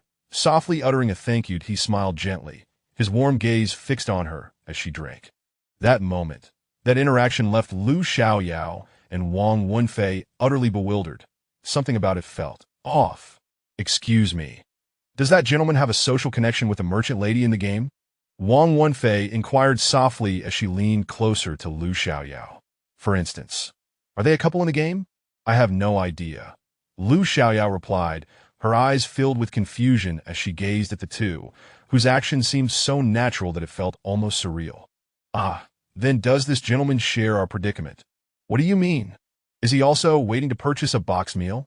Not at all. The esteemed gentleman already completed his purchase earlier. With that, Lu Xiaoyao took another bite of her meal, tilting her head slightly as she looked at Wang Wenfei. Seemingly struck by a thought, she instinctively asked, "Oh right, it makes sense for us to be here waiting for the merchant lady, but what is this esteemed gentleman doing here?" Wang Wenfei. But if you ask me, who should I ask? Lu Xiaoyao was perplexed, Wang Wenfei was bewildered, yet the audience fervently shipping the couple in the comments had already lost their minds. I know. It's because of love. Haha, they are real. If they aren't tea, then I am not. Brothers, I declare, they definitely have something going on. If they don't have legs, I do. I'll lend them mine. Is there a civil affairs bureau in the game? If not, let me in, I'll set one up for you right here. The comments flowed in like a festive celebration, completely unaffected by the delightful interaction between Mingmei and Mukin. After finishing her drink, Mingmei naturally retrieved the water bottle, then handed her boxed meal to Mingmei. Throughout this exchange, a peculiar atmosphere enveloped them, isolating Lu Xiaoyao and Wang Wenfei from the moment. Lu Xiaoyao, Wang Wenfei. Abba, Abba. As Mingmei savored her meal, she only then noticed that Wang Wenfei's transaction time had also arrived. She promptly set aside her unfinished boxed meal and turned to Wang Wenfei, asking, I still have a fresh and warm mushroom chicken box meal here. Would you like it? Absolutely. At last, the moment had come for Wang Wenfei to indulge in her boxed meal, while Lu Xiaoyao, now finished, cautiously took small steps towards Mukin, timidly inquiring, Esteemed gentlemen, should we be heading inside? I suppose it is time for me to enter. Upon Lu Xiaoyao's reminder, Mukin turned around, casting another glance at Lu Xiaoyao and her hands, leaving her somewhat perplexed. Have you fulfilled your project requirements? Lu Xiaoyao exclaimed. Zero. One must participate in at least 3 attractions to enter the maze. Have you met that requirement? The moment Muchen spoke, it felt as if a thunderbolt had struck Lu Xiaoyao. Oh my goodness! She had completely forgotten. Glancing at her wristwatch, she realized she had only participated twice. Once during the dismantling of the Ferris wheel, and again after the exhilarating adventure of dismantling the explosives that belie this calculation. She had indeed only engaged in 2 activities. Turning her gaze towards Muchen, she heard him state, I previously visited the haunted house. Thus, Muchen had fulfilled his quota. Unfortunately, during that time, Lu Xiaoyao had been outside, and subsequently, she had been apprehended by an imposter. The haunted house is not far from here. Why not take another turn? Lu Xiaoyao thought to herself. She had just finished her boxed meal, intending to showcase her prowess, and now, she was expected to brave the haunted house. The crux of the matter was that she would be alone. She was terrified of ghosts. Consequently, the glances directed at her by the others present, excluding Muchen, were tinged with a hint of sympathy. Chapter 54. The affection for heroes. As Muchen and Wang Wenfei ventured into the labyrinth, Lu Xiaoyao felt an overwhelming urge to weep. However, Mingmei desperately wished to convey her plea. Please, Lu Xiaoyao, refrain from clinging to me while you cry. If Xiaoyao continued to weep, her runny nose would surely follow. You should first navigate the haunted house. Didn't Muchen mention he would return afterward? Mingmei gently pushed Lu Xiaoyao away, who was sobbing so profusely that it seemed her tears might burst forth like bubbles. The sight of her distress was beyond Mingmei's capacity for description. With a stoic expression, Mingmei turned her gaze toward the labyrinth, but the entrance remained inaccessible, prompting yet another sigh from her lips that Muchen had promised that once he apprehended the bomb culprit, he would return to escort her away. By then, the wristband should also be ready. Considering the laser at the entrance, Mingmei could only suppress her eagerness and await his return. Boo-hoo, but I'm terrified of ghosts. Lu Xiaoyao continued to cry mournfully, genuinely frightened despite her lack of memory in the game. She was certain she had been frightened within this wretched game. Yet now, she had no choice. The haunted house was her only unplayed attraction. There are no ghosts inside, Mingmei reassured her. Aside from the realistic special effects and slightly elevated temperatures, just remember to avoid exposing your skin to prevent burns. At this point, Mingmei glanced down at her attire, which was still the suit jacket Muchen had draped over her in the haunted house, and she noticed it carried a faint, lingering fragrance. Really? Lu Xiaoyao asked uncertainly, oblivious to Mingmei's momentary distraction.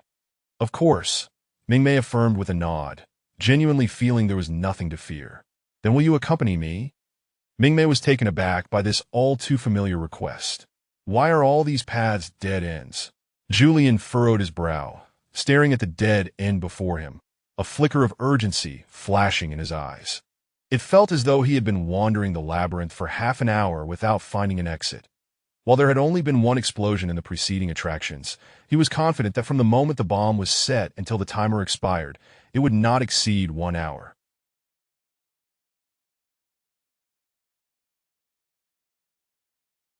He had no idea where the bomb was hidden or when it had been installed, and the longer he delayed, the greater the peril. Are you very anxious? At that moment, his girlfriend, who had been holding his hand, interrupted his thoughts. Yes, it's quite dangerous here. Even amidst the queue to enter the labyrinth, he had felt the surge of the crowd, prompting him to grip her hand tightly from the moment they entered, fearful that she might get lost. I'm so tired. Could you carry me? She suddenly requested as Julian anxiously searched for an exit. Though he felt exasperated by his mischievous girlfriend's antics, he bent down with a sigh. All right, hop on. Hold on tight. We need to hurry. Julian had noticed the flicker of impatience in his eyes earlier, yet he chose to carry her, an outcome she had not anticipated at such a moment. One would expect an outburst of discontent, followed by a departure. Why are you so good to me? As he lifted her onto his back, she could not help but inquire. Because you are the one I've always liked, he replied, his gentle voice filled with emotion, while tears glimmered in her eyes, unseen by Julian as he bore her weight. I know the way out. What? Suddenly, she spoke, causing Julian to halt. She pointed in a certain direction, declaring, Follow my lead. I know the way. All right. It was indeed a twist of fate. Could it be that an NPC's favorability truly enhances one's survival within the game? As they ventured forth, Julian noted the surrounding walls and ground made of yellowish sand and stones. Honestly, even if she guided him again, he might not remember the path. The identical patterns surrounding them were utterly confounding. Upon emerging, Julian and the girl stood before a series of zip lines, with a turbulent river flowing beneath them. That keen-eyed, Julian quickly observed that each zip line was seemingly equipped with a timed bomb. This is bad. Gazing at the countdown clock indicating only 20 minutes remaining, Julian glanced back at the other end of the zip line, realizing that some tourists had already traversed it, while many others remained trapped within the labyrinth. If time ran out, the bombs would obliterate the zip lines, rendering escape impossible for those behind. The thought of the buried 2 tons of explosives in the amusement park weighed heavily on him. Instinctively, Julian activated his bomb disarming feature, only to discover that disarming one bomb would take 15 minutes, with 10 zip lines in total. You go ahead, he said after a brief hesitation. What about you? She appeared taken aback, clearly shocked by his request. Me? Well, then I'll just watch you. Julian did not directly mention the bomb disposal. Instead, he smiled at her and began fitting her with the safety gear, gently coaxing.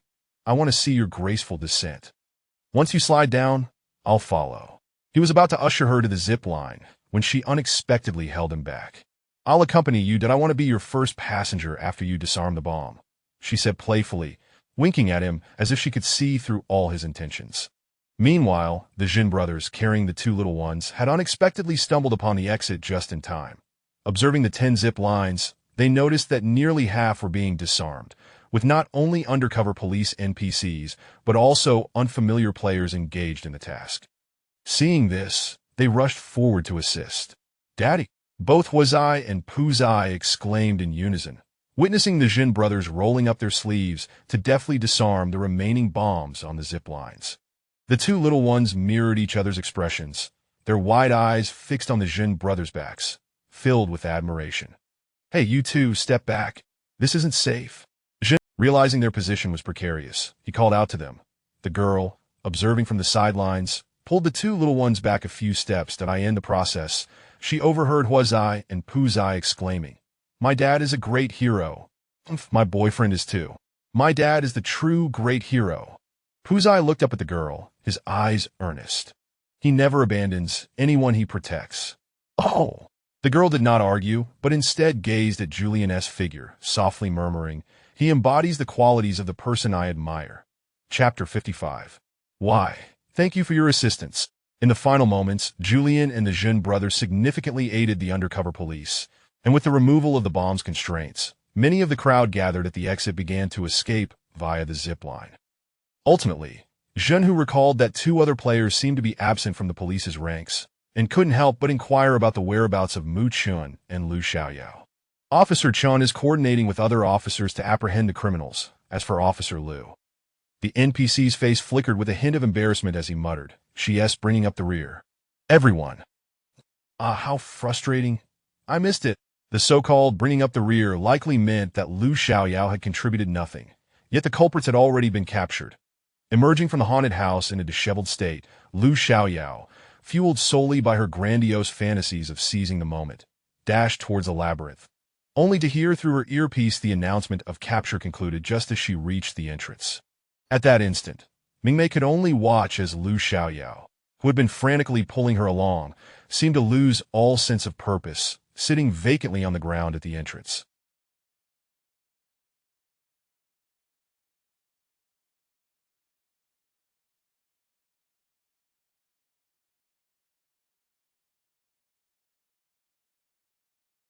The sound of her score deduction echoed ominously. She had neither defused a bomb nor captured a criminal, and reflecting on the events of this game, sorrow overwhelmed her. Woe is me. My fate is truly tragic, Lu Xiaoyao lamented against the ticket machine at the entrance. Woe is me. I couldn't catch a criminal. My meal ticket went to waste, and I didn't even defuse a single bomb. Oh, how miserable I am. Mingmei stood by, observing Lu Xiaoyao's outburst, noting that unlike before, she was no longer sobbing uncontrollably. This was not yet the depth of her sorrow. Yet the noise was still rather excessive. Unable to restrain herself, Mingmei pinched her brow, gazing up at the deep blue sky. At this moment, the night was thickening, and logically, the game should be nearing its conclusion. Could they not log her out? She was weary of hearing the demonic sounds. Apologies for the wait. Just as she contemplated whether the game had any further surprises, Mu Chun reappeared at the entrance of the labyrinth. Mingmei turned to look at him. His shirt was now wrinkled and stained with blood, clearly the result of a fierce battle. Mu Chun swiftly passed through the ticket checkpoint and stood beside Mingmei. As she gazed at his slightly heaving chest, her heart felt as though it had been struck with force upon meeting his deep, shadowy eyes that seemed to reflect her very essence. Meanwhile, Lu Xiaoyao, who had been crouching and feigning tears, caught wind of the authoritative voice and, still covering her eyes with her hands, attempted to sneak a peek through her fingers to discern what was unfolding. What a ridiculous position for the girl to be spying from. Ha! That posture is truly a self-deception. Lu Xiaoyao, I am just taking 100 glances. Quickly, let us learn this pose. I want to see what they're going to do next. A kiss. Kiss. If not, a hug will suffice. We must hurry. There are bombs beneath this amusement park that are about to explode. Yet, Mu Chen's arrival did not lead to the romantic scene everyone anticipated. Instead, he delivered a shocking revelation that caused Lu Xiaoyao to spring to her feet in bombs, the 2 tons that weren't defused. Before Lu Xiaoyao could finish her sentence, Mu Chun turned to her, and in a swift motion, his bloodied hand pressed against her face. What are you doing? Mingmei was startled by this action and stepped forward to intervene, only to have her hand grasped by him. For the first time, Mu Chen's warm palm enveloped her cool hand, but in the next moment, she felt a chilling sensation on her wrist. Looking down, she realized it was a wristband. Mu! Just as Mingmei raised her head to inquire about the wristband, a forceful push on her shoulder propelled her towards the labyrinth entrance. Mingmei, an incredulous thought flashed through her mind. Meanwhile, the re-emerging Lu Xiaoyao conveniently caught Mingmei as she was pushed into the entrance, seizing her hand and dashing into the maze. Wait! Mingmei struggled to look back, only to see Mu Chun standing outside the labyrinth, his hands in his pockets, nodding and smiling at her. In that fleeting moment, her heart tightened. So, he had no new wristband after all. The one she wore was indeed his. What are you waiting for? If we linger, everyone will perish. The urgent voice of Lu Xiaoyao rang in Mingmei's ears, and she turned in shock to see the bloodied Lu Xiaoyao adjusting her earpiece while cursing. Damn it! You all need to clarify the route. Slow down. Your mouth is like a machine gun. I can't make sense of what you're saying. This fierce demeanor convinced Mingmei even more that this individual was not the Lu Xiaoyao she knew, leading her to wonder if this other side had emerged due to the presence of blood. Perhaps sensing Mingmei's gaze, Lu Xiaoyao lowered her voice, though she continued her tirade unabated. Actually, there was a better way. The Lu Xiaoyao who had been communicating the route suddenly spoke to Mingmei. What way? Mingmei inquired, and Lu Xiaoyao pointed at herself, stating, Leave me behind. To be honest, if you had chosen to act against me when exiting the haunted house and seize my wristband, it would have been that person pulling you along now. If I had taken it, wouldn't she have cried to death? The moment Mingmei uttered this, Lu Xiaoyao halted mid-stride, realizing the truth. Then, unable to contain herself, she let out a giggle, increasing her pace as she dragged Mingmei along. What you've said paints quite the picture, however. I find it puzzling. Given her unsentimental nature, it was entirely possible for her to snatch my wristband and flee with you. Yet, Lu Xiaoyao shrugged, indicating her confusion that as the two conversed, they reached the zip-line area, where Wang Wenfei was also present. Noticing that Wang Wenfei's clothes were somewhat crumpled and her camera was missing, she looked up at Mingmei and Lu Xiaoyao with a glimmer of joy in her eyes. You're here too. Hurry, we need to leave. The place is about to explode. Wang Wenfei and the remaining NPCs were diligently donning safety gear to evacuate. Mingmei followed their lead, putting on the safety equipment, and casually asked, "You all knew it was about to explode?" "Yes. I was unfortunate. I couldn't find the exit earlier and ended up colliding with a bomber, who took me hostage and strapped bombs to me." Wang Wenfei recounted the earlier ordeal, still feeling a shiver. Had she not consumed Mingmei's meal, she might have perished in the explosion while Mu Chun and Matsushima Hikaru dealt with the bomber. After escaping, Wang Wenfei promptly seized her camera and hurled it at Matsushima Hikaru's head to assist in subduing the bomber. During this time, she had indeed heard about the bombs buried beneath the amusement park and their timer mechanisms. After briefly summarizing the events, Wang Wenfei zipped down the line, while Lu Xiaoyao finished donning her gear. However, upon glancing at Mingmei, she noticed that Mingmei was still fumbling, standing there in a daze. Before Lu Xiaoyao could finish her sentence, Mingmei swiftly pushed her down the zip line, while turning back to dash once more into the amusement park. Hey. Regardless of how exasperated Lu Xiaoyao was shouting behind her, Mingmei paid no mind, even as the voice in the background continued to chime incessantly. "Host! The game is nearing its end. Where are you running to? Host, stop running. The game is about to conclude. You must log off. Be quiet. Tell me where Mu Chun is." Mingmei found herself lost within the labyrinth, and recalling the voice in her head, she urged it to reveal Mu Chun's location. The voice, wanting to withhold the map out of spite, ultimately relented upon seeing Mingmei's resolute expression. Thanks to the voice's guidance, Mingmei became aware of the game's exit time in the system's background. The countdown had only 1 minute left. Gritting her teeth, she sprinted towards the entrance of the sandy maze, where Mu Chun's marker remained stationary, unchanged. She still had questions for him. Why was he so kind to her? Chapter 56. Lulu. How was I to know? "Host, you are awake." As the gaming pod opened, Mingmei abruptly opened her eyes, and the familiar voice of Gue echoed once more. "Gue, how come you?" Mingmei glanced at the holographic device on her wrist, where a smiling emoji suddenly popped up, followed by a youthful electronic voice emanating from it. "Host, did you not inquire with Mr. Lulu a few days ago about wanting me to upgrade? Subsequently, the Master Brain assisted me in upgrading before the game, and I am now your artificial intelligence within your holographic device." The Lulu and Master Brain that Gue spoke of were indeed Mingmei's two guardians, though the latter. Mingmei felt that whether to refer to them as a guardian or guardian mother depended on the identity her guardian assumed. That in the age of interstellar civilization, the highest echelon of silicon-based beings had their gender dictated by their whims. Listening to Gue's exuberant tone reminded Mingmei that she ought to express her gratitude to her guardian. Gue, please connect me to my guardian's holographic number. I haven't seen him in quite some time." Stepping out of the gaming pod, Mingmei approached the refrigerator and retrieved a glass of juice, while a 3D image of a young boy was projected from the holographic device before her. "Mei." The boy beamed with a radiant smile, his voice warm and enthusiastic, as he gazed with wide, innocent eyes at Mingmei, who was demurely sipping her juice. After a moment of appraisal, he exclaimed, "You've lost weight." Mingmei, guardian. She held the juice and looked at the youthful boy before her, shaking her head in reluctant disbelief. "But I've been eating quite well at school. I haven't lost any weight." "School?"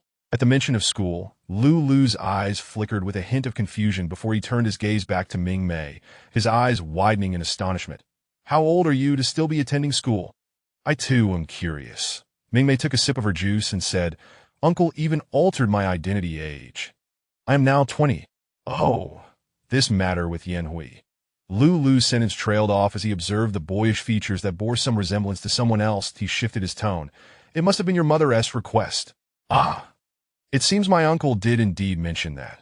As Mingmei spoke, her gaze lingered on Lulu for a while, causing him to feel somewhat unsettled under her scrutiny. "What are you doing?" I wish to ask you one thing, Guardian." What is it?" Lulu, on the other end of the holographic connection, had already begun browsing the star network, preparing to order a plethora of indulgent snacks for Mingmei. He was unconcerned. His goddaughter had indeed lost weight and needed to eat more to regain her vitality. "It's about. My uncle wanted to introduce me to a partner. Do you know anything about it?" "Liu. Gui. What? The image on the holographic device froze for 2 seconds before Lu suddenly let out a loud exclamation, his eyes widening. What is going on? Who? Which uncle of yours? How could this? As he neared the end of his sentence, Lu caught himself, almost revealing his behind-the-scenes connection with Mingmei and her artificial intelligence. You're unaware, Guardian? Upon finishing her statement, Mingmei adopted a teasing expression, her demeanor implying disbelief. Could it be that you genuinely didn't know? Lu, incensed, felt a sudden pang of anxiety. Of course. How old are you? What business do you have with romance? Oh, I object. Just moments ago, Lu had expressed disdain for Mingmei's age when discussing school. Yet now, he reacted vehemently at the mere mention of a romantic interest. Ah, perhaps I misunderstood. My uncle likely didn't mean it that way. While Lu was in a fluster, Mingmei's expression shifted, and she hurriedly closed the video call, her demeanor betraying a hint of guilt as if she had let something slip.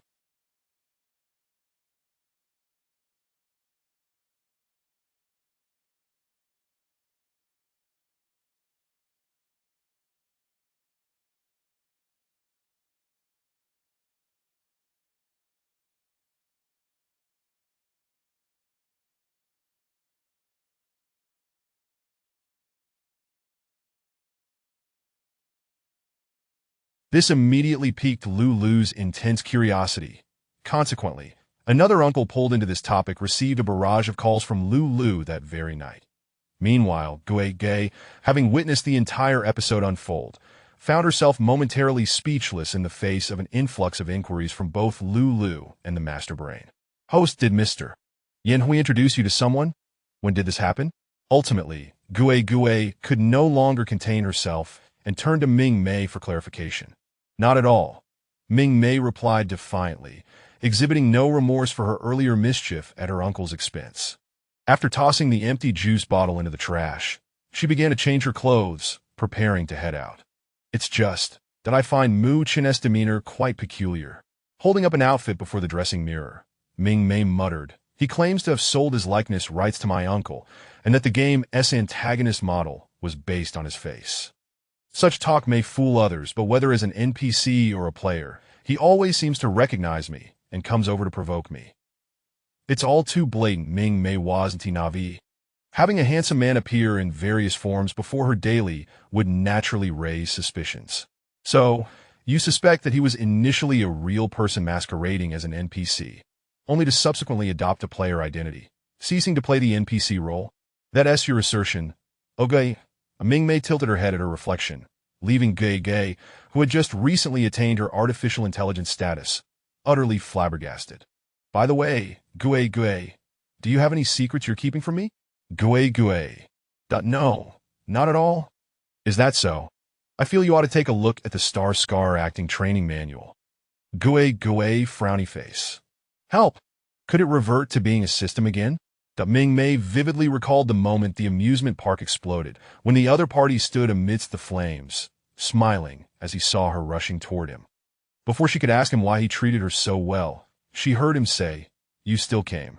A statement of affirmation, yet it stirred ripples upon the tranquil surface of her heart. Why? Are you so good to me? But the resounding explosions drowned out Mu Chen's response to her question.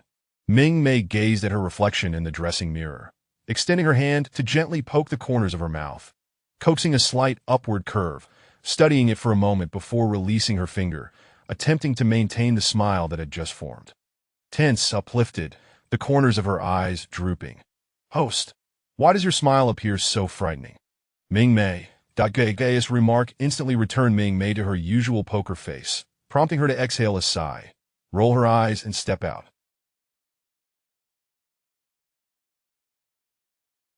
Never mind. Youthful infatuations were not for her. It was best to remain a carefree, expressionless little salted fish. Exiting, she knocked on the door of the adjacent dormitory belonging to Lu Xiaoyao. Upon the door opening, Mingmei was greeted by Lu Xiaoyao, who sported a pair of walnut-sized eyes. Mingmei, that Lu Xiaoyao? QQ, what is wrong with you? Upon seeing Lu Xiaoyao in such a distraught state, Mingmei momentarily questioned whether she had missed any significant events due to her absence from recent live broadcasts. Woo, my score this time is so dismally low QAQ. When Lu Xiaoyao awoke, not only had the game concluded, but she also found herself oblivious to when she had closed the live stream. Upon checking her score for this match, it was a pitiful 4 points. In one instance, participation in a bomb disposal led to a deduction of 0. 2 due to a bomb explosion. Not having participated in the apprehension of the bombers, a deduction of 0.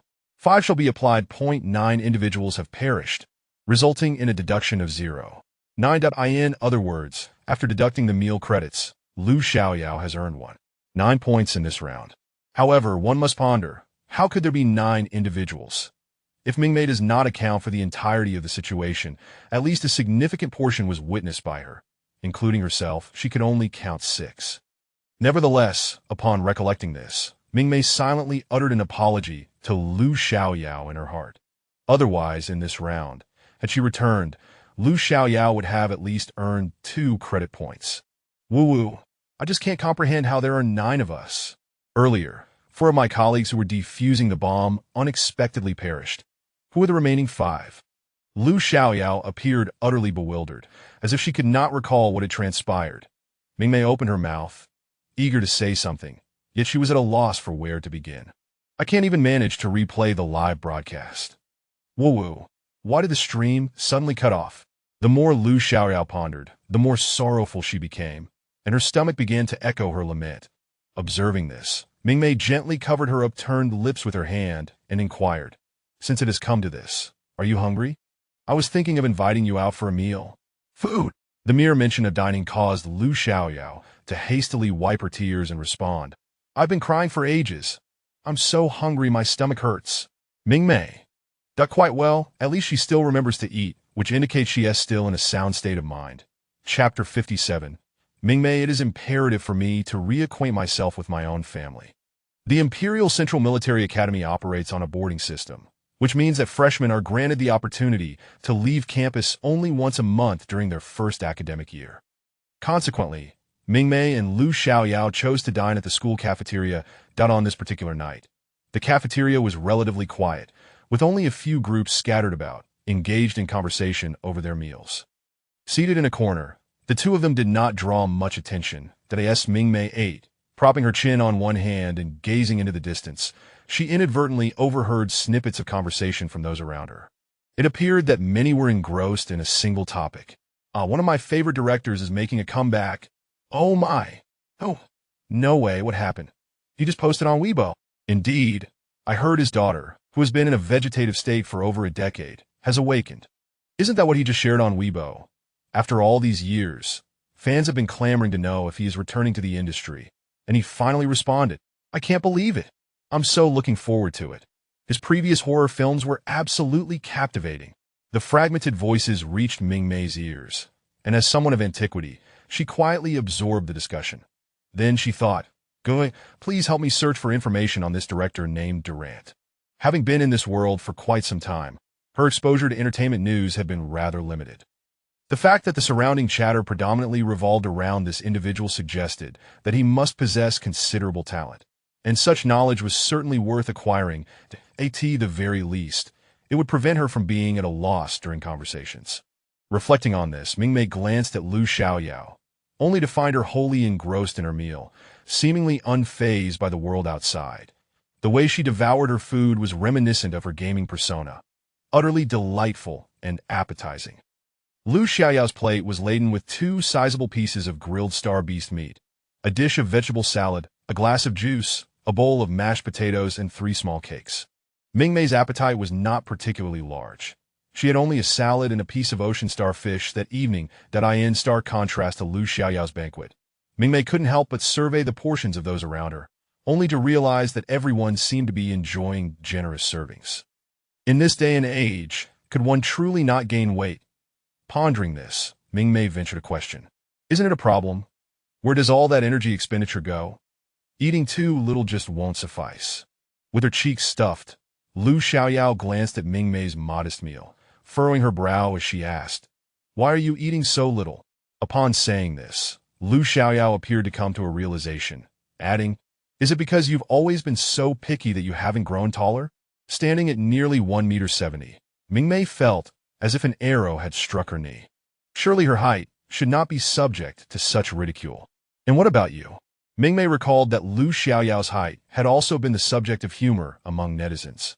How infuriating, being 1 meter 75 and still being mocked. Mingmei could not fathom what kind of growth supplements everyone was consuming during this interstellar era. "I just went hungry when I was little." Lu Xiaoyao showed no signs of embarrassment as she candidly replied, "I was kidnapped when I was young and wandered for a while. By the time my father found me, I was malnourished. So now, no matter how much I eat, I just can't grow taller. It's infuriating."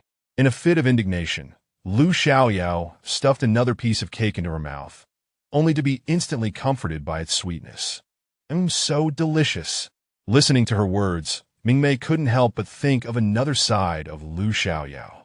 Could her peculiarities stem from her childhood experiences? However, Mingmei's nature was not one to pry too deeply into personal matters. She preferred to listen without rushing to inquire further, knowing that there would be opportunities to learn more later. Once Mingmei and Lu Xiaoyao returned to their respective rooms, Mingmei had already received the information from Gugui regarding the interstellar director named Durant Maltayaki, a renowned director of the Federation, male, aged 68.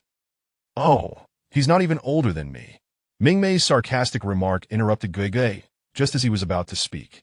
Known for his expertise in horror films, notable works include Blood Battle in the Bug Cave, Slaughter of the Insect Planet. After reading through a lengthy list of films focused on the insect race, Mingmei could only marvel at how deeply the interstellar populace seemed to despise the insectoids. Wait, this Blood Battle in the Bug Cave is actually based on a true story. Mingmei noticed a series of annotations following the title, revealing that the film had sparked some controversy. Upon closer examination, she realized that the real-life figure the film was based on was from the Empire. Based on the former deputy commander of the Empire's 3rd Legion, Mei Xiao. Before she could finish reading, Mingmei nearly spat out the water she had just sipped upon recognizing her second brother's name. The former deputy commander of the Empire's 3rd Legion. Though when did her brother ever serve as a commander? In that moment, Mingmei pondered whether it was necessary for her to take the time to gain a general understanding of her family's identities and professions in the interstellar realm. The unexpected sighting of a familiar name was quite awkward indeed. Later, after Gugui compiled and relayed the gathered information to her, Mingmei felt that she might be facing a sleepless night. The latest trending topic concerning her brother, Mei Xiao, was the scandal of his elopement on the day he was supposed to be engaged to a princess of the Empire. Eloping with a princess of the Empire? What a scandalous affair her second brother had gotten himself into.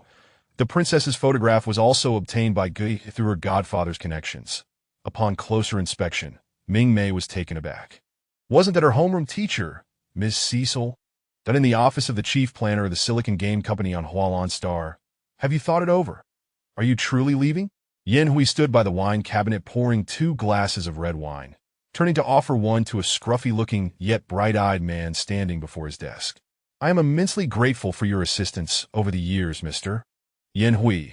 Your kindness will forever remain in my heart." The man tapped on his holographic device, and Yan Hui noticed a brief flash of light indicating a notification on his wrist device.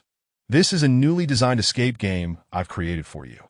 Although I believe my script-writing skills are quite commendable," he said with a confident smile, "I have a greater passion for filmmaking. Now that Dai Wei has awakened, I must hasten to begin the film I promised her as a coming-of-age gift." If Mingmei were present, she would undoubtedly recognize the scruffy man as the illustrious interstellar director Durant, whom she had asked Gugui to research. Sensing the other's resolute intent to depart, Yan Hui chuckled softly, raising his glass to clink with the man's, saying, "If that is the case, I shall not hinder you. However, should you ever wish to return to filmmaking, you are always welcome back. Thank you for your assistance. If it weren't for the world you provided to nurture my daughter's mental fortitude, Dai Wei might not have." At this point, a glimmer of malice flickered in Durant's eyes.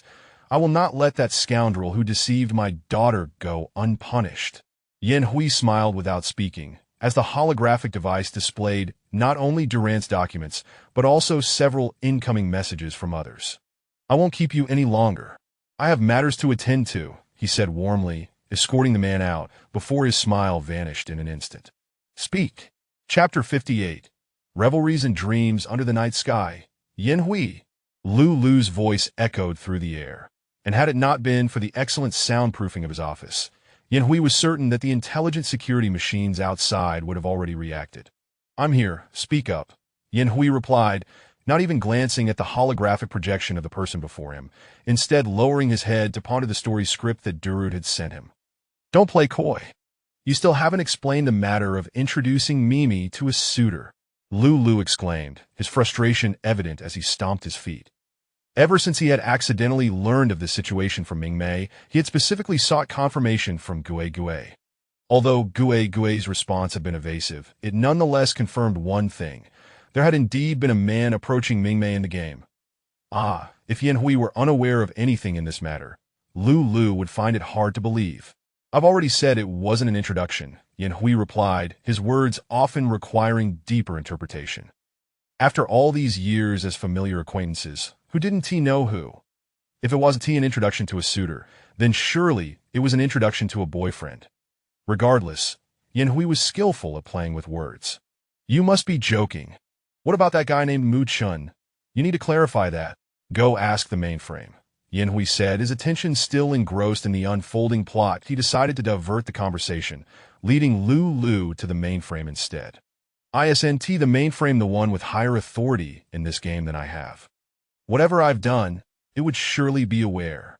Lu? Meanwhile, the mainframe was busy organizing data from various parallel timelines when it suddenly shuddered, a feeling of being closely scrutinized causing its quantum information flow to momentarily falter. After sending Lu away, Yin Hui glanced at the time displayed on his light brain, synchronizing once more with the time of the Imperial Central Star, that he then dialed a video call to Mingmei before settling into bed for the night. Thus, Mingmei, clad in her nightgown, sat on her bed, gazing at the background of her uncle's office, feeling a surge of guilt. Uncle, you're still awake at this hour? Not yet. I was supposed to finish work on time. Hearing Yin Hui's words, Mingmei sensed a hidden meaning. Sure enough, he continued, your godfather sought me out tonight. Yin Hui didn't mention how long they had spoken, but this was sufficient for Mingmei's imagination to conjure an image of her godfather persistently trying to gather gossip from her uncle. Unfortunately, what she didn't realize was that her uncle had skillfully redirected that attention. Noticing Mingmei's slight tremor of her eyelashes, Yin Hui saw through her guilt and deliberately chuckled, saying, what is there that we, as uncle and niece, cannot discuss openly? Are you looking for your godfather? Mingmei, that indeed, her uncle was here to stir up trouble. However, she was not the type to confess easily when confronted. Of course. Uncle, what could you possibly need to hide from me? Just say it outright. Mingmei, rebounding skill acquired. In response, Yin Hui merely smiled silently, his keen eyes almost suggesting, you're making me concoct a tale. By the way, Mimi, Yin Hui suddenly shifted the topic. I'm adding a new story to this escape game. Would you like to be the first NPC to experience it? Mingmei. Did she have the right to refuse? Given that her uncle had chosen this moment to chat with her and mention her godfather, she understood that he was deliberately trying to make her uncomfortable. Sure, Mingmei replied with a smile, though she added, Uncle, may I ask a tiny question? Absolutely not. Mingmei. Yin Hui had a knack for breaking the mold, leaving Mingmei's question, what is your relationship with Mu Chen, stuck in her throat. Seeing Mingmei's moment of embarrassment, Yin Hui couldn't help but laugh, as if he had seen through her thoughts, saying, fate is preordained. You need not overthink it. With that, he promptly ended the video call, leaving Mingmei feeling utterly vexed. How could that statement feel so jarring? In an instant, she flopped on her bed, wrapping herself in the covers, embarking on a narrative of the silkworm baby breaking free from its cocoon. Meanwhile, Yin Hui felt particularly occupied that night, making one call after another. As he worked into the early hours, he became increasingly exhilarated, pouring himself a bottle of red wine to help his active mind unwind. However, before taking a break, he dialed another person's communication light brain. This time, he opted for voice instead of video, stating, a new game is on the verge of introducing a player character at a high difficulty level. You should take on that role. For now, it's best not to appear before Mimi. Too much is counterproductive. Understood? I will adhere to your decision. Also, one more thing. Please go ahead. Your godfather may be reaching out to you soon. Prepare yourself mentally. All right. After ending the call, Yan Hui reclined on the sofa, glancing at the myriad of other messages in his light brain, before turning away to ignore them.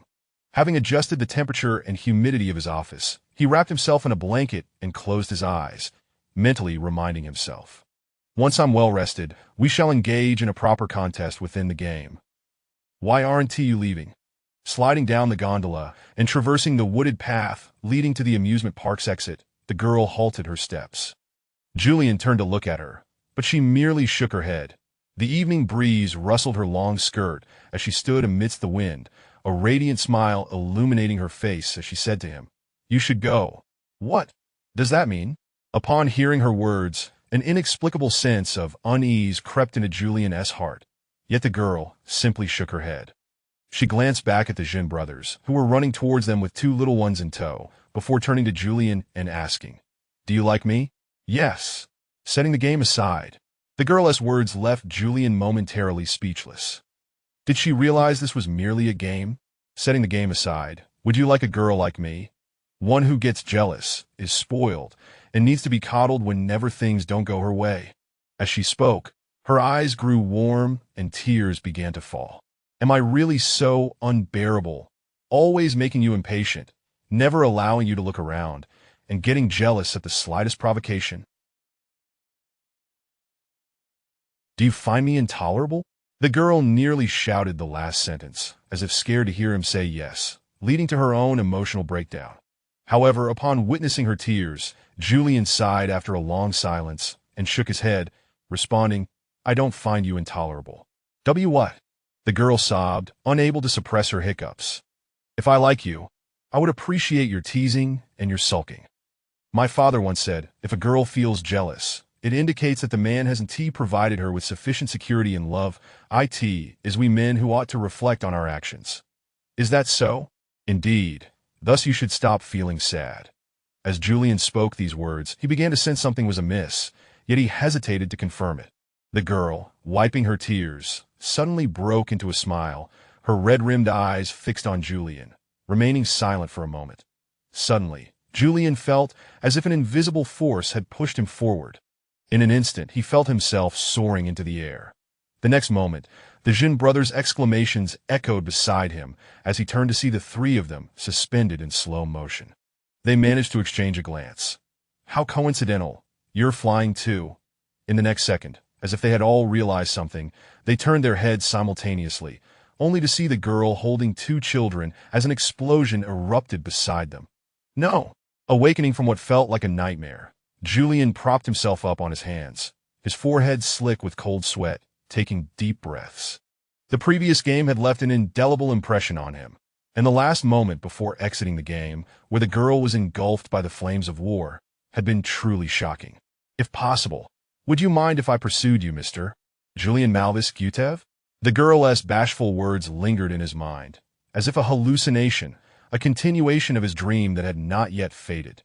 That voice, which had emerged simultaneously with the explosion, was etched deeply into his consciousness.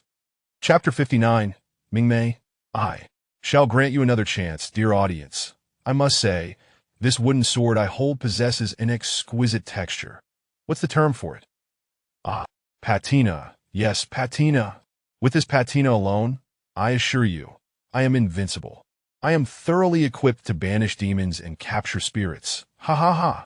Mingmei parked her pink electric scooter in front of an aged apartment building, balancing a thermal delivery box on her back and another on her front when a voice, strikingly familiar, drifted down to her ears from a dilapidated window on the third floor above. Excellent. Mingmei resolved that since she could not ascertain whether Mu Chun had exited through the back door, she might inquire whether Lu Xiaoyao had done the same. Why did she encounter her in every scenario? The autumn breeze rustled, lifting the sycamore leaves at Mingmei's feet and tousling her long hair, while the icy air brushed against her face, causing her to shiver unexpectedly. Instinctively, Mingmei turned her gaze towards the desolate, silent street, her eyes scanning the surroundings once more as her mind began to chatter with her inner voice. Gue, gue. What on earth is this new escape game? It feels so eerie. This is clearly an escape game with a supernatural theme. Host. It's standard fare. Ah! Mingmei scoffed internally at this new escape game, which bore a striking resemblance to a novice village, yet carried a ghostly tag. This scenario enveloped her in an unprecedented sense of unease. This was no novice village. Shaking the thermal boxes strapped to her, Mingmei inhaled deeply, steeling herself before stepping into the building. The structure was ancient, devoid of an elevator, and the stairway's railings were cloaked in a thick layer of dust that concealed the decaying wood of yesteryears. Initially, when carrying the two large thermal boxes, Mingmei felt an overwhelming weight. However, perhaps due to acclimatization, she soon noted that the boxes felt somewhat lighter upon entering the building. Honestly, I could easily grab a meal from the novice village. Then, in the Stabbing Emperor, I would conceal my food box. In the last round, I carried a large thermal box to promote my meal. Now, I'm burdened with two. What's next? Am I expected to haul a refrigerator? Upon reaching the second floor, Mingmei stood in the hallway, hands on her hips, catching her breath. She then began to lament that transforming a perfectly good escape game into a test of physical endurance was quite the feat. This is essential for your character, dear host. In this round, you're a pizza delivery person, hence the need to carry an extra box. Mingmei was well aware of this explanation, having cast a glance at the state of the second floor, which, like the staircase railing, was shrouded in dust, indicating a long absence of visitors. The voices from upstairs echoed, and as she recalled the game's synopsis provided by the system, she let out a derisive laugh. Uncle is truly becoming increasingly mischievous.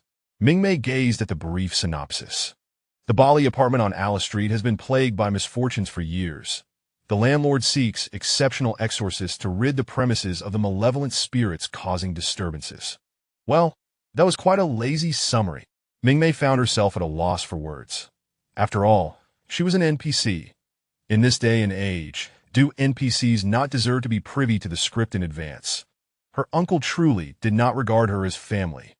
With a shake of her head, she continued up the stairs, bearing the two thermal boxes towards the third floor, finally stopping at the left-hand room at the top of the staircase.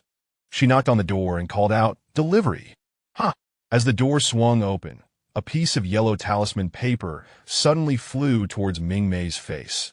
She instinctively leaned back, raising her hands to deflect it with the thermal box she held. In the astonished gazes of those inside, she regained her footing, faintly hearing someone exclaim, "Hero, what great agility!" "Mingmei?" What was that line? Wait, not a malevolent spirit. Then she heard a familiar voice filled with confusion.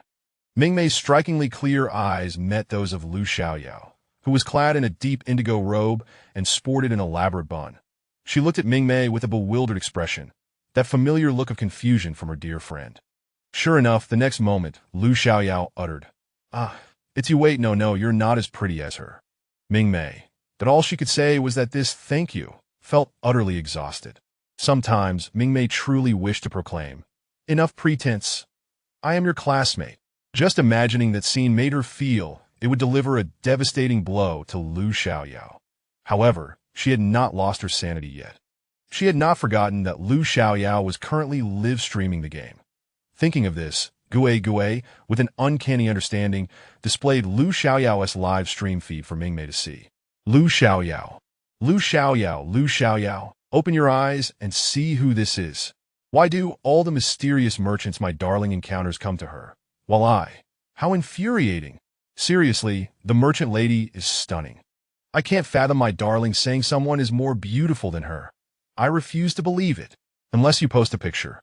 I have a friend, terminally ill, wants to see, I have a friend in a similar situation. You guys are truly unfortunate friends. That as Mingmei observed the barrage of comments scrolling by, she felt that her audience's curiosity surpassed even that of Lu Xiaoyao. Your pizza has arrived. Ignoring Lu Xiaoyao's cryptic musings, Mingmei turned her attention to the other players inside. 1, 2, 3, 4, 5, 6. Yes, they appeared to be ordinary players.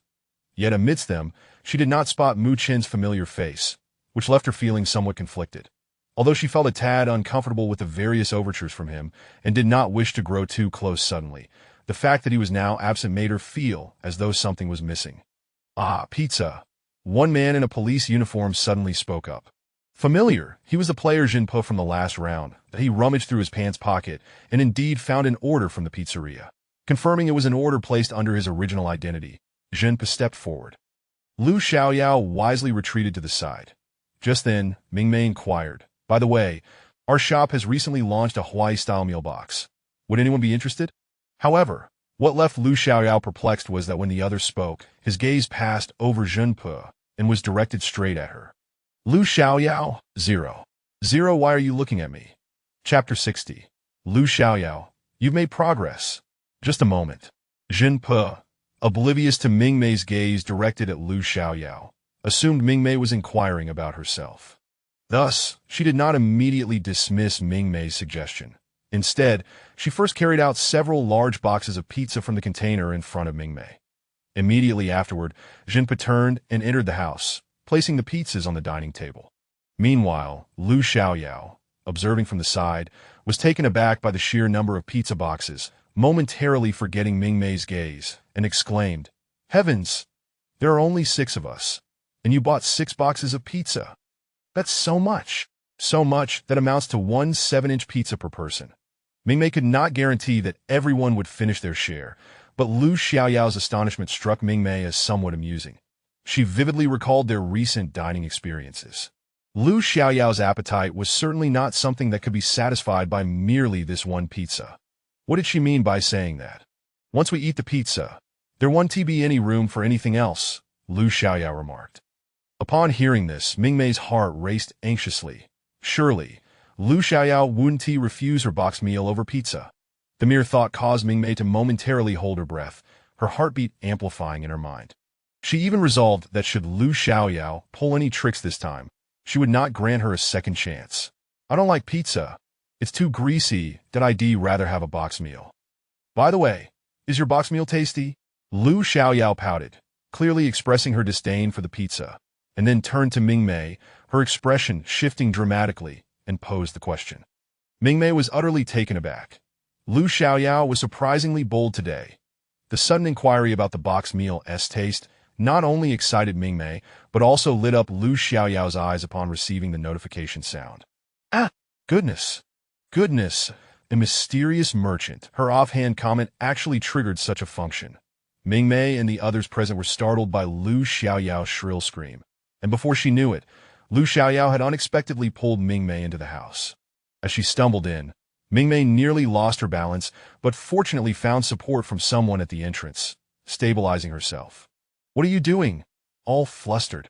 A male player, unfamiliar to Mingmei, stood at the threshold. He had been quietly observing the newcomers, that if Lu Xiaoyao hadn't reacted quickly to sidestep, she would undoubtedly have knocked him over with her exuberance. Lu Jia cast a disdainful glance at Lu Xiaoyao before shifting his gaze towards the ajar door.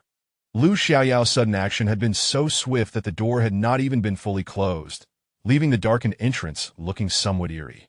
Clumsy fool, though he voiced his discontent, his actions were quite the opposite as he stepped forward to close the door. "Why are you dragging the delivery person in here?" Could it be?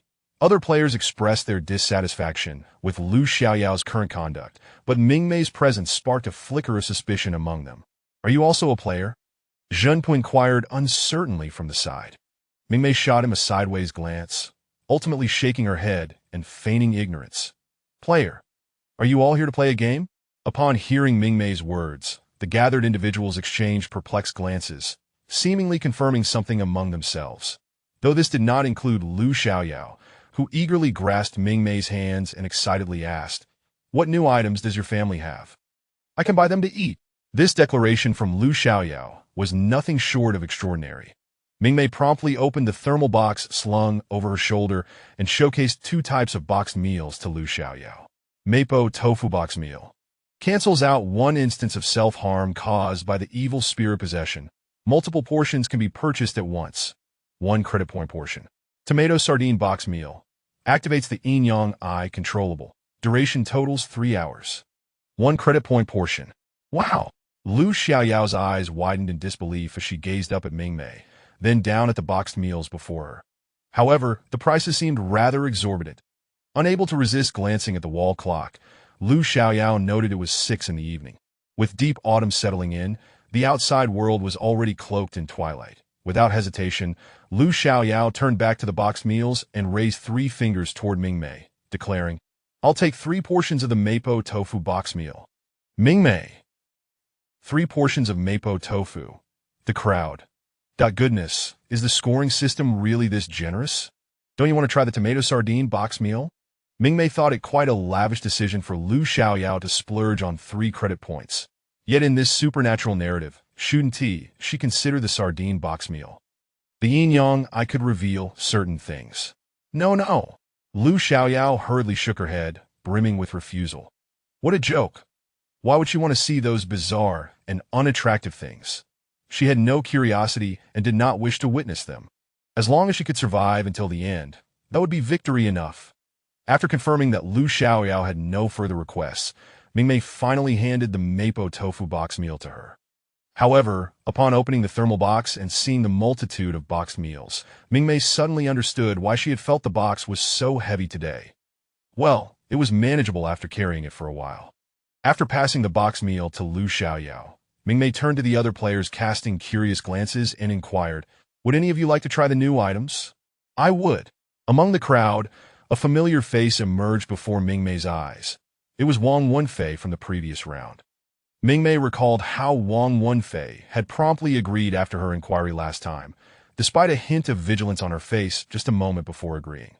Yet the moment the system activated the notification sound, her ability to change expressions in an instant was indeed commendable.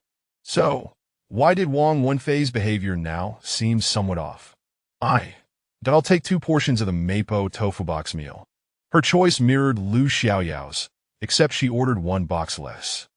Mingmei attempted to promote the other option again, but Wang Wenfei expressed no interest whatsoever. How amusing. As long as I can't see it, I'll pretend it doesn't exist. Mingmei finally comprehended why these two were so reluctant to buy the other box meal. They both shared the same ostrich mentality, observing the other players gradually voicing their desires to purchase boxed meals after Wang Wenfei. Mingmei felt a sense of smoothness in selling the meals for the first time. Indeed, without Lu Xiaoyao complicating matters, her sales were remarkably seamless. Among the 6 present, nearly everyone had at least 2 boxed meals. Oh wait, one person had only purchased 1, the unfamiliar male player, Lu Jia. However, it appeared that when he bought his boxed meal, Mingmei's backend did not register the corresponding credit sound. Mingmei? Chapter 61, Mingmei. May I leave work early? Having received her payment, Mingmei's eyes scrutinized Lu Jia for a moment longer, her body instinctively shifting back ever so slightly. Gui, what on earth happened? Startled by Mingmei's urgent call from the backstage, Gui responded, What happened? Mingmei replied, "Why hasn't the credit been credited for this player who bought my meal?" Gui exclaimed, "No way. What is going on?" Mingmei retorted, "How would I know if you don't?" As the two discussed Lu Jia in hushed tones, Mingmei's gaze remained fixed on him, while Lu Jia, having received the meal, remained unmoving. Ultimately, under the bright yet perplexed scrutiny of Mingmei, he extracted a peculiar coin from his pocket. Mingmei exclaimed, "It seems this fellow is not human." Gui responded. Host remained calm. "There is no need to fear. After all, you aren't human either." Mingmei shot back. "What does that even mean? My being human is irrelevant, but his true nature is what matters." Gui quipped, "Host, your logic is perplexing me." "Just keep playing dumb." Mingmei temporarily dismissed Gui's act, accepting the odd coin Lu Jia offered with a slight nod, then added, "He might not be that player after all." "Oh my!" Regardless of Gui's astonishment, Mingmei quickly resumed her normal demeanor, continuing to promote meals to the other players, particularly fervently advocating for the sardine and tomato sauce meal with the ability to see spirits.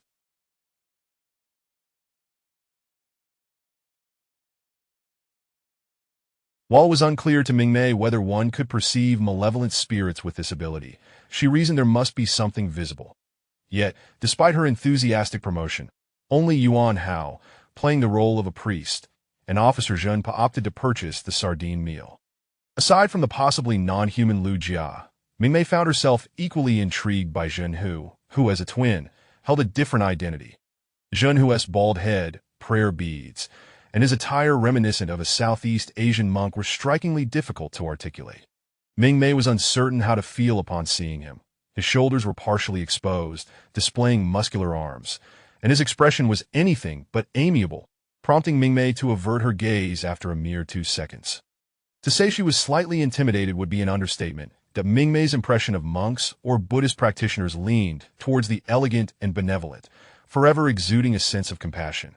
Regrettably, Zhenhu embodied none of these traits. His demeanor radiated an intimidating aura, as if he were prepared to declare, "If you do not seek refuge in my Buddha, I shall strike you down." Besides his appearance, the table beside Zhen, who bore an incense altar, with a pair of little golden boys placed behind it, sending an additional chill down Mingmei's spine.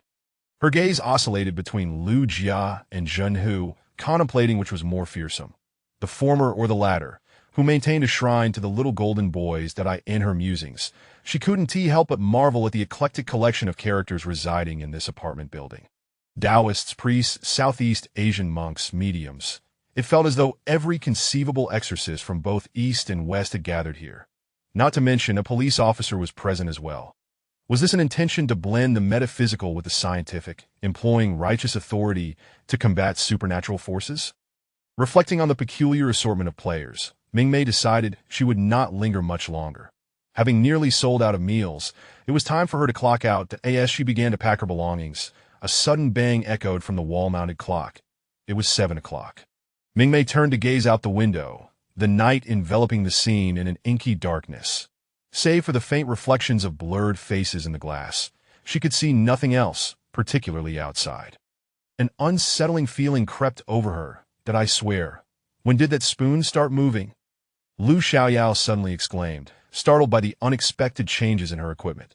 That's a divination compass, Mingmei clarified, glancing at Lu Xiaoyao, who seemed perplexed by the props accompanying her current role. Your identity and the compass should not only guide you but also predict fortunes and misfortunes. Shouldn't they? Ah, is that so? Lu Xiaoyao's eyes lit up with excitement as she looked at the compass, asking, so, is this also a powerful tool for ghost catching? The others present exchanged glances of disbelief. Are you joking?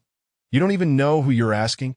A barrage of comments flooded the livestream frowny face. I thought my darling was going to be clever after buying a meal at the start. You're overthinking it. My darling's meal purchase is merely a stroke of luck. Look at the merchant lady's eyes. I predict she'll roll her eyes any moment now. My instincts are already bracing for it. Just as Mingmei was about to roll her eyes, the comment made her hold back. Very well, I see your predictions. All right, since it's getting late, I should take my leave, Mingmei stated, casting a final glance at the divination compass, already sensing the magnetic field had shifted. Her desire to leave work early was now glaringly apparent. With that, she bid farewell to everyone and hurried downstairs, only to soon be met with a startled cry from below. The door! Why is it locked? For the first time, Gui heard Mingmei roar in frustration through the heavy old glass door, her wide eyes fixed on the delivery scooter just a meter away, still unlocked. At that moment, she felt an overwhelming sense of resistance. She had anticipated leaving work early. Do you think if I don't go out tonight, that scooter will be stolen? Mingmei mused, humorously pondering the absurdity of the situation. Host, this game generally doesn't feature NPCs that are not particularly useful. In other words, Gui suggested that Mingmei's scooter wasn't even worthy of attracting a petty thief NPC. The first floor was shrouded in darkness, and after mentally preparing herself to accompany the players to the end, Mingmei pulled out her phone, which had long lost signal. Fortunately, it still had some battery left. She activated the flashlight feature, intending to use the light to navigate back to Lu Xiaoyao and the others. Surely, with the night so dark, nothing strange would appear, right? However, as she turned around, she found Lu Jia standing behind her, having approached without her noticing. With a loud clatter, Mingmei stumbled backward and collided against the door, causing another commotion. You. Mingmei tightened her grip on her phone, her gaze locked onto him, fearful of any ill intentions he might harbor. Upon hearing your call, I came down to see if you required assistance, Lu Jia said, his eyes brimming with sincerity. Mingmei furrowed her brow slightly, then relaxed a bit, her heart racing as she pondered his true intentions, while Lu Jia's gaze flickered with a barely perceptible hint of wariness. Chapter 62. The takeout meal. Since this door is locked, I suppose I shall return to your quarters, Mingmei said, though a sense of vigilance lingered within her. Externally, however, she had regained her usual composure. Under the scrutiny of her companions, she took the lead, her steps noticeably larger than usual, though not hurried. Meanwhile, she remained acutely aware of the movements behind her. This. Gui expressed confusion. Host, if you fear he might launch a surprise attack, why not let him go ahead? I worry that if I follow him, I might be led astray. Besides, if I don't see his face change and he dares to make a move against me, I will ensure he regrets being human. Or a malevolent spirit that if he walks in front and intends to strike, wouldn't he have to turn around? That would force me to see his face. And what if he happens to look particularly frightful? Gui, frowny face. This was clearly a blind spot in their conversation. Are all women like this? Fortunately, throughout their journey, Mingmei's concerns about a potential ambush did not materialize, and soon enough, they returned to the house. Everyone had heard Mingmei's earlier exclamation, and it was common knowledge that Lu Jia had gone to investigate. As the two re-entered, a collective sigh of relief swept through the group. Although they harbored some fear about the sudden locking of the downstairs door, Mingmei's return brought a subtle sense of delight among them. Everyone. Now that the takeout is finished, we have nothing to fear. Seeing Mingmei return with a blank expression, clutching two takeout boxes as she settled onto the sofa, she reiterated, the main entrance is locked, and I cannot leave. I must trouble you all tonight. No trouble at all, came the chorus of responses.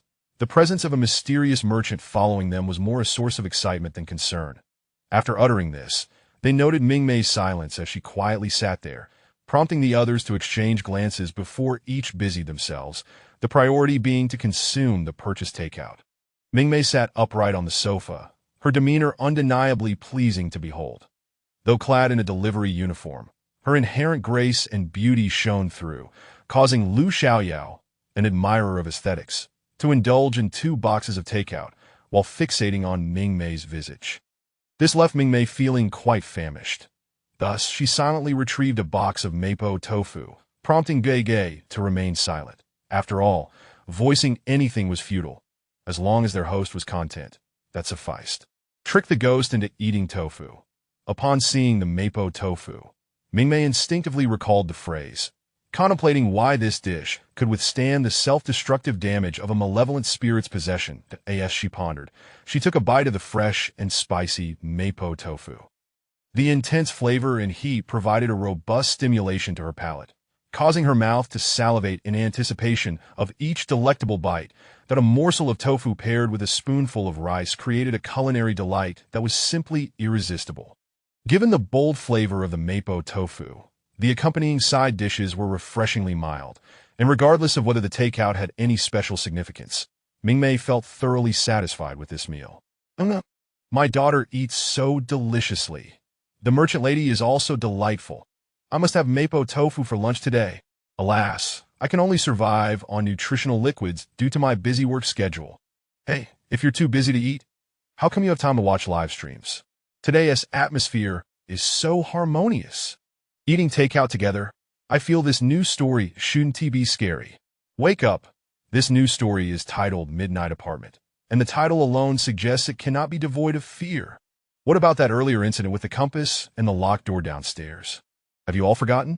And let us not forget the Taoist. Don't you remember that the novice village also requires a Taoist? What do you think the setup entails? In the midst of their dining, Mingmei felt a shadow cast over her takeout box. She looked up to find Lu Jia gazing at her, his youthful, handsome face partially illuminated. Yet his smile bore an unsettling undertone as he inquired, "Is this tofu tasty, Mingmei?" She diverted her gaze to the takeout box he clutched, noting that he had yet to take a bite. Had he discovered something? It's decent, not bad. Would you like to try some? Mingmei replied, forcing herself to maintain a neutral expression to avoid revealing anything to him. Is that so? Now you've made me curious to taste it. A flicker of hesitation crossed his face as he stared at the box in his hands for an extended moment. Mingmei stole a glance at him, noticing the conflict in his eyes, as if he were grappling with a difficult and indecisive choice. That it seemed even the malevolent spirit yearned for a taste.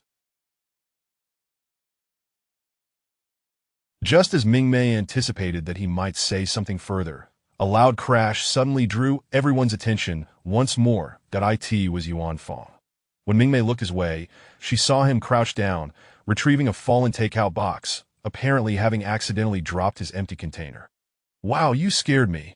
I thought something was wrong," Lu Xiaoyao exclaimed, torn between whether to finish all 3 boxes in one go or save the last for later, only to be startled by Yuan Fong's clumsiness.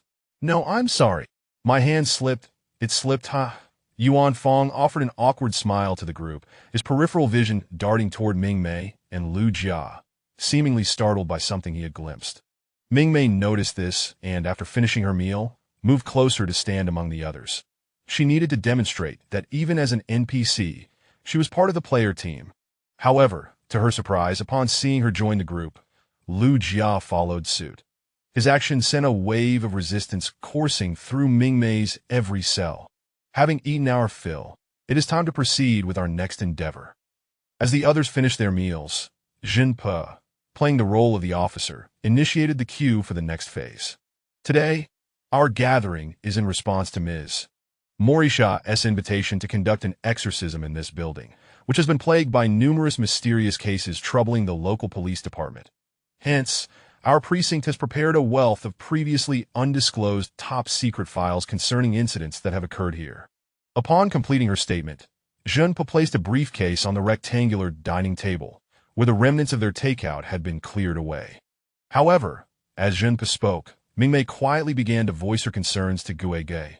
By the way, will they really not face any repercussions for the incidents caused by the haunted house? Furthermore, delving straight into top-secret files, what if something goes awry and it leaks? Host, this is merely a game. Either everyone successfully exorcises the spirits and completes the game, or we all perish. What is there to leak? It's all absolutely confidential. Mingmei, but that does seem quite reasonable. Chapter 63. Alas, there lingers a hint of nostalgia. Mingmei furrowed her brow, casting a discreet glance at Lu Jia, who stood beside Wang Wenfei, a nagging suspicion that he might indeed be the source of the potential trouble. However, as a thought crossed her mind, she looked again at Jin Pe, recalling that Jun had purchased a box lunch of sardines and tomato sauce. Yet, compared to Yuan Fei, who had visibly reacted with alarm after finishing his meal, Jin Pe appeared to have noticed nothing amiss thus far. Although possessing the ability to control her clairvoyance, was it not entirely reasonable to take a glance immediately after consuming such a meal? Regrettably, Mingmei's contemplations were lost on Jin Pe, as the attention of the group had been wholly captivated by the information he had provided. Standing beside Lu Xiaoyao, Mingmei feigned interest in the materials at hand, only to become distracted, now engrossed in Lu Xiaoyao's live stream. "By the way, how is it that the planet of ancient blue star boasts such a multitude of written forms?" In previous rounds, the characters were either square blocks or half squares, and now morphs into, tadpole forms? Tadpole form is quite an amusing description. Thank you, but there used to be an extinct species of frog on ancient blue star, and the younglings were called tadpoles. Not everything can be categorized as juvenile. Hey, you from Hua Blue Star, stand down. Your sense of superiority is rather pronounced. It's merely a term, after all. Oh, I'm just providing some educational insight. And what of it? It's all extinct now. Suddenly, the atmosphere in Lu Xiaoyao's live stream became raucous, and Mingmei found her thoughts drifting far afield amidst the disputes. The sudden emergence of Hua Blue Star in the interstellar arena, through a game collaboration, felt rather jarring, considering its previous position outside both the Empire and the Federation.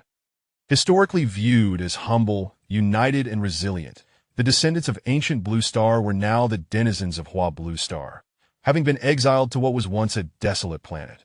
They had not only established roots, but had also produced numerous formidable figures amidst the ongoing war against the insectoid species, garnering accolades from both the Federation and the interstellar community. Furthermore, even the once technologically backward Hua Blue Star was experiencing rapid advancement. The first Hua Blue Star expert to enter the neutral institution of the Interstellar Research Institute had proposed the theory of the acceptability of silicon-based life forms.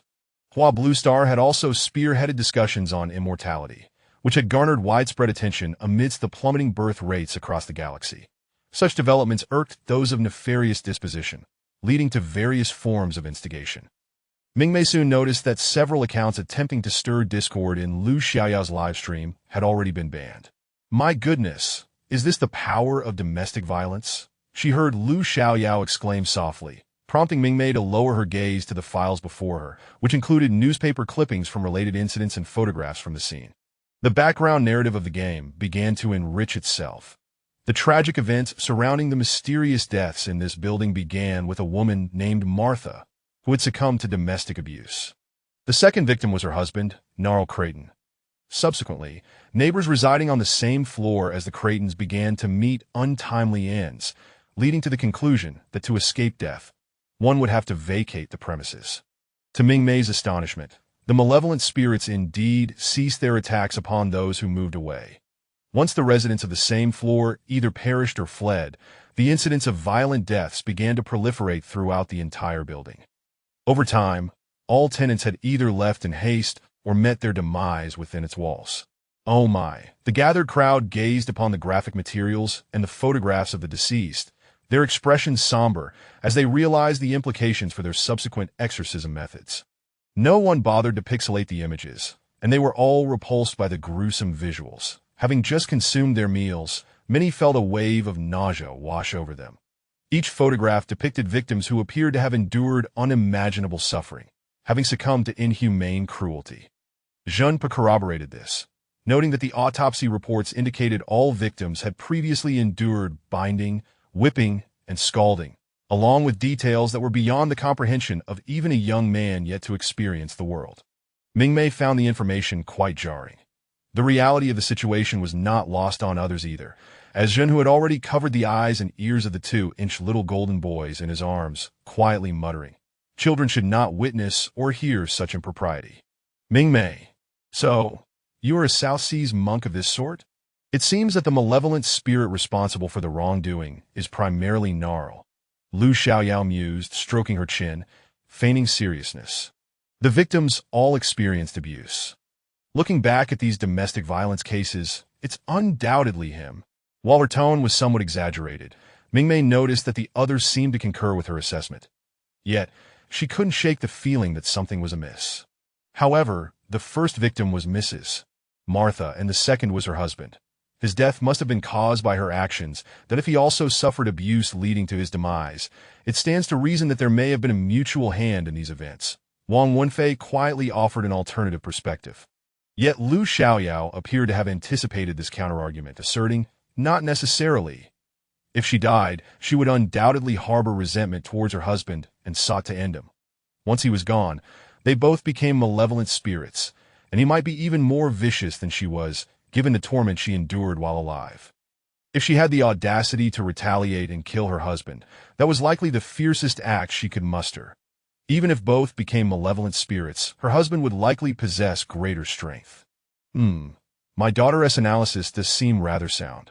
Thanks to the Empire's advanced laws, such domestic violence is a relic of the past. I'm grateful to live in a favorable era. Only in death does one realize the need for resistance. How tragic, truly. Too late.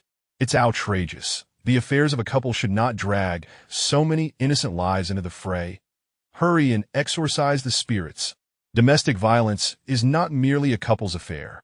It is illegal. Others have the right to report it as well. In an instant, the chat was flooded with countless comments regarding the origins of this matter. And in the aftermath of a brief altercation, the group fell silent once more, turning their attention to preparing their dining implements for the exorcism ritual. As the officer Zhen, who appeared to possess additional knowledge regarding their circumstances, he fell silent after listening to Lu Xiaoyao and Wang Wenfei's discourse. Mingmei tilted her head in confusion. This group was lacking. What if the boss of this round was even more formidable than young Master Zhang?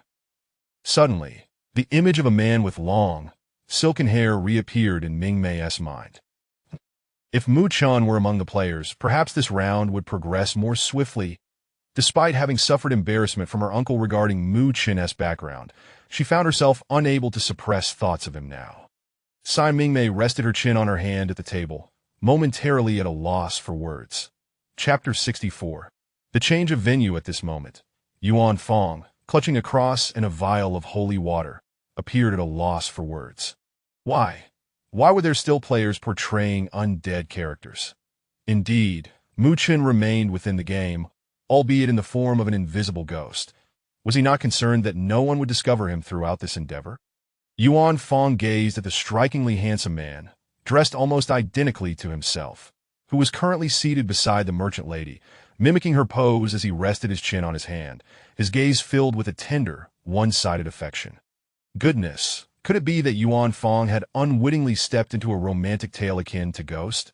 Clad in priestly attire like Yuan Fong, he should embody divine love for all. Yet here with Mu Chun, it seemed to have transformed into a singular devotion. For a fleeting moment, Yuan Fong felt as though he had been force-fed a heaping spoonful of dog food.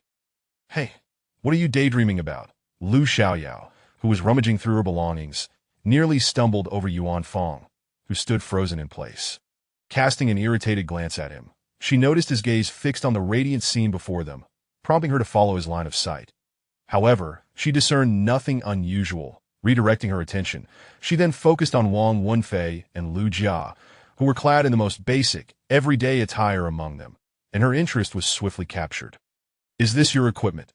Observing Wang Wenfei hesitantly peering outside while holding a small plate of rice and a candle, with Lu Jia's hand resting on the doorknob, Lu Xiaoyao finally called out, we plan to find a suitable setting for the ritual."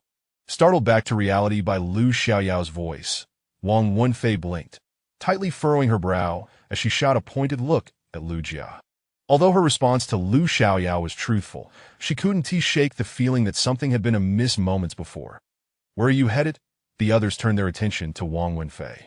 "To Martha's house," Lu Jia replied, his expression devoid of emotion. "Really? You're that bold?" Jinpu exclaimed, suddenly realizing that the others were all equipped and seemingly ready to depart. However, Wang Wenfei and her companions had merely taken the initiative first out of course. This did not include Lu Xiaoyao, who was still engrossed in examining her ghost-hunting tools. Hearing Lu Jia's response and Junpo's astonishment, she quickly stuffed a talisman into her collar, fearful of being left behind. "Otherwise, how would we exorcise the spirits?" Yuan Fong interjected. "This house is merely adjacent to Gnarl's. To perform an exorcism, we must indeed venture next door." That he hung the cross around his neck, holding the Bible in one hand and a small vial of holy water in the other, indicating his intention to join them. This time, all the players were united by a single mission: exorcism. With the files Junp had just brought, everyone had nearly pinpointed their targets for exorcism. Given the scarcity of resources, those who lagged behind would miss out on rewards. Watching as Lu Xiaoyao's timely intervention transformed what was initially a clandestine exit for two mediums into a procession of followers, Mingmei found herself compelled to join the group as they exited, eager to see the commotion. What surprised her, however, was that Junp had fallen behind, trailing alongside her at the back of the group. This prompted her to inquire, "Aren't you going to the front?" "I can't exorcise spirits either," Junp replied, his expression one of dismay. While everyone else was tasked with exorcising spirits, his identity card was not that of an exorcist. Feeling a twinge of bitterness, he cast a glance at the elegant-looking undead player beside Mingmei. Perhaps there was a sliver of solace to be found. Surely, players portraying the undead were in a worse predicament than him. Though he was not well acquainted with Mu Chun, there was an instinctive sense that this individual was formidable. Noticing Junpe's persistent gaze upon her, Mingmei could not help but turn to meet his eyes. "What are you staring at?" she asked directly, offering him no chance to concoct an excuse. "That I saw you looking over here." "No," Junpe stammered, inadvertently glancing at Mu Chun, who stood behind the merchant lady, wearing an intimidating expression that urged him to remain silent. Instantly, Junpe's lips twitched as he denied his previous behavior. "I was just casually looking. That's so." Mingmei cast a skeptical glance at Junpe, who refused to speak the truth, before shifting her focus to the group gathered at the door, her brow furrowed in concern. Following their anxious gazes, she noticed that the door had been locked. "Let me handle it." Just then, Junpe stepped forward, pulling a set of keys from his waist to unlock the door.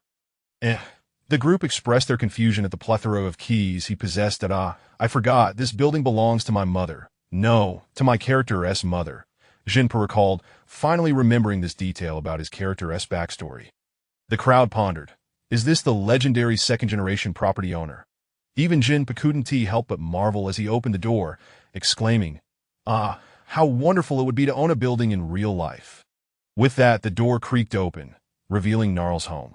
Contrary to everyone's expectations of a dusty interior, the moment Lu Jia switched on the lights, it became apparent that the place was impeccably clean and tidy.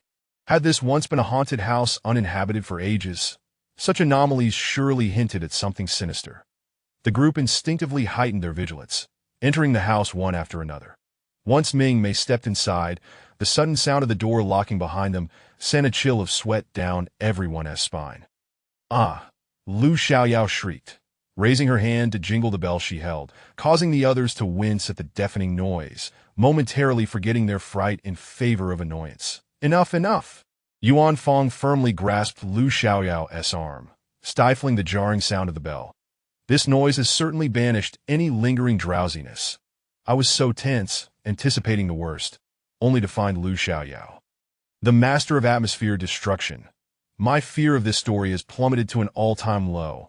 I trust in the abilities of our little one. Mingmei couldn't help but rub her ears. It was truly unbearable to think that a soul-capturing bell, when shaken by Lu Xiaoyao, produced nothing but noise. How impressive! It was I who closed the door, Lu Jia said, having appeared behind Mingmei, startling her as he secured the door. Just moments before, he had been at the front, turning on the lights. How had he slipped behind her and locked the door? This building has seen many deaths. It harbors malevolent spirits, and we cannot leave the door open, as it may interfere with our mediumistic abilities, Lu Jia explained, emphasizing the presence of numerous spirits within the building. The others began to contemplate this information. Without the owner's consent, even spirits cannot arbitrarily intrude upon another's territory. Lu Jia imparted this tidbit of knowledge, prompting Wang Wenfei to give him a second glance. Indeed, exorcism was the primary focus here, and should other spirits wander in, a careless mistake could lead to absurdity. However, Wang Wenfei, who shared the same occupation as a medium, had been unusually quiet since earlier, even maintaining her distance from Lu Jia. Mingmei took note of this, as did the viewers watching the live stream. Hey, why is that young lady standing with our girl? Weren't they together in the last round? What's with the distance now? That's not quite it. Look at her gaze. It's distinctly different when directed at that male medium. Have they discovered something? What shall we do next? The moment of closing the door had passed, and now the group of exorcists stood within Gnarl's home, each testing the waters. Let us begin, then. We can at least converse with the malevolent spirit. Lu Jia initiated once more, glancing at Lu Xiaoyao as Peach with sword, the monk's beads in the other's hand, and Yuan Fong's cross, offering a slight smile. We should at least attempt a gentle approach first. What if you provoke the malevolent spirit? Lu Jia's words bore some merit. As of the group, only two mediums seemed more approachable. Yet, Yuan Fong and Jun Per remained skeptical of his advice. Yuan Fong's gaze shifted to the familiar yet unsettling figure of Mu Qin standing behind Mingmei, noticing him glance towards Lu Jia before shaking his head. Was this a signal that he should not allow Lu Jia to take the lead, or did it indicate Lu Jia's potential threat? Yuan Fong's focus returned to Lu Jia, who spoke confidently, while the others nodded in agreement, seemingly in consensus with his viewpoint.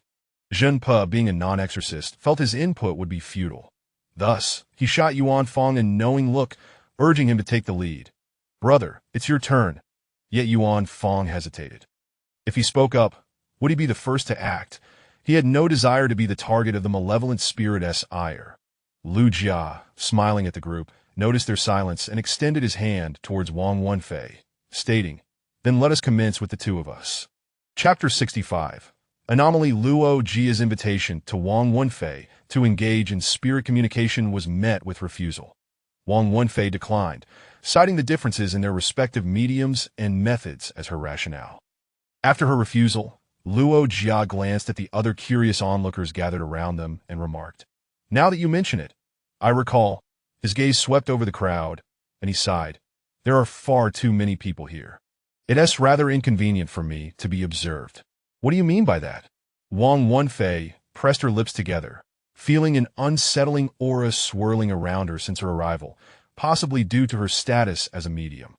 However, what struck her as particularly odd was the discomfort she sensed emanating from Luo Jia himself. Fortunately, there are a few vacant rooms available, that I require a quiet space to summon spirits and communicate with malevolent entities. Do you need a private room as well? Luo Jia appeared completely unperturbed by the prospect of being alone. Here it comes. Help, is he really going to be alone at a time like this? Is he out of his mind? Oh dear, I can't take it anymore. I think this person is going to meet their end. I hope the other lady doesn't also want a private room. Qian exclaimed. Come, come, come. Let me share what I just observed about the newly added game, Midnight Apartment. Oh, hurry. Are there any spoilers, or does the key plot point revolve around someone in particular? Any analysis on the storyline? Since the game company implemented a mechanism to suppress related memories after a group entered the game, strategies and guides have become scarce. However, the barrage of comments on storyline analysis was incessant, with the first instigator of the discussion posting a comment. Laughing to death, you won't even survive to the point of analyzing the plot. What? What is going on? Our girl managed to refresh a mysterious vendor selling boxed meals in this game. Let me tell you, many players didn't even encounter it in the game. They simply started dying in the adjacent room, and by the time they reached here, hardly anyone was left alive. What the hell? Is this game really that terrifying? Yes, it is said that those who arrive here quickly perish, without even having the chance to proceed to the next plot. However, the key point seems to revolve around the mysterious vendor's tomato sauce sardine box meal. It's over. Our girl directly bought 3 portions of mapo tofu. This is absurd. How could she be so unlucky? Upon reading this, Mingmei began to contemplate whether she should purchase another sardine box meal.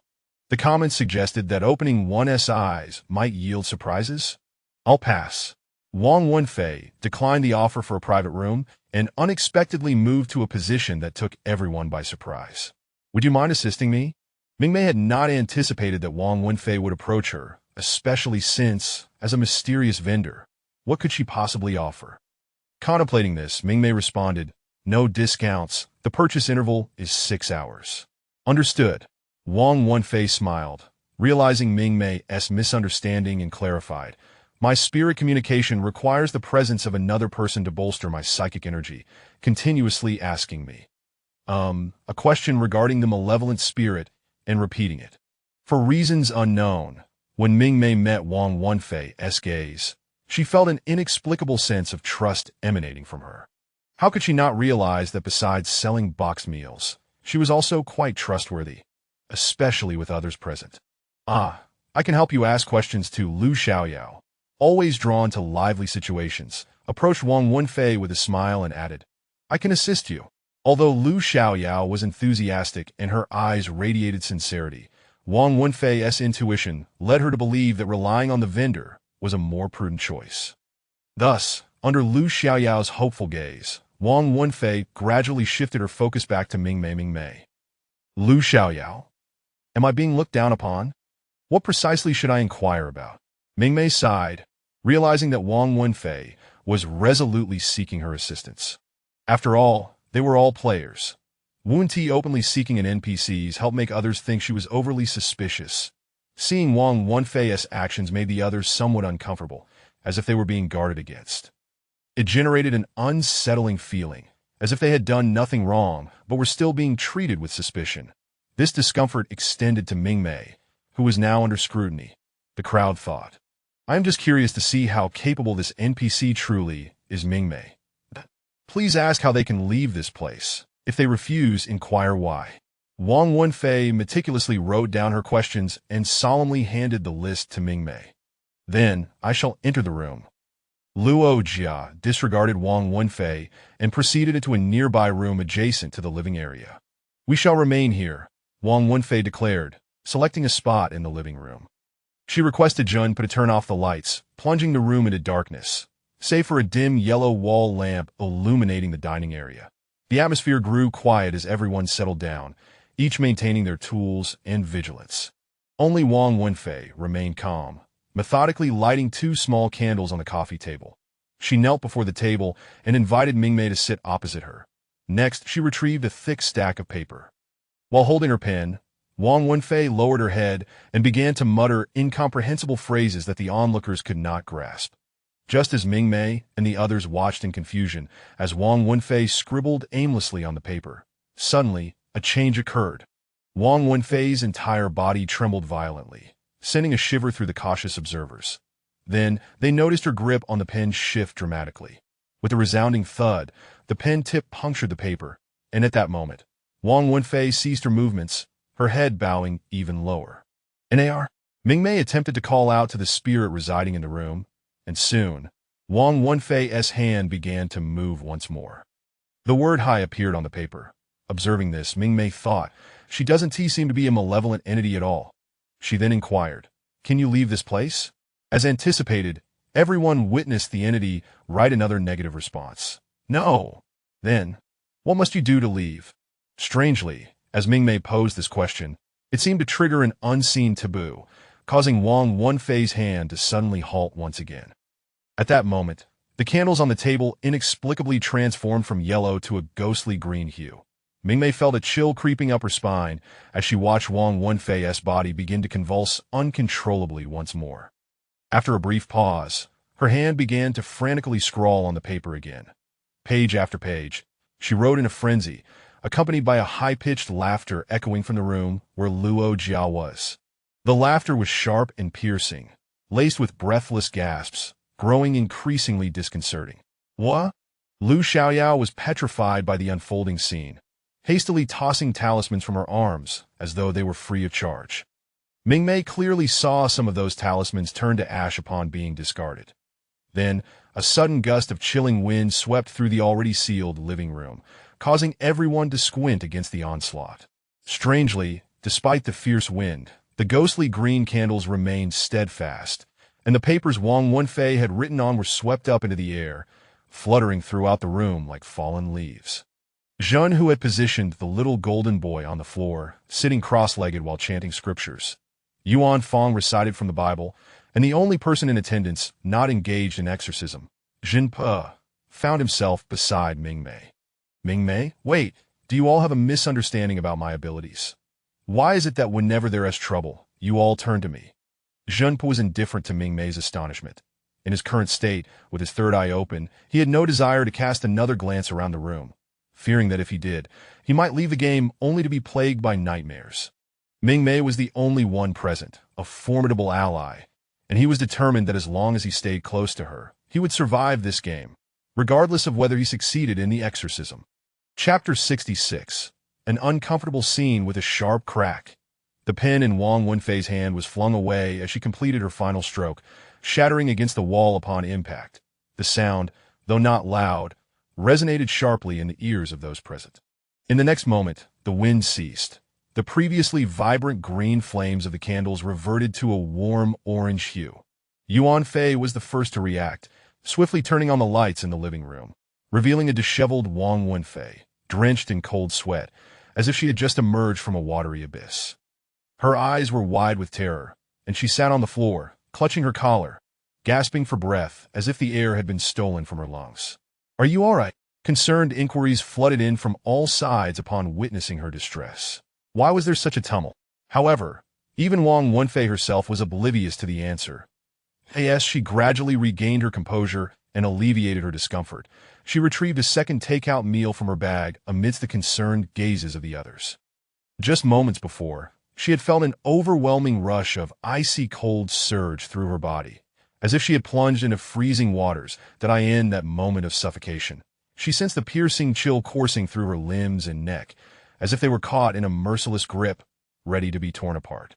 For a fleeting instant, she believed her demise was imminent, but now a wave of warmth was radiating from her abdomen, dispelling the suffocating cold. It was the takeout meal.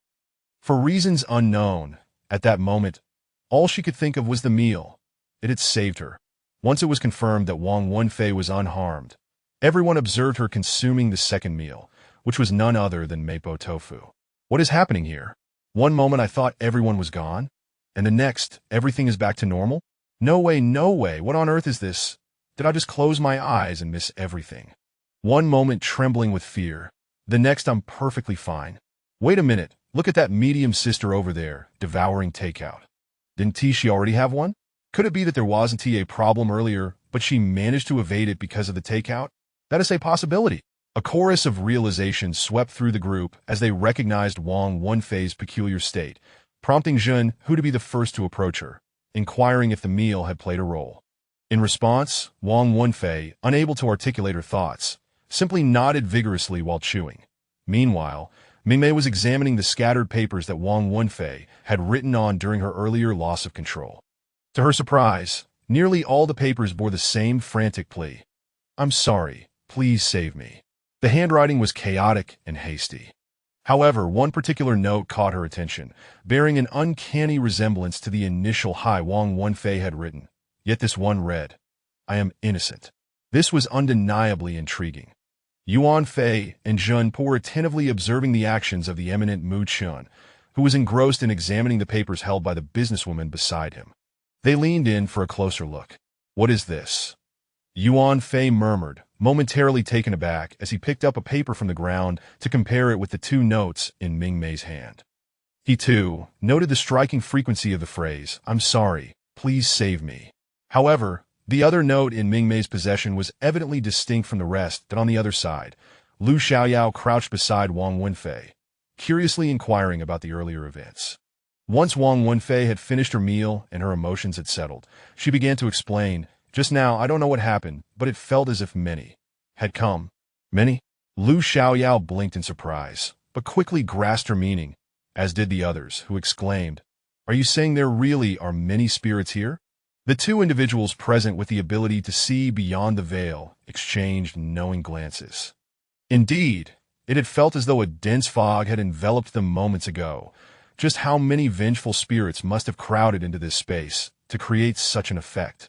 Yes, initially, I only sensed a wave of chill entering my body, and then that sensation became increasingly unstable. Soon after, I felt an influx of many unstable, icy presences surrounding me. Ultimately, it seemed as though these energies, startled by something, fled in a panic, only to be replaced by a force entirely unlike the previous one. As Wang Wenfei spoke, she instinctively wrapped her arms tightly around herself, seeking warmth for her trembling body. Lu Xiaoyao, however, seemed to have an epiphany, her eyes widening as she exclaimed, "Wait, that doesn't make sense." "What doesn't make sense?" The others turned to her, and she pointed towards the door that had previously been locked, saying, "Didn't Lu Jia mention that closing the door would keep strange things out? How could so many vengeful spirits have made their way in? Please, how could a mere door block something as ethereal as a vengeful spirit?" Jinpa scoffed at Lu Xiaoyao's navet. Yet, Yuan Fei posed a rather chilling question. "So, why did he lock the door in the first place?" It was at this moment that everyone suddenly realized that one individual had been overlooked throughout it all.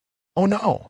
Zhen, who was the first to spring to his feet, clutching his prayer beads as he rushed towards Lu Jia's isolated room, not even bothering to use his hands, but instead kicking the door open. With a resounding bang, as the door flew open, the sight that met Zhen, whose eyes prompted him to recoil in horror and retch. The others, following closely behind, were similarly overwhelmed by the gruesome scene that greeted them, the stench of blood causing their stomachs to churn and their vision to blur. Mingmei, as she approached, found her view suddenly obscured, a chilling sensation washing over her, leaving only a vivid red mass in her sight. "Guilu, your ability to pixelate is far too swift." Guilu. This left it utterly perplexed, as it had yet to initiate the pixelation. What was its host talking about? Meanwhile, Yuan Fei, bent over in disgust, cast an envious glance towards Mingmei, wishing fervently for a pair of icy hands to shield his eyes. As everyone was overwhelmed by the horrific scene within the room, naturally, Lu Xiaoyao's live stream was once again suspended for 24 hours.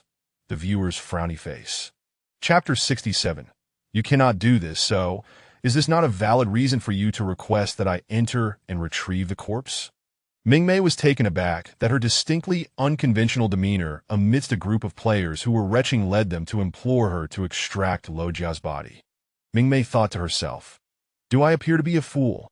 Indeed, Miss Merchant, we have confirmed that there are no traces of malevolent spirits in this room. We have no choice. The sight is simply too revolting." "Mingmei, am I not revolting? Well, even if I am not, are you implying that I am less than human?" It seemed that the frosty expression on Mingmei's face, which bore an unmistakable semblance of anger, prompted Lu Xiaoyao to hastily clarify, Isn't it a testament to your strong mental fortitude? We all vomited. Yet you remained unscathed soon. Everyone observed that the icy aura enveloping Mingmei had indeed lessened somewhat at us. Oh, Lu Xiaoyao truly comprehended this enigmatic merchant. With this thought, the group collectively turned their gaze towards Lu Xiaoyao, who shyly chuckled. Perhaps this was the advantage of having a friend with a stoic demeanor in reality. Mingmei was puzzled as to why these individuals believed she would acquiesce. She was not a player. The act of moving a corpse demanded a different price altogether. Just as Mingmei was about to inquire how many lunchboxes they intended to purchase to facilitate her entry, Yuan Fei unexpectedly spoke up. Ahem, if Miss Merchant assists me in entering, everyone will naturally buy more lunchboxes to show their support. Mingmei. What? So straightforward. Mingmei instinctively questioned whether she had inadvertently let something slip, but upon reflection, it seemed she had not. As she pondered whether to undertake this task for the sake of a credit, she remained oblivious to Yuan Fei winking at the air beside her. Boss, is this acceptable? The ghostly figure of Mu Chun expressed his approval. Meanwhile, Jin Pe, who had witnessed the entire exchange, found herself at a loss for words. That it was evident that she seemed to lag behind that priest player, yet the ghost player appeared to hold her in disdain. When did this start? Why? Jinpa could not fathom that her prior attempts to align with the boss for self-preservation had led him to misinterpret her intentions as a desire to bond with Mingmei, resulting in her being blacklisted. Smiley face. 3. Then for those who did not purchase the sardine lunchboxes earlier, they can come back to buy one from the merchant when the time comes. For those who have, based on your total, if it isn't substantial, perhaps consider acquiring one more. What do you think? This suggestion came from Lu Xiaoyao, the individual who had initially bought the most lunchboxes. She echoed Yuan Fei's sentiments in agreement. Upon hearing Lu Xiaoyao's comment, the others fell silent, gradually nodding their heads in tacit approval. However, her sudden assertiveness alerted Mingmei to something amiss. Turning to face her, Mingmei noticed that Lu Xiaoyao's smile was composed and devoid of that sunny, foolish warmth directed at her. Instead, her gaze exuded a shrewdness that made Mingmei realize that the earlier scene had once again manifested the Lu Xiaoyao side of her. Seeing the glimmer of understanding flash in Mingmei's eyes, Lu Xiaoyao promptly returned her gaze and winked back. But if I move the corpse, won't that disrupt the scene? Mingmei naturally considered how dragging the body out would compromise any evidence, thereby hampering their investigation. However, as soon as she voiced her concern, Wang Wenfei chimed in. We are not the police. It hardly concerns us whether the scene is disturbed. With that, everyone turned their attention to Jin Pe, the only police officer present who was also incapable of exorcism, leaving her feeling quite overwhelmed. Ahem. That's for exorcism, not an investigation. Besides, the perpetrator is not human. After speaking, Jin Pe awkwardly scratched her head and mumbled, this round isn't about solving a case. The plot won't even lead there, Mingmei. That's so. I was worrying for nothing. By the way, if you feel uncomfortable going alone, we can lend a hand. As soon as Jin Pe uttered this, she received a withering glare from the ghostly figure standing behind Mingmei. Jin Pe, what now? No need, no need. Miss Merchant clearly possesses immense capabilities and does not require our assistance. What are you rambling on about? How ridiculous. Yuan Fei, unable to bear Jin Pe's folly any longer, draped an arm over her shoulder and subtly indicated with his eyes. Buddy, just shut up. Meanwhile, Mingmei, who had been excluded from the discussion regarding assistance for moving the corpse, found herself at a loss for words. Should she say, actually, I wouldn't mind if you helped, or yes, I am quite capable. I can handle the corpse alone, and you all can simply buy more lunchboxes later? Very well, if that is the case, I shall proceed. Remember to apply a mosaic that won't obstruct my view. With a resigned sigh, Mingmei instructed Gui Gui to clear her sight. The previous mosaic had been too blurred, akin to a veil of gray obscuring her vision.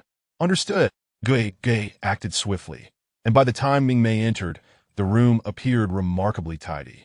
Indeed, all the gruesome, bloody scenes had been replaced with text. For example, the ceiling, splattered with blood, now red.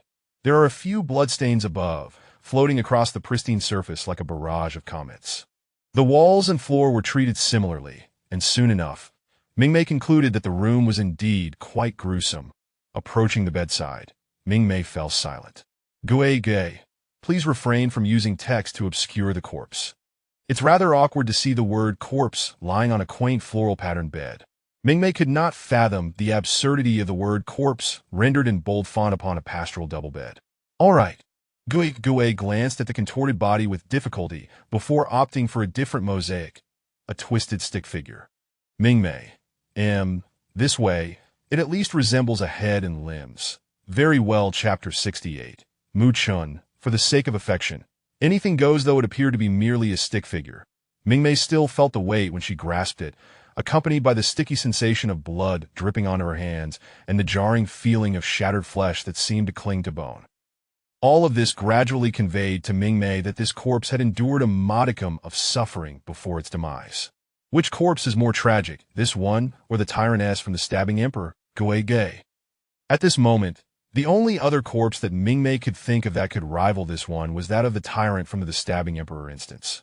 To be honest, it's probably this one.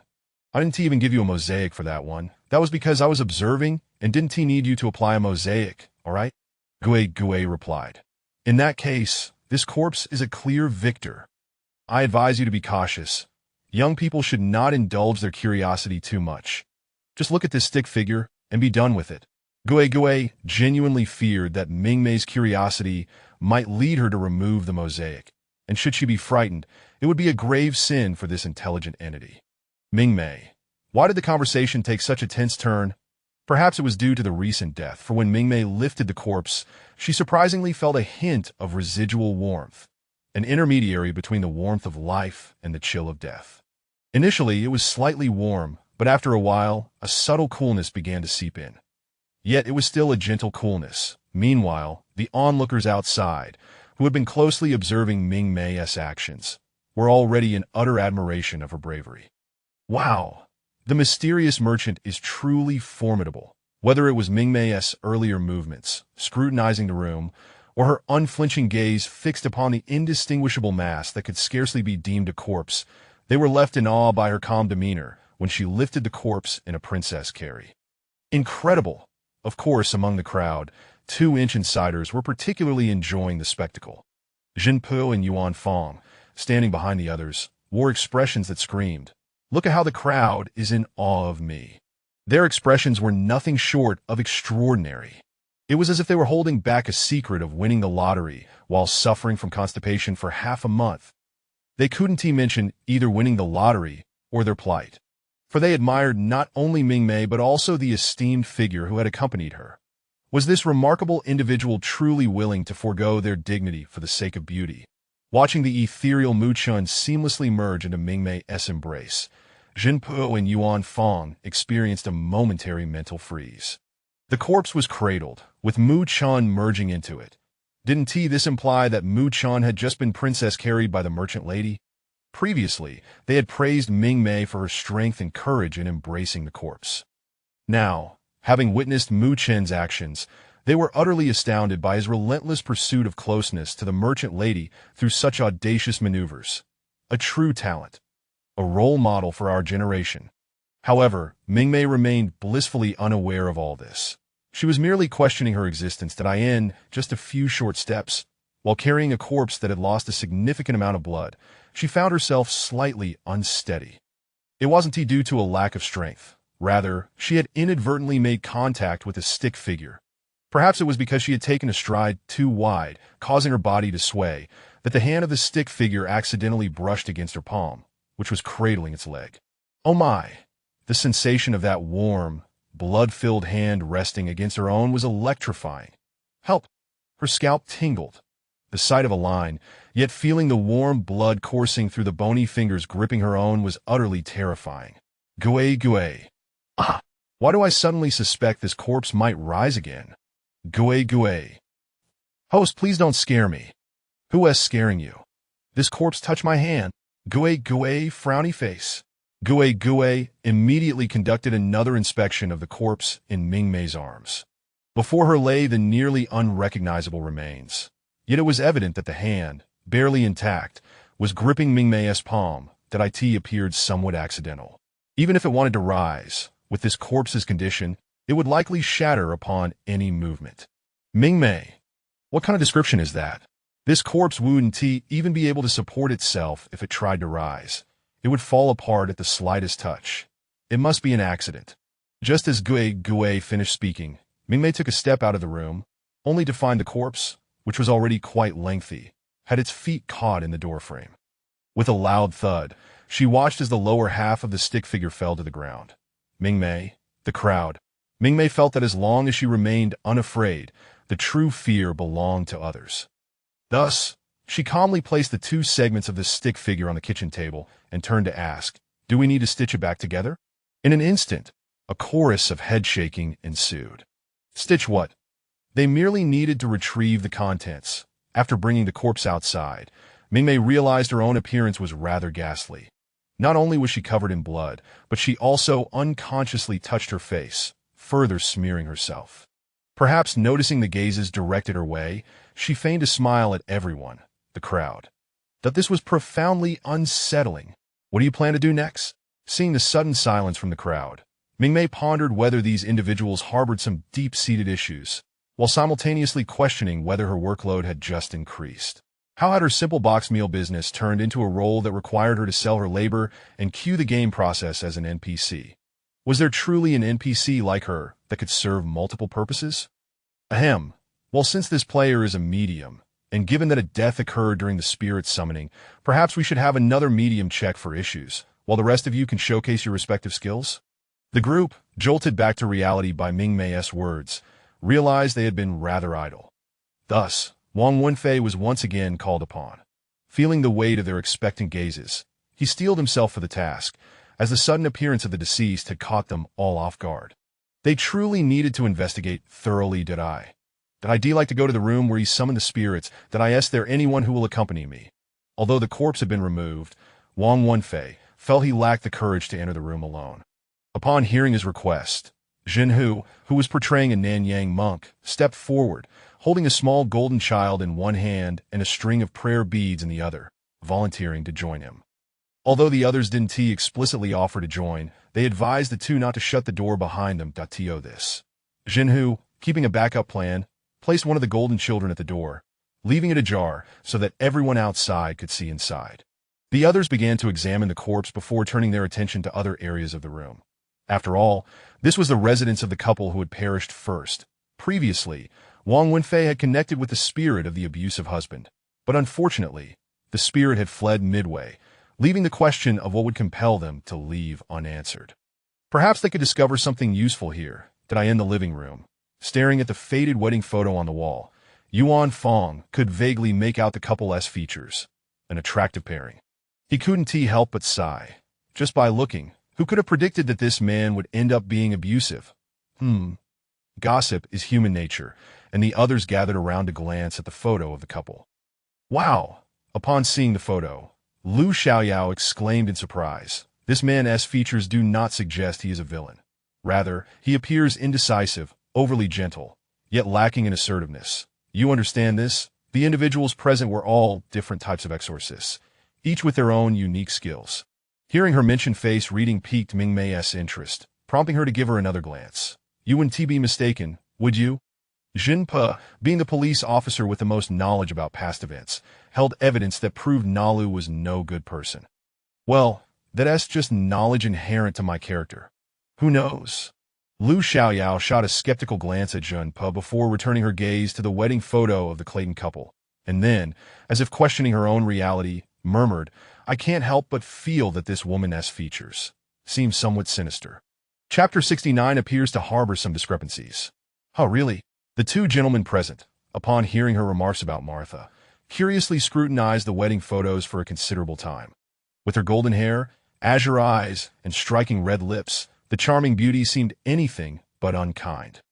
Could it be that this was the infamous jealousy of women? Yuan Fong cast another glance at Lu Xiaoyao, observing that she hardly seemed the type.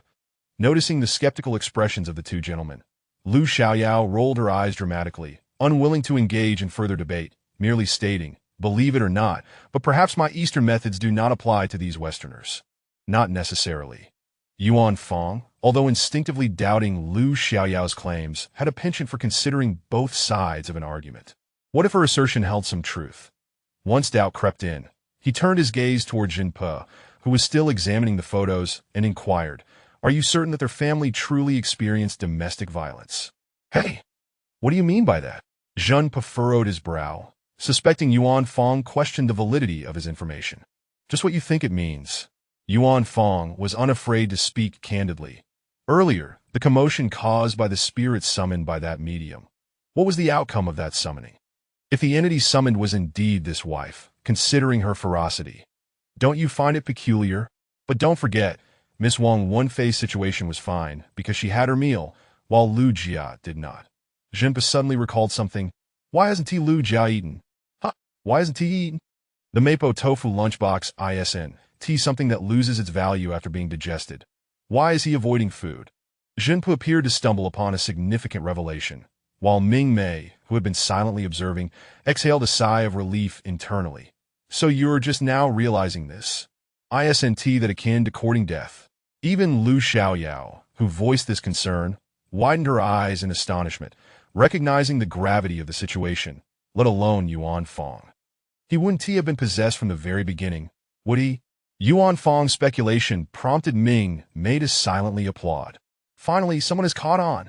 In response, Mingmei could only vent her frustrations to her intelligent companion. Then why didn't you warn me earlier? I'm not a player. It would have been pointless for me to say anything when I was holding the script. I didn't involve them, so why would I think of them now without a script? Ghost. The reasoning was sound, leaving it no room for rebuttal. Lu Jia has indeed, most likely been possessed. After Yuan Fong's conjecture, Wang Wenfei and Zhun Hu emerged from the inner room, with Wang Wenfei speaking first. There were no preparatory tools for the S-Ants inside. His bag and lunchbox lay undisturbed in the corner. We just opened that bag, and it contained his records from when he usually performed as a medium, similar to a work journal. His spirit communication likely parallels mine, requiring no special items. Wang Wenfei presented Lu Jia's work journal for everyone to inspect, confirming her assertions were genuine. Indeed, his refusal to eat the lunchbox is the primary issue. Lu Xiaoyao reiterated the matter of the lunchbox. The effects of the Mapo tofu lunchbox are well known. He had no reason to purchase it and not consume it. The only plausible explanation is that eating it would produce effects he wished to avoid witnessing. Only malevolent spirits would disdain such a meal. Wang Wenfei said glumly, aware that she, aside from Lu Jia, was one of only 2 individuals to endure malevolent spirit attacks, but had survived, while Lu Jia had perished. If we follow your logic, malevolent spirits can possess. Then, among us, could there be another individual who is also possessed? As soon as Jinpe uttered this, the expressions of the others shifted, their gazes toward one another now laced with wariness. Wait, I recall you have talismans to discern between malevolent spirits and humans, right? Observing the altered atmosphere, Mingmei timely reminded, casting a glance at Lu Xiaoyao, signaling her to utilize the talismans for clarity. Lu Xiaoyao promptly grasped the implication.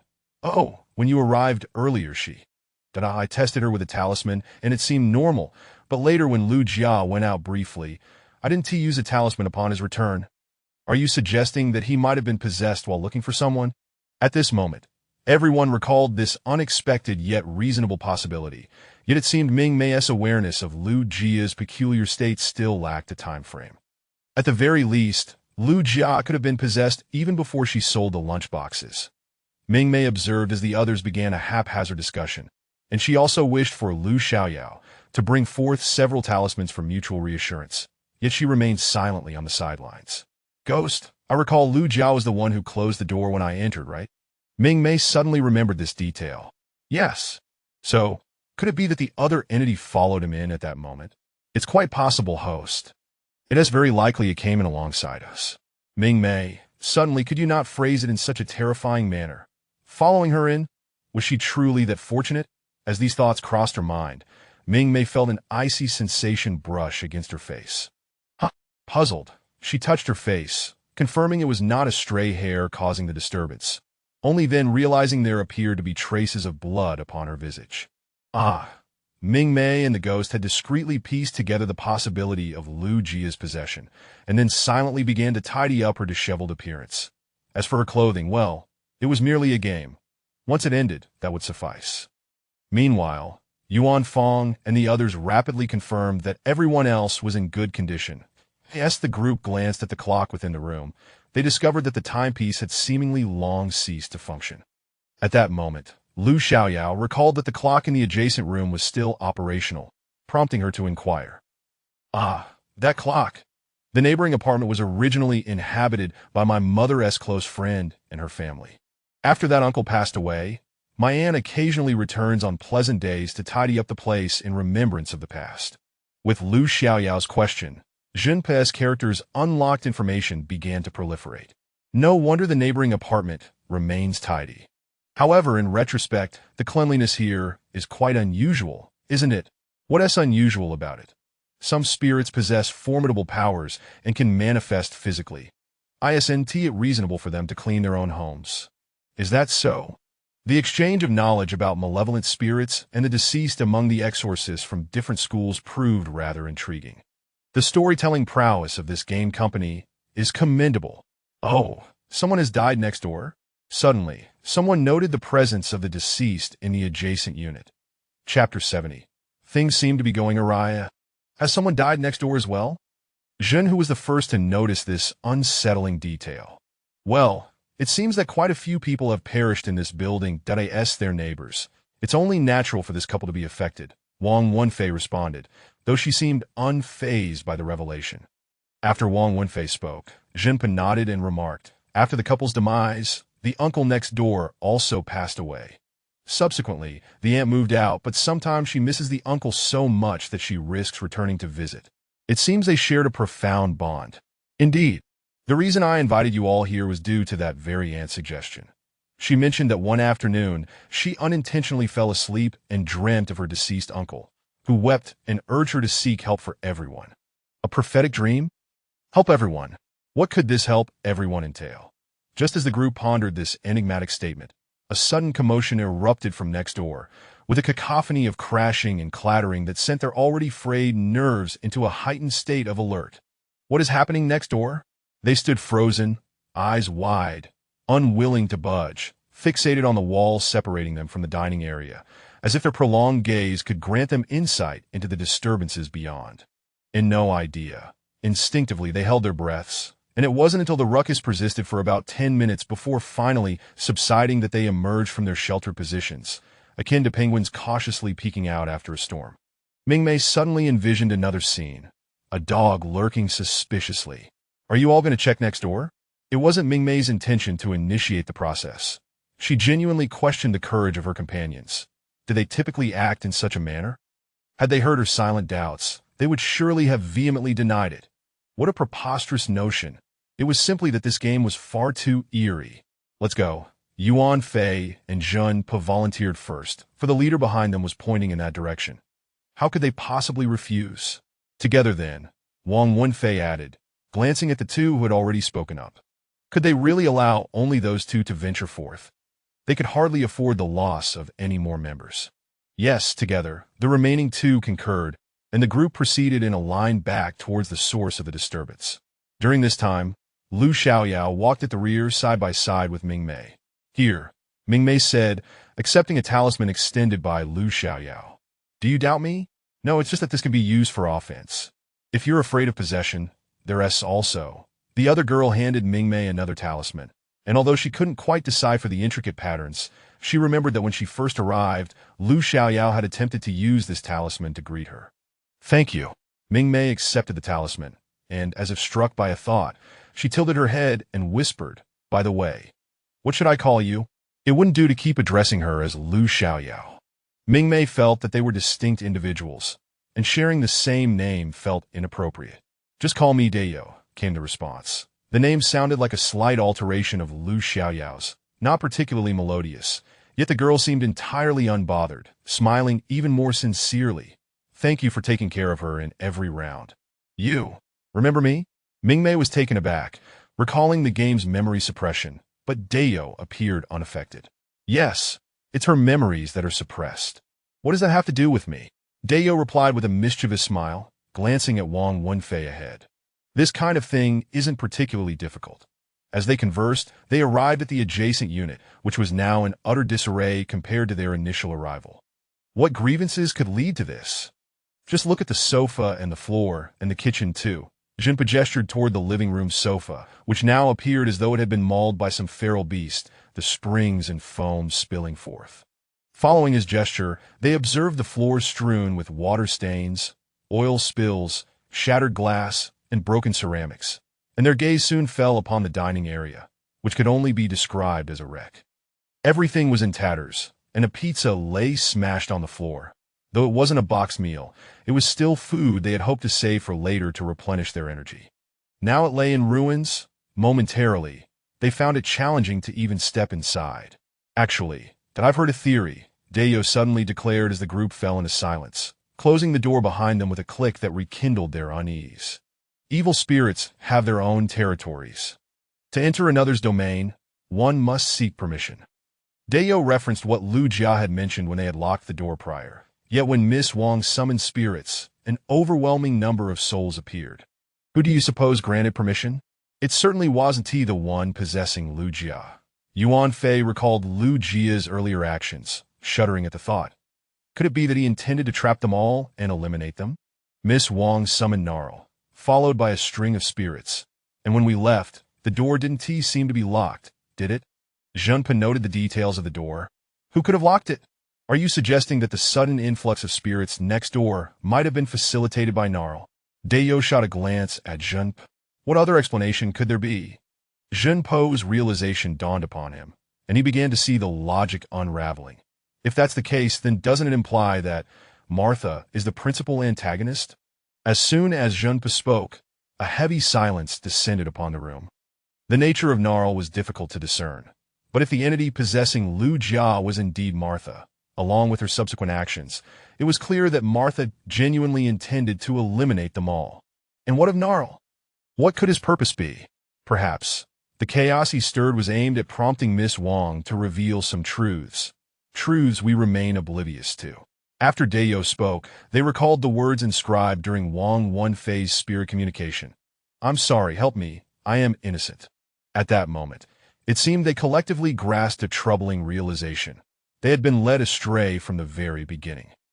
Thus, Junpa found himself in an awkward position, that he had never considered that the information he had obtained at the start might have been fabricated, but as he met the suspicious gazes of his companions, he couldn't help but question the authenticity of his own identity.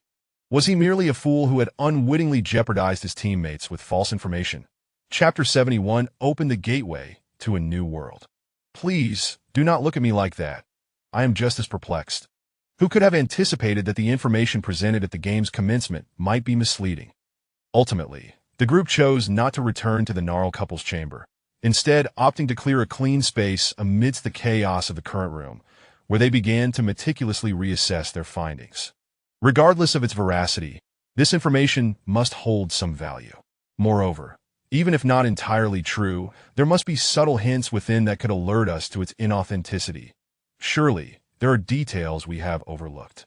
Yuan Fei once again took charge, prompting the others to nod in agreement as they gathered in a circle, attentively perusing the documents brought by Junpa. Even Mingmei was engaged. Mingmei, that this situation is quite frustrating, that I simply wish to leave work now. Surely that ghost cannot enter this place, right? Mingmei, holding the documents, found her mind wandering, conversing quietly with Gue Ge. If she can't enter, how could this room have been wrecked? Mingmei. Indeed. So where has she gone? It seems she has left this place. Perhaps she had an urgent matter to attend to. Regardless, the door downstairs is locked, and she likely isn't concerned about anyone escaping. Is that so? Do you think I would have the chance to kick the door down and rush out? Gue, frowny face host.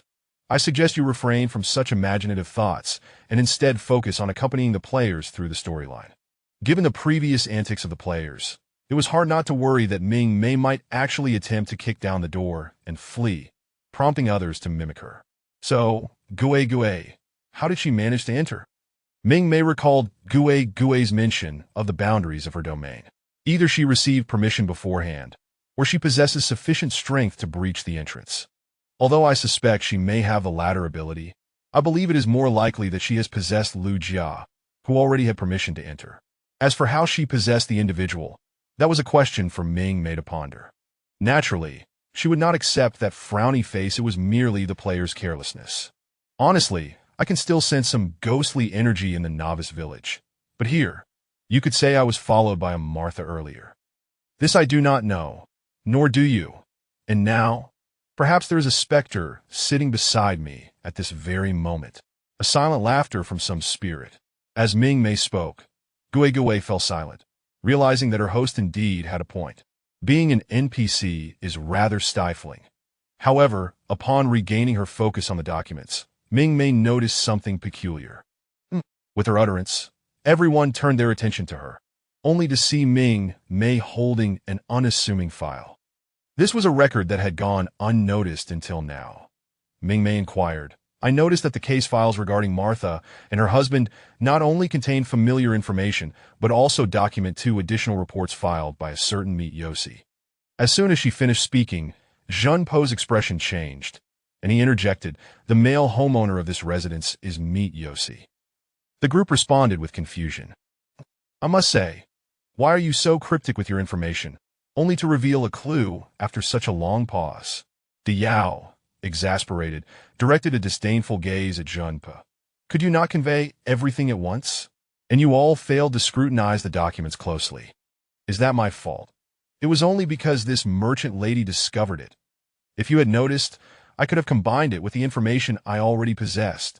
Junpo was not inclined to accept the Yao's reproach, as if he were intentionally withholding information. Enough of the bickering. What do these reports entail? Jun, who stepped in to mediate. Let us examine these reports first. Once again, the group's focus shifted to the reports, and upon reading, they collectively gasped in disdain. This expression of distaste came from Diao, followed by Wang Wenfei and Yuan Fei. One cannot help but feel sympathy for Meet Yossi, who likely chastised himself for meddling in affairs that did not concern him. The first report detailed Meet's complaint about hearing a woman weeping next door, suspecting domestic violence. The records indicated that Martha was discovered covered in injuries, leading to Gnarl's arrest. However, unexpectedly, Martha later recanted, stating that her injuries were not inflicted by this. Yuan Fei added, isn't this just meddling in others' affairs? But is it not? The others nodded, finding the situation perplexing. The second report indicated that one day, Martha collapsed, severely injured, at the doorstep of Meet's home. The Yossi couple, possessing some sense, took her into care for her, only to be accused by Gnarl of unlawfully detaining Martha. They sought Martha's testimony, claiming they had sheltered her from her husband's abuse. Yet she denied the existence of any domestic violence, and while she did not accuse the Yossi couple of illegal confinement, she also failed to clarify how she had remained at their residence for several days. Ultimately, the case record noted that both parties reached an informal resolution, resulting in Gnarl withdrawing the charges. The expressions on the faces of the group were filled with confusion, disdain, and exasperation. What on earth was this? If I were the Yossi couple, I would have moved away long ago, given such an insufferable neighbor. Diao remarked, unable to tolerate the situation, feeling that the unfortunate couple's plight had drawn outsiders into a predicament. However, this issue transcends the couple's relationship. Domestic violence is a crime, and others have the right to report it. Junpo, though sympathetic towards Meet's plight, did not believe the actions taken by Meet were objectionable. Knowing full well that someone is committing a crime, yet they themselves seem indifferent. Wang Wenfei also felt exasperated by the 2 reports, stating, Martha herself is reluctant to press charges. Who can assist her? Instead, she turns against those who try to help her. Thus, because of the Yossi couple situation, the entire floor became aware of it, and subsequently no one intervened in their affairs. Previously, there were inquiries about the matter, but after that, Junpo shook his head and remarked, it culminated in the bizarre deaths of the couple, and this building became infamous for its frequent homicides. Yet, the so-called domestic violence testimonies were not from the couple themselves, were they? Yuan Fei finally recognized a crucial point. The purported records of domestic violence seemed to stem from third-party accounts. I reviewed the investigation records following Martha's death. Gnarl neither confessed to accidentally killing Martha nor acknowledged any domestic abuse. All allegations of domestic violence came from others, such as neighbors and the post-mortem injury assessment of Martha. Is the injury assessment not sufficient? The Zhen brothers, both single, looked puzzled. While Mingmei appeared to grasp Yuan Fei's implication, glancing at Yao and Wang Wenfei, who seemed to have an epiphany. I wonder. Cough cough, could it be that among partners there exists a possibility that Martha was in fact a masochist? Perhaps even more so than the typical masochist. For Yuan Fei, who was currently in a romantic relationship, this was a bold hypothesis, as he and his girlfriend sometimes engaged in playful intimacy. However, it was evident that if one were to speculate further, the interests of the Clayton couple seemed quite unsettling, as the dynamics of their relationship, whether from the male or female perspective, had escalated to a point of fatality. Upon hearing Yuan Fei's musings, the other players, all of whom were single, could not suppress expressions of astonishment, as if a new world had been unveiled to them. Single players. Wait, is this even possible? Yuan Fei. It should be somewhat normal, right? More updates to follow. I kindly request 5-star reviews from my dear readers. I am nearly at my wit's end, as there are those who stealthily give me low ratings. Unbeknownst to me, my score is plummeted, so I humbly ask for your 5-star support. This morning, upon weighing myself, I found no change after 2 days. I promptly got up and devoured a bowl of fishball soup to kickstart today's writing spree. Chapter 72. The Buddhist child, isn't it better to consult a spirit? A wave of astonishment washed over the faces of the group after Yuan Fei's proclamation, which soon morphed into an irresistible, gossip-laden grin as they pondered the possibility of seeking the counsel of the departed. Mingmei couldn't help but twitch her lips at the absurdity. The allure of gossip truly is an intrinsic aspect of human nature, particularly when it pertains to the private affairs of couples. One might as well pry beneath the bed to hear the juicy details. But don't look to me for that. At that moment, Wang Wenfei firmly declined, having purchased 2 boxed meals, one of which she had already devoured, a spicy mapo tofu, while the last remaining box was reserved for her survival. She intended to save it for the second trading opportunity at midnight to acquire a sardine and tomato sauce, and the thought of being compelled to commune with spirits was utterly out of the question. While listening to gossip might be delightful, risking one's life for it was not an option. From what I can discern, there are no spirits in this room, and calling out would be rather inconvenient. Although Yuan Fei could indeed perceive a spirit, he opted to maintain the faade that there were none present. At times, the two even closed their spiritual eyes to avoid witnessing the foolish antics of Muchun.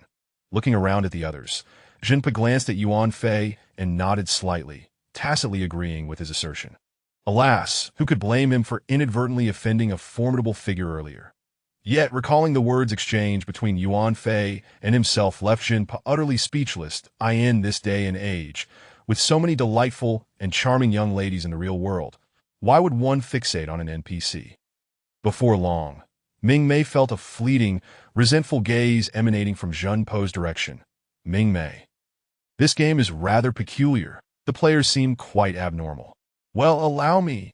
Suddenly, Jinhu, who had been playing the role of a Southeast Asian monk, spoke up, leaving everyone momentarily stunned. Could this monk truly be capable? Though I cannot see, I can hear, and my little acolyte is eager to assist in gathering information.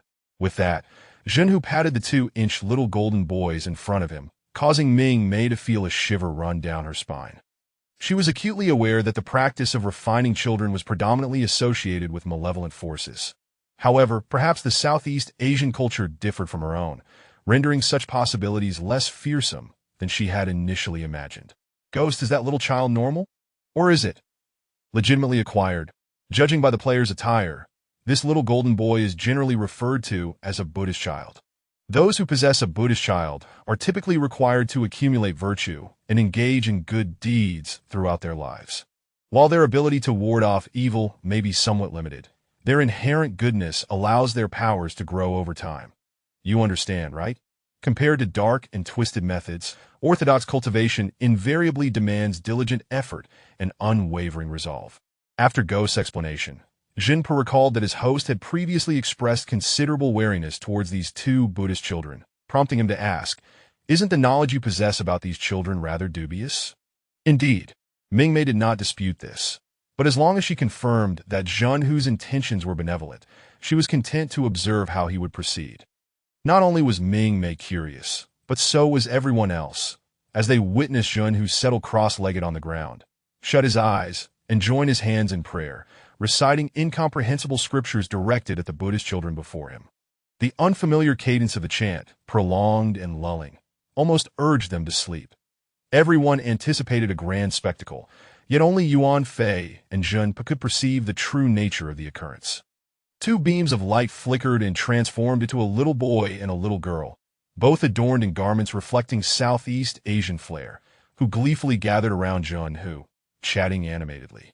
Although invisible to the others, it was evident that the corners of Zhen Hu's mouth began to curl upward, as though he had encountered something delightful. Zhen Pe, intrigued, took note of the little girl with her twin braids, finding her face strikingly familiar, though he could not quite place where he had seen her before. Unexpectedly, the little girl turned to notice Zhen Pe's gaze, flashing her tiny, pearly teeth at him to eye in a playful mischief. She poked him on the nose, stuck out her tongue, and rolled her eyes. Zhen Pe. All right then, it appeared he was not favored by spirits, regardless of their size. Before long, the two Buddhist children obeyed Zhen Hu's summons and departed from his side. As they approached Mingmei, the boy paused momentarily, looking up to meet the gaze of Mu Chun, who stood behind her. In the next instant, the boy's expression shifted dramatically, as if he had seen a ghost, and he seized the girl's hand, fleeing while whining. Why is it this guy again? We went out only to come back to him QAQ. Don't worry. Once we return, he won't scare us anymore? Seemingly sensing the departure of the Buddhist children, Zhen Hu finally opened his eyes, ceased his chanting, and announced, "They have gone to gather information and will return shortly." "Your abilities are quite impressive," the Yao remarked, crouching in front of the two. After a brief pause, he uttered, "From unborn children." The Yao's expression shifted dramatically. Stop. She had no desire to hear more. The mere mention of unborn children was enough to turn her stomach. In the age of the stars, newborns were invaluable. What could be gained from those yet to be born? Wang Wenfei glanced once more at the wall clock in the room, muttering, "We still have an hour until we can purchase boxed meals." Everyone turned to gaze at the clock, noting that it was almost midnight. Under ordinary circumstances, this time would be the least favored in such a game setting. Yet, inexplicably, the prospect of acquiring boxed meals once more brought them joy. Although their academic credits appeared to be dwindling, this game's experience was of far greater significance, imparting invaluable insights.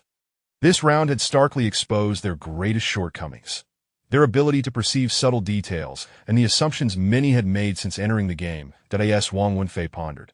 She began rummaging through the room. "What are you doing?"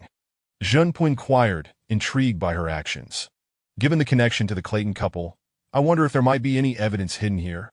Wang Wenfei replied, recalling Yuan Fei's earlier conjectures. "We cannot rely solely on speculation. We must seek evidence."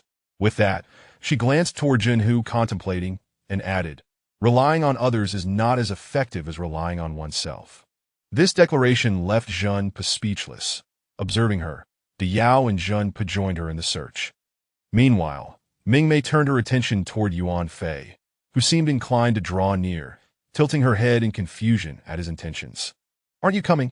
"Where to?" Yuan Fei interrupted from his inquiry to Mu Chun about any special information regarding spirits, instinctively replied, "To search the house together with them." After speaking, Mingmei regarded him with curiosity, asking, "What are you doing just standing there?" Chapter 73. The diary. What was he doing there? Certainly, it was that as Yuan Fong gazed at Mingmei standing brightly behind him, he noticed her lift her chin and gesture towards the Yao and the others, exhibiting a demeanor that suggested she intended to drive them away. Yuan Fong realized that he would once again be left in the dark regarding any news.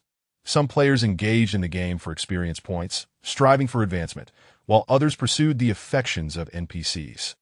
He found it incomprehensible, yet he was profoundly astonished. However, due to Yuan Fong's gaze, Mingmei seemed to have caught on to something. She abruptly turned to inspect the empty space behind her, finding nothing. Was it merely an illusion? By the time she turned back, Yuan Fong had already pivoted to join the Yao and the others in their search for evidence. It was the first time Mingmei had encountered such an obedient player.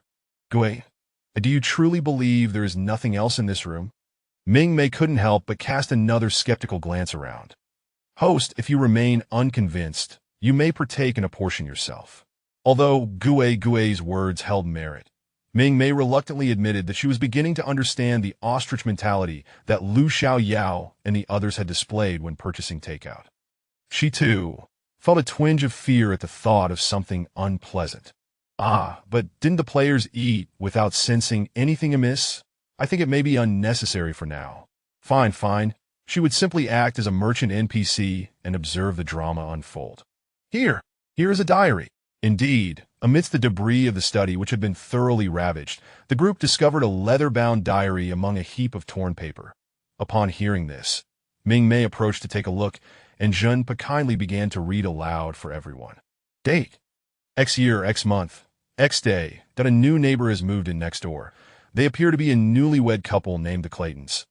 The husband seems to be a remarkably gentle gentleman, always attentive to his wife when they go out. Oh, in comparison to such a man, my dear has started to complain again. Upon hearing this tone, everyone immediately recognized the diary's owner. Date: X year, Y month, Y day. Lately my sleep has been quite restless. It seems the neighbors had yet another argument in the middle of the night that I never would have guessed that Gnarl could be so volatile. It appears Martha cried, but then she laughed again. They must have reconciled, right? What on earth is this? The Yao exclaimed, her expression one of bewilderment. Crying and laughing? Isn't it true that the man seems rather irritable? Earlier, during the incident, didn't we hear laughter from inside the room? Wang Wenfei recalled the terrifying transformation they had witnessed, which had also included a woman's laughter. Is this related to what happened here? Junpe continued to flip through the diary, her brow furrowed in concentration. After a moment of silence from the group, she resumed reading. Date: X year, Y month, T day ditto. Today my dear told me that while out shopping with Martha, he noticed injuries on her arms and legs. Good heavens! Could it be that she has suffered some misfortune? My dear said he would keep an eye on her if something is indeed amiss. As neighbors, we cannot simply turn a blind eye. Alas! Who would have thought that Gnarl, who always presents himself as a polite and graceful gentleman, is merely a facade? How could he possibly resort to hitting his wife? Date: X year, Y month, O day. Oh God, if I continue to meddle in their affairs, I shall be a fool. Clearly, she is covered in wounds, yet she still denies that Gnarl is the culprit to the police. Our country does not easily favor a man who abuses his partner, yet his wife does. Damn it. Let them be. I shall no longer involve myself. This must be after her first report to the police. The group discerned the diary owner's exasperation regarding the Claytons' troubling situation. Indeed, the diary entries do seem to correspond with the timing of the second report. Date: X year, S month, S day. Gnarl has truly revealed his true colors, hasn't he? He even got into a scuffle with John from upstairs. What is this? Just because John voiced his disapproval, does that give Gnarl the right to be abusive? If it weren't for Martha's defense, this domestic abuser would have been incarcerated long ago. How can he still flaunt his power? Looks like many are aware of Gnarl's abuse towards Martha. The Yao frowned and turned to Junpe, inquiring, who leaked this information? It can't possibly be Meitei. That seems unlikely. The diary makes no mention of it, and the previous incident appears to have solidified his decision to stay uninvolved. Junpe shook her head but added thoughtfully, nevertheless, once the police are notified, some news is bound to leak out. Moreover, there are others living nearby besides Meitei. They could hear the commotion from next door, and those above and below might have heard it as well. Upon hearing this, the others nodded in agreement, acknowledging the possibility. Actually, if this situation is indeed true, it would be one thing. But what if, as previously suggested, it is not Gnarl's fault? Wouldn't that be quite tragic? Wang Wenfei's heart felt heavy as she recalled the words of the spirits they had encountered earlier, sighing, regardless of whose fault it is, it seems. The outcome has become irreparable. Let us continue reading. Yuan Fong urged Junpe to proceed, indicating that it was prudent not to jump to conclusions just yet. Date: X year, D month, D day, that I have finally come to understand that Martha is utterly deranged. No matter how others assist her, she steadfastly chooses to remain by the side of that violent lunatic. Now, who in the apartment would wish to involve themselves in their sordid affairs? One who willingly endures abuse deserves no sympathy. She has become a B manual censorship. Date: X year, D month, or day. All right, I admit it. We are still fundamentally kind-hearted. When we encounter someone lying injured at their doorstep, we cannot simply turn a blind eye. Good heavens, I heard my dear mention that Martha is covered in scars, with the marks on her neck being particularly pronounced. What a foolish woman. I knew it. Gnarl is undoubtedly an abuser. Suddenly, Lu Xiaoyao exclaimed, her expression one of vindication that in an instant. Not only did Mingmei glance over, but Yuan Fong and the others also turned their attention to Lu Xiaoyao. Mingmei, is this? That the Yao has vanished again? The group, for a fleeting moment, Mingmei noticed that the expressions of the others had shifted slightly as they looked at Lu Xiaoyao. Lu Xiaoyao, Wang Wenfei called out suddenly. Where is your talisman? Here it is. Lu Xiaoyao, bewildered, retrieved it from her pocket.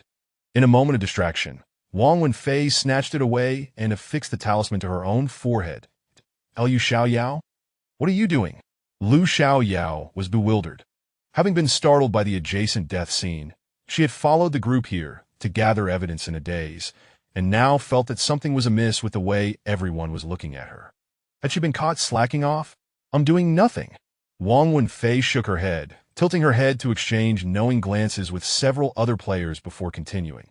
Mingmei observed everything clearly from the side, and for a moment, she felt as if she understood what the others were communicating. The group? Is there an issue? Blink. JPG Wang Wenfei. No, just a moment of foolishness, winks. JPG the group. Okay, Chapter 74. That woman, Martha regarding Lu Xiaoyao's unexpected reappearance. Although it was anticipated, Mingmei did not expect her to utter such a statement immediately after regaining consciousness. Observing the subtle shifts in the expressions of those around her as they scrutinized Lu Xiaoyao, Mingmei noted a hint of doubt in their eyes. Nevertheless, in the interstellar era, is such behavior from Lu Xiaoyao truly considered normal? What thoughts might arise upon understanding this? As the bewildered gazes of the crowd intensified, Lu Xiaoyao forced a couple of dry laughs before hastily clarifying. I was just lost in thought. The crowd exchanged glances, as if to say, is that so? You appear even more lost in thought now than before. Let us continue with the diary, Zhunpe interjected, clearing his throat to redirect everyone's attention. Year X, Month J, Day J. The tale of the farmer and the snake seems to encapsulate the plight of our household, and Martha, that is it truly so difficult to articulate that we took her in due to her suffering from domestic abuse. Merely paying a fine is hardly sufficient, especially since I have been summoned to the police station twice this year.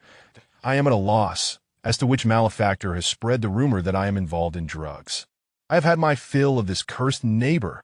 Year Y, Month X, Day X, my heavens. Even though I detest the two neighbors next door, I never anticipated that Martha would meet her demise. Just look at Nar, utterly despondent, shedding crocodile tears. Finally, the police have taken him away for questioning. I believe the truth shall soon come to light. Year Y, Month Y, Day Y. Oh no, Nar has died. What an abominable turn of events. I have heard that his death was quite tragic, though the officer is reluctant to disclose details, alas. How has such a once happy family descended into this chaos? Zhunpo's records included classified photographs that indeed depicted a gruesome scene. The police's reluctance to share details stems from the fact that Nar died in a holding cell for suspects, not only unexpectedly, but also in a horrifying manner. They fear that publicizing such information could incite a commotion. Of course, subsequent victims did not meet fates any less tragic. Year Y, Month S, Day S that I am utterly exhausted and unable to rest. At night, I am haunted by the sounds of a woman's laughter, occasionally accompanied by a man's roar, filling me with an unsettling feeling, as if I have reverted to the time when the Clayton couple was alive. Year Y, Month G, Day G. Today was peculiar. I witnessed the door of the neighboring apartment ajar, revealing a priest of East Asian descent, quite handsome. Upon noticing me, he directly advised me to vacate the premises at the earliest opportunity. He even marked my forehead with holy water from a crucifix, and for a moment, whether it was merely my imagination, I felt a weight lift from me. Yet, I have forgotten the purpose of his visit. As Zhunpe read this passage, both he and Yuan Fei could not help but glance towards Mu Chun, pondering if this priest, dressed in clerical garb, was indeed the one mentioned in the diary. I wonder why these two keep casting glances my way. Is everything truly all right? Mingmei once again sensed Yuan Fei and Jun Po's scrutinizing gazes. Host, I believe it would be prudent for you to enjoy your meal in peace. These two do not seem inclined to speak truthfully with you. Thus, Gue urged Mingmei once more. Well, I suppose I shall eat after we finish the diary. Mingmei's heart raced with trepidation. What if, upon dining, I discover a wretched spirit lurking behind me? Gue replied, If you ask me, I have no idea. Ah, is that all? The group continued to listen to Jun read the diary, only to realize he had paused. There is nothing further, Jun shook his head.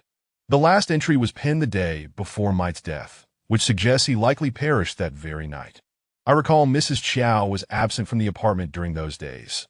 She had gone to attend to matters with her sister. This seems to be a narrow escape, the others murmured in reflection. Indeed. Junpa closed the diary and turned to Junhu, inquiring, Have your Buddhist acolytes returned yet? They should be arriving soon. I can sense their presence.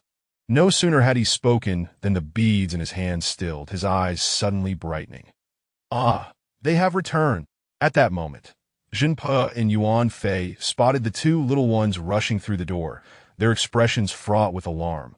As if fleeing from something, they nestled against Junhu's legs, murmuring softly. Junhu lifted the small golden figurine of a child, and the two little ones transformed into a beam of light, entering the statue. Jinhu held the golden child to his ear for a while, his expression shifting dramatically. Ultimately, he set the figurine down with a grave demeanor, cradling it closely, and then looked up at everyone. The group was taken aback by Junhu's demeanor. What transpired? Junpa asked urgently. They claimed they saw a woman upstairs, searching room by room, calling out Nar, where are you? And then accusingly asking, Is it Might who has incited you to rebel against yourself? What? Is the fear of domestic violence truly that terrifying? The others, hearing Lu Xiaoyao's belief that Martha's death was due to domestic abuse, exchanged silent glances, then turned away, uncertain of what further words to offer. Were it not for the talisman's absence, they might have genuinely believed Lu Xiaoyao was possessed by a spirit. Yet Mingmei, unable to remain silent, interjected, Given the circumstances, it seems the situation is far more complex than mere domestic violence. The priest's earlier mention could hold merit. Perhaps Martha had a penchant for, and those around her misinterpreted her actions and intervened. Understanding that Lu Xiaoyao might not recall the presence of the Yao, Mingmei offered a brief overview. Is that so? Lu Xiaoyao inhaled deeply, seemingly accepting that this perspective aligned more closely with the current situation. Moreover, they reported that many spirits in the building are currently terrified, as they had taken advantage of Martha's joyful moments to follow Might, with Nar's consent, to seek counsel from a medium. Now, they fear repercussions from Nar and Might and hope we can truly subdue Martha. Seizing the opportunity during Mingmei's explanation, Zhenhu resumed. During Martha's moments of joy? At this, everyone focused on the detail. When exactly did Martha experience joy? Are you referring to the time she killed Lu Jia? Yuan Fei was the first to react. Indeed, there were sounds of a woman's laughter at that time. The Buddhist acolytes shared that Martha relished inhabiting others' bodies, delighting in shared experiences. Zhenhu added, casting a warning glance at the golden child. Such joys are not for your innocent ears. Children should refrain from asking such frivolous questions. The crowd. That in truth, we too are curious about the nature of this joy. Chapter 75, Lu Xiaoyao. Since I have spent my money, I have the right to see this. Considering the information gathered by the Buddhist boy, the diary, the words left by the spirits during the essence, and the irregularities in the case records, Gnarl Clayton does not appear to be the perpetrator of the so-called domestic violence case. If the problem truly lies with Martha, then have we not wronged someone today? After a prolonged silence, Lu Xiaoyao finally spoke. We often presume too much, believing the weaker party is always the one being victimized. Indeed, weakness may merely serve as a protective fade for some individuals. Yuan Fei and the other young men expressed their sentiments, stating, were we in the same situation, we would likely assume Martha was the one coerced. Yet, it now seems that Martha is a masochist who revels in such experiences. Conversely, Gnarl appears to have already quarreled with Martha over this matter. Even if Martha enjoys it, does that absolve Gnarl of guilt? Perhaps both parties derive pleasure from it, but Martha might engage in this behavior more excessively than Gnarl. A cacophony of voices erupted, while Mingmei merely gazed at the clock, which had already chimed midnight. She then checked the countdown for the players' purchases and realized it was nearly time to commence the second round of box meal sales. Sardines and tomato sauce. Do you still want some? Yes, yes, yes. She already stated we must buy it. Upon hearing Mingmei announce the availability of box meals, Jinhu immediately chimed in, also bringing up Lu Xiaoyao. Lu Xiaoyao turned to Jinhu, her expression a mix of confusion. Why are you mentioning me in relation to the box meal? However, at that moment, everyone's attention was entirely focused on the impending box meal sales, leaving Lu Xiaoyao's bewilderment unaddressed. Yet, in her hazy state, she felt she ought to purchase a box of sardines and tomato sauce. As for the other two who had already bought, time was running short, compelling them to buy another. After all, they had been fixating on Mu Chun for no reason. They had even taken a break, and their time was nearly up. At this juncture, the very Mu Chun they had been observing finally shifted his position, quietly departing from the room behind Mingmei. "Huh!" Junpe inadvertently exclaimed, prompting everyone to turn around, only to see him waving his hand in the air, as if beckoning something invisible towards Mingmei. Mingmei, everyone, that surely he doesn't intend to cut in line? What are you doing? Stand in line properly. Lu Xiaoyao, who had momentarily lagged behind due to distraction, noticed Junpe standing beside her, a half step ahead. His hand stretched out in that manner appeared increasingly out of sorts. Thus Lu Xiaoyao voiced her thoughts, brusquely shoving him back behind her. Junpe. Receiving disdainful glances from the others, Junpe felt utterly innocent. Yet this burly man obediently stepped back behind Lu Xiaoyao, his gaze forlornly shifting towards the doorway. What was the big shot up to? What is he looking at? Mingmei felt Junpe's shift in attention more acutely as she sold box meals to others while conversing with Gue. Unclear, but you'll find out once you eat, host. Well, it seems it's the only option. Eventually, I have to eat, and fortunately, this is manageable. I don't need to keep it open to avoid being startled. So, host, you aren't that brave. This isn't about bravery. It's like I'm not afraid of death. Yet I understand that living poorly is better than dying well. A master of metaphors. For a moment, Gue was at a loss for words to share with the host, ultimately concluding with, "You won't die, host. I know. My background is solid. I won't perish." Gue, frowny face. It seems my words are rather pointless, Orz. Before long, including Mingmei herself, the group squatted down to enjoy their box meals, relishing the sweet and sour sardines that complemented the rice splendidly. Mingmei was surrounded by the sound of chewing, utterly engrossed in her meal. The sardine meat melted in her mouth, bursting with flavor, enhanced by the slight acidity of the sauce, making each bite increasingly appetizing. By the time she reached the last mouthful of rice, a cool sensation surged in her eyes. Following this feeling, she closed her eyes, savoring the icy airflow that danced around them. Suddenly, a gentle breeze seemed to sweep by, prompting her to instinctively open her eyes and turn her head, only to find a face magnified before her, deep, dark eyes radiating a hint of concern, and she couldn't tell if it was merely her imagination, but she felt a slight chill upon her lips. It was as though a delicate snowflake had alighted on the corner of her mouth, cold, gentle, and vanishing in an instant. To Mingmei, the shock was not hers alone. Even Lu Xiaoyao, witnessing this, seemed to perceive the darkness in the other's gaze, as if it had been suddenly illuminated by light. Holy SHT! A sudden scream startled the oblivious Mingmei, causing her to lean back, nearly losing her balance. Observing this, Mu Chen swiftly grasped Mingmei's wrist, manifesting a tangible hand to steady her. In the next moment, Mu Chen's eyes shifted, filled with annoyance and irritation, towards the source of the scream, Lu Xiaoyao. Holy SHT! Did I just witness my ship in the same frame? Lu Xiaoyao, covering her mouth in astonishment, directed her gaze towards Mingmei and Mu Chen, her inner screams far louder than her spoken words. Following the conclusion of the game, she had received a brief, edited video from some thoughtful friend, which had led her to plunge headfirst into the fandom. Although many of her memories within the game had been suppressed, the innate urge to ship her favorite pairing resurfaced upon seeing her ship in such close proximity. Heaven knows, after finishing her box meal, upon opening her eyes, she was met with a breathtaking view. A handsome figure kneeling beside the merchant's sister, who was crouched down to eat her box meal. At that moment, he resembled a devoted knight gazing upon a princess crouching by the roadside. Lu Xiaoyao's inner thought, but that is not important. What mattered was that the very next second, the merchant's sister seemed to sense something and suddenly turned her head. Oh my God! Upon witnessing such a scene, Lu Xiaoyao felt her previous memories of shipping come rushing back, and she wanted to howl like a werewolf at midnight. Howl. At this moment, if not now, then when? Heaven knows from her vantage point, it appeared as though they were kissing. Oh my! Wasn't that practically a kiss? And was this something she could witness without paying a dime? Wait, hadn't she just spent the cost of a box meal? Gratitude to the little darling, Jing Hongsu, for the heart you gifted and the monthly ticket you cast. Thanks to the little darling, Yuxiatang, for the heart and flower, along with the monthly ticket you cast. Thanks to the little darling, Xiaoqi, for the energy drum you sent. Thanks to the little darling, Kawangxi, for the 2 monthly tickets you provided. Thanks to the little darling, Likuden, for the monthly ticket you contributed. Chapter 76. Astonishing. A crowd gathered to listen to the story.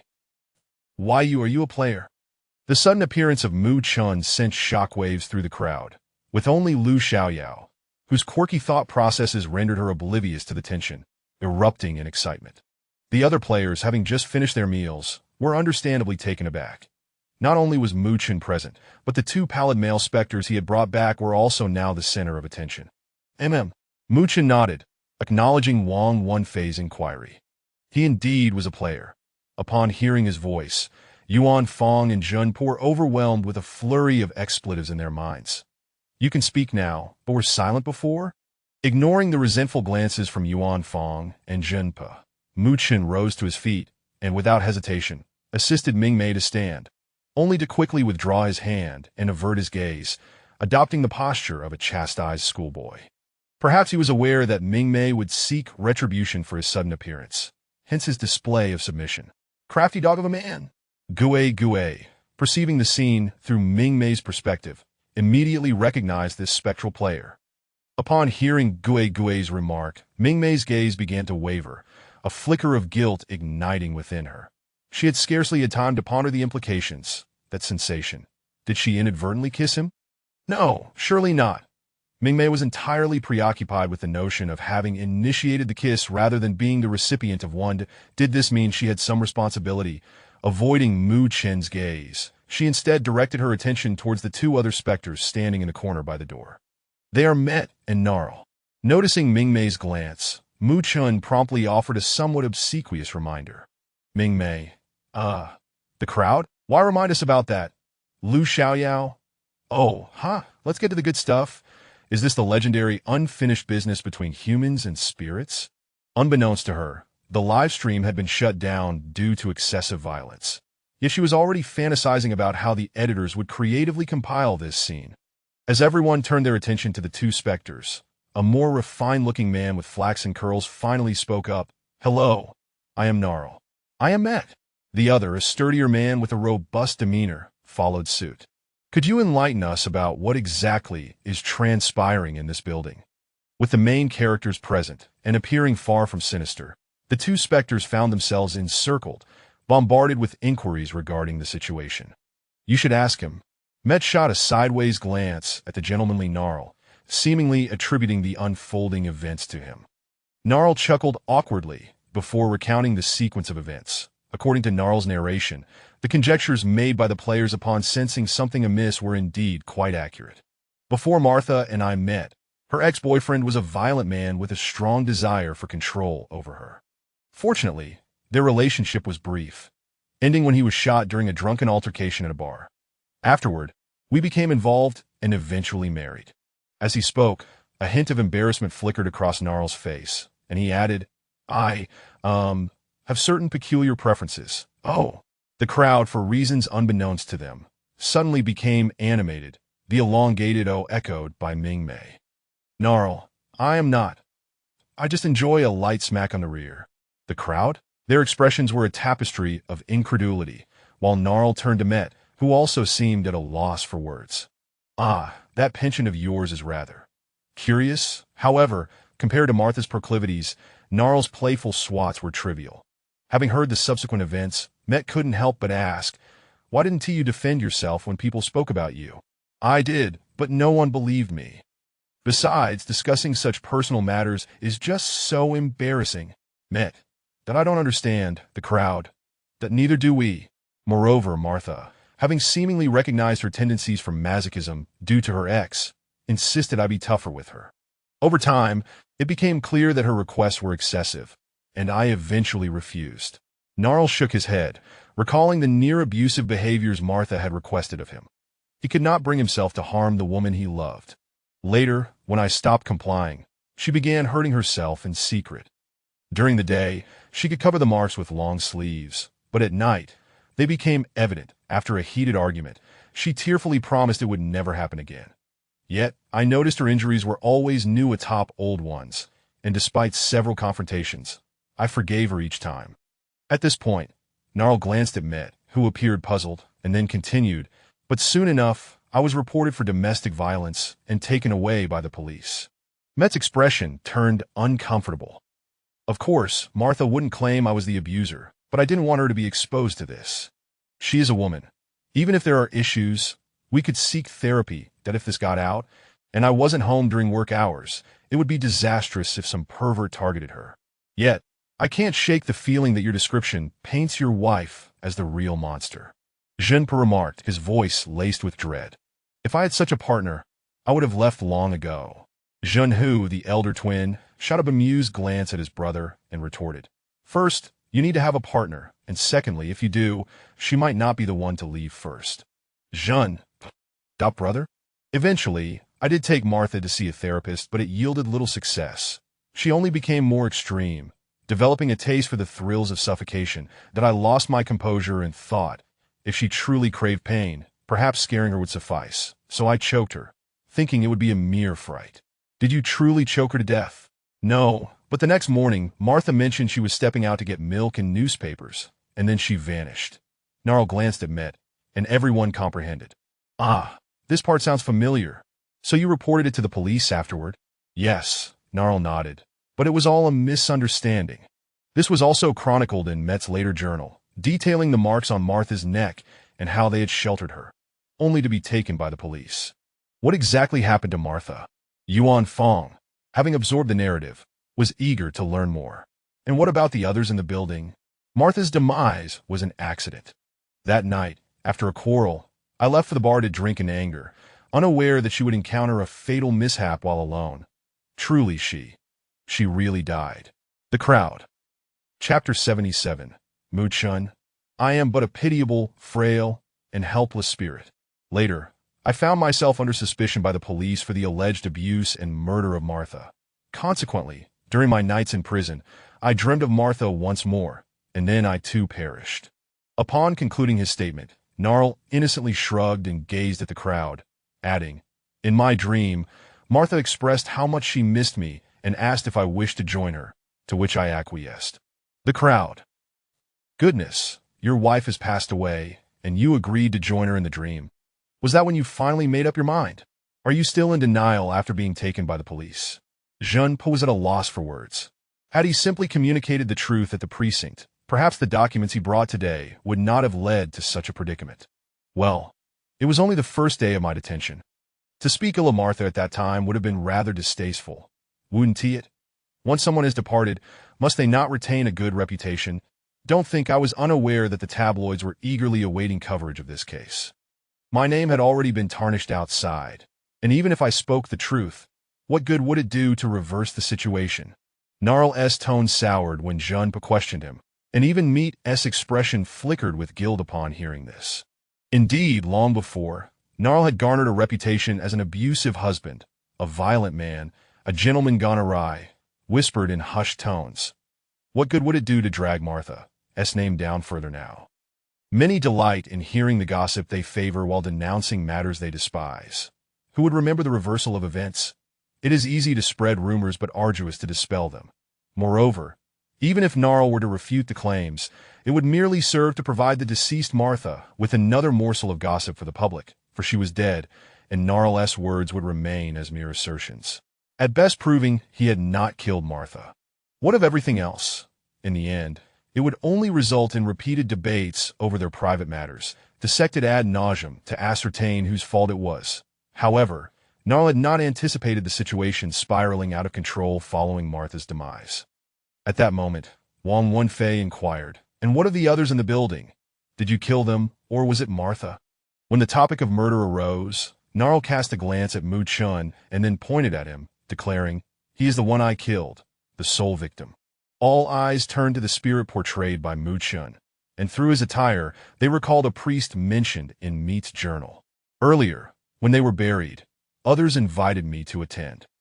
I noticed something amiss, so I returned later. Then, my abilities were insufficient, and thus I ended up like this. Mu Chun briefly recounted the circumstances that led the original character to become a spirit. However, Gnarl could not suppress a twitch at the corner of his mouth when Mu Chun mentioned his lack of strength. Insufficient strength. Who was it that had so brutally frightened Martha away? Truly, did this imply that clergy possessed such formidable abilities upon becoming spirits? To be frank, Gnarl began to question whether the person he had once killed was indeed the same as the spirit before him today. Are you suggesting that the individuals in this building were all harmed by Martha? Including you? The crowd regarded Meat with disbelief, for it was evident from the journal that Meat's family had treated Martha well. Although Meat appeared rather irritable in the journal, and his words were less than flattering, it was clear that they had never wronged Martha. If Gnarl harbored resentment after his death, believing that these individuals had slandered him, they could understand. But what grievances could Martha possibly have with them? What transgression did you commit against her? None. As Meat spoke of Martha's alleged actions against others, his face flushed, and a flicker of anger crossed his features. I recall her saying thank you in my dream, expressing that she had found liberation and discovered a source of greater joy, and then she wanted to engage me in some delightful activities. Initially, everyone had assumed it to be a scandalous dream, but then he added, I hadn't even agreed yet, and the next moment I found myself detached from my body. Isn't it fascinating to witness your own demise? For reasons unknown, Lu Xiaoyao had a penchant for posing peculiar questions at inopportune moments. Meat, should we not search the adjacent room for evidence? Suddenly, Mingmei, the unexpected merchant NPC, posed a leading question. Curious gazes turned towards her, while Mingmei merely felt that the current situation was unsuitable for Lu Xiaoyao's presence. It would be far better for Yao to emerge in that bloody scene next door. Lu Xiaoyao's temperament was ill-suited for the day's game. Perhaps we should refrain. That is Martha's territory next door. Not just Lu Xiaoyao, but everyone was reluctant to return. This place isn't particularly safe either.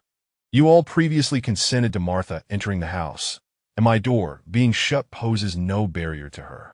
Meat once again referenced the earlier discussion regarding the spirit's domain, glancing around at the chaos surrounding them, realizing that they could not shield themselves from Martha here. When did we agree to let Martha in?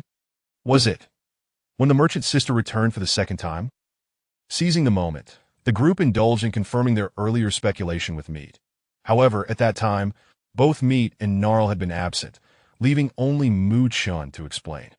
The first time, when she pulled Ming, the merchant sister, into the house, Martha followed her in. At that moment, the male medium was at the door about to close it, but Martha seized the opportunity to enter. It was then that the true player, Lu Jia, had already logged off. What? The group could not help but blink in astonishment, recalling the scene with a shiver. Was Martha's movement that swift? Even Jin Pe, who should have been closing the door to fetch pizza, shivered at the thought. It was far too perilous. And what about you? At this moment, Mingmei turned to Mu Chun, her gaze scrutinizing. How do you know this? Because I followed you in. As he spoke, Mu Chun sensed a flicker of displeasure in Mingmei's eyes and hurriedly added, When you stumbled, I rushed to support you, which prevented me from stopping Martha's entrance. Moreover, I later warned them both that Lu Jiao was problematic. Mu Chen's tone carried a hint of grievance. I am merely a pitiful, helpless spirit, hardly comparable to that malevolent entity Martha. Initially, I lacked the courage to act decisively, as I did not dare to confront her directly. Yuan Fong. Green Teeter, it is you. You are nothing but a fragrant, nefarious man. Mu Chen. What did you say? Killing intent intensifies. JPG. Yuan Fong. Chapter 78. Clear division of labor? Upon hearing those words, Mingmei slightly furrowed her brows, sensing something amiss in the speaker's tone, though she couldn't quite articulate what it was. However, her inability to discern the oddity did not mean others were similarly oblivious. The expressions of Yuan Hao and Jinpa, after listening to Mu Chen's fragrant explanation, were utterly dismayed. What do you mean by feeling helpless? It is you who can speak yet choose to remain silent, poking and prodding with your fingers and shaking your head, leaving us all in confusion. The two could hardly defend themselves against the disdainful glances cast by the others present. In response, Mu Chen merely wished to convey that, aside from the divide between the living and the dead, even if he were to speak, could he remain by Mingmei's side indefinitely? Meanwhile, Jinhu, the little golden boy, twisted the Buddhist beads in his hands, his lips forming a straight line as he looked at his younger brother with eyes full of sympathy. It was clear his brother had yet to awaken to the situation. So what do we do now? It seems we cannot withstand Marcia anywhere, Lu Xiaoyao exclaimed, losing her composure. With so much knowledge at hand, they appeared to have no means to confront the malevolent spirit. Exorcism, Mu Chen replied succinctly with those two simple words. The other spirits here are trapped due to Marcia's presence, and apart from the occasional mischief, they have never harmed anyone. Since their stay has been relatively short, they have not borne resentment that could transform them into malevolent spirits. However, Marcia is different. Marcia is a malevolent spirit. She seeks to kill incessantly, not only to slay the living to augment her power, but also to torment the very bodies of the living, craving the intense stimulation that comes from such experiences. Much like that medium, she requires the death of the living to enhance her strength. Reflect on tonight. How long was it from when he entered the room to when you discovered his demise? Consider the wounds upon him and the circumstances within that room. Such injuries inflicted in such a short time frame will, over time, incite her to yearn for more living souls to satiate her desires. With a glance at the players present, Mu Chen quietly added, rather than cowering and pondering a way out, it would be more prudent to confront her head-on, especially since you all have brought along exorcism tools, correct? Otherwise, if you continue to hide, it is only a matter of time before she finds and picks you off one by one. After this, Mu Chen cast a glance towards Gnarl and the others, stroking his chin as he remarked, however, if they are present, Marcia is likely to come looking for them shortly. Upon hearing this, the expressions on Might and Gnarl's faces were beyond difficult to describe. Ever since Gnarl had transformed into a spirit after his death, the longer he remained with Marcia, witnessing her kill, the more unbearable it became for him to coexist with her. Yet, all spirits in the building had their own territories, and due to Marcia's influence, no other spirits dared to harbor Gnarl. Well, except for maybe that in life, she had taken in Marcia, and in death, she had taken in Might. One could only wonder what debts she owed the couple. Thus, it seemed that Marcia harbored the greatest jealousy towards Might. After recently committing a murder, she had no time to concern herself with the other players, rushing next door in a frenzy. Should she not find what she sought, it was indeed likely that Marcia would return. The players were largely unaware of the entangled grievances among these few, but based on Mu Chen's words, they understood that the time for the final confrontation was drawing near. By the way, can spirits confront malevolent ones? Lu Xiaoyao's unique thoughts sprang to life upon seeing Mu Chen. Otherwise, shall we all take action? What about you? In response to Lu Xiaoyao's inquiry, Mu Chen remained unperturbed, replying with a smile. Of course, I can, but, as he spoke, his previously amiable gaze directed at Mingmei abruptly sharpened, delivering a cool retort. But there are all of you here, are there not? I am but a pitiable, weak, and helpless spirit. Even Gnarl could easily dispose of me. That I am so frail, I doubt I can be of any assistance. Gnarl? What does he mean by, even Gnarl could kill me? Is being killed by him really that significant? The others. Just look at that expression of yours, exuding the ability to eliminate everyone present. Are you quite certain?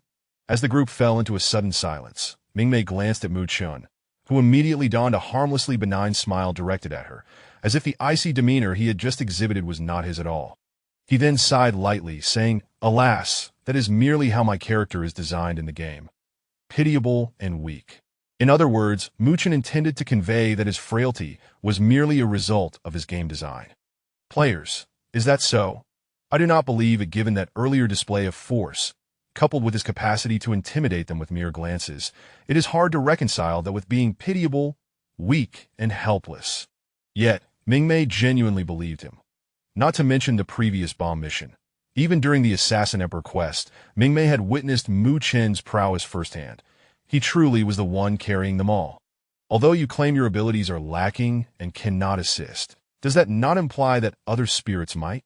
For instance, Yuan Hao, who had cleverly concealed his capabilities since the beginning in the novice village, smartly directed his gaze towards Gnarl. Hearing this, Wang Wenfei's eyes sparkled with interest. As Yuan Hao and the others turned their attention to him, Gnarl hesitantly nodded, seemingly resolute as he stated, "If it is possible, we would be willing to assist. The tragedy that has unfolded here has indeed lingered for far too long. If other spirits, as long as you can summon them and persuade them, it should not pose a problem. Then I can summon them." This was within her abilities. While she might not be adept at exorcism, summoning spirits was certainly something she could manage. "Shall I have the child communicate with them?" Jinhu raised his hand, indicating that he could also assist if needed. "I can purify the other spirits and send them to heaven after expelling Marsh's malevolent spirit," Yuan Hao added, outlining his capability, believing this proposal to be quite reasonable. After all, who would relish the notion of lingering here after death? Unsurprisingly, when it came to Lu Xiaoyao, the matter hit a snag. She glanced at the peachwood sword in her left hand, realizing that it would not serve the spirits. Shaking her head, she turned to the three-clear bell in her right hand, which also seemed unsuitable, as spirits were unable to tolerate it. Finally, she looked down at the talismans before her. These were meant to prevent spirit possession and attack spirits, clearly not usable by them. So, what was she to do? "You shall be responsible for battling Marcia. Your equipment is the most comprehensive." Upon issuing this command, Lu Xiaoyao instinctively agreed. After her acquiescence, she was left utterly bewildered. Chapter 79. This thing is clearly unplayable. What about me? At this moment, even Jinpa could no longer maintain his composure. How could the final exorcism proceed without his involvement? What was to become of his exorcism mission? Surely he should at least have a role to play. However, the others, upon casting their gazes upon Jinpa, could only shake their heads in resignation. He was neither an exorcist nor possessed any spiritual power, rendering any tools bestowed upon him utterly useless. "You ought to inquire about that with Lu Xiaoyao." Just as the crowd fell into silence, Mu Chun directed the conversation towards Lu Xiaoyao. Lu Xiaoyao was staring blankly at the peachwood sword in her hands, and upon hearing her name called by Mu Chun, she looked up only to be met with Zhen Po's round, wide eyes. "Zhen Povo Lu Xiaoyao, 0. Your identity should be that of a Taoist priest from the great Eastern nation, and you must possess some secret incantations, perhaps something related to summoning deities." Summoning deities? Lu Xiaoyao blinked, and upon hearing Mu Chen's hint, she struggled to recall the abilities associated with this character role. That don't ask. It's simply that her character has too many skills, yet she cannot remember them all, much like how she hasn't fully memorized the tools in her possession. If you can't remember, you could always take a look next door. Perhaps something will come to mind. Clearly, Mu Chun was aware of how Lu Xiaoyao transformed into Dayo, and Lu Xiaoyao, not recalling, reasoned that Dayo should know, right? Thus, Mingmei was quite amused to watch Mu Chun trying to coax Lu Xiaoyao. However, Lu Xiaoyao seemed to sense something, casting suspicious glances between Mingmei and Mu Chun, and murmured softly, "Why do you both want me to go back? Is there some sort of telepathic connection?" Mingmei. But there was really no need for such dramatic exclamations that Mu Chun, that although this remark was rather amusing, he couldn't help but think, this girl is truly dense. Since they've all suggested it, there is a possibility that there is indeed a connection to that ability over there, the summoning of deities. Upon hearing that Lu Xiaoyao had a method, and with Mu Chen's prompt, Jinpa certainly took it to heart. Before Lu Xiaoyao could further doubt her pairing with someone, she was urged to check next door with Jinpa adding, "If you're scared, I'll accompany you." "All right." Lu Xiaoyao had been waiting for this affirmation. Soon, when Jinpa returned from next door, her face radiated excitement, and behind her, Lu Xiaoyao, no, she should be referred to as Dayo, also returned, wearing a confident smile, evidently having recalled the summoning of deities. However, What puzzled everyone was the noticeable bloodstains on both Dayo's face and hands. Mingmei quickly grasped the implication. With blood on her hands, Lu Xiaoyao would likely not be returning anytime soon. Since we are nearly ready, let us begin. Dayo did not bother to explain her bloody appearance and directly took action. Wang Wenfei initiated the spirit summoning once more. This time, it was not a targeted invocation but rather a summoning of all the spirits into Might's abode. Assisting Wang Wenfei in this endeavor was Now Zhenhu. The Buddhist acolytes busily restrained the restless spirits eager to communicate directly with Wang Wenfei, articulating their requests. Then, the acolytes mentioned that Yuan Fong could send them to heaven afterward, prompting the spirits to quiet down. One by one, they entered Wang Wenfei's body, inscribing their consent on a stack of paper, complete with their signatures, akin to a guarantee. Now just watch me. While Wang Wenfei was in the midst of summoning spirits, Lu Xiaoyao had already set up a makeshift altar in the adjacent dining room and conducted a simple summoning ritual. A remarkable phenomenon transpired. Zhen Po's entire demeanor transformed under Dayo's summoning ritual, and she swiftly wielded the peachwood sword that Lu Xiaoyao had originally brought, performing a dazzling display of swordplay for everyone. The military academy students, well-versed in combat techniques during the interstellar era, were utterly astonished by Zhen Po's swordsmanship, quickly breaking into applause. Beautiful! A chorus of admiration erupted, but only Dayo stepped down from the table, watching her summoned deity with a hint of skepticism. She was uncertain from which distant shore this deity had arrived, hoping it was not a half-hearted spirit. Whether it was Wang Wenfei's spirit summoning or Dayo's deity invocation, both had reached their climax, and soon enough, noticeable changes began to unfold around them. The most apparent was the sudden agitation among the gathered spirits. That moment, a sudden gust of wind burst through the door of Might's home, causing the spirits to huddle together in fear. Everyone turned to the entrance, and there stood a woman clad in leopard print leather attire, wielding a whip that was Marcia. Her photograph still hung on the wall in the adjacent room. Marcia stood there, her expression shifting to a warm, inviting smile upon spotting Nar in the corner, her lips parting as she called out, "Darling," which sent a shiver down Nar's ethereal spine as he instinctively moved closer to Might. Soon, Marcia's gaze fell upon Might, along with the spirits trembling in the corner, intimidated by her presence. Those spirits, the very ones she had previously dispatched, were hardly worthy of her attention. "Marcia, all of you here are worthless." Finally, her gaze settled upon Yuan Fong and the others, the fervent and frenzied obsession in her eyes unmistakably betraying her excitement upon seeing the living. Her exquisite features twisted into a disconcerting expression. "I had almost forgotten there were so many of you here. It seems I have more playthings." With that, she flicked her whip, producing a sharp crack that sent a tremor through everyone's hearts. Mingmei's keen eyes even caught that what appeared to be a playful whip was adorned with numerous fine blades. However, it seemed that frequent use had stained the once pristine blades with blood, rendering them the same hue as the whip's surface. If this were to strike a person, my heavens, if I were her husband, I couldn't possibly accept such antics. That is this really how one plays? It's tantamount to courting death. Mingmei and Gue began to discuss the whip backstage. Mingmei, raised with proper decorum, had never encountered such toys from her brother and sister-in-law or her parents. Clearly, this is something one should never engage with. Gue, observing Mingmei's fixation on the small whip, felt alarm bells ringing in her mind. "Host, I advise you not to dwell on such peculiar items." "Oh, I'm merely curious, contemplating a bit. I have no such intentions." As she pondered whether the blades might not be as painful as she imagined, Mingmei was once again pulled back to reality by her intelligent assistant. Gue, frowny face, is that so?" Mingmei, frowny face indeed. The look of indignant innocence. Chapter 80, The Chaos, Part 1. Halt, demon. Today, I shall act in the name of justice. It remains a mystery what sort of entity Yao summoned, but when it possessed Jin Pe, that abrupt halt sent shivers down everyone's spine, and the term demon that followed sounded jarringly awkward. Even Yao's lips twitched in discomfort. Indeed, the good spirits faltered, while the malevolent thrived.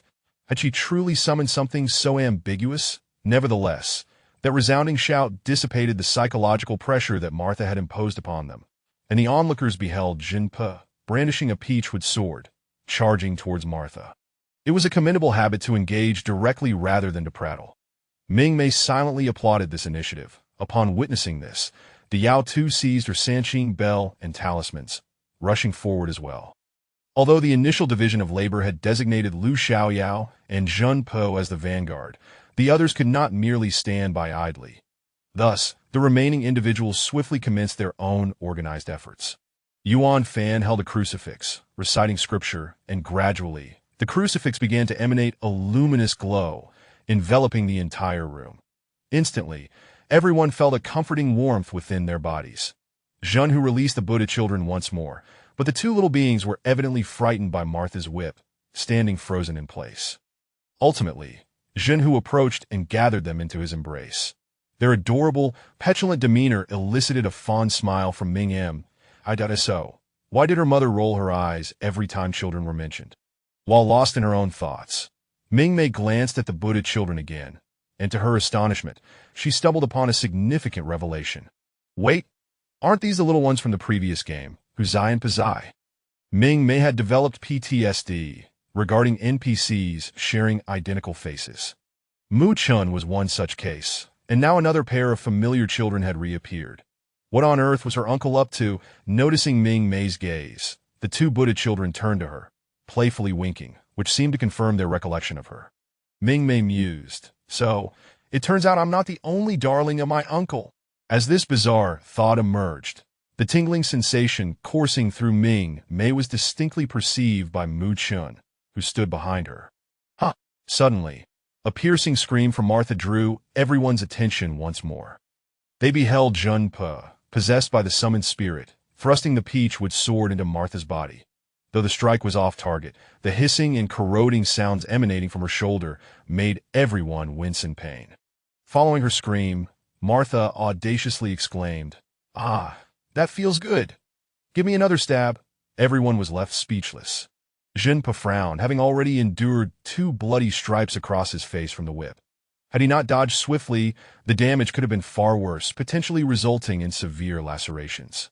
Meanwhile, on the Yao's side, Zhun Po observed her confronting Martha, brandishing talismans, but each attempt was deftly evaded by Martha, who retaliated with several lashes. The welts on her hands were deep enough to reveal bone. "Hand me the sword." Whether provoked by Martha's frenzied demeanor or feeling underestimated, the Yao tossed aside numerous talismans, realizing that Zhun Po's singular strike had finally garnered Martha's attention. Very well. If that was the case, she would take matters into her own hands. "Hey, how dare you steal my—" The spirit within Zhun Po was taken aback by the Yao's audacity. Had he not come to assist? Could she not be a tad more courteous? "You can use this." In that moment, Zhun Po discovered a Sanqing bell had appeared in his hand, while the Yao had taken hold of the peachwood sword. Compared to her swordsmanship, the Yao's approach with the peachwood sword seemed rather unrefined, as she directly jabbed at Martha with talismans in tow. Martha, sensing the unfriendly intent of the approaching woman, wielded her whip mercilessly. Meanwhile, Yuan Fan began pouring holy water over his crucifix. Merely augmenting it with divine light was insufficient to satisfy the combative instincts surging within him. Observing the unfolding situation, Yuan Fan muttered softly, "Why does it feel off? It seems Martha exerts different levels of force against men and women. Could it be any different?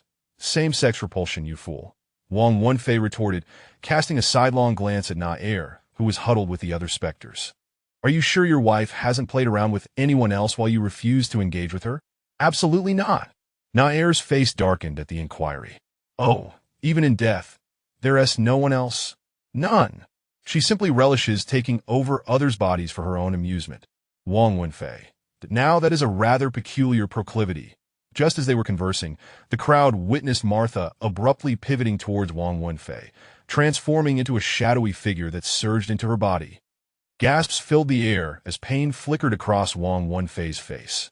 Yet in the next instant, Martha emerged from her form, eyes glinting with malice as she cast a glance back at Wang Wenfei. Though she appeared frail, Martha was certain she was not yet vanquished. "It's you." Wang Wenfei recognized that the tearing sensation she had felt during her first summoning had stemmed from Martha's ambush. "Take this." As Wang Wenfei shouted, Yuan Fan leaped from another angle, brandishing the holy water-drenched crucifix, and pressed it against Martha's back.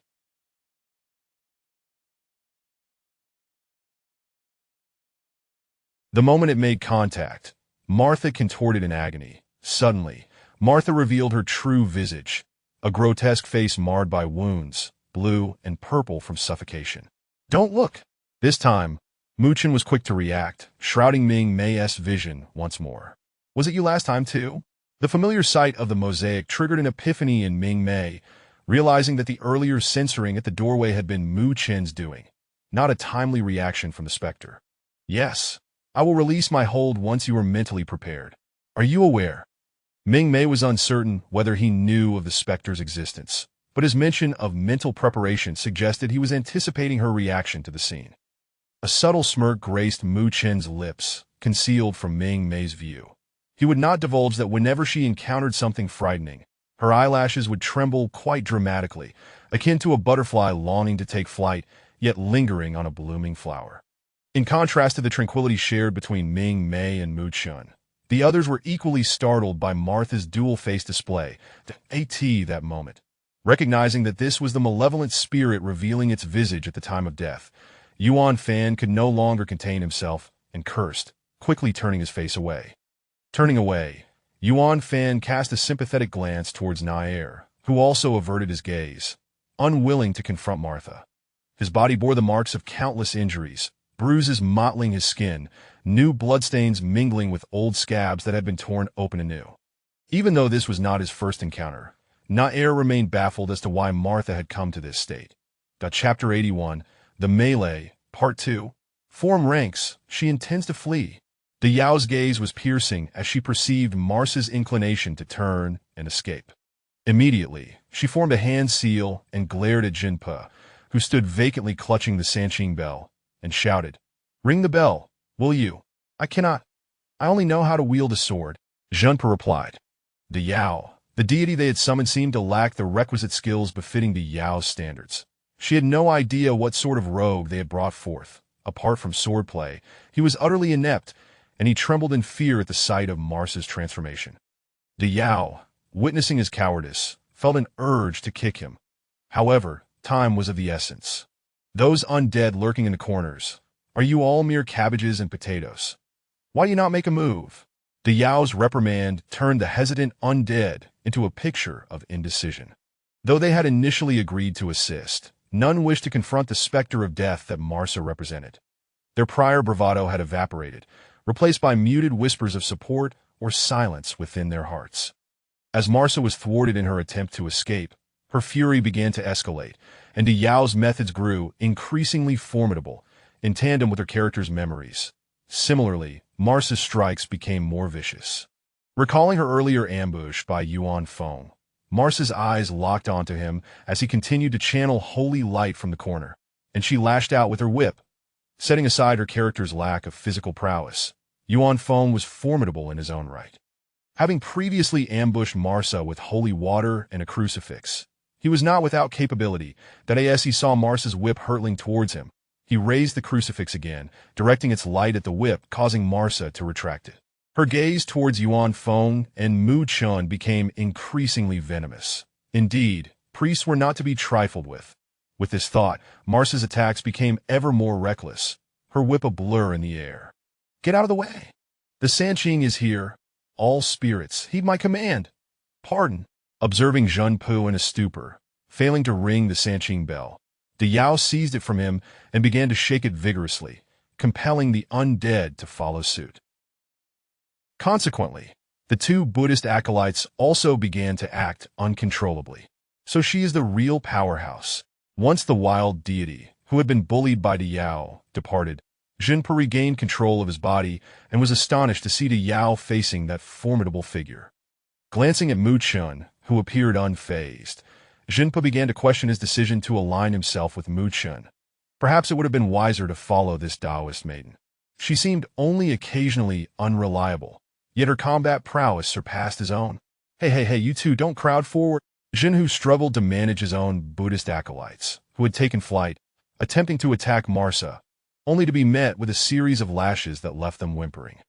As soon as Jinhu uttered those words, the two acolytes returned, their ethereal forms collapsing on his shoulders, whining pitifully in a moment. Zhenhu found himself ensnared by the two acolytes, unable to assist. Having just recovered from an ambush, Wang Wenfei could no longer sit idly by. She seized a handful of rice, what should have been their previously blessed item, and joined the fray. Now it seemed that everyone was occupied, save for a certain individual beside her. Ugh, a certain undead. What is it? Mu Chen inquired, noticing Mingmei's gaze upon him. Aren't you joining in? No rush, it's not my turn yet. Mu Chen's assured tone hinted at something more. Mingmei's expression was rich and varied, contrasting sharply with her eyes, which seemed to convey a clear message. Well, I meant to say that everyone is quite impressive. It's not really my turn. Mu Chen smiled charmingly at Mingmei and added earnestly, I am so pitiful, weak, and helpless. There is no need for me to. Mingmei. Before long, the chaos on the battlefield escalated once more. Yuan Feng's holy light was evidently Marsa's primary target of ire. Despite the Yao's fierce swordplay, she could not prevent Marsa from advancing towards Yuan Feng. Wang Wenfei scattered a handful of consecrated rice upon Marsa, but the hissing sounds that erupted did nothing to halt her advance. To her surprise, Wang Wenfei perceived a malevolent smirk creeping across Marsa's lips, her blood-red gaze locking onto Wang Wenfei. In the blink of an eye, Marsa lashed out, sending Wang Wenfei flying. Fortunately, this occurred. Otherwise, should Marsa's spirit attack strike again, Wang Wenfei might have been eliminated outright. Marsa, not looking back, charged directly at Yuan Feng, who raised his crucifix once more. Although he inflicted damage upon Marsa, the situation had drastically changed. Marsa closed the distance. Yuan Feng recognized the shift, but was unable to retract the holy light in time.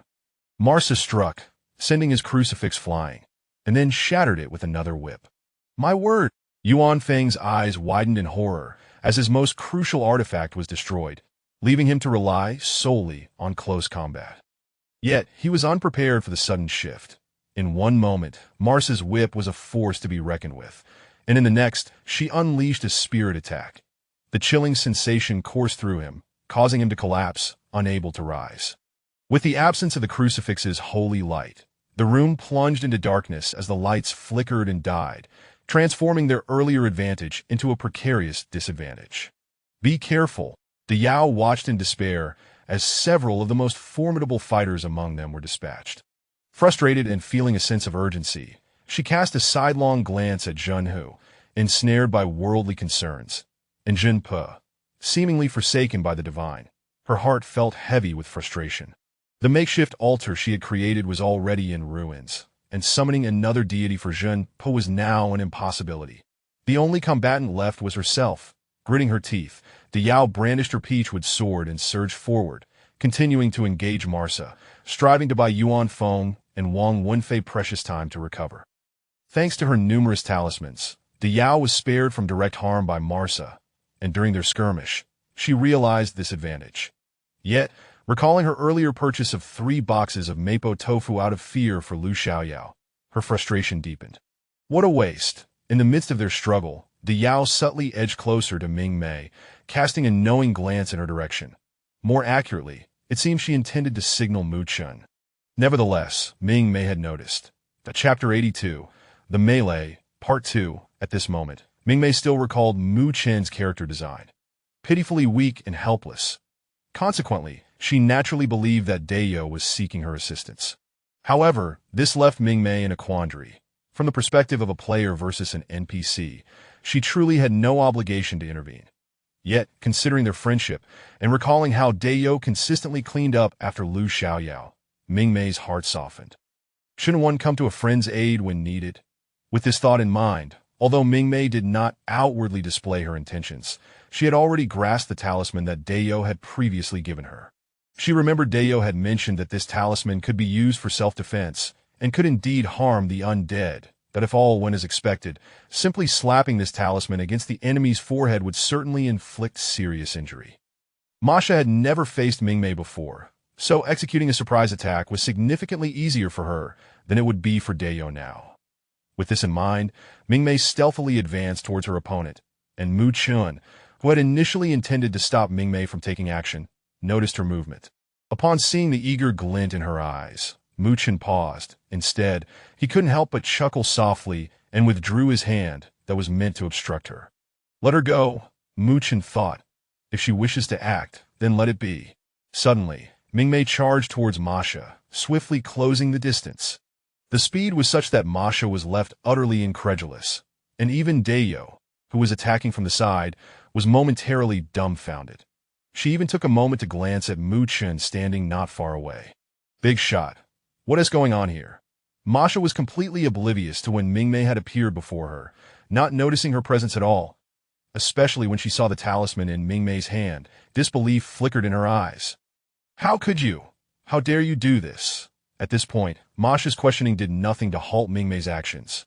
Rather, it spurred her on as she swiftly raised her hand to strike the talisman against Masha's forehead. The villain perished from excessive chatter. Mingmei recalled her mother's humorous remarks about this trope. Indeed, YYDS. With a thunderous explosion, a bolt of lightning erupted within the room, striking Masha's crown. The lightning resembled a silver serpent, and the commotion was far greater than the power displayed by Dayo when she wielded the talisman. Dayo's pupils dilated in shock. It was as if Mingmei had tossed a small firecracker at Masha. Was this the difference between an NPC and a player? Impressive. The onlookers were at a loss for words regarding the mysterious merchant's sudden action to vanquish the evil spirit, and the only exclamation that seemed to encapsulate their astonishment was impressive. Yet before they could revel in their excitement, they saw that Masha, struck by the lightning, had not completely lost her fighting spirit. Her gaze turned venomous as she set her sights on Mingmei, seizing the moment of their complacency to extend her sharp fingers toward Mingmei's neck. However, Mingmei caught a glimpse of Masha's movement from the corner of her eye and easily sidestepped backward. Unwilling to accept her failed ambush, Masha pressed forward, but Mingmei intended to dispose of the ghost in her own way. Just as she was about to raise her hand, she noticed that Masha, who had been glaring at her with resentment just a moment ago, now wore an expression of sheer terror, attempting to retreat. Mingmei? Suddenly, Mingmei felt a dark silhouette rush past her, accompanied by a chilling breeze, as a large hand seized Masha's head, preventing her escape. That it was Mu Chen making his move. You have overstepped your bounds, Mu Chen stated coolly as he spoke. A stream of gray-black energy erupted from Masha, continuously flowing upward into Mu Chen's pale hand. Heavens! Ghostly presence. Am I seeing this correctly? Mingmei was taken aback. The game was set against a distinctly Western backdrop, and now it seemed to have intermingled with a freak. Wait, does the priest possess such abilities? The onlookers, still reeling from Mingmei's earlier actions, were once again stunned by Mu Chen's intervention. No, I do not. Yuan Fei, having just emerged from a disconcerting state, caught sight of Mu Chen's actions and sharply denied the astonishment of others.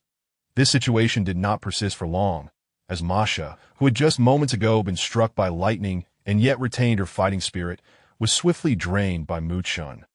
Until her very disappearance, Masha's eyes remained fixed on Mu Chen, filled with dread. With a crisp sound akin to a whip cracking, the sudden noise snapped everyone back to reality. Weren't we all just discussing how weak, pitiful, and helpless she was? Are you even human? The crowd could not help but voice their existential queries, only to realize, well, it seemed she truly was not human. Goodness, this character is utterly overpowered. How could one be so formidable?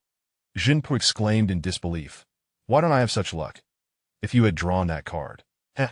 Jinhu, as the elder brother, never ceased to undermine. Is it over? Yuan Fei asked after a prolonged silence, his tone rather dry. Not that Mu Chen's words instantly raised everyone's anxiety levels. Aren't you supposed to guide these spirits to the afterlife?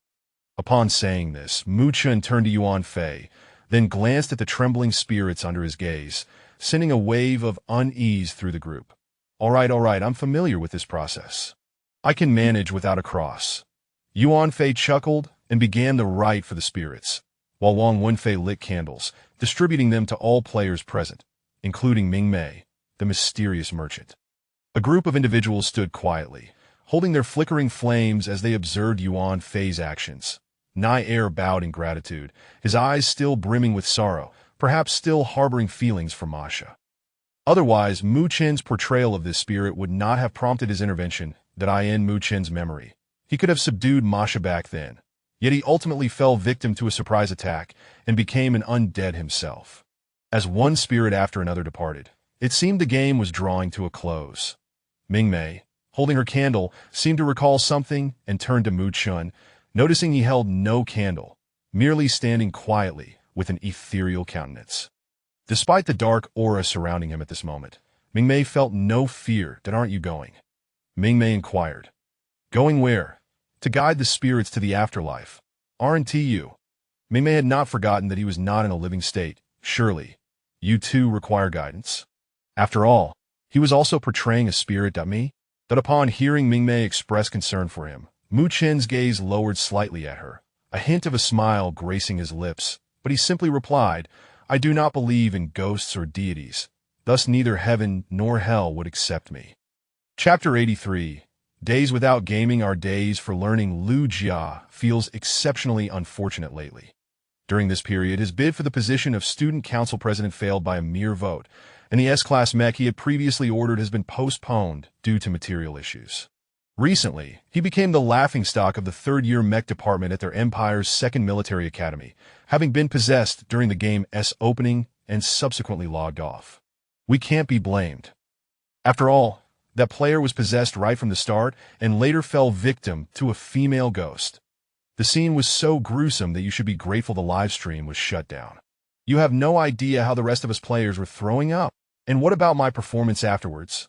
Let me tell you, I was a force to be reckoned with in the end. Though it was still quite bloody, I usually have a poor memory for such things, so I shan't dwell on it. That I even gained a devoted fan who has been bringing me snacks every day. Don't think I'm bragging. This is the truth. Besides that early demise player, everyone else present can testify to it. Very well. That early demise player is now laughing out of sheer exasperation. Lu Jia scowls as he watches the incessantly chattering Lu Xiaoyao on the livestream. It's this person, and she's a streamer. It was her livestream during the game that made her so famous. Just the day before, he had filed a complaint regarding the issue of live streaming during the military academy training period, but the response he received was astonishing. This falls under personal matters of the students. They would not intervene unless significant intelligence was leaked. Even more surprisingly, the academy seemed to endorse this, claiming it would help students focus and engage more diligently during training, preventing them from slacking off once they discovered the game was unamusing. They would not allow any slacking. Students must devise ways to play through it, or else. What then? The academy plans to compile a highlight reel of military students' gaming blunders, deaths, and failures to be displayed on the school network at the end of the term, allowing internal students to reflect upon it without external dissemination. How ruthless! Furthermore, the academy has even decided to request the gaming company for internal footage of how Lu Jia logged off. The reputation of a third-year academic star is utterly tarnished. As he contemplates this, his mood worsens. Glancing back at the streamer on the screen, Lu Jia resolves to become Lu Xiaoyao's #1 detractor from this day forward. "Hey, ISNT, that the lady you gamed with. Are you interested in her?" His roommate, just emerging from the bathroom, did not catch Lu Jia's sour expression. He merely glanced at the live stream and chuckled. "Look at you, if you manage to win her heart, you'll be soaring to great heights." "What?" Lu Jia, just emerging from his feelings of indignation, caught his roommate's words. "Didn't you notice her surname? In the entire empire, that surname is quite rare. ISNT, that just a stage name." Lu Jia was about to dismiss it as a mere alias when he suddenly halted. If it weren't a stage name, then Lu Xiaoyao's identity would indeed be significant. He recalled his roommate's sly gaze. He remembered that his roommate's family was connected to the military, so it was plausible he might know something. Are you really just interested in her looks? Now it was his roommate's turn to express disbelief, looking at Lu Jia incredulously. "No way. Are you seriously experiencing love at first sight? Get lost." At this moment, Lu Jia realized his roommate had initiated this conversation with ulterior motives, and his face darkened as he prepared to shove him out. Hey. Are you angry now? Don't mess with my towel. You dare let me stand here in the corridor in my birthday suit? Just wait." Meanwhile, after a month of well-earned rest, Lu Xiaoyao was naturally engaging with her fans in a lively chat. As they conversed, she sneezed several times. I'm not sick, just a little itchy nose. The global temperature control system here on Central Star has been quite stable, so don't worry about me."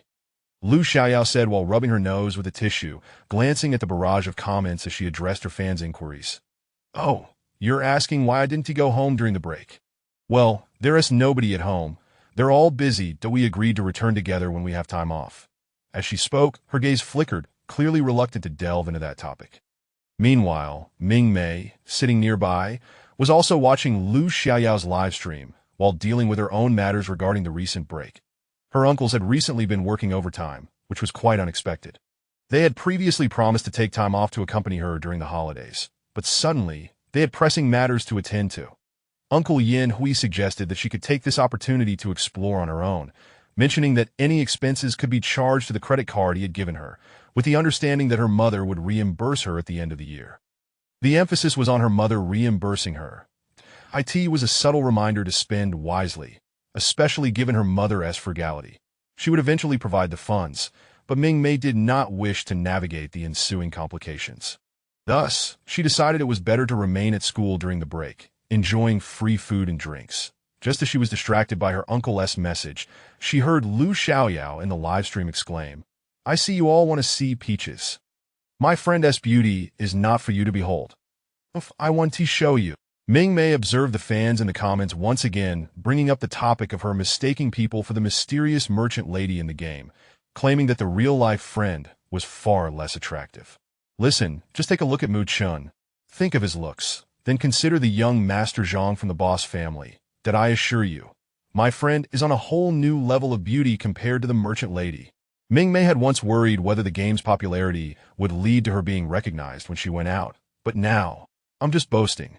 It has no lie. Being selected by the gaming company for modeling surely attests to my friend's beauty. Watching Lu Xiaoyao's earnest attempts to debunk the rumors, successfully dispelling two at once, Mingmei felt a sense of reassurance. Having watched the live stream for quite some time, she contentedly closed the stream and picked up her textbook, Empire Youth Physics. Gue, link me to the holographic courses. I'm about to attend class. Understood. During this month, Mingmei attended 5 major classes on mechs. To be honest, the lessons were not particularly dull, but Mingmei found herself longing for sleep. She simply could not comprehend the material. Over the course of 5 classes, she was called upon by the teacher 3 times, and each time, she was unable to respond, performing worse than a typical underachiever. In fact, even Mrs. Cheshire, her almost sister-in-law's homeroom teacher, had approached her for a chat several times. Though she seemed to avoid bringing up her missing older brother, she did not make things difficult for Mingmei. Rather, she tactfully suggested that Mingmei should find ways to catch up on her mech studies. How could she catch up? Mingmei consulted Gue, who proceeded to find a plethora of books for her on the StarNet, starting from the most basic elementary level. Mingmei, that as expected, attending this university through connections still proved to be quite a challenge. 3.